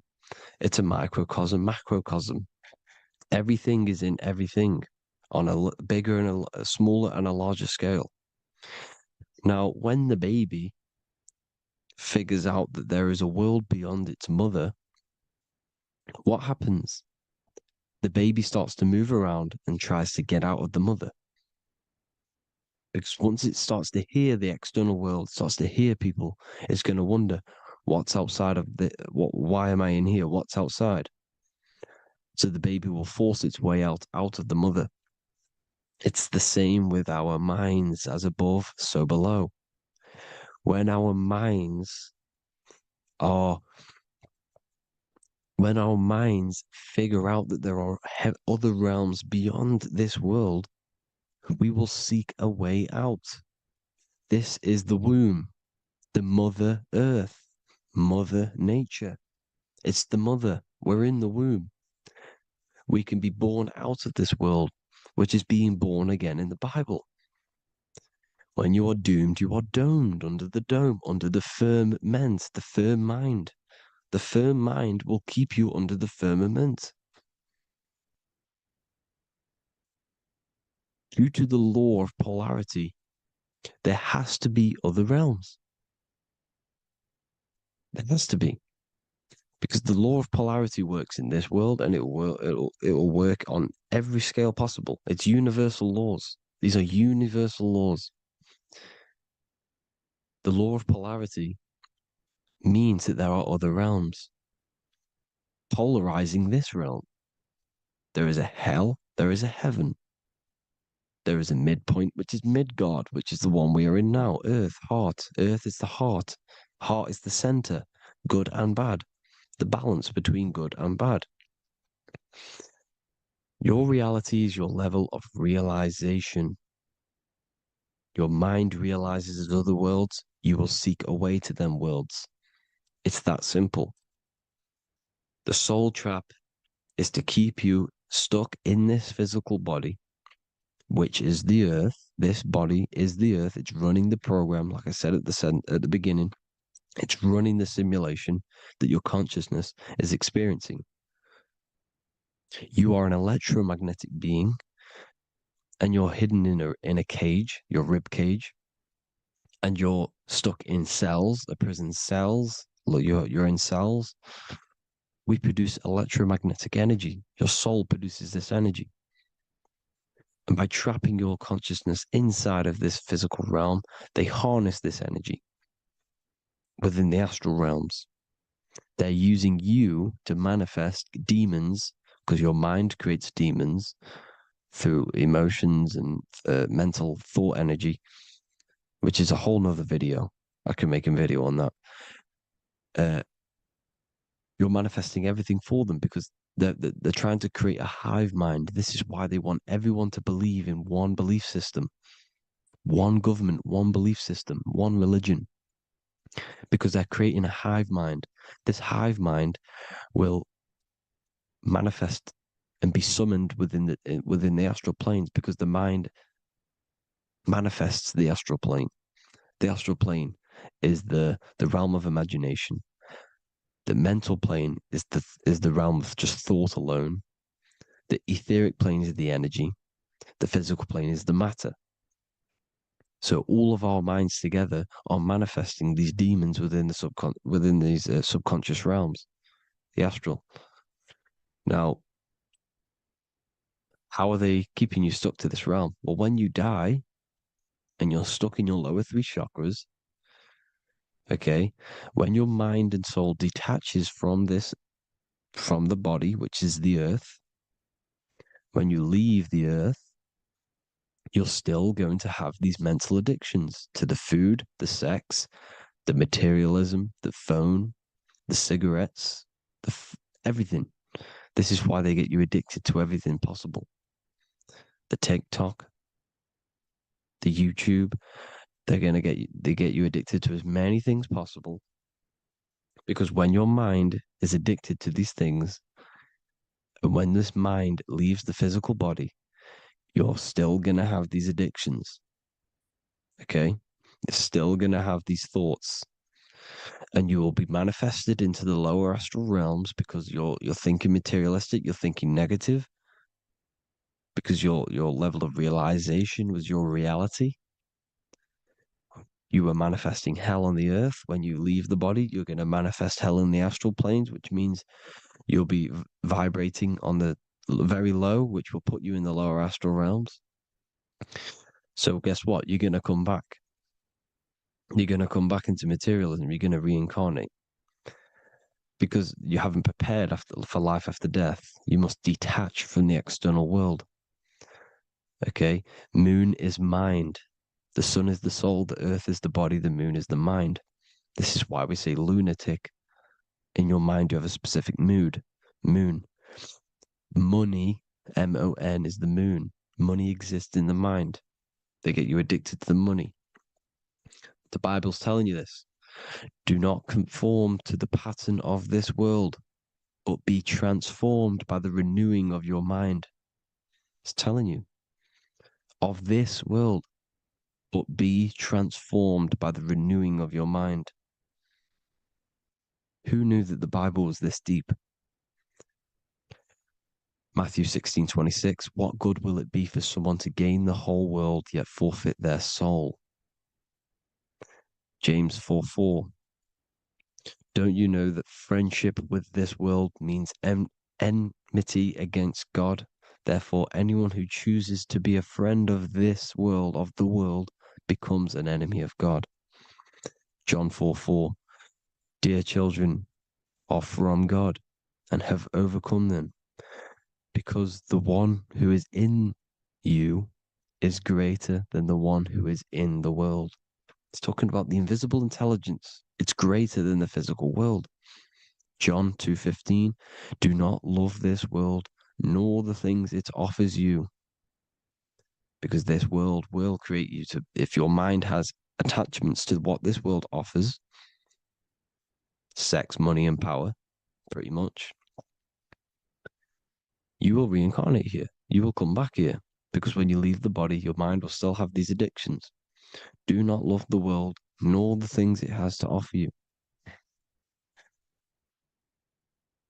All of this is in my newly published book. The paperback versions are now available. Finally, for all the people who have been waiting, the Book of Wisdom. All of this knowledge is inside of the Book of Wisdom. The paperbacks are available. There's worldwide shipping. You can get it anywhere, pretty much, any country. My new website, it's amazing. There's going to be some amazing products coming on the new website. But I thank you all for the support. Before I leave, I need to explain what is going on with the soul trap. Like I said at the beginning, the mind's the bridge between the soul and the body.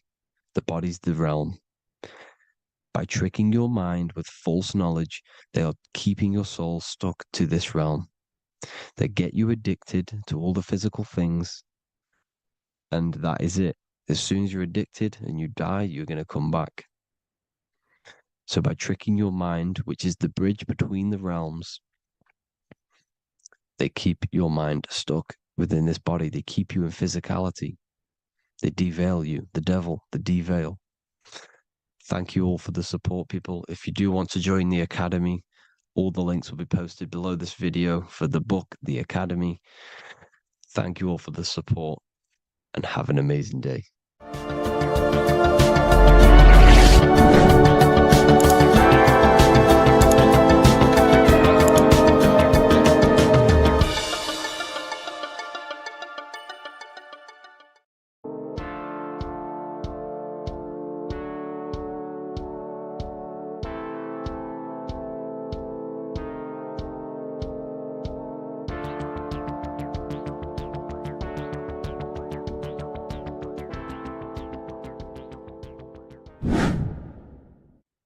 How are we all doing, people? It's Revival of Wisdom from the Wisdom Academy. Today we're going to be breaking down God, consciousness, and the higher and the lower self, and how to overcome the lower self. Now, the first thing you need to understand is that you are the invisible intelligence within the brain, within the body. This invisible intelligence is known as the mind. But you are not the mind. You are the observer of the mind, which is the soul, the invisible entity. The mind is your intellect, your intelligence. Now, the mind is, it's hard to put this in words, but the mind is something that gives you the ability to explore the universe.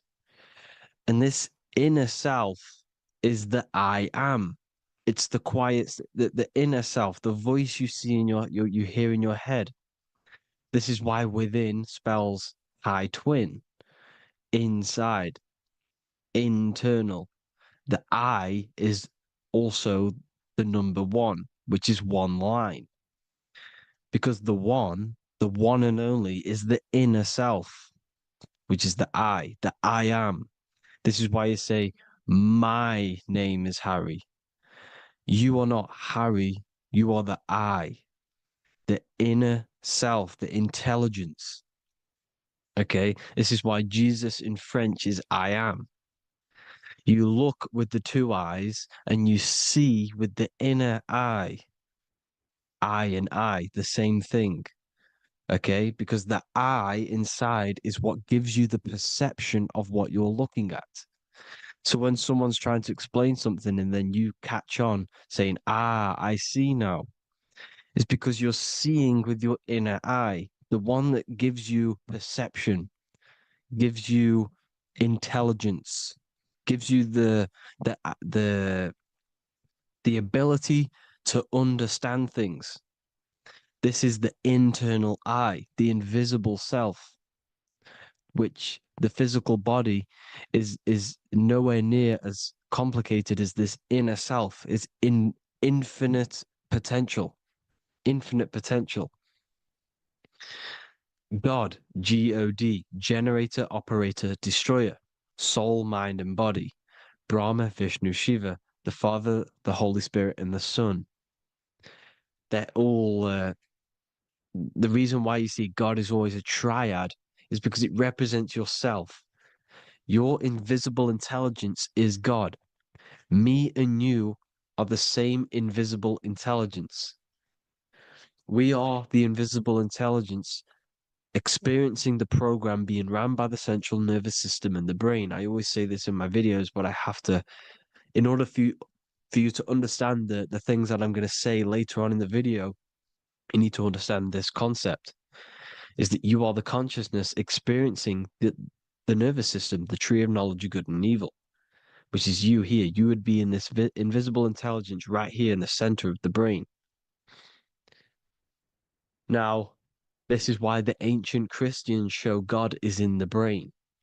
This is the brain stem. This is the brain. This is also the brain stem and the brain. The brain stem and the brain. It's all depictions of the brain because the brain's the computer, the electromagnetic computer, which decodes the demands created by the invisible intelligence, the I, the inner self, you, your true self. The person moving, if you observe what someone moving, this is going to sound, but if you observe someone walking, it's not the body. The body is moving, but the thing telling it to move is the invisible intelligence. Before you kick a football, a decision is made within your invisible intelligence, your mind. And this consciousness, this invisible intelligence, is either stuck between the lower self and the higher self. Okay? When the invisible intelligence, meaning the true self, identifies itself with the physical body, it will trap its mind within physicality. This consciousness that we have is either operating in the lower self or the higher self. It's either feeding the material body or it's feeding the spirit. Okay? But because we are physical and spiritual, we need to be even. We don't want to be meditating all day long because we do have a physical body as well whilst we are here. We are playing a game in physical matter. Okay? Now, the reason that you incarnated here is to learn a lesson because the mind can manifest anything it wants within the astral planes, within the world of imagination. It can manifest anything it likes, but it incarnates into matter, into this game, so we can understand labor, because anything in matter, you have to labor to manifest. But in the astral, you can manifest at the click of a finger. You come here to learn the knowledge of good and evil.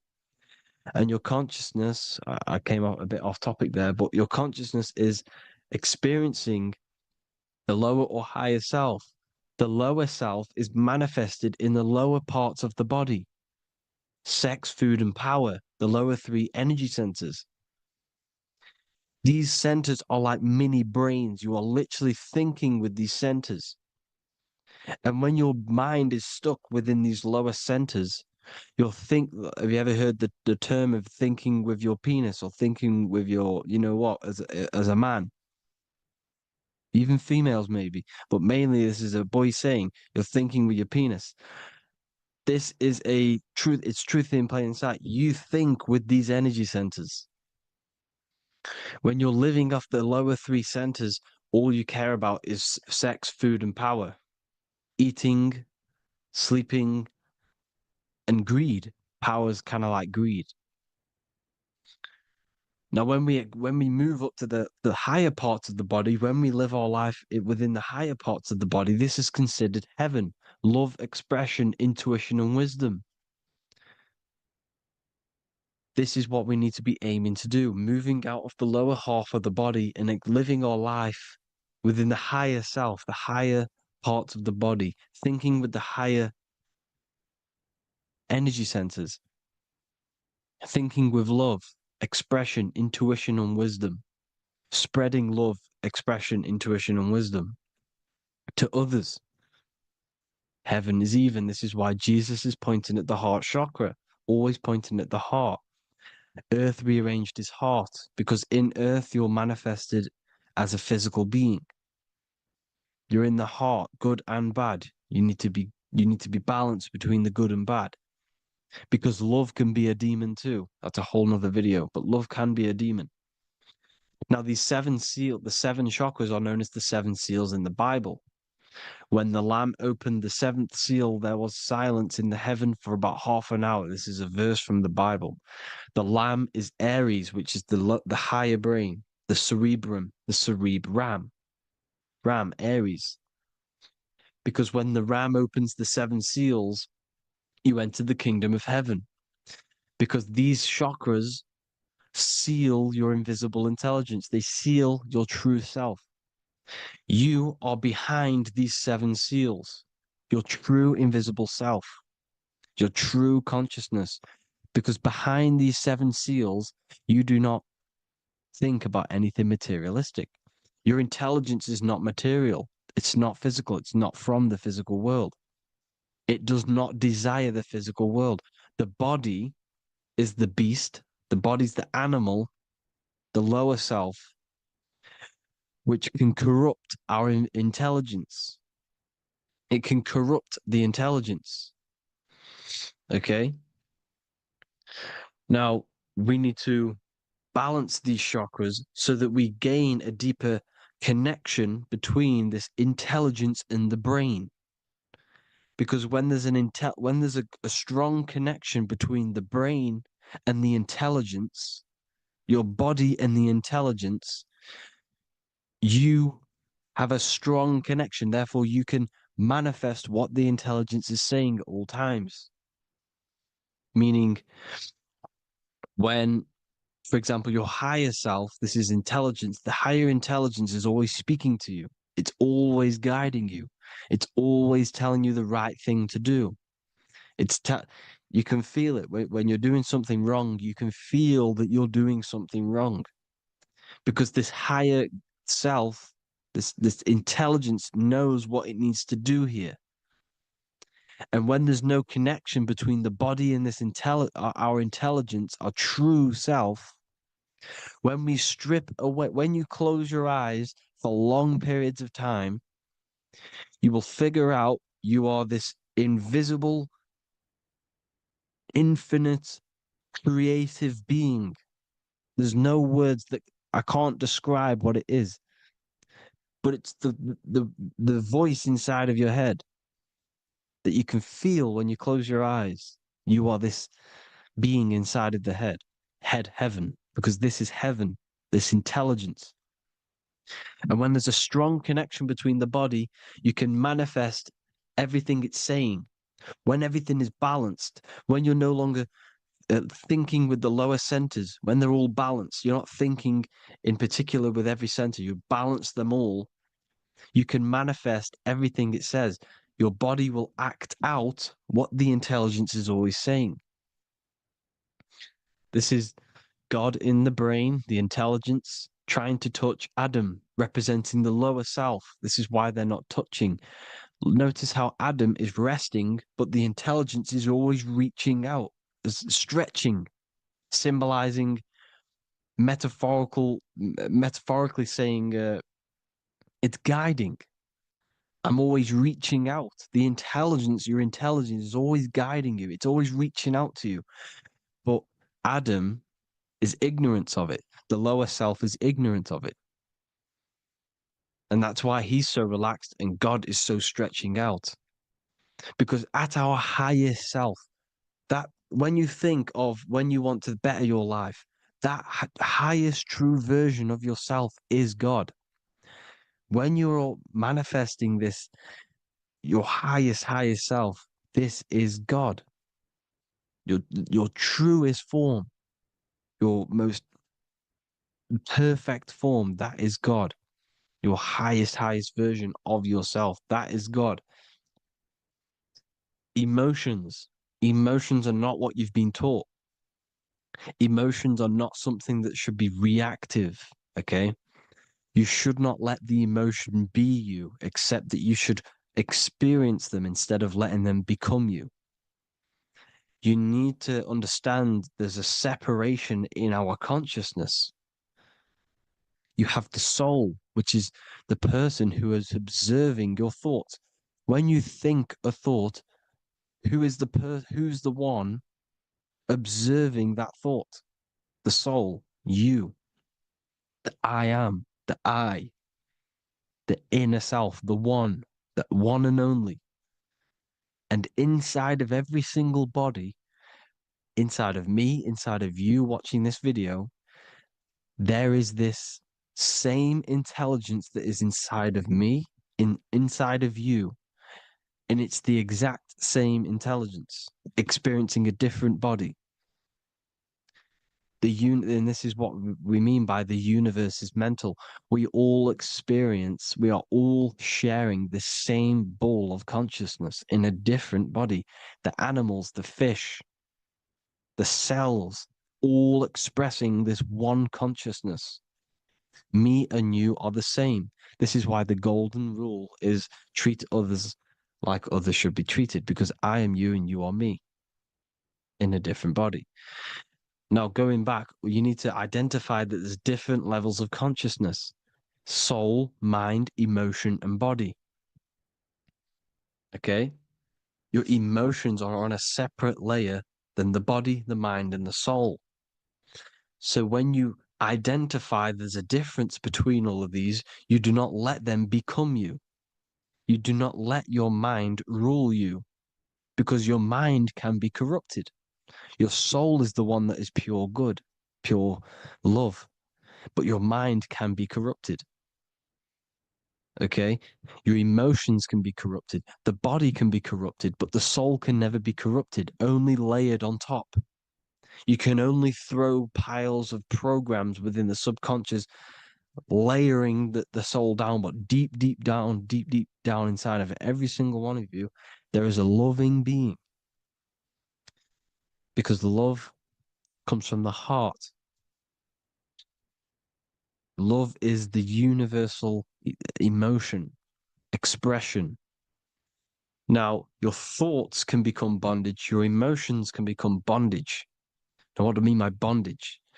By conquering the lower self, we need to conquer our own mind, because the mind is what's manifesting the lower self.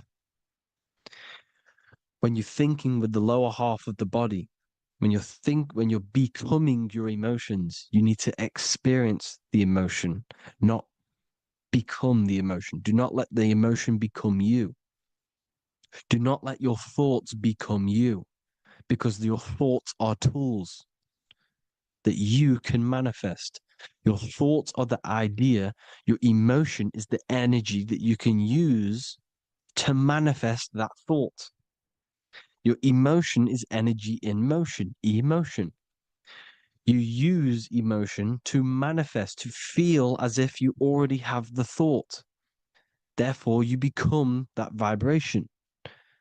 Therefore, your emotions are actually a creational force that is given to you to manifest things, because you're a human, a manifester. You're here to manifest things. You're a creator. You are a god. Your inner self, your intelligence, your I am, the one and only inside of you, the inner self, the quiet one, the one that's deep, deep down, the invisible intelligence, is it's creating things all the time. All the time. Speak no evil, see no evil, hear no evil. This is the astronauts, they're Freemasons, but they understand this, because thinking, seeing, and hearing can corrupt your mind.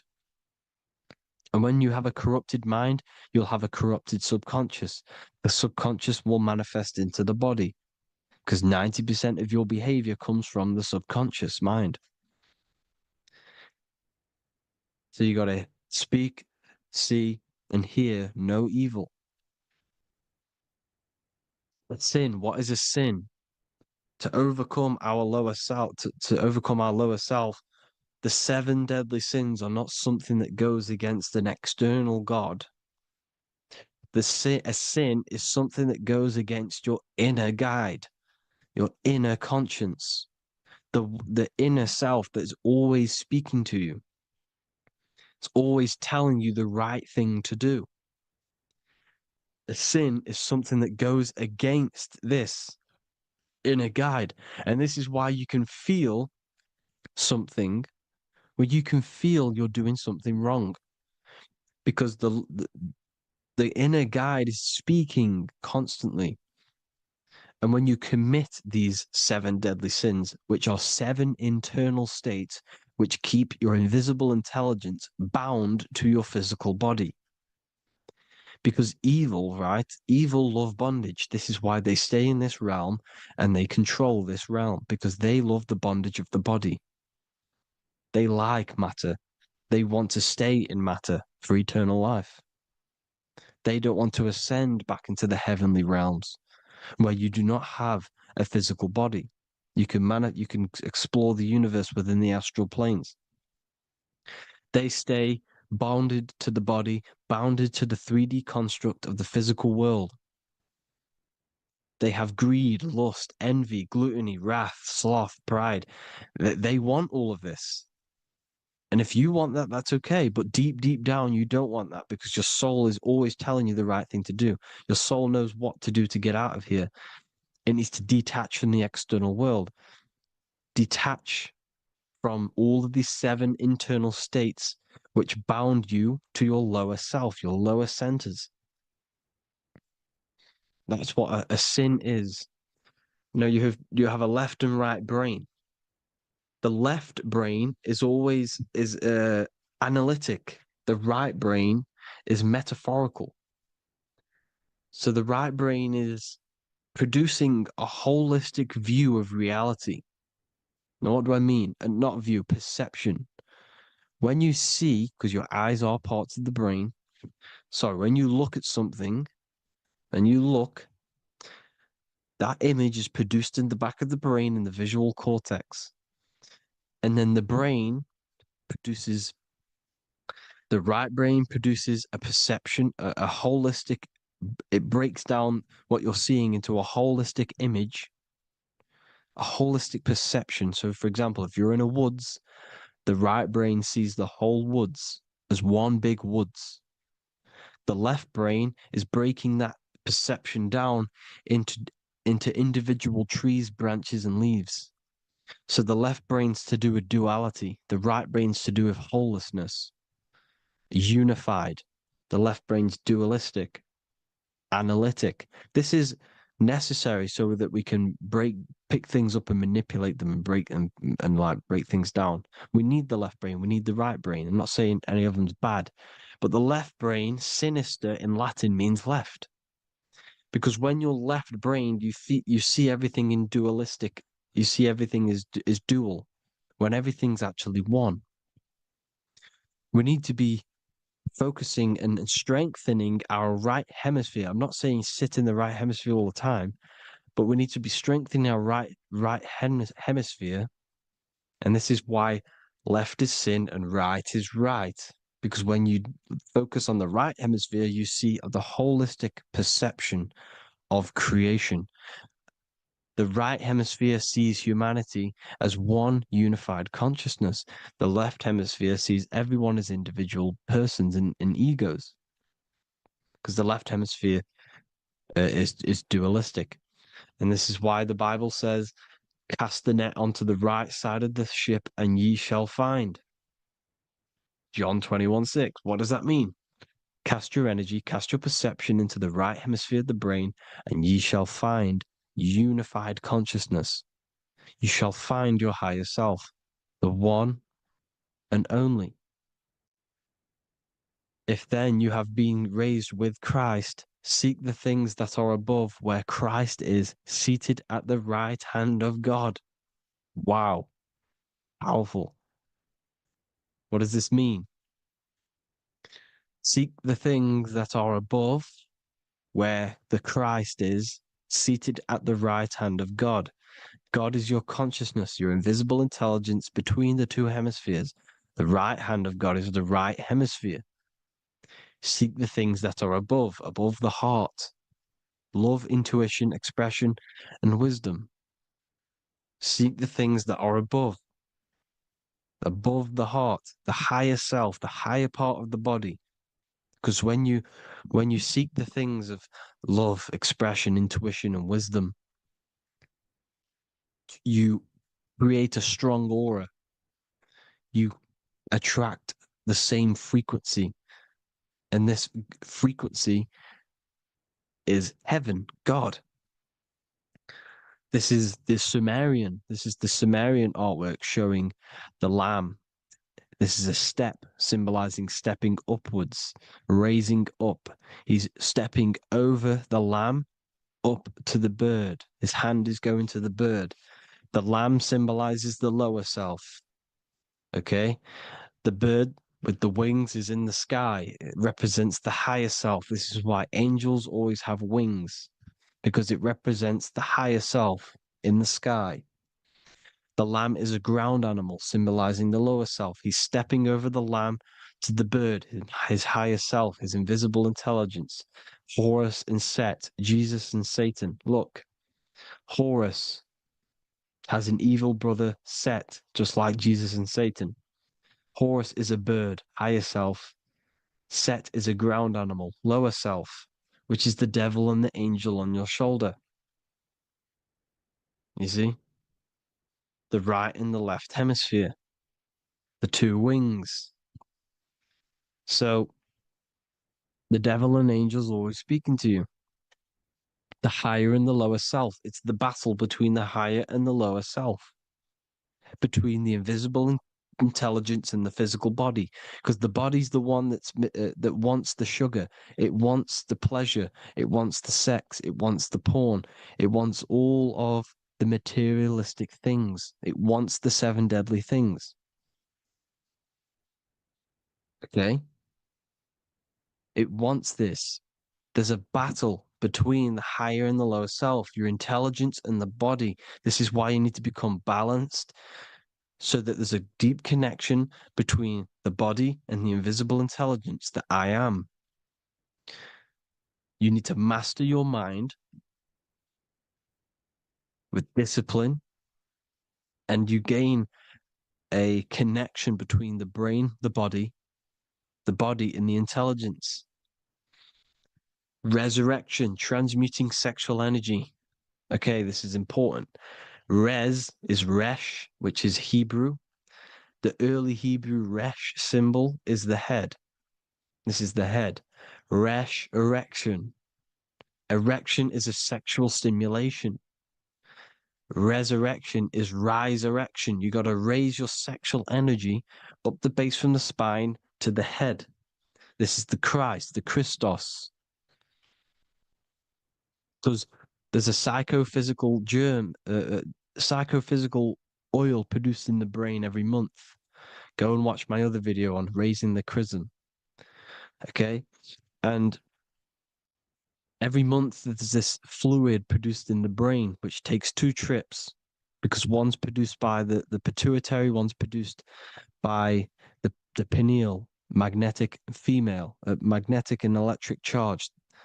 And it takes 2 trips down the spine to the solar plexus, the bread of life in the Bible, or Bethlehem in the Bible, because the River Jordan's your spine.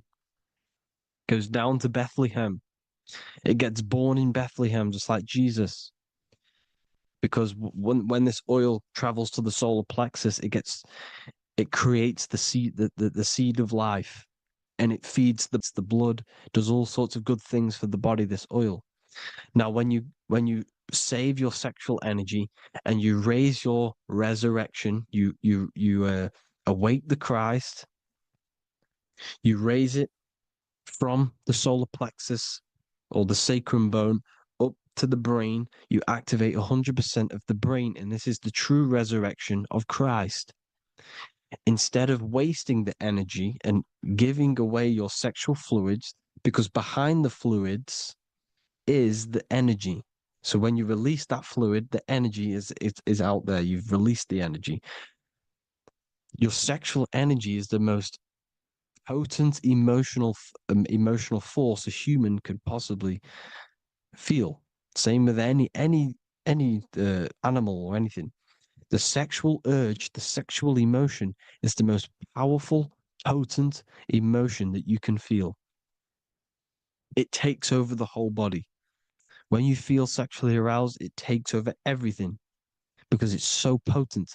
And when you fight the serpent, when you fight the sexual energy, which is shown here in the Egyptians, the cat cutting off the head of the serpent, or Hercules fighting the serpent, or in the Greek mythology fighting the 7-headed dragon, the 7 chakras. The serpent is your sexual energy because it symbolizes your kundalini. When you fight it and you transmute this energy, instead of releasing it, instead of acting sexually on it, you can transmute the energy, transfer it from the solar plexus up to the brain, You can also you can do this with other tasks. Instead of releasing it, instead of raising it from the solar plexus to the brain, you can use it for other things. So, for example, you want to think critically. You can use it for critical thinking. You can use it for going to do exercise. You can transmute sexual energy into anything, but you can do this. You can raise the sexual energy, and you can use this energy to push the cerebrospinal fluid from the solar plexus up through the spine, up the 33 vertebrae to the brain, and it'll activate 100% of the brain. And this is the resurrection of Christ. Jesus was never dead. Jesus was never rose from the dead. It symbolizes the Christ, Jesus Christ. Christ is Christos, which means oil in Greek. The resurrection of the Christ, the Christos, the oil. When it activates 100% of the brain when it's raised, and it can regulate all the systems, it can regulate all the blood, it can regenerate the body. And this is the true Antichrist. They don't want us doing this process. The Antichrist is not against Jesus. It's against the fluid in our body that makes us live hundreds and hundreds of years and makes us live as gods. This is the true resurrection. And when you fight the serpent, you fight your sexual urges, your sexual emotion, the most strong emotion that you could ever feel. You can do this process. And this is the true secret of transmuting sexual energy. Because when you transmute the sexual energy, you can become a god. And this is why Hercules is fighting the serpent. Notice how the serpent is low. He's reaching down to it. It represents the lower self. Because the lower self wants the lust. It desires sex. The body desires sex. There's a fight between the higher and the lower self. But when there's balance, there's even. Heaven is even. When there's evenness between these, this is the kingdom of heaven. This is when heaven is on earth. So at our highest levels of ourselves, the highest level of our intelligence, this is God. God is something that we manifest. We need to achieve Christ consciousness by battling the body. There is no battle outside of the physical body. It's an internal battle. Jesus and Satan have been externalized. Nothing exists outside of you, because I explained in the beginning how you are the consciousness experiencing the central nervous system. Therefore, there is nothing outside of you. It's all internal. Jesus and Satan have been externalized. Why? Because it's business. The church is a business. It's all a business. They've created these figures to be historical when they're not historical. The Bible's not historical. It's all externalized. It's called exoteric, when the truth is esoteric, internal teachings.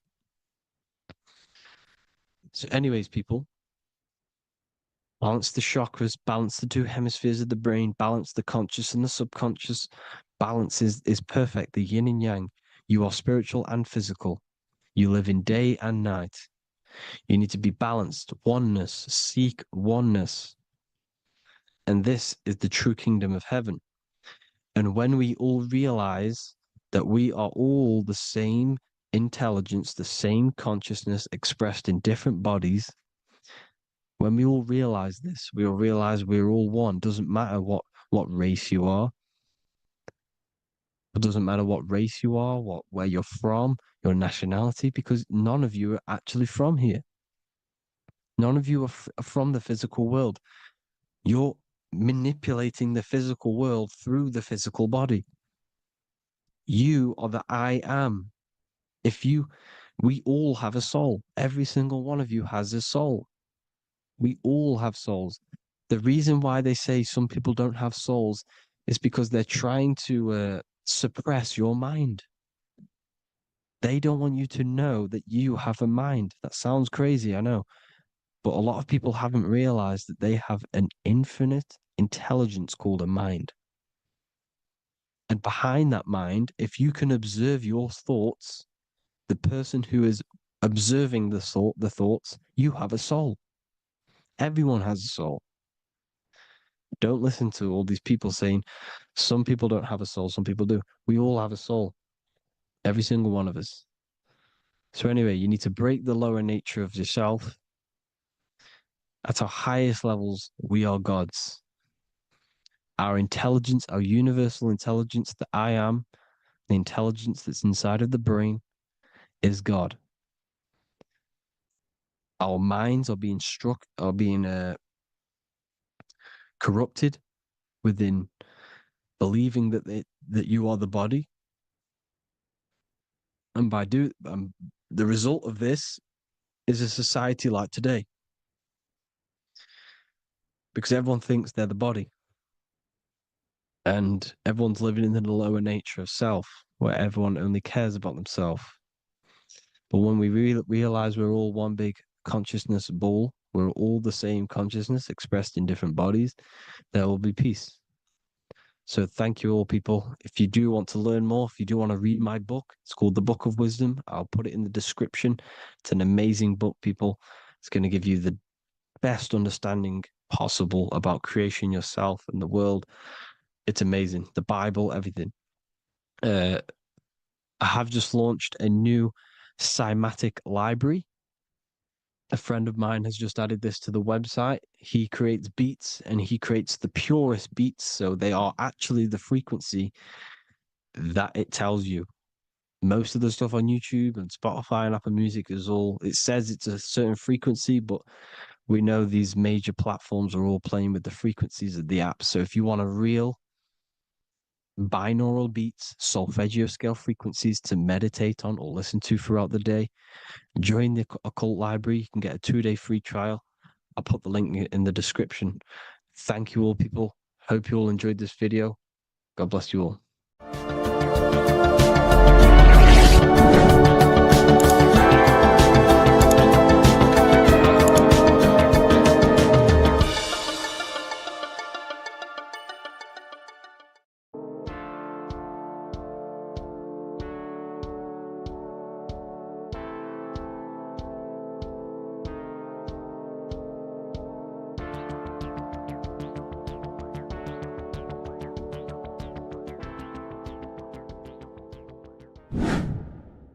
Hello and welcome to another video, people. Before we start, please like, comment, and subscribe if you wish to see more content. Today we're going to be talking about the mental universe and how everything is mental. This is the #1 law on the Kabbalion. If you've never read that book, it's called The Kabbalion. A very good book. It's the first law because this is the most important thing you need to understand. Is how everything exists within the mind. Behind every single one of these eyes is the same consciousness expressed in different bodies. The mind is what gives perception to what you're experiencing. Behind every single one of these eyes is the exact same consciousness, but the brain that they inhabit is giving them a different perception, a different being, a different body. Now, this is the difference between humans and animals.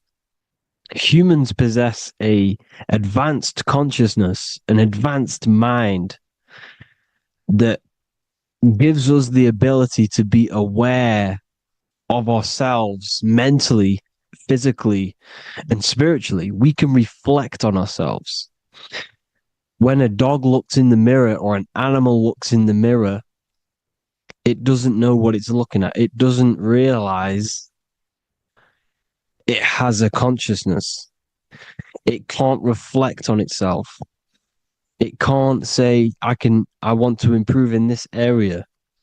It doesn't have that consciousness. We have a divine consciousness.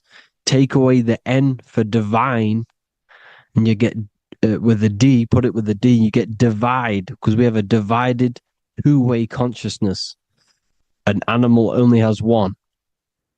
However, it's still the same mind.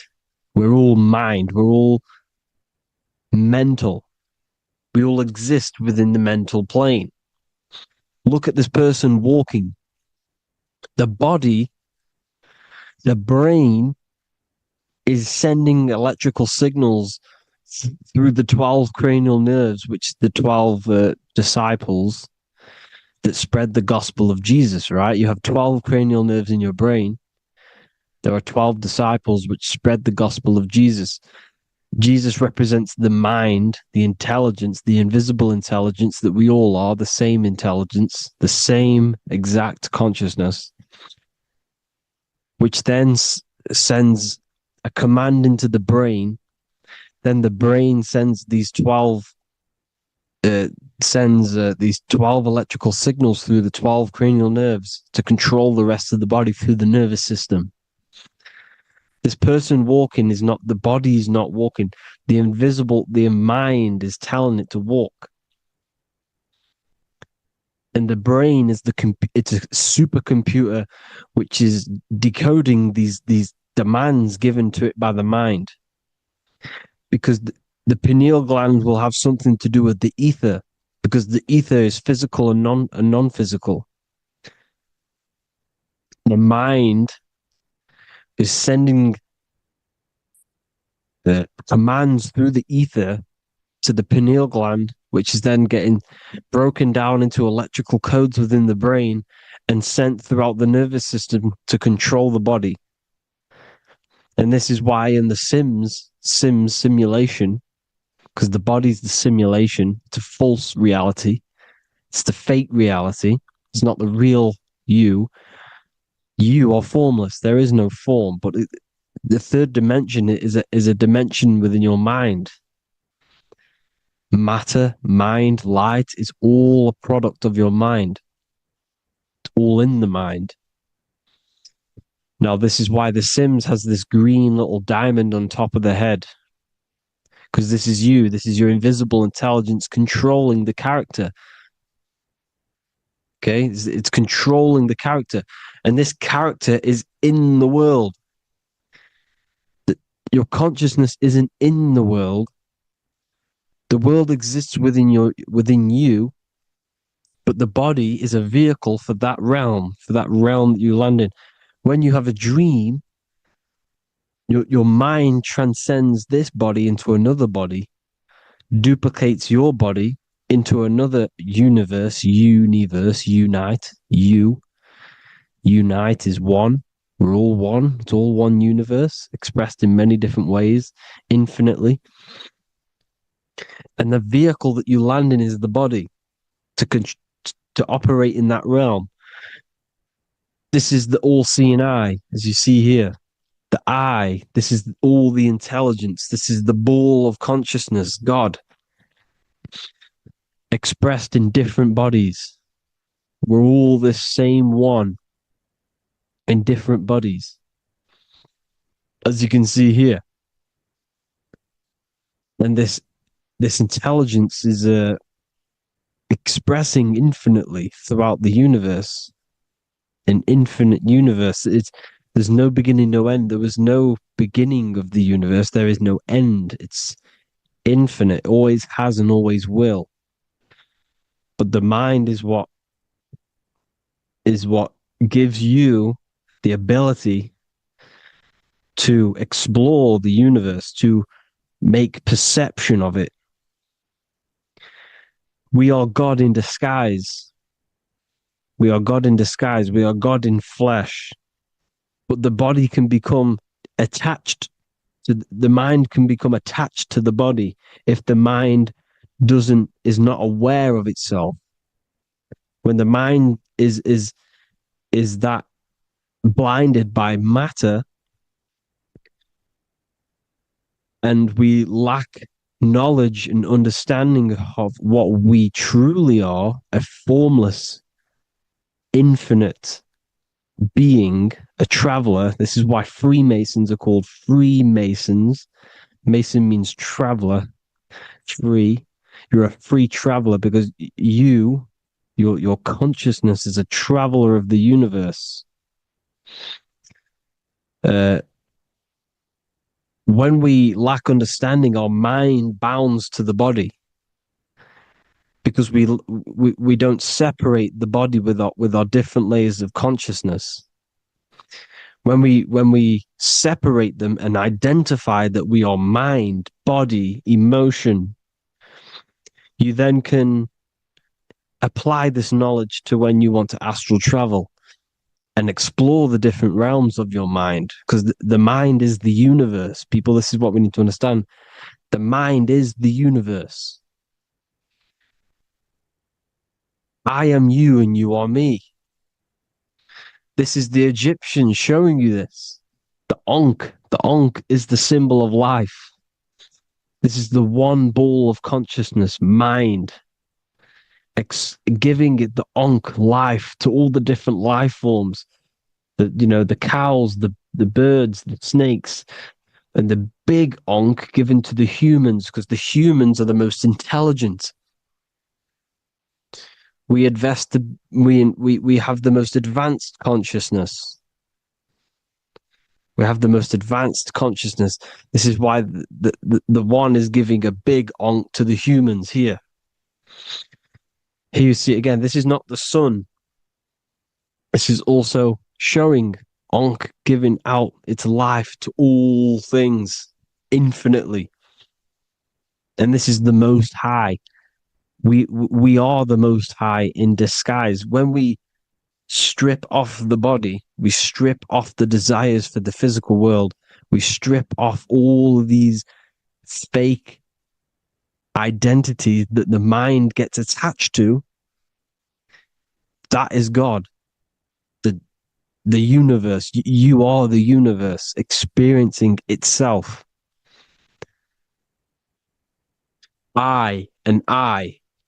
The letter I and the number 1 is just one line. The letter I is the number 1. Because your I am, when you refer to yourself as I, every single one of you who's watching this video refers to yourself as I, which is the one. We are all the one.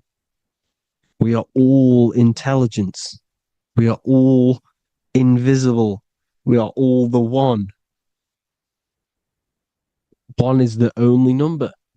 1, 2, 3. Everything goes up in ones because there is only one. Doesn't matter how far you go down the line with numbers, all of their numbers are created by 1 because there is only one. It's me and you are the exact same consciousness expressed in different bodies. Mind. Cause. There is only one cause. There is only one mind. There is only one being. But because we lack understanding of this, we think we are the bodies. And this causes division, because the physical world is the most illusionary world. It's an illusion. It's all an illusion. Now you see with the two, you look with the two eyes, but you see with the inner eye, the mind.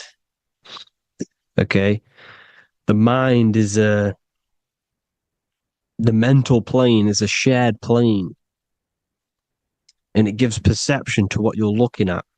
The mind. I'm affecting you when I speak, because the mental plane is shared. We all share mind. We all express mind. When I'm speaking to you, I'm affecting you because we are mind.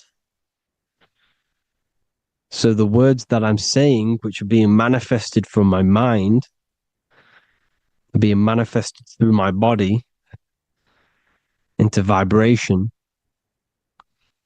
is affecting you. I'm affecting you with what I'm saying. And these words are having an effect on your mind, because we're all mind. This is why you need to be careful what you're listening to, music and all sorts. Because music can also create thought loops within your mind. Because the chorus, we shouldn't be listening to choruses. Choruses are loops. And what they're saying in the chorus is being looped. And this can create thought loops within your mind. Go and listen to an old song that you used to listen to about 5 years ago, 10 years ago, 20 years ago. Go and listen to an old song, and you guess what? You will get nostalgia. Why will you get nostalgia? Because that song will trigger the thoughts that you were thinking in that time of listening to that song. So songs with choruses create thought loops, and they reprogram your subconscious mind. It's important why music is very powerful. Mind and mind, same word. See, language is the truth, people. This is why I use language in all of my presentations, especially the English language. It's riddled with occult truth. I is my me, I, you, and me, or I, one. We are not the name, we are I. Every single one of you is I, because we are all the one, all mind. Now, the only thing that is truly mine is my mind. When you say something is mine, it's an illusion. It's not yours. The only thing that is mine is mind, my mind. Okay? It's my mind. It's the only thing. It's the same word, mind and mind. Like I said before, everything's one. Hot and cold is different degrees of the same thing, of the one substance, of degrees. The 7 colors are different frequencies of the one white light. Everything is one. There is only one. We are all one. Everything is one. Hot, cold, day, night. It's the same degree of one, which is mind. The mind's perception is what's giving it, labeling it hot or cold. The mind's perception of colors is what is giving it red or purple, hot or cold. There is only mind. The mind gives things perception. There is only one, that is mind. The conscious and the subconscious mind. The male and the female, these are married. The subconscious mind is your hidden part of the mind. Okay, it's hidden. You can access it through different meditations and Reiki teachings, and dreams or manifestations of your subconscious.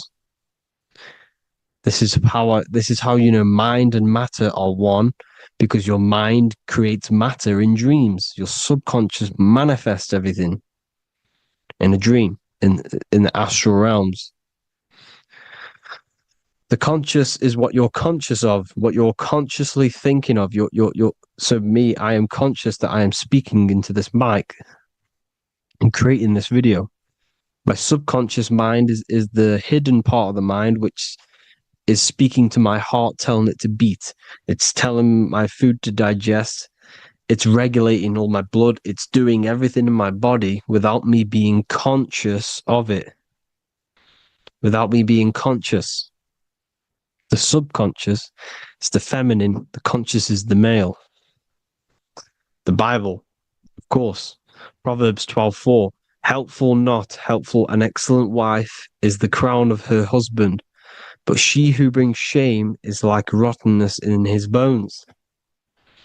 In the same way, husbands should love their wives as their own bodies. He who loves his wife loves himself. You can take that physically, you can take that literally, or you can take it metaphysically. See, the Bible's written in such a way where you can take it as your level of realization. He who loves his wife loves himself. If you love your subconscious, if you love yourself, you speak good about yourself, because your subconscious takes everything literally. If you say, I hate you to someone, your subconscious does not know the difference between me and someone else, It only thinks me, me, me. Why? Because mind is the only thing that exists. You are mind, I am mind. If I say I hate you, you're saying that to yourself. Your subconscious picks that up and says, I hate myself. And that's telling your subconscious that's what you want. Because your subconscious manifests 90% of your behavior. The programs within your subconscious. Tying your shoelace is a program. You don't need to be conscious of it. You can just do it because it's a program. It's deeply interwoven in the subconscious.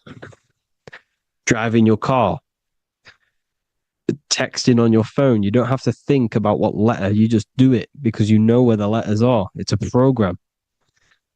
Therefore, if you look after your subconscious, they are a married couple. It's your wife. Your subconscious is your wife.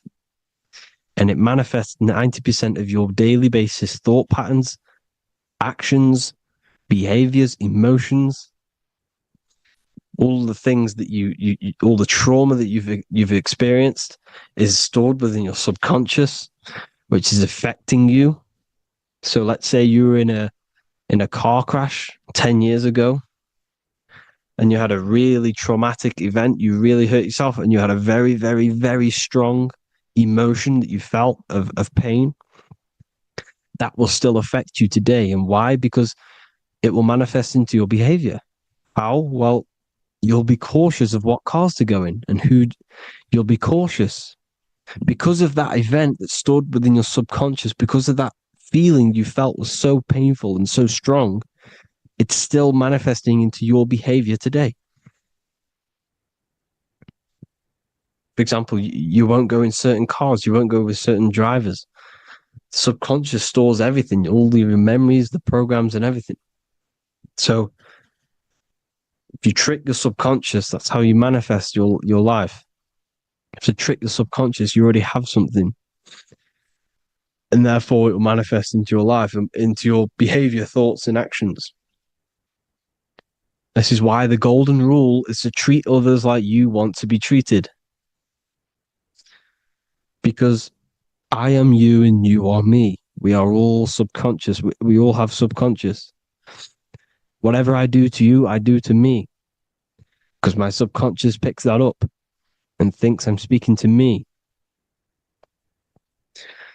Mind is very powerful.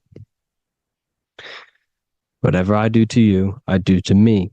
Treat others like you want to be treated. The golden rule. That is the only rule we need in this realm, in the universe. If everyone understood this rule and how the subconscious works and how karma works, we'd live in heaven on earth, the Garden of Eden, the golden age. As a man thinketh in his heart, so is he. Proverbs 23:7. Where your heart is, there will be your treasure. Your heart's the emotions. It's the storehouse of emotions. It is where you feel emotions. You have to let your emotions move through you, not become you. You can't let your emotions become you. Or except be like the sky and let them pass through you. Be like the clouds and the stars passing over. Let them pass through you. Do not let them become you. And this is how emotions can take over your mind. We are driven by, when a man is driven by emotions, he has no self to control. You must control the mind, because the mind can be corrupted. Because your thoughts are electrical in the brain. Your thoughts come from the mental plane. So how the mind works is that you place your attentions on something in the mind, and infinite information just flows in. Think about it. When you think of a certain topic, as soon as you think of that topic, information comes flying into your mind. Different ideas, ping, ping, ping. It's all connected. It's why we call it a mindset, because your mind sets itself to frequencies. And when we think of something, We tap into that frequency, and just the universe, the mind, the mental plane just flows in information based on that frequency and that thought. The universe is just information. All of the information out there, nothing is new. It's all there. You just have to tap into it. You can tap into these different thoughts, and it's all there. Everything already exists within the mental plane. You don't think anything. You receive thoughts. We all share the mental plane. We affect each other. I'm affecting you. Speaking, listening to me is affecting your mental plane, your mind. The physical plane is the lowest plane. It's the world of effect. Everything you see in the physical plane is the effect of mind. Like I said, the person walking is the effect of their mind telling the body to walk. The physical plane is the lowest dimension of your mind. Mother Earth, we are in a mother. We're in the womb still. The Earth is feminine. It looks after you. It provides you with food for free. It grows on trees with water. It's Mother Earth. It's the womb. The dome above your head is your mother's belly. Okay? Is your mother's belly. You're in the womb still. You're forever in the womb because your mind's constantly expanding. Because when the baby's mind figures out that there is a reality outside of its mother, starts to hear the people on outside of its mother, what does it do? It figures a way out of the mother, and it becomes born again in the water, in a hospital, into the other world. It's the same with our minds. When our minds figure out there is other worlds beyond this physical, we explore them. The astral plane, for example. You figure a way out of the body. Because when you're the firmament, look at the word firmament, meant at the end.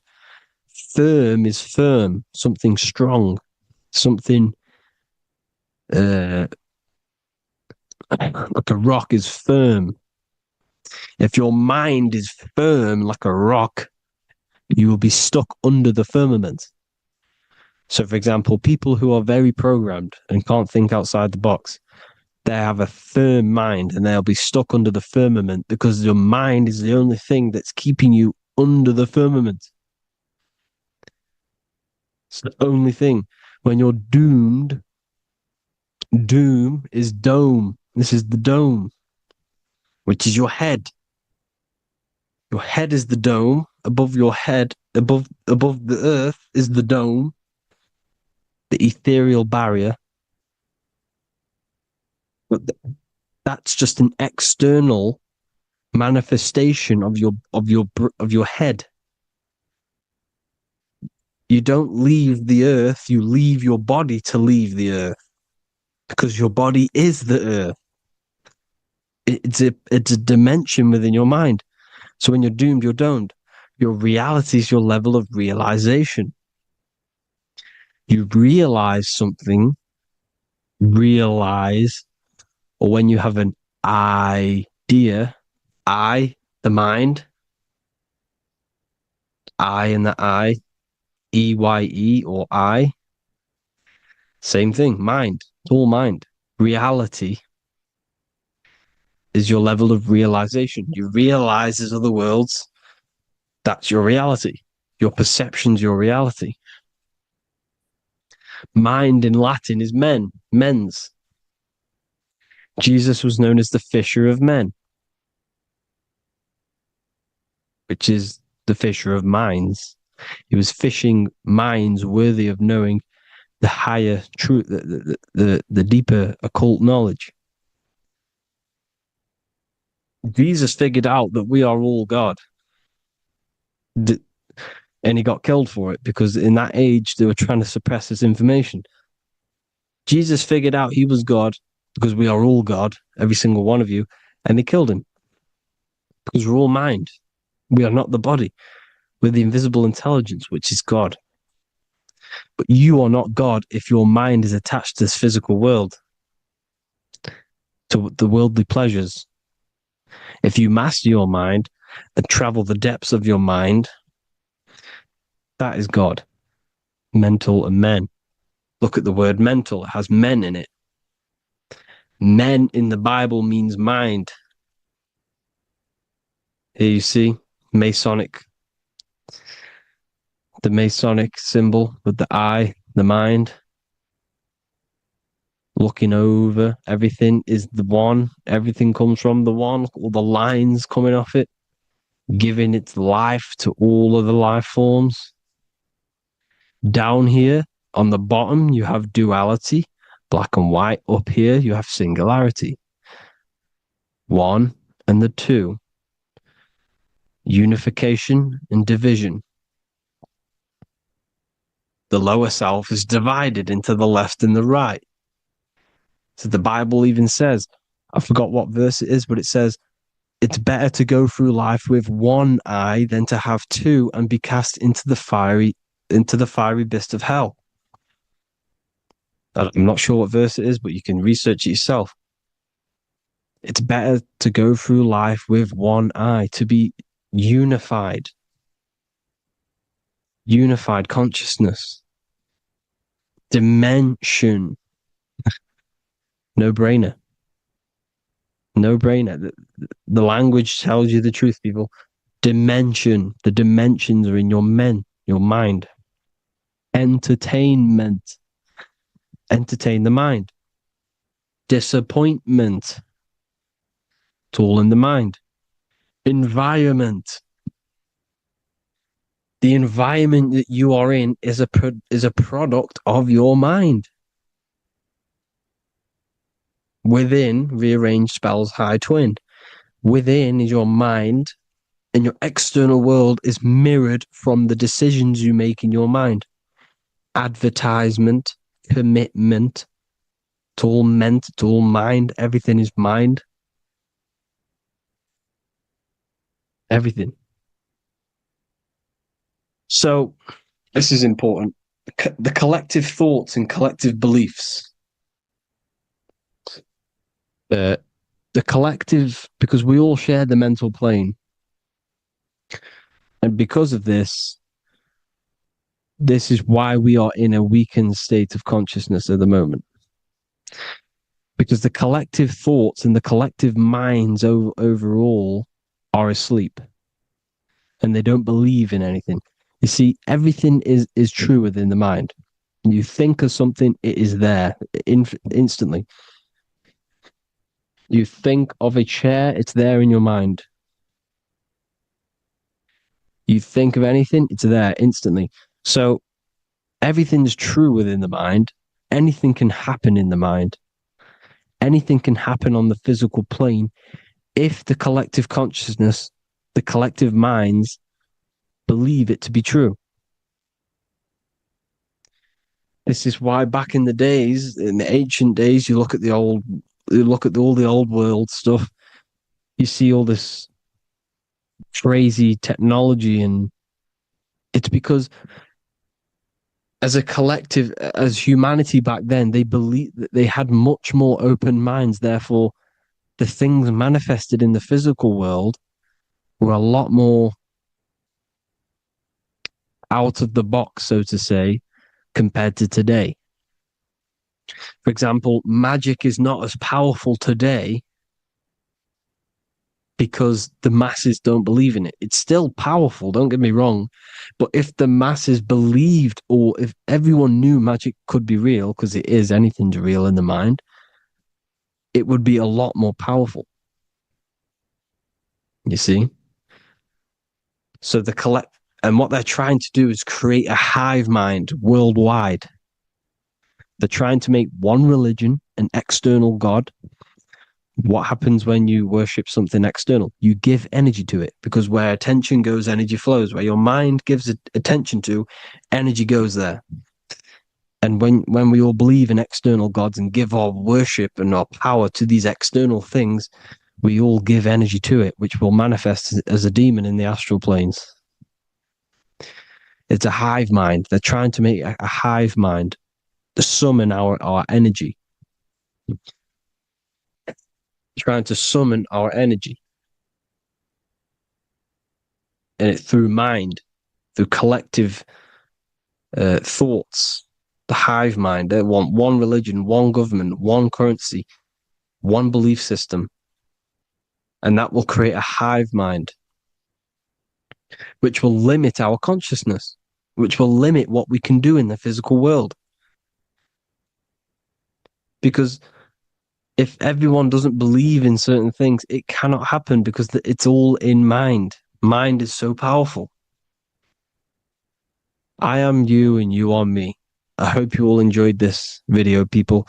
If you haven't already, join the Wisdom Academy. The Wisdom Academy, we have many occult lectures just like this one. Also, we have just launched Mindwave Hub. If you want genuine frequencies, genuine binaural beats, because the ones on YouTube, the ones on Spotify, Apple Music, they're all tuned to A440 hertz, which shuts down the right hemisphere of the brain. If you want to gain access to your true consciousness, your mind, you need to balance the two hemispheres and balance the chakras.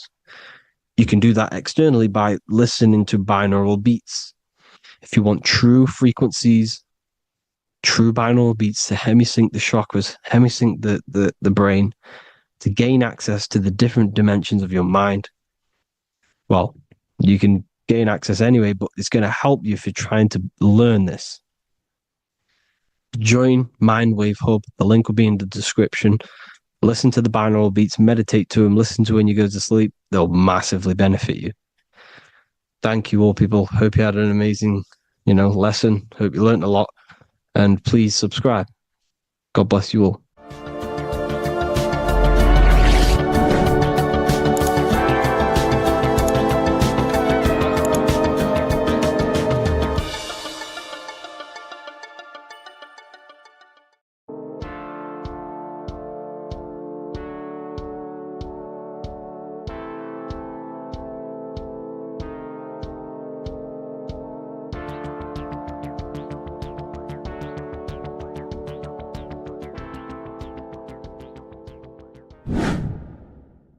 Welcome back, people, to another occult lecture by Revival of Wisdom.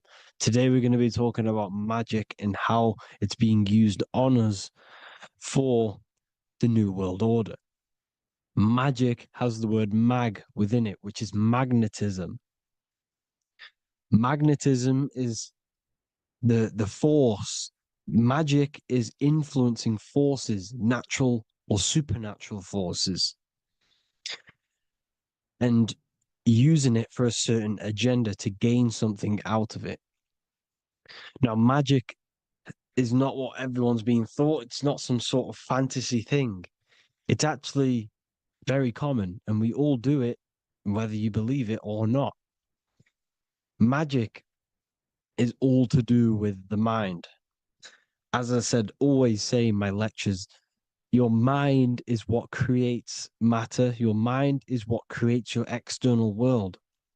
So it's all about manipulating and planting seeds within the mind, because your mind is a garden, and thoughts and words are seeds which are being planted in that garden.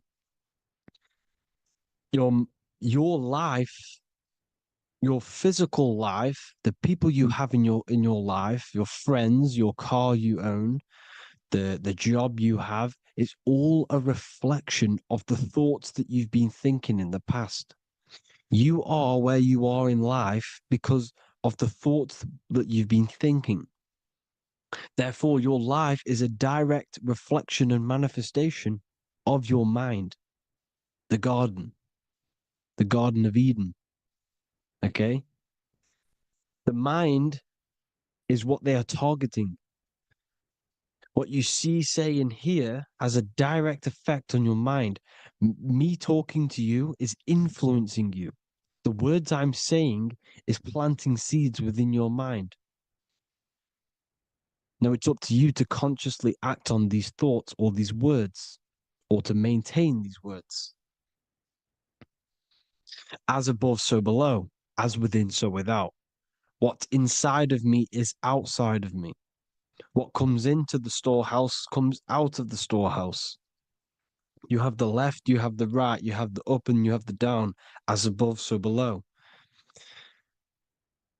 Whatever is in your mind will be expressed in some sort of way, consciously or subconsciously, spiritually or physically.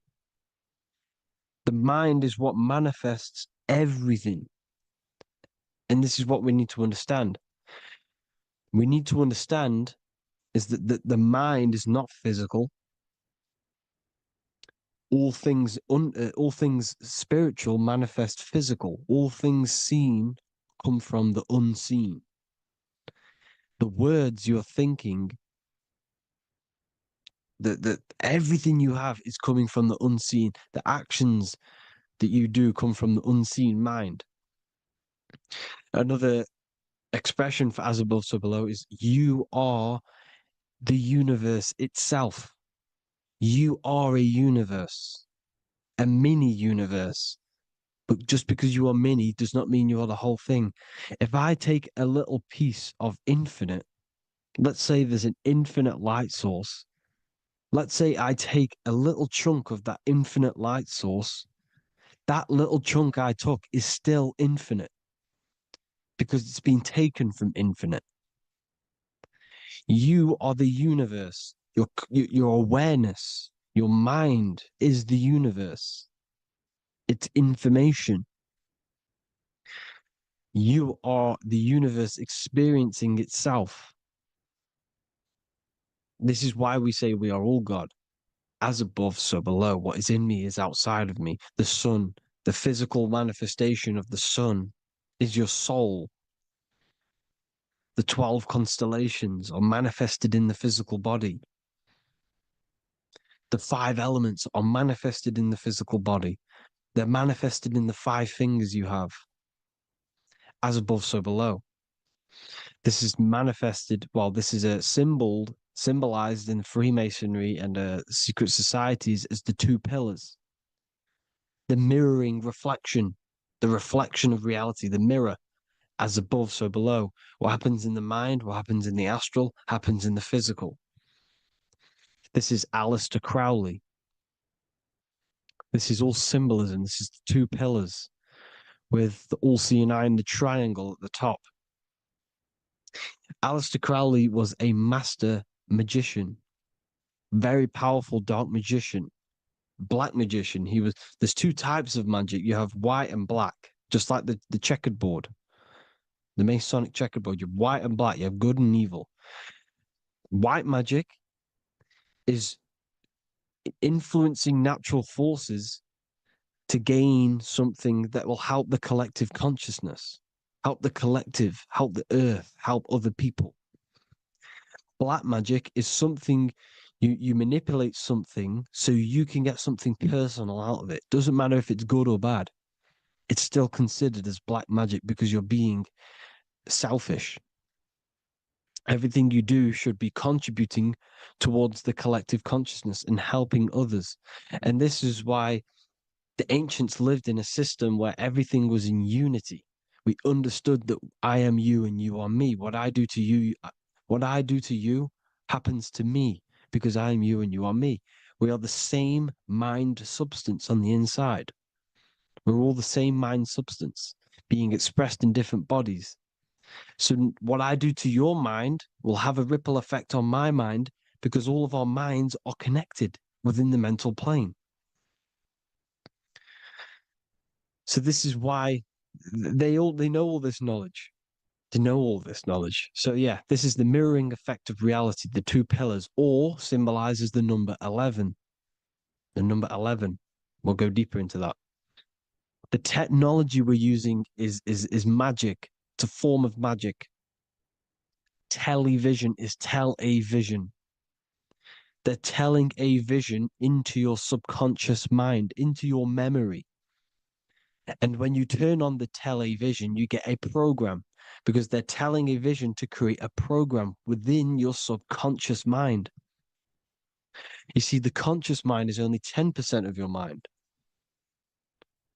which is to do with your, what you're aware of, your five senses. What are you consciously aware of?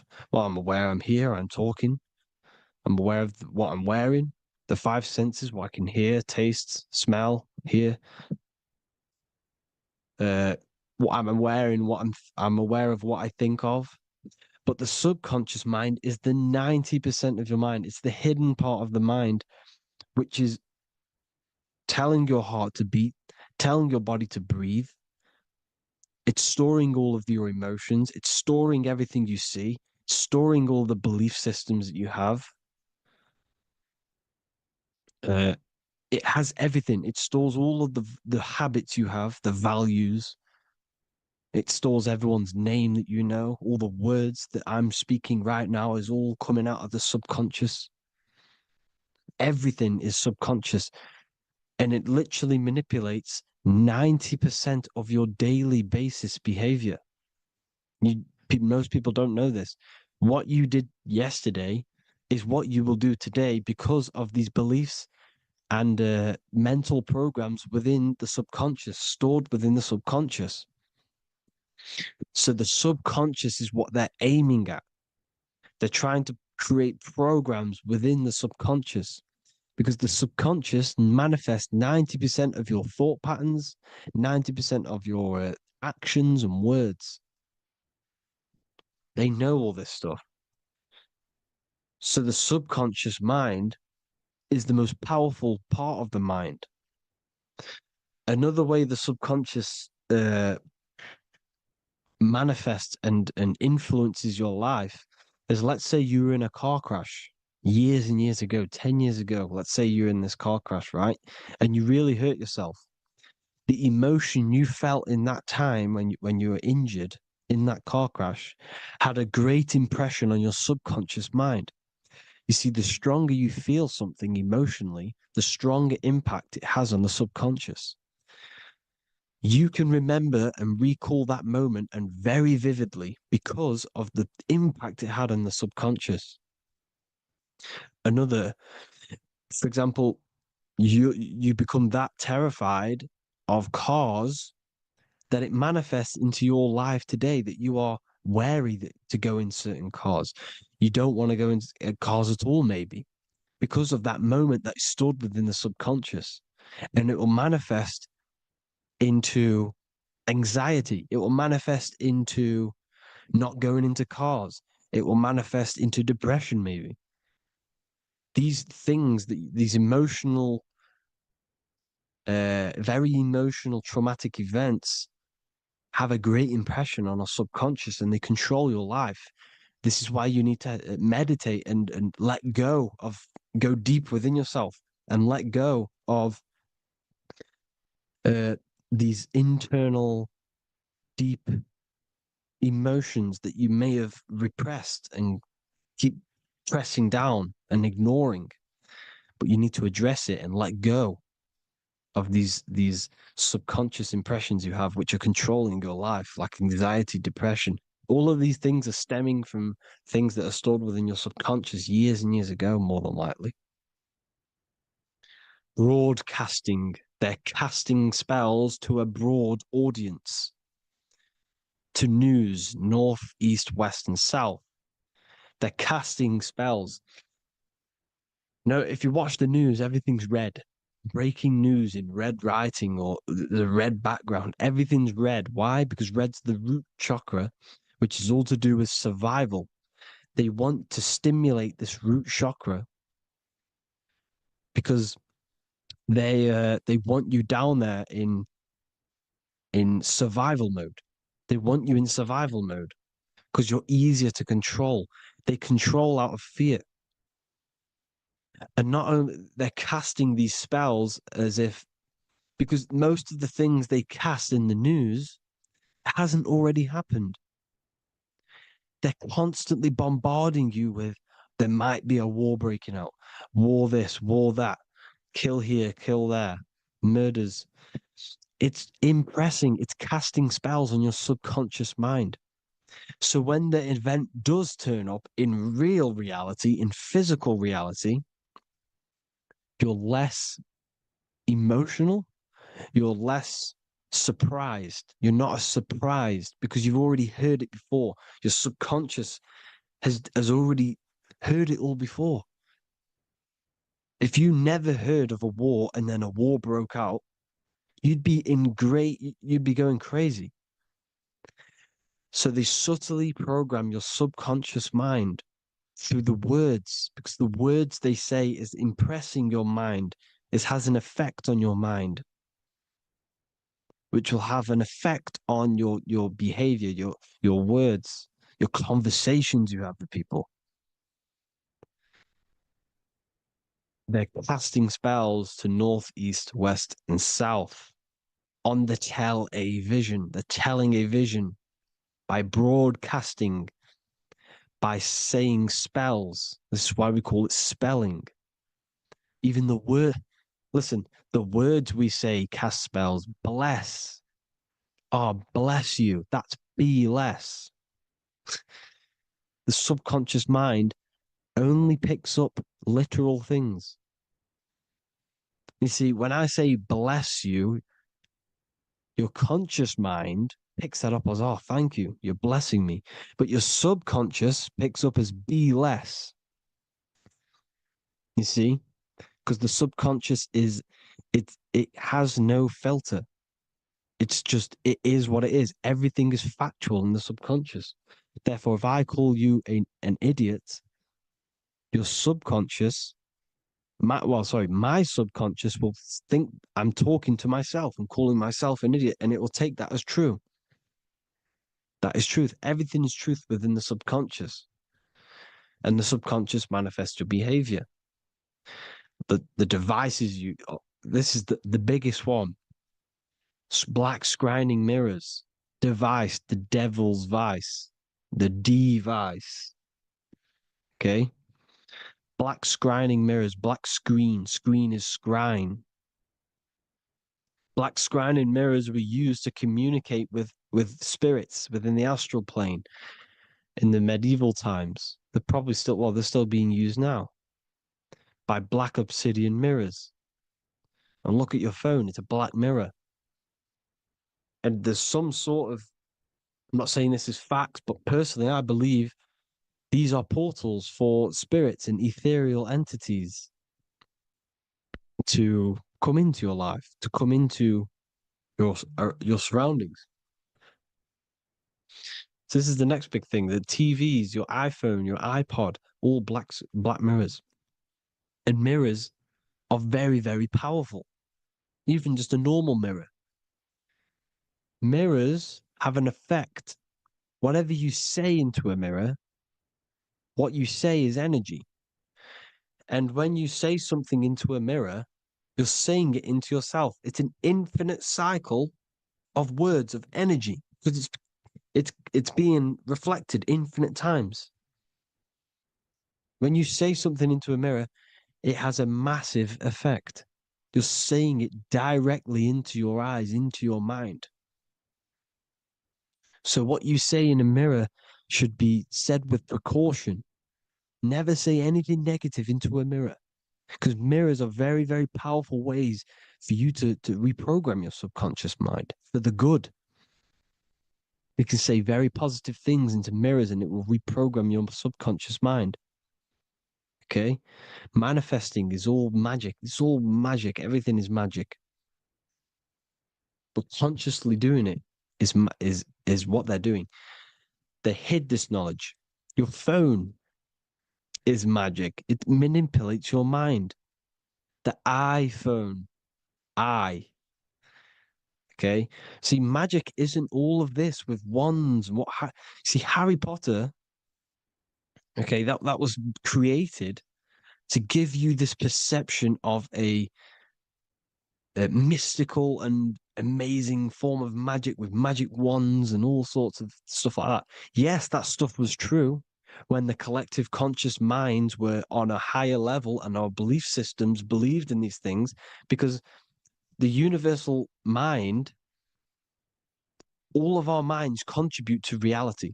If the masses don't believe in magic, if the masses don't believe in a certain thing, it's going to have an effect on physical reality. So when the collective minds are higher and have more open minds, things like Harry Potter can come true. See, it's all in the mind. The iPhone, the eye is the symbol for the mind, the invisible intelligence. The triangle is the ethereal plane. Okay, so the eye in the triangle is the eye that sees into the beyond the ethereal planes. The square is the physical plane. So the iPhone, your phone, is a black box, just like the Saturn black cube. It's a black mirror. It's taking photos of you every 2 seconds, and it's your mind. Your mind is in that phone. Everything you like, everything you text, everything you type in Google, everything you say to someone, every conversation is all recorded on the phone. Therefore, it is a direct reflection of your mind. Your mind is imprinted into your phone because your mind, everything you think in your mind, you're manifesting into typing, saying, taking pictures into the phone, and it's collecting it and storing it. And what they're doing, and this is for all forms of magic, it's manipulating the mind. It's all manipulating the mind. Reels, Instagram, TikTok, this is all dopamine. It's all controlling the mind. Every like you get, every follow you get, every share that you get is dopamine within your brain. They're literally targeting your brain and mind. It's all manipulating, because what they're pushing through the phones, through the media, through the news, through the televisions is visions and programs. You are the one manifesting the New World Order. They're not manifesting the New World Order. They're giving you the information so you can manifest the New World Order. Everything they say is contributing to your mind. For example, digital money and all the information they put out for you to see is contributing to your enslavement. Your mind is manifesting the New World Order. They know this. They don't manifest it. There's billions of us. We could easily run over them physically. But on a mental level, these people have the knowledge and they hide it from us, and they let us manifest reality because we are the collective. They give us the information which manifests their agenda. It's all magic through the phones, the media, the television. So your phone is a manifestation of your mind. It's a record of your mind. Hollywood, holly tree, holy tree. They used to make wands out of holy trees, because it was the most holiest wood, the best for casting and transmitting energy. So they used holly trees to cast spells. That's what Hollywood is. And in Hollywood, they have the red tear, the blood drop next to the Hollywood sign, because it's all satanic. They're all black magicians. They use Hollywood to cast the spells through the music, through the films. You see, music is a form of magic. All of this is magic. Everything they do is a form of magic because they want an agenda behind it. But it's not black magic. They're letting us create our prison. This is what you have to see. Yes, they're evil, but they're not doing anything evil, or else they would face the karma. They let us manifest this agenda through giving in the information, by telling you what's going to happen in the movies.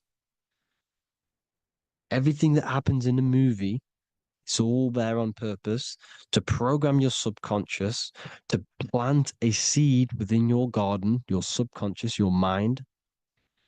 Because when the mind has already seen something, when it comes up and turns up in physical reality, you will be less shocked and you won't rebel. So they lure you slowly. They make you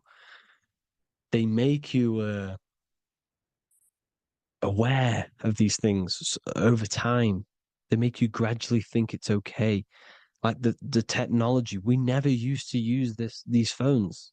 How did we become so addicted and reliant on them? Well, because first they gave you a little flick phone. Well, no, sorry, they gave you a phone in your house, and then once you got used to that, they say, "Oh, here's the newest version of a little flick phone." You started texting your friends. Everyone was loving it in high school. They could now meet up without saying, "Let's meet on the weekend at this point at this time," like your parents probably did, or maybe some of you watching this, you probably had to tell your friend to meet on the weekend at a certain time because you had no way of communicating. So everyone got these phones and got addicted to them. Then they slowly got addicted to the new iPod with the touch screen. Now they invented touch screen. Then everyone got addicted to touch screens. Then because all of this is producing dopamine in the brain, which creates you to become mentally addicted to things and physically addicted, chemically addicted. Because dopamine's a chemical. Your subconscious becomes a program within your subconscious, and your body becomes chemically addicted to these phones. And these phones are the enslavement of humanity, technology. Without this, we wouldn't be in this mess without technology. Because they're creating a hive mind.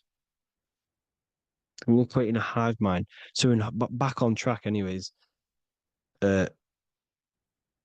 they program you. Look at the films, 9/11, 9/11, all produced by Hollywood. Here's the 11, like I said at the beginning, the two pillars which reflect reality. What happens in the mind happens in the physical. What happens in the astral happens in the physical. Okay, what happens in the physical happens in the mind. It's the two pillars, the mirrors. 9/11. 9 plus 1 plus 1 is 11. Flight 11 was hijacked. New York is the 11th state. New York adds up to 111. This is not a coincidence. It's all a form of magic. It's a ritual, energy harvesting ritual, because your mind produces energy. Your mental attention produces energy. And they're feeding off this energy in the astral plane, these demons. Music is the most powerful. Personally, I think the music is one of the most powerful forms of magic they're using. Okay. Music is hypnosis. It puts your brain in a hypnotic state. It influences your electromagnetic field through vibrational energy. It reprograms your subconscious mind. Why do you think you remember the lyrics? You see, your subconscious stores all of the memories. Remember, the subconscious manifests 90% of your behavior. So therefore, the music you're listening to is manifesting your behavior. You wondered why some people wonder why they have drug addictions and they can't get out of violence and they can't get out of all this negative mind space. It's because the music they're listening to is creating a negative mind space. The words you listen to have plant seeds within your mind. So the reason you remember the lyrics is because that song created a program within your subconscious. Yes, that is what happens. You can use magic to reprogram your mind, but you can use music to reprogram your mind because it's all forms of magic. It's using natural mental energy forces to manipulate the physical reality. You manipulate your mind, you manipulate reality, physical reality. Okay. So the music, another very, very big one. When you turn on the radio, it's just all talks about alcohol, drugs, and sex because they want you down in the lower three chakras. They want your mind attached to matter when it's mind over matter. Your mind's not physical. You see, the word spirituality is the new trend. It's not about your spirit. It's not about your spirit. It's about your mind. It's not about, you know, uh, spirituality and looking after your spirit. And they've got you focused on your spirit. Why? Because they hide your mind from you. You see, a lot of people think their mind is their brain, but the mind is everything. There is no physical reality without mind. You can have a brain. Imagine if you had no mind but a brain. It wouldn't work. The mind is everything. The mind controls your avatar. It begins in the mind before it happens in the brain. Then the brain manifests through the body. The brain's just an electrical computer. So that, they've got people scared, or do I have a soul or not, and all this stuff. Listen, if you have a mind, you have a soul, because you are not the mind. This is why everything is sort of an illusion, because beyond the mind is your soul. But what is the soul without a mind? You can't have a soul without the mind. But if the mind didn't exist, the soul doesn't exist. You are the person listening to your mind. I shouldn't say person, because you're not the body. You're the entity behind the mind. But if you didn't have that mind, you couldn't understand what you even were. You would just be an observer who couldn't think. So yes, we all have a soul. If you have a mind, you have a soul. Everything is mind. Everything has mind. Mind creates everything. God is mind. And then manipulating your mind through TV, your phone, every little thing, the school, it's all about the mind, people. Control your mind, you control your reality. Just the last thing, here you go. Aleister Crowley, the dark magician, Kanye West doing the exact same thing because they're implementing magic in the music. Here's the Beatles with Aleister Crowley in the background. Bet you never noticed that. Aleister Crowley was influencing music and placing magic within the music to influence the subconscious.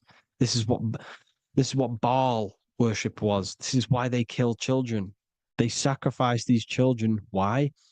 Well, because in order to ascend, in order to raise your consciousness internally, godly, by being good, God, or being in order to be good and raise your consciousness and to get something in the physical world, you have to sacrifice yourself. And what do I mean by that? In order to raise your consciousness and ascend, you have to sacrifice the lower nature of yourself. You got to abstain from having sex to retain your sexual energy, to transmute it, or staying away from negative, some poisonous foods like meat. So, staying away from blood. We shouldn't be consuming other animals' blood. We should be keeping our blood pure. We are humans. We shouldn't consume chicken blood, chicken germs. We are the most divine creatures on this creation. We are the most intellectual creatures in this creation. Therefore, we should keep our temples pure. We are not animals. If you want to associate yourself with an animal, go out in the wild, go and find a wild boar and go and try rip its guts out with your bare teeth, because you can't do it. You're not a cat. You're not a carnivore. Okay? So in order to ascend, you have to kill and sacrifice your lower part of yourself to ascend up to your spirit self, your mind self, the highest version. And the elites don't want to do this. So they sacrifice other things like babies to kill them to exchange their life over to the astral plane, so these demigods in the astral plane can give them something in return in physical. They don't want to sacrifice their lower self, so they sacrifice other things for exchange, for physical pleasure. But the godly person sacrifices their lower self for their higher self to do good and ascend. So this is what all the Baal worship is, people, and this is why they're doing it. Hope you all had an amazing lecture. If you haven't already, go and get the Book of Wisdom for more information. You know, I don't go into dark stuff in this book, because all I do is enlighten people in this book. You can get it in Spanish, English, German, Italian, and French. Worldwide shipping. You can get the PDF or paperback. Or there is also a new one called the Human Health Guide 2.0. It gives you a list of all the foods, grains, oils, and nuts, you know, everything that's alkaline and positive for the body and not man-made and hybrid. It tells you all the products to stay away from, how to fast, how to improve vision, how to improve everything, literally. So the Human Health Guide has been released. If you want that, I'll put all the links in the bottom in the description. Hope you all enjoyed the lecture, people. God bless you all.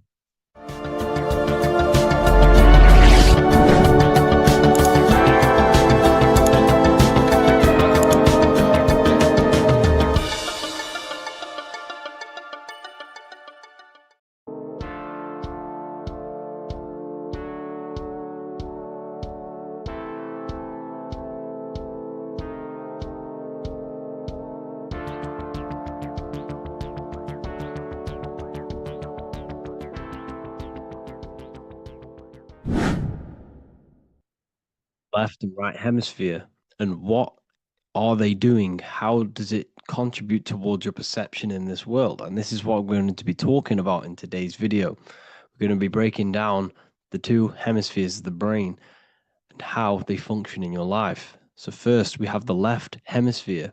This is the logical hemisphere. This is the analytical, divided, scientific, or verbal hemisphere.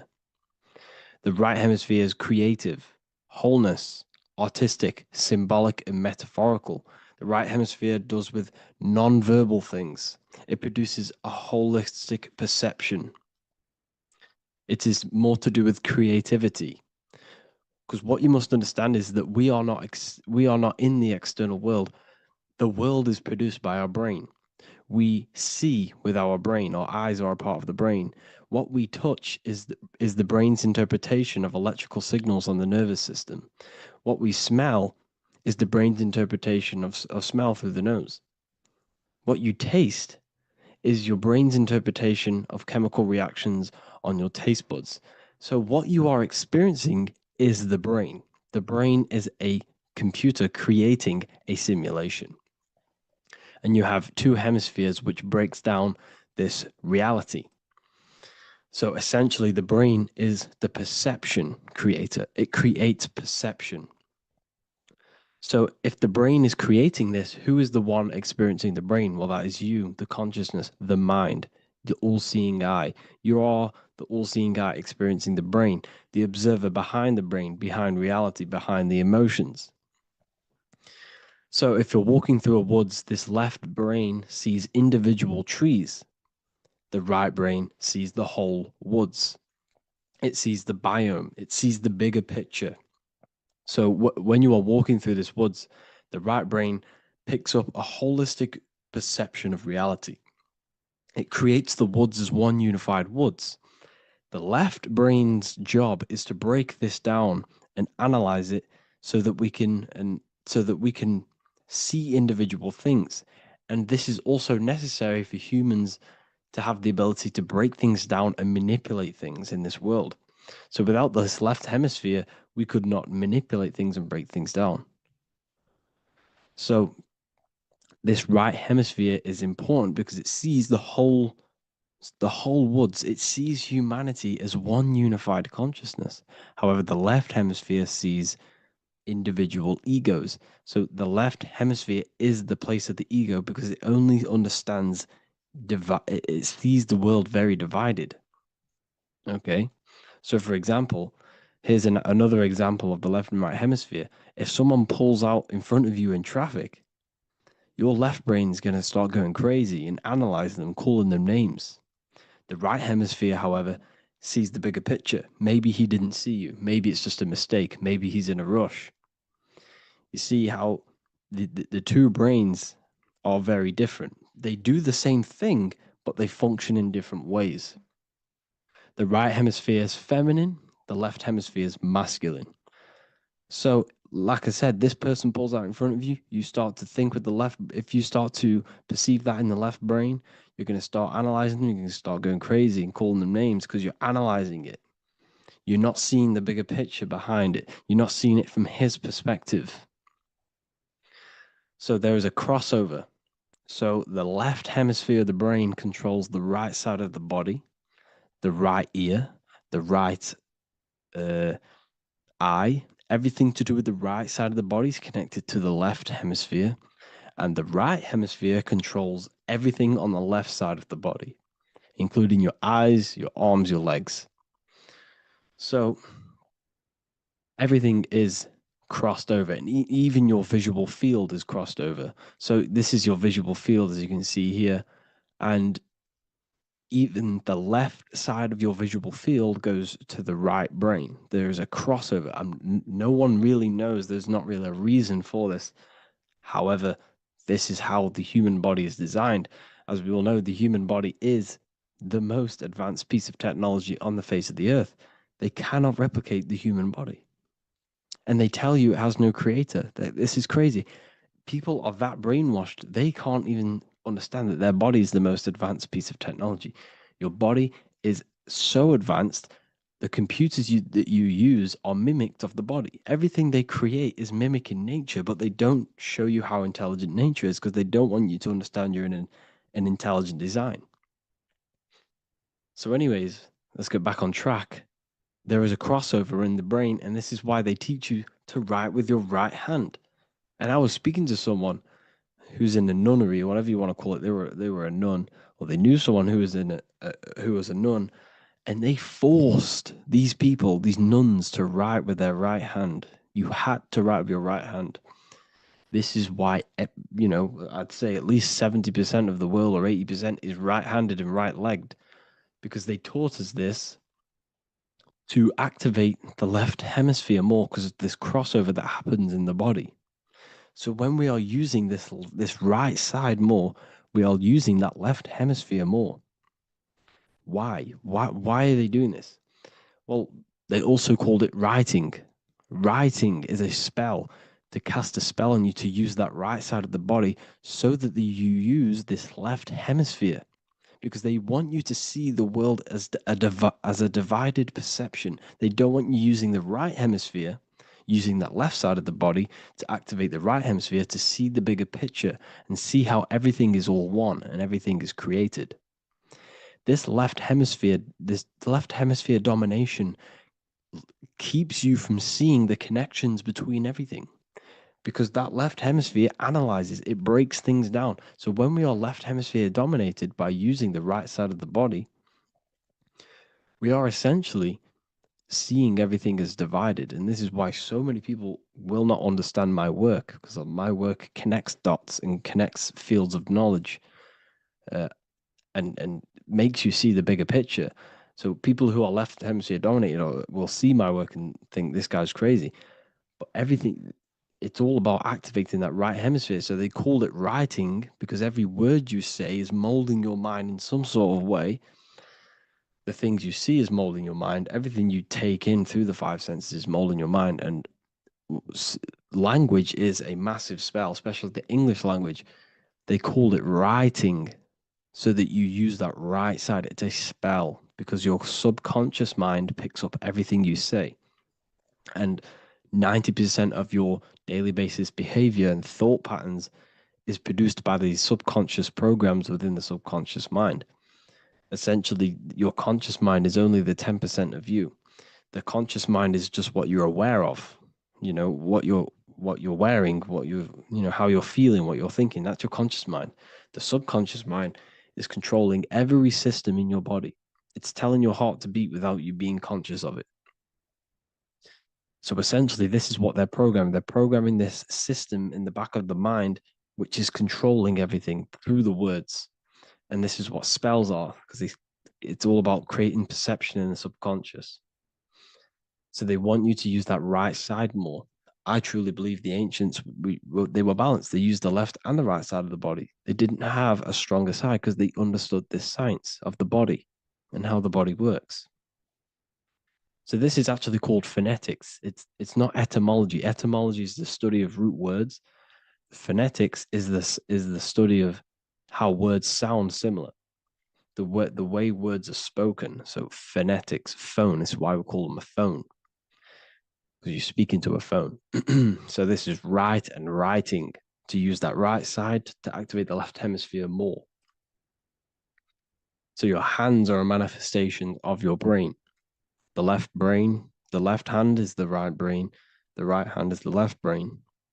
And as a child, we were always taught that when you place your hands together like this is the size of your brain, which is true because your hands are a part of your brain. They're an extension of your brain. Everything, every part of your body other than your brain is an extension of the brain.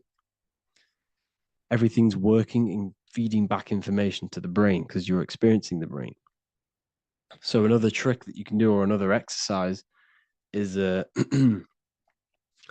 looking in the mirror and closing one eye at a time. If you close your right eye, if you take your top off, for example, you'll analyze your body if you close your right eye, because you're using that left hemisphere.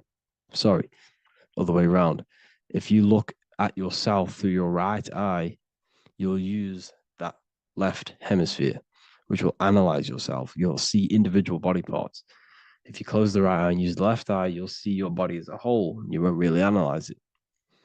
This is how you can analyze yourself using these two hemispheres. So this whole system is created to keep you thinking logically and to restrict you from creating and restrict you from understanding symbolism, allegories, metaphors, and teamwork. They want you stuck in a logical way of thinking and a logical way of seeing the world. This is why when you go to school, you are told exactly what to do. You're told to think this way and no other way. You're told to do orders, do this.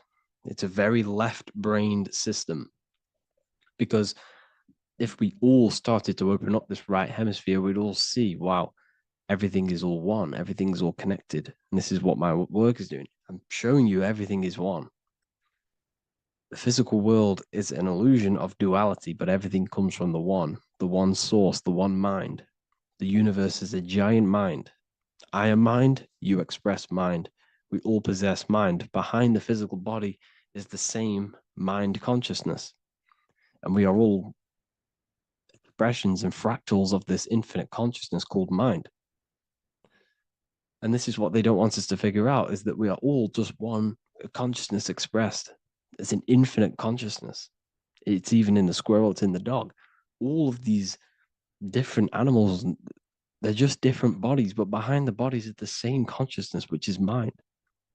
That's what the pineal gland is. The pineal gland is not the mind, and it's not the third eye. The third eye is your mind. If you have a closed third eye, it just means you have a closed mind. If you have an open third eye, it just means your mind has expanded from beyond physical things through astral projection and mystical experiences. This is how you gain an open third eye. It's just an open mind. A mind that has astral travel, that's explored the realities within the mind. So everything they do is to keep us in a divided state. Divide and conquer, right? That's their motto.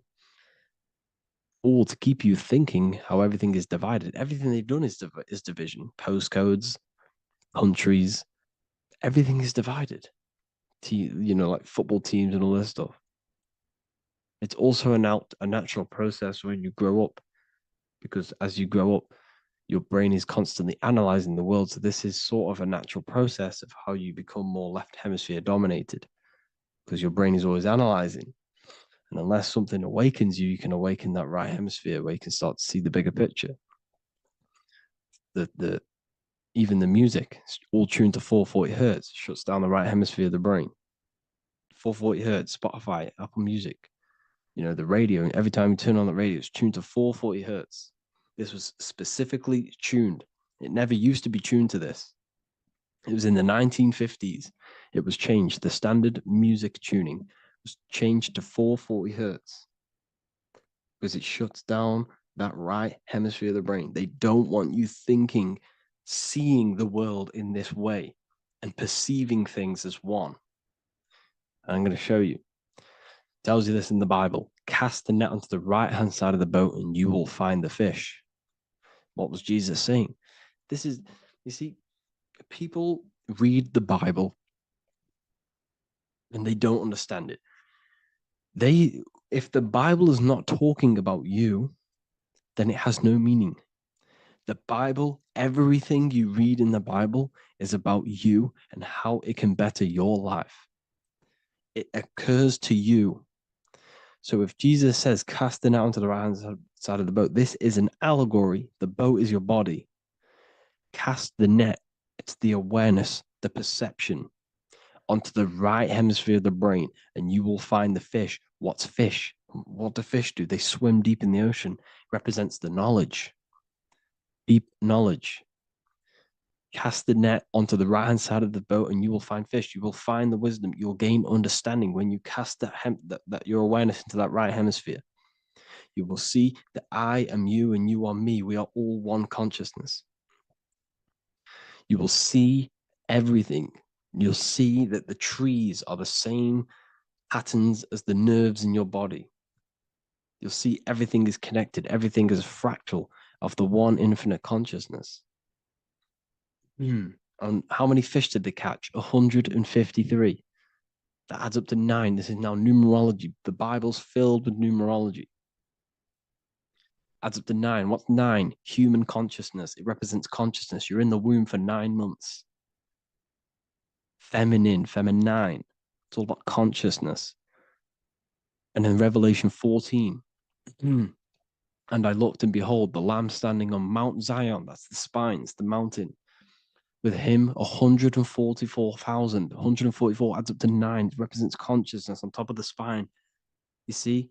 And he had his name the name of his Father written on the forehead. What's the Father? The higher mind, the higher consciousness within you. Where is that? In the forehead, the pineal gland. The pineal gland is the radio receiver for the higher consciousness. Because every body part of the body has consciousness. Your heart has consciousness. Your gut has consciousness. You are thinking with these different consciousnesses. You think with the gut. You think with your penis. You are thinking with all these consciousness. And it's about raising your consciousness to the higher consciousness, which is the Father, the mind, in the head. Don't think with the lower parts of the body because that is your animal nature. Think with the higher parts of the body. It's all representing consciousness. How to activate the right hemisphere of the brain? Well, it's all to do with non-verbal things. So music will activate the right hemisphere. Make sure it's tuned to the right frequency though. 432 hertz, 528 hertz. Any frequency that adds up to 3, 6, or 9 is good for you. Meditation, turning off the thoughts, and you raise yourself to the higher brain. Symbolism. Symbolism is all right hemisphere. Reading between lines, metaphors, determining the Bible. It's all right hemisphere. Seeing the bigger picture. It's reading between the lines. So tithing in the Bible. These people in the churches are giving 10% of their money to the church. It's nothing but a scam. What these people have done is they have externalized the Bible. They have taken the Bible and literalized it so that they can make a business out of it. So what they're doing is 1/10 of the produce of what it says in the Bible, 1/10 of the produce of the land, whether grain or fruit, is the Lord's and is holy. So what's that saying? The 10th of it's basically saying give the 10% to the Lord, to God. What does that mean? Well, what's the land and the fruit? This represents physical things, the physical things that you have. The 10th of the physical things that you have. What's that? That's your ego. All the physical things that you have is all to do with your ego. That's the lower self. The ego, what is the ego? It's the mind's perception of the physical self. You had no ego when you were a child. Okay, when you were a child, you had no ego. As you grew older, you created the ego. Because the ego is the full self. It's the echo. Ego, echo. It's the echo of the full self. So it's saying, give the ego over. Take away the animal self. In that left hemisphere, that's all to do with the left hemisphere. That left hemisphere sees the ego. It sees individuality. It's divided. So it's saying, give that 10%. Give that 10% of you over to the right hemisphere. The 90%. The 90% of you is in that right hemisphere. The higher self. Now, I'm not saying the left hemisphere is bad. Okay, I'm not saying that at all. But it sees where it sees things divided. It's like I said, the left, the hands are manifestations of the brain. So when these Christians are praying, they're putting their hands together. What are they doing? They're syncing the brain hemispheres. What you're doing, because everything's an extension of your brain. So if you put your hands together, you're putting the two hemispheres together. And what's happening when you place the hands together? All the electricity in the body is now running in a circuit. So once you connect these two hands, the electrical energy is now running in a circuit. And energy can move around the body quicker and more efficiently. So when you pray, when these people are praying, they don't realize that they're engaging in ancient forms of meditation, of balancing the two hemispheres. So now we're talking about balancing the hemispheres, not the right hemisphere. This is what Israel is. Look at the symbol for Israel, the up triangle and the downward triangle. What's that? The up triangle represents male. The downward triangle represents female. Okay? This is talking about the brains. Israel is Ra. Isis, which is female, the Egyptian god. Ra, El. El means God. El, electricity. That's the force of the physical world. It's the force that runs this world, electricity. It's the force of God. El, consciousness. It means God. Is Ra, El. Isis, Ra, and El. It's the two hemispheres of the brain, the holy land of Israel. It's the holy land, it's the brain. Once these two hemispheres are synced, this is how you unlock your consciousness. This is the easiest way of astral projecting. Hemisphering, I forgot the word for it. Hemisphere syncretization, something like that. It's about syncing the hemispheres. This is how you unlock your consciousness. Once the brain is running as one electrical system, this is how you balance the two masculine and male opposing energies. Once these opposing energies are no longer in war with each other, the brain, they come together to work as one.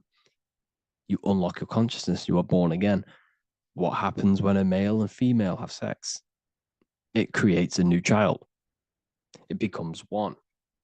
You are born again. Once the two hemispheres of the brain, you are born again. You can then have an out-of-body experiences.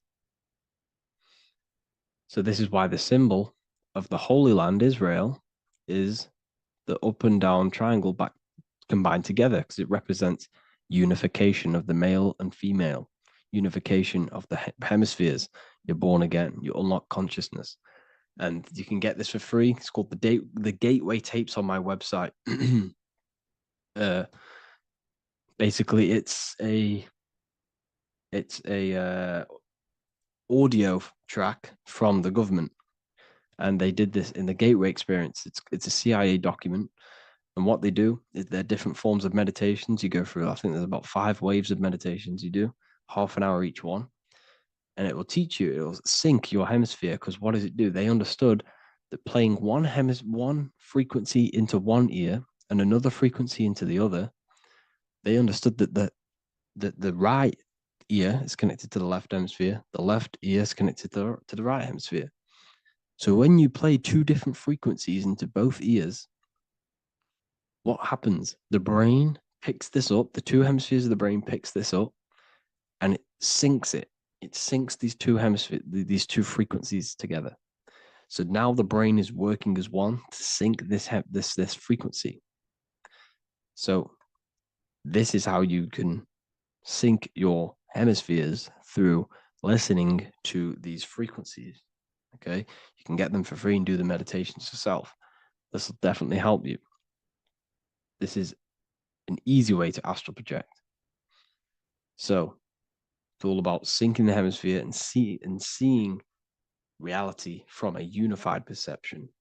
We should all aim to get out of that left hemisphere. I'm not saying don't use it, but we should now start to see we should now start to read between the lines of the Bible, read between the lines of the symbolism they're showing. Study symbolism, study allegories and myths. What are they trying to tell us through these allegories? And this is how we start seeing things in a better way. Once we understand that we are all microcosms of an infinite consciousness, we can all come to one, because love is the unifying force of this infinite consciousness. We are all divided. We are all disconnected from our hearts. Once we all connect with our hearts and see that everything is one, we can all start to love and come together as one, because love is the unifying force of consciousness. So if you haven't already seen, I now have launched the Ethereal University. I will be doing lectures like this one, but even better, deeper, and even releasing knowledge that I can't talk about online, as they are censored. I'll be doing lectures every single week. I'll be doing live calls every single week. You also gain access to my library, which is filled with over 45 occult books, filled with knowledge. Okay, I'll show you now. Plus, you get my book, The Book of Wisdom, PDF form, and the Human Health Guide, PDF form. You also get all of this stuff, the health section, Q&As, ethereal meditations. We've got some celestial studies, cosmology, and numerology coming soon. You also get the brand new Manifestation Mastery course, plus the library. And there'll be new books, new lectures, new live calls every single week. Or you can get the Book of Wisdom, use the code WISDOM in all capital letters to gain 40% off.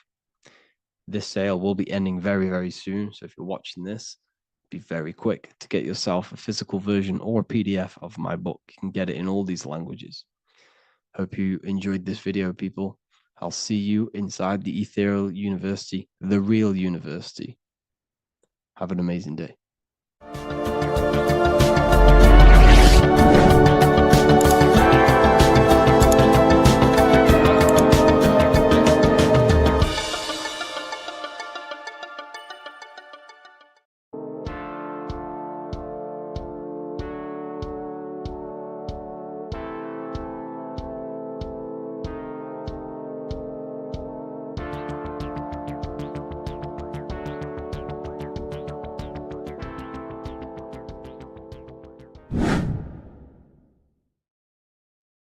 How are we all doing today, people? It's Revival of Wisdom, and today we're going to get real deep. This video is going to get real deep. A lot of people are not going to be ready for this sort of knowledge. Okay, you really have to do is to really deprogram the mind, because everything we've been taught is a complete lies to keep us trapped. Okay, this is really advanced knowledge. Now, let's get straight into this. All of the ancients depicted other worlds, and they called this place Midgard. Midgard is the mid-garden, the middle garden. This is why the Masonic symbolism on the floor is always a black and white checkered board, symbolizing the polarity here, the good and bad, because we're in the middle garden, the heart. Earth rearranged spells heart, because we're in the heart of this system, or whatever it is, a super quantum computer, whatever you want to call it, simulation. Now, in the Quran, it talks about the 7 layers of heaven. All of these ancient artworks are depicting these different layers of reality. Okay, and look at the Egyptians here with the boat outside of the firmament. Boats travel on water, and this is exactly what the Masons are doing. So they're still using the same symbols. Why? Because it's the same knowledge, just hidden. The Egyptians have the same knowledge as the Freemasons. It's just hidden. Now, this cosmology that they're showing here which was probably made maybe 100 years ago, this painting or artwork, is the exact same as the one we see here with the arch, the boat. You know, it's similar because the boat is symbolizing traveling these other worlds, because the ether is also symbolized as water. Because if you look up at the stars through a telescope, it looks like it's water. It's shining through water, because this ether, whatever this substance is outside of this world, was symbolized as water. Okay? And look at all these ancient depictions showing these different layers of reality. Now, we are being trapped within this 3D dimensional world, which is the cube, the Saturn cube, because there are 6 sides to everything in this world: front, back, left, right, up and down. 6, which is the cube, because we're in the Saturn, Saturn's world. Okay, now, always been depicted as a tree of life, the tree of the universe has always been depicted as this tree. Because let's get a bit deeper. Now, the cosmology of this reality is the sun, the moon, and Polaris, always in the Masonic art. The sun, the moon, and Polaris, the all-seeing eye. If you go inside of the temples, of the Masonic temples, they always have this star in the middle, shining light beams. Okay? Look here. The light beams coming from the big star in the middle, which is Polaris. This eye is God. It's God's light shining down from his abundance. Now, when you astral travel, you will see this big ball of light above you, and this big ball of light is God. But you cannot travel towards it until you are pure.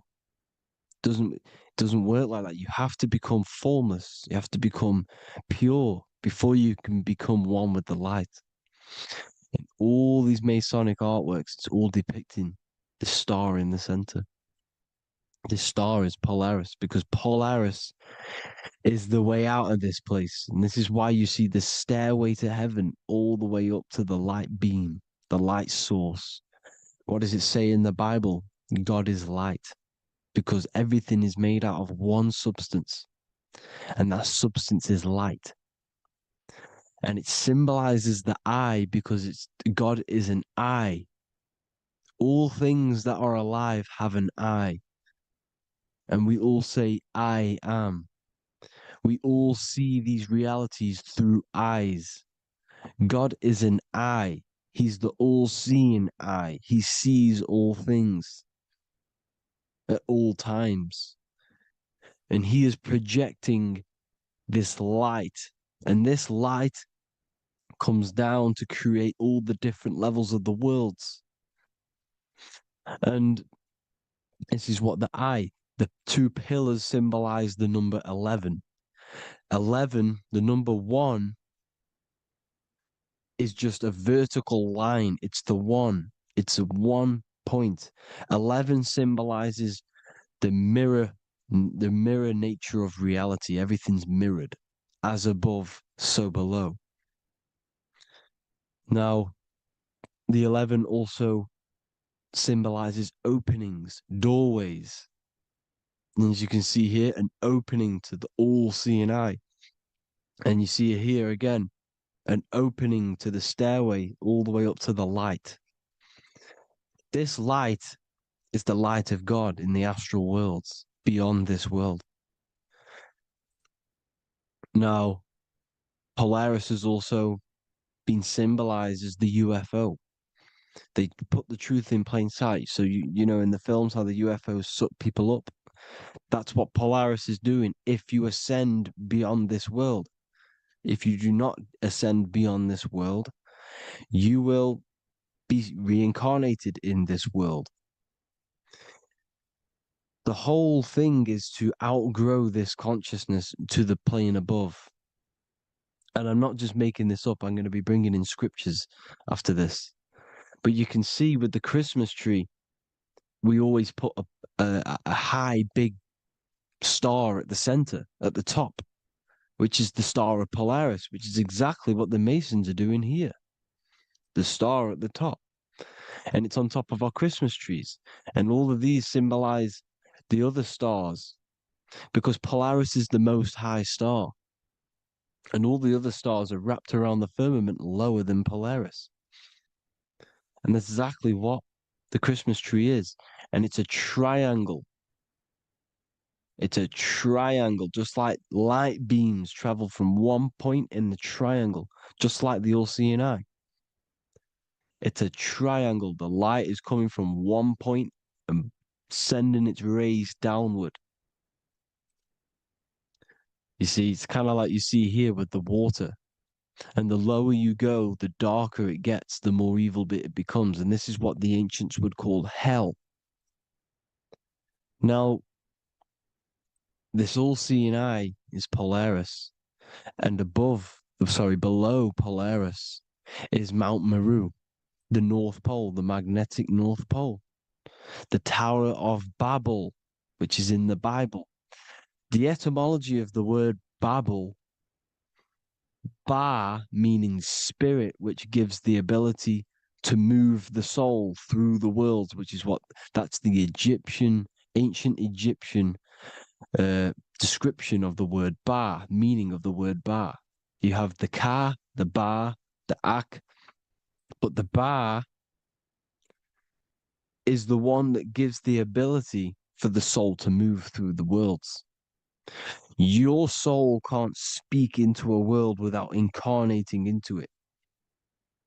Now, the Tower of Babel symbolizes Mount Meru because it's the word Ba is the spirit which gives the ability for the soul to move through the worlds. The Tower of Babel is the magnetic North Pole, Mount Meru, which gives the ability to move through these different worlds. And you can see the ancient Tibetans always showing this depiction of these different worlds coming from the center. Because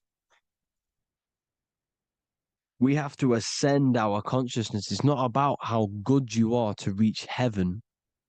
It's about how you expand your consciousness, you expand your mind. So they teach now that you have to be good in order to reach to heaven. It's about expanding the mind, expanding your consciousness to these different planes, these different realms. So that's what it's about. And Jesus was known as the fisher of man. Now, Jesus is a massive part of this. He was known as the fisher of man because he was fishing. He could have been fishing.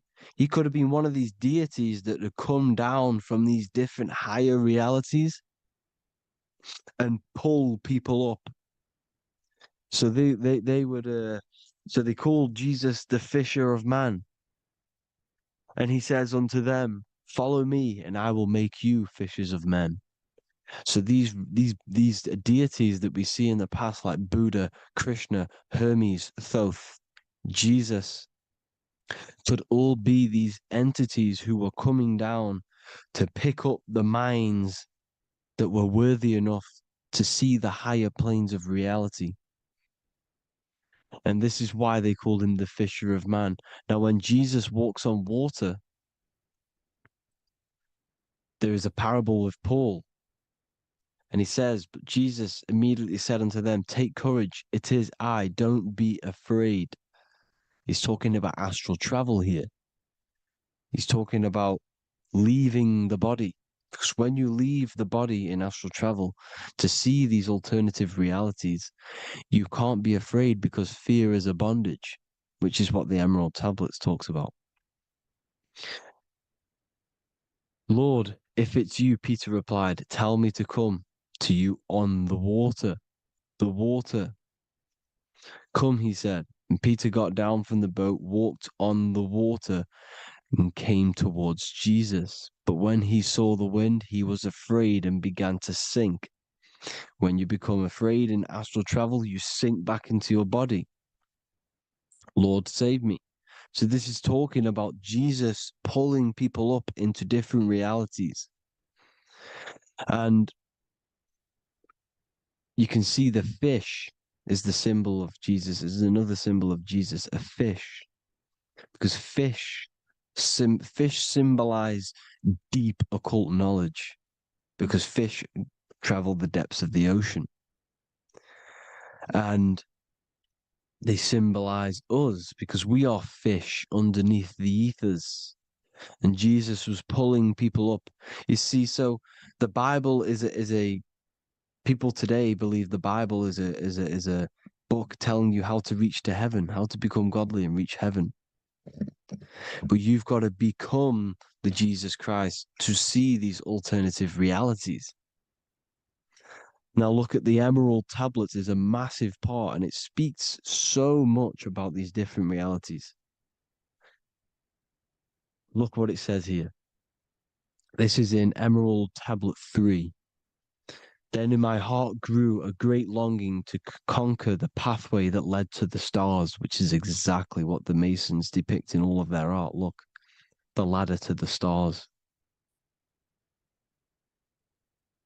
And then he goes on to say, years after years, I sought after wisdom, seeking new knowledge, following the way, until at last my soul, in great travail, broke from its bondage and bounded away, broke from the bondage of the body. Free was I from the bondage of earth men. Free from the body, I flashed through the night. The stars. The stars are a massive part in the astral world.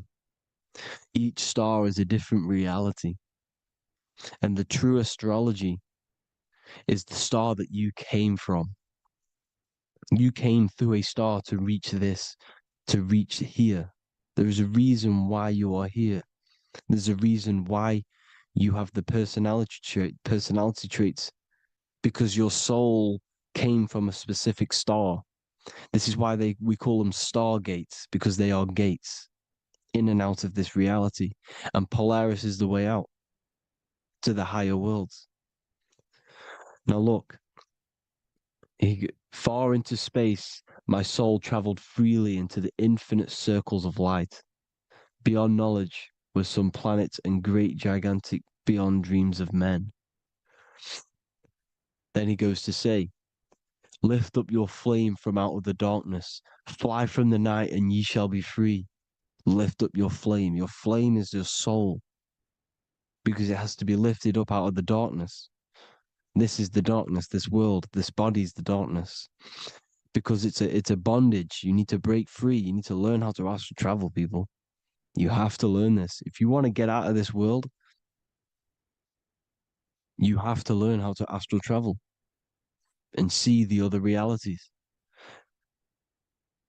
Traveled I through space-time, knowing my soul at last was set free, knowing that now I must pursue wisdom until at last I pass to a plane hidden from knowledge, known not to wisdom, extension beyond all that we know.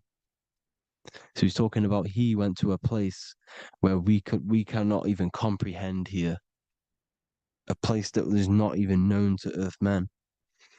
He's telling you he's ascended out of this world to the planes that are beyond. And it says here in the Emerald Tablets, man is in process of changing to forms that are not of this world.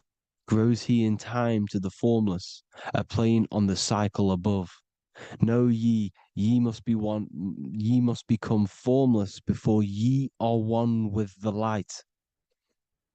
The light, the same light that I was talking about, the Masonic light, with the triangle, God, the one source.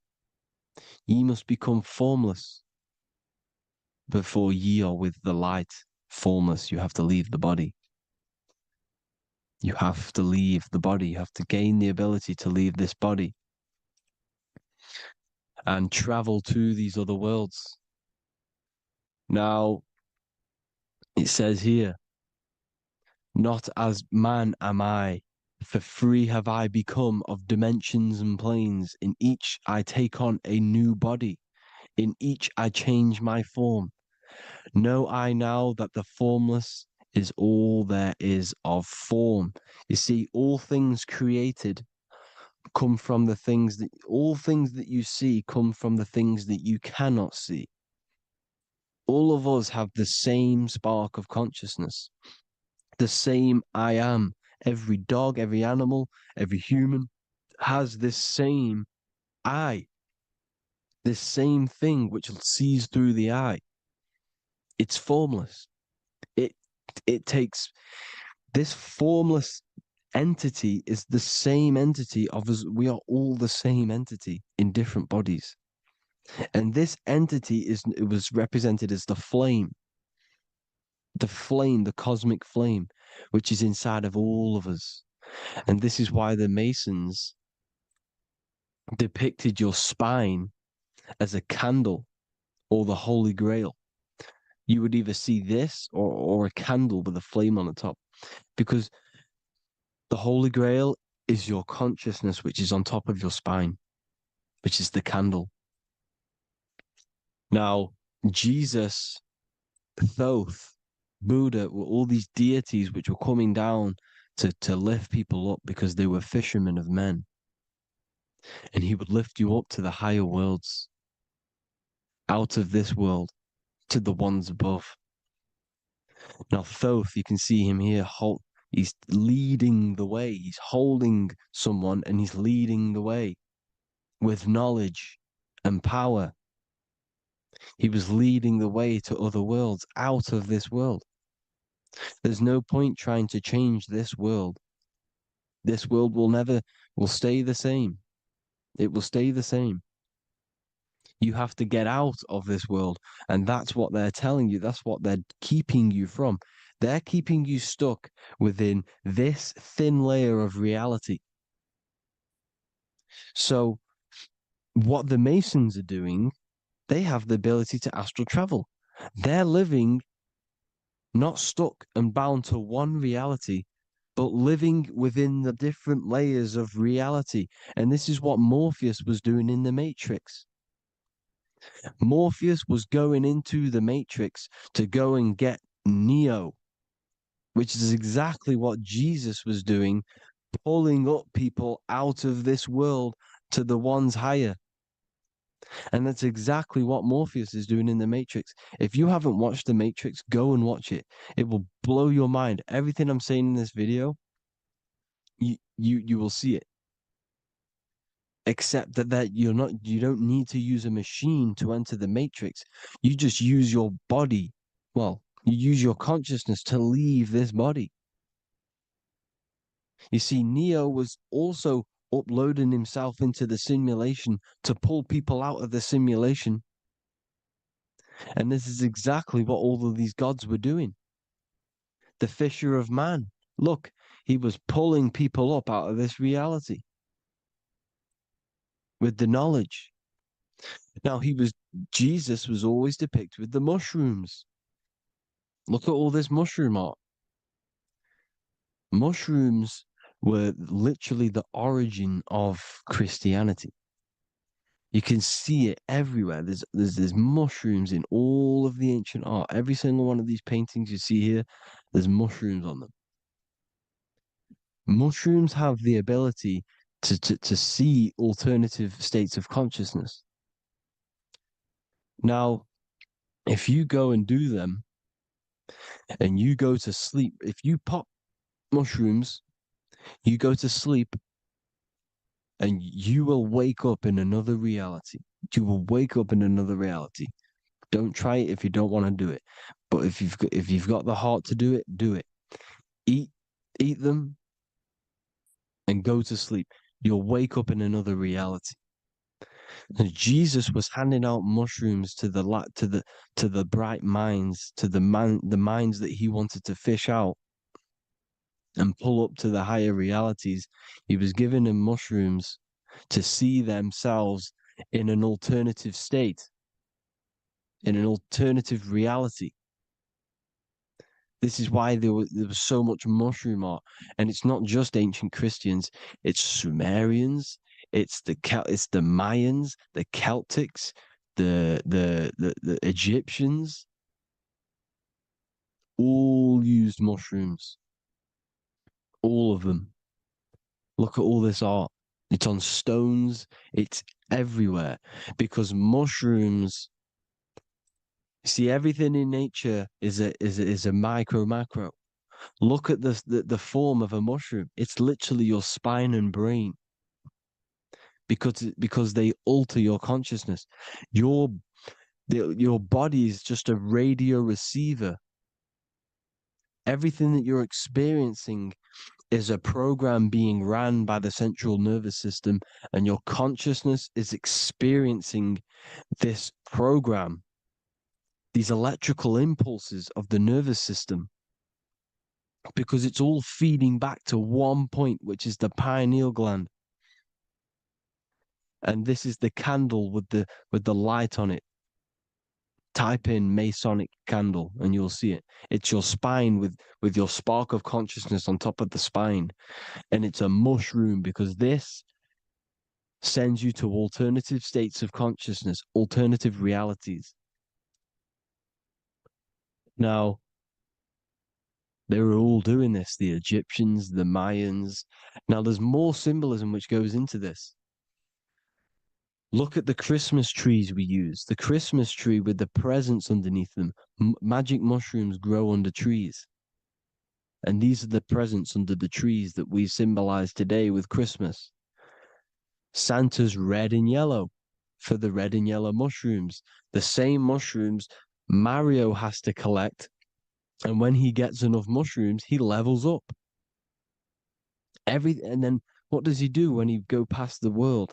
When you win that world in Mario, you go to another reality. You go inside of another world. It's truth in plain sight. And it's using mushrooms. It's using mushrooms. Everything, all of the characters in Mario, well, a lot of them are mushrooms. Look at this one. The presents, black, yellow, and red and white. Red and white mushrooms. And the bow on the top is the mushroom head.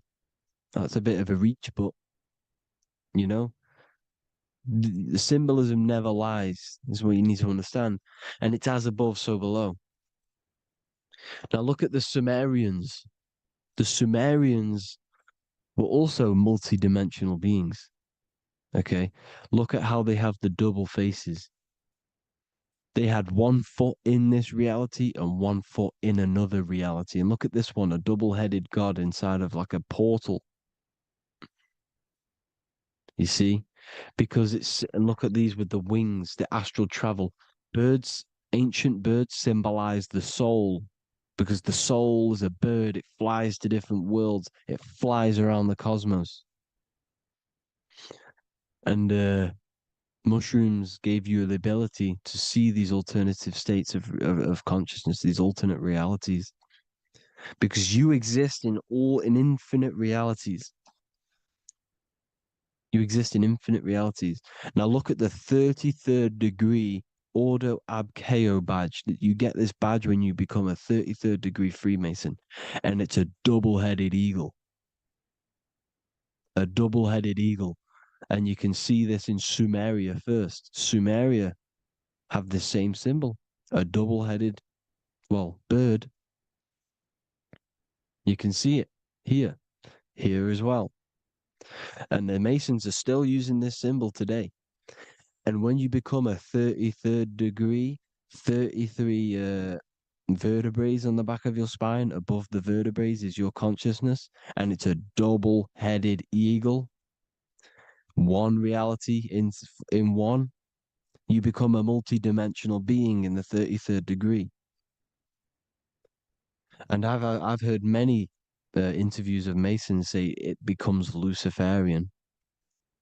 You see, they speak in code. These Masons can't tell you about what they learn about, but they will speak in code. They said it becomes Luciferian. The word Luciferian is lucid. The root word of Luciferian is lucid, and lucid is lucid dreaming, alternative realities, dream worlds.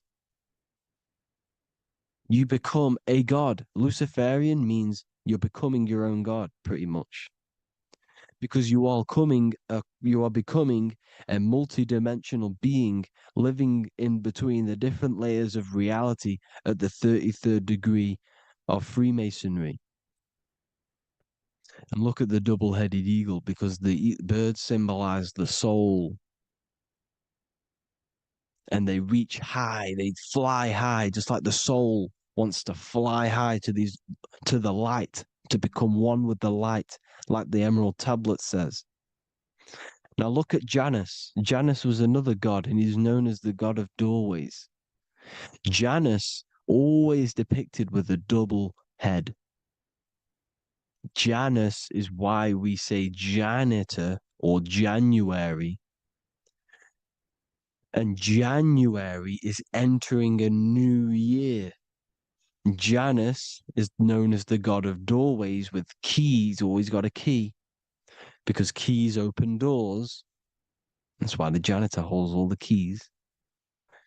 And Janus always has double heads, because he had one foot in this reality, one foot in another.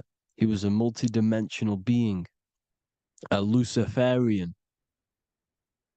living between the different layers of reality, instead of being stuck in one like we are.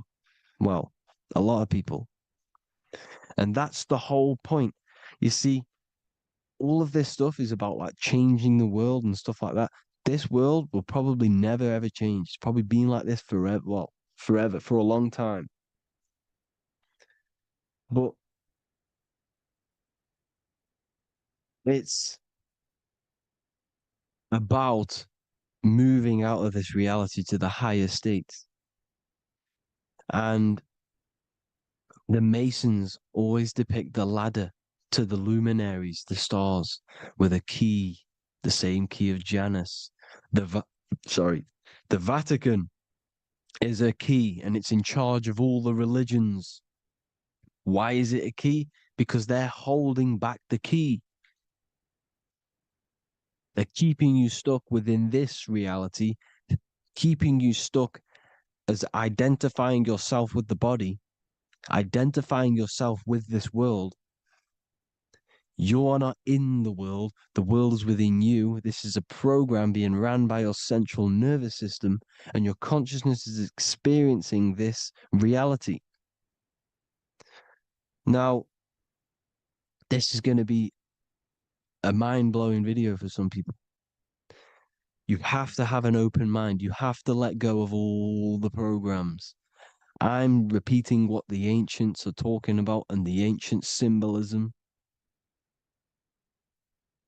Look at Janus with the double-headed god. He was just another god coming down, giving keys to people who had the worthy mind to be pulled up out of this reality, to be pulled up to heaven, just like Jesus was teaching how to reach heaven. But really, it's an encoded scripture. But anyways, hope you all gained some insight on this video. Have an amazing day. Please like, share, comment. All the links are in the bio for the PDF, for the Manifestation Mastery course, and all the other amazing stuff. And if you want to support the channel, I'd greatly appreciate it if you became a Patreon member. Hope you'll have an amazing day, people. God bless.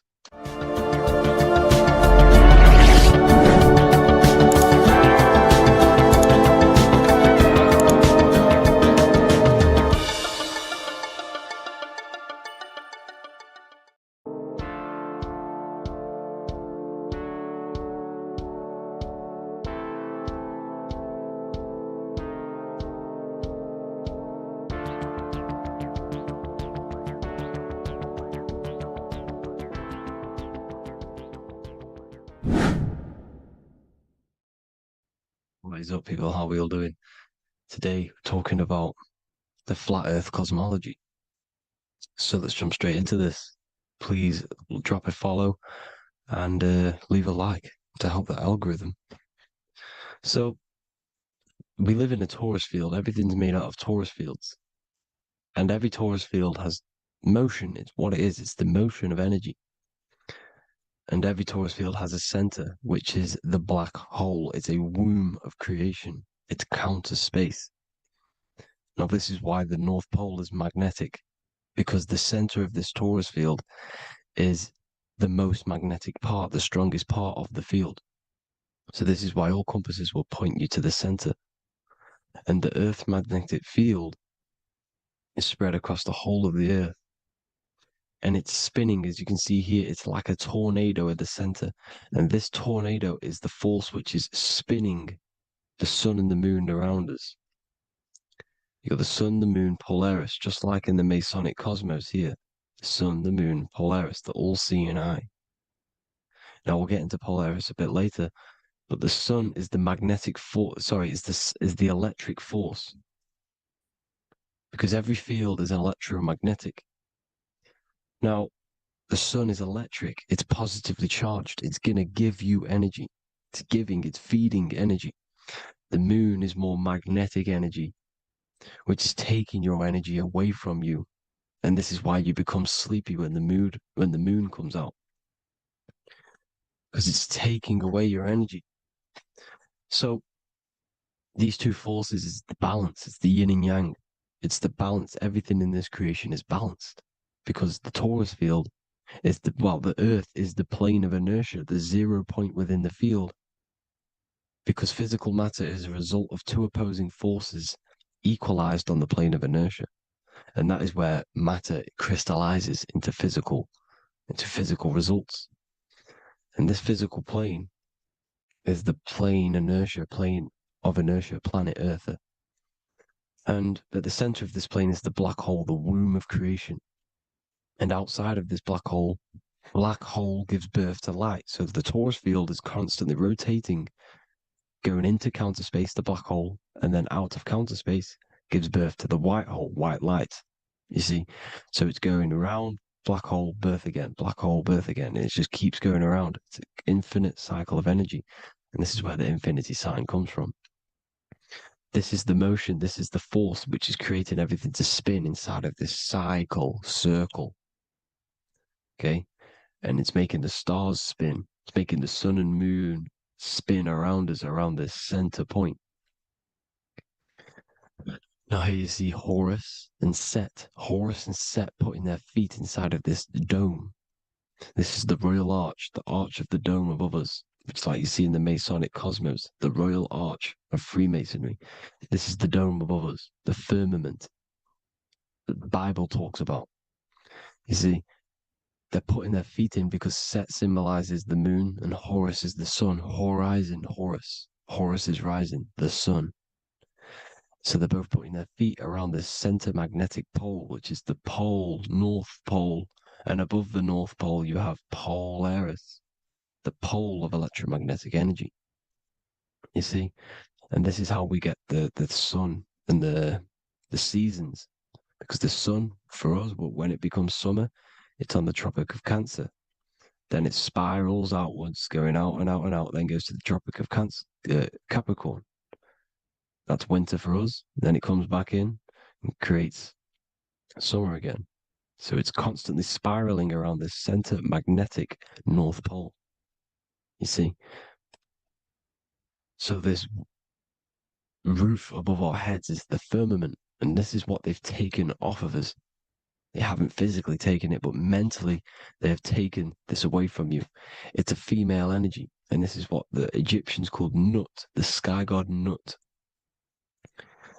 And this is the womb. We are inside God's creation, God's womb, and the woman's womb when she has a baby is a microcosm of this, because everything inside of this creation is micro, macro. It's a reflection of the bigger things, as above, so below. So the dome above our heads is the dome we are in when we are a baby. And you can see the sacred geometry of it is the exact same. It's the dome.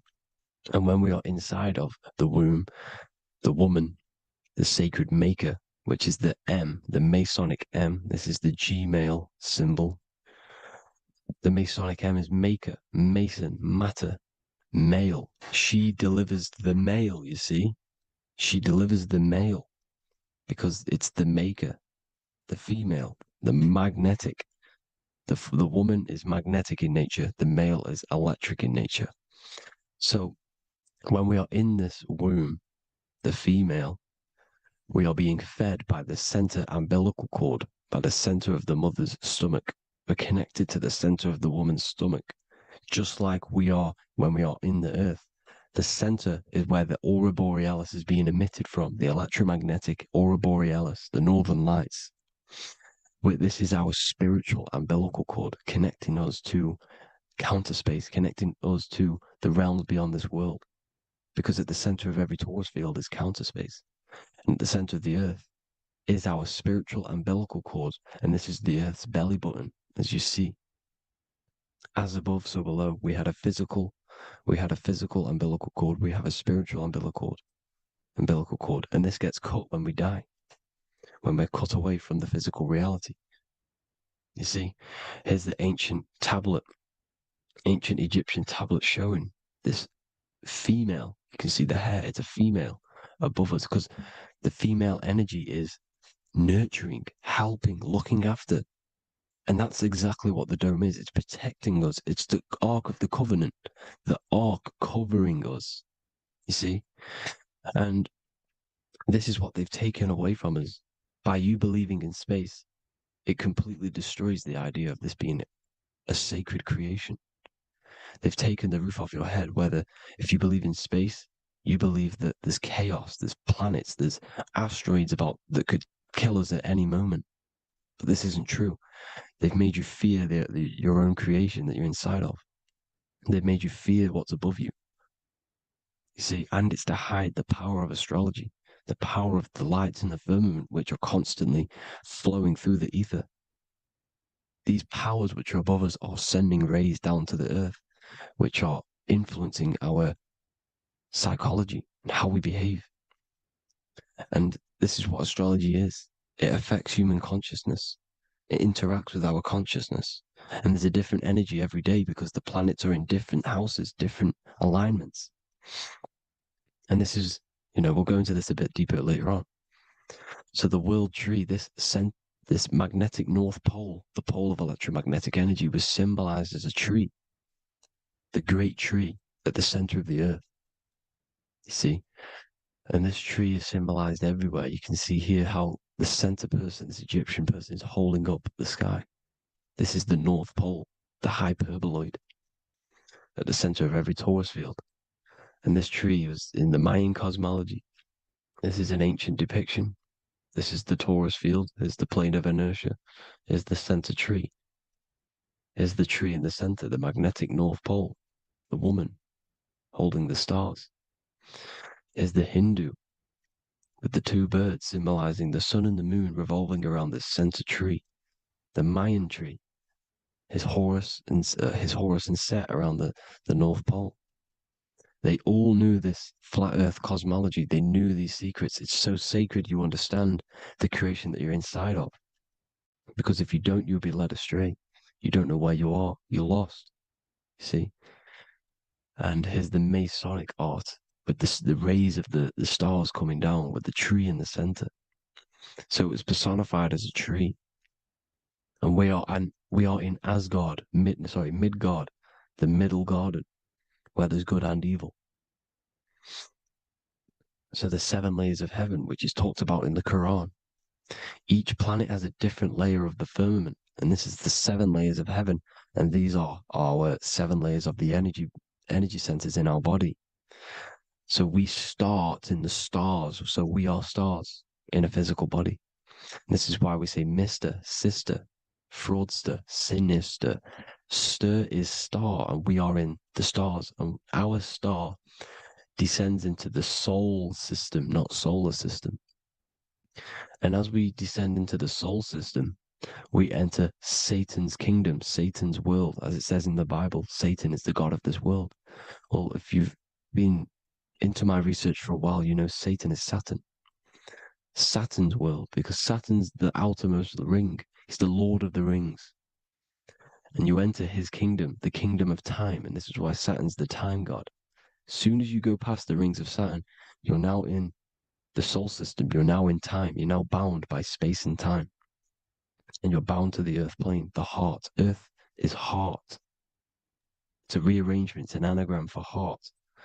And the heart of the electromagnetic color spectrum is green, and that's why the earth is green. And above green is blue, and this is why the sky is blue. In order to go to heaven on the macro scale, you have to go through the blue sky, through the 7 layers of heaven. In order to reach heaven in your body, whilst you're here, you have to go through the blue chakra to your head, which is heaven. It's micro, macro. Everything is micro, macro inside of this creation. It's an ancient. I think this is a French image, piece of art from the ancient French, with obviously the 7 layers of heaven, which they all depict. And notice how it's like a dome. We'll go into this dome symbolization, the Royal Arch of Masonry, which is next. But these 7 layers of heaven give us the 7 metals, the 7 days of the week, the 7 diatonic tones, the 7 chakras, the 7 everything. It's God's favorite number. And this is why the Masons use the G inside of the compass, because the G is the 7th letter and God starts with G. You see? So it's 7. God is 7. Here's another depiction of the heart, the soul system, the 7 layers of heaven. La fermente. You see, la firmament, with the stars on the outermost layer. Here are the 7 planets: Jupiter, Mars, la Sophie, the sun, la luna, the moon. So Saturn. So we are in the heart of this soul system. In order to ascend, we need to ascend up our chakra system, reach 144,000 hertz, God consciousness, the God man. You have to unfold God man, master of the mind, mastery of the mind. So what are the stars? The stars make everything unique. The stars are constantly rotating around the center, magnetic North Pole, the tornado at the center, which is stirring everything. It's stirring the ether. The center is the ether, and the 4 elements are born out of this ether. There's 5 elements: ether, spirit, water, air, and earth. The ether gives birth to the 4 other physical elements, which the whole of creation are made out of. About them 4 elements. 4 is the number of stability. You know, a chair, a table has 4 legs. It stables things. It's a foundation, and these 4 elements are the foundation of this creation. You see, and this magnetic North Pole is stirring this, and the 4 vibrational states of the ether are the 4 elements. Now let me get back to the stars. I just wanted to give you that. The stars are being stirred around this center point, center. It's stirring everything, and they're always in different alignments. Every millisecond, they're moving in different placements of the stars. And the planets are called the 7 wanderers because they're not fixed. The stars are fixed, but the planets are called the 7 wanderers, the 7 layers of heaven, because they move faster and slower than each other. Each planet is slower and faster, has a different rate of speed it's moving. So these alignments are mixing in with the energies of the different 12 constellations. And this is why you have a unique characteristic. You have a unique look, a unique energy, a unique personality. This is because when you were born and you took your first breath, that energy which was in the ether, because the ether is all around you, and energy travels through the ether. The energy that the stars were casting down and the energy that the planets was mixing in with the 12 constellations was in the ether. So when you came out of the womb and you drew your first breath, because breath is spirit, okay? So that first breath you took, that is the energy that is imprinted within your DNA, your soul. And you reflect that energy, you emit that energy. That's the energy that is with you forever until you die. Till this physical body dies off. And that's what the stars are. The stars are giving a unique energy, characteristic, personality to every living thing. Every dog, every cat, every animal has a unique personality because it was born at a different time and place in the sky. Okay? The stars are your destiny.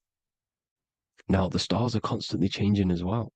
If you look at stars through a telescope, they're constantly changing and forming different forms. You can see here, it looks like water. It looks like light through water because it's the ether above us, a sea of ether.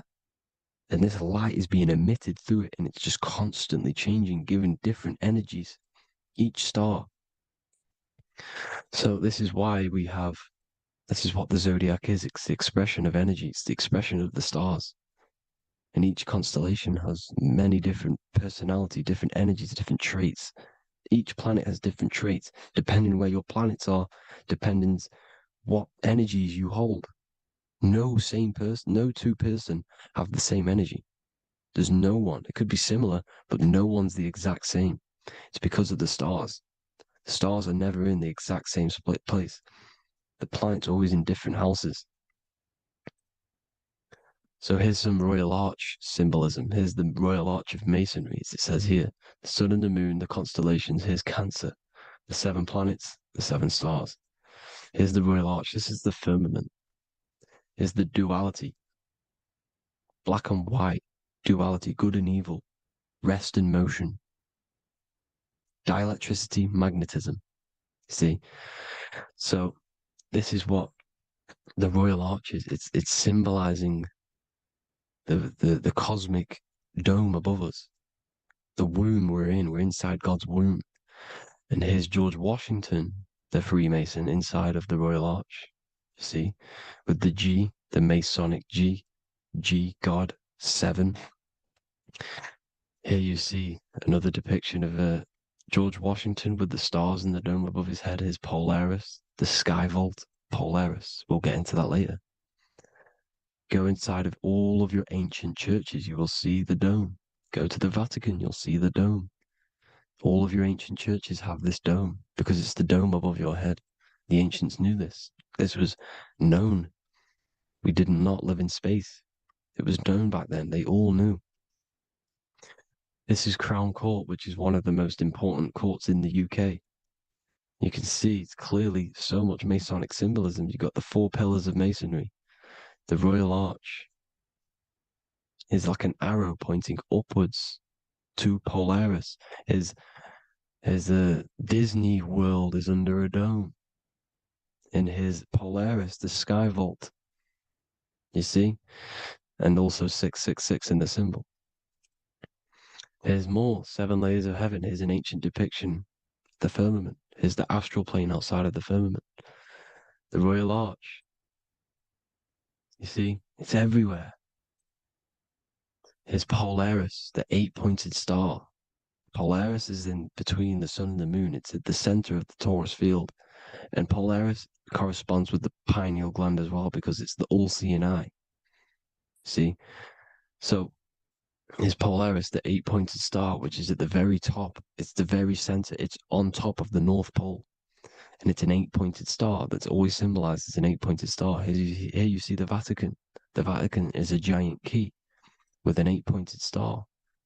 See, it's a key. Here's the dome. Here's the Space Delta, the USA Space Delta logos. Here you see the Egyptian god looking from the center of the North Pole, looking upward to an 8-pointed star, Polaris, an arrow pointing up to Polaris. Here's another, the bear holding a key with an arrow up to Polaris, 7, holds the key to Polaris. Here's an eagle holding a key above the North Pole to Polaris. Polaris, and here's another one. There's another bird, like a dragon, holding a key to Polaris. Because Polaris is definitely something to do with leaving this creation. Okay, maybe, I can't say for sure, but maybe it's to do with ascension, and this is why the Vatican hold the key to the 8-pointed star. And this is why the space, well, we all know space is a lie, but they're showing Polaris and its sacred symbology. Maybe it's to do with something leaving this creation, going to another. Here's some North Pole symbolism. As above, so below. See the four seasons of the Big Dipper constellation going around Polaris. This is Polaris, this is the Big Dipper constellation, and this is the swastika, this image gives us the swastika, because all the symbols we use are created in nature. They're created somehow in nature. This is how we get them. As above, so below. This is the map of the North Pole with the 4 rivers, looking like the Big Dipper constellation. It's the Masonic, here's the ancient cosmology with the 4, you see the 4 islands, Mayan cosmology, 4 islands. This is the alchemical symbol for Earth, 4 sections. The windows, because the center of the North Pole is a window to another dimension. The 4 lucky 4-leaf clover, which is supposed to be lucky. It's just it's truth in plain sight. And here's Hitler looking at 2 flat Earth maps. So this swastika has been used for thousands of years, thousands and thousands of years, and it's symbolic for the most sacred land on this plane, the North Pole. Shambhala. Do some research on Shambhala, people. It's a it's a Hindu mythology about the sacred lands at the center of the earth, and it's known to be full of enlightened beings, and it's all symbolized at the center. You can see their paintings of Shambhala. It's all at the center, the North Pole, and it's known to be the most godly place ever, because it takes you to a portal to the higher places. And maybe this is something to do with Polaris, connecting you to this sacred land at the very center. But anyways, people, thank you all for tapping in. Hope you all learned something. Have an amazing day. Please follow, subscribe, like, all the links in the description for the courses, the PDF. Please have an amazing day. God bless.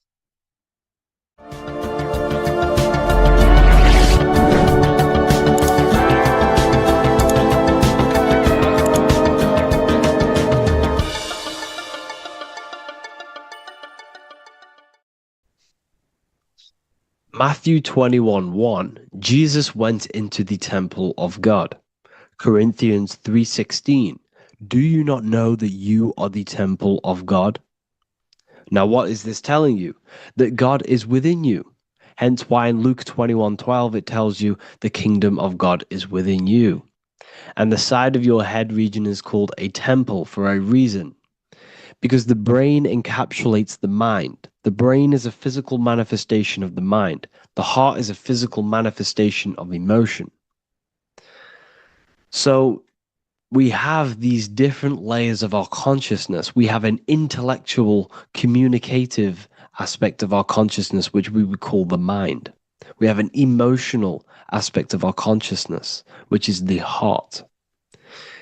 And to communicate with the divine, it's all to do with the mind. Hence why the ancients always symbolize the mind being God.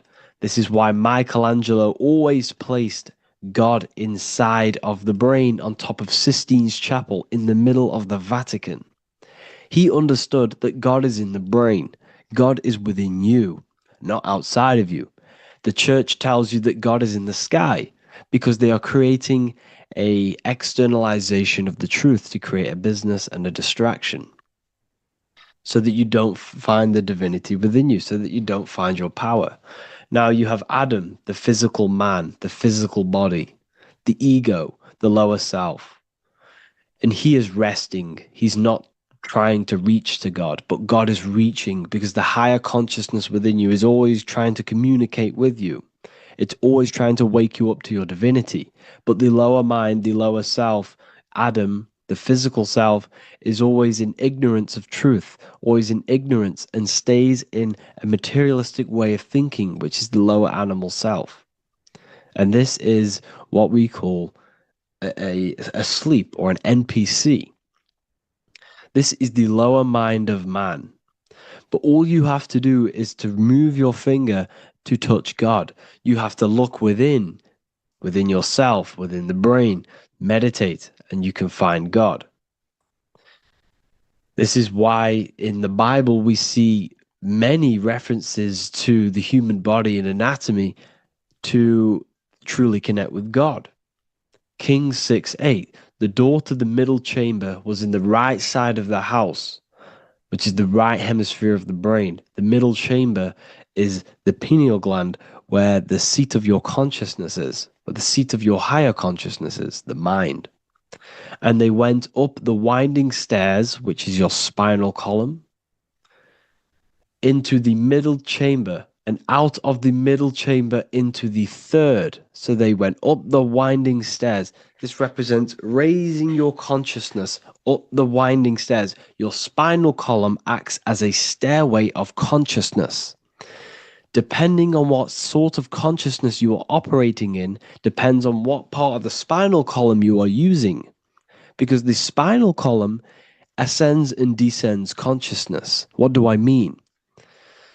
If you are in a reproductive way of thinking and you're always thinking about sex, you're jerking off all the time and you're always eating, all of your brain's power and your mind's power is being descended into the lower aspects of the spinal column, which represents hell, the physical state of man, Adam, the ignorant state.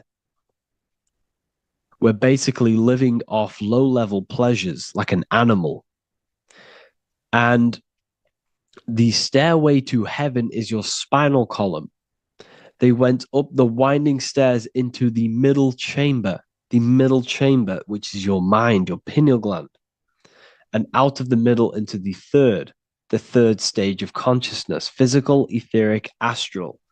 When you meditate and you start to raise your consciousness during meditation, you enter the astral plane when you turn off thought. But this is the middle chamber inside of the brain. Here we see another painting inside of Sistine's chapel of God inside of the brain. This is the brainstem. This is the brain. This is the frontal lobe. This is the back lobe. This is the back lobe. This is the cerebellum. Here's the reptilian brainstem.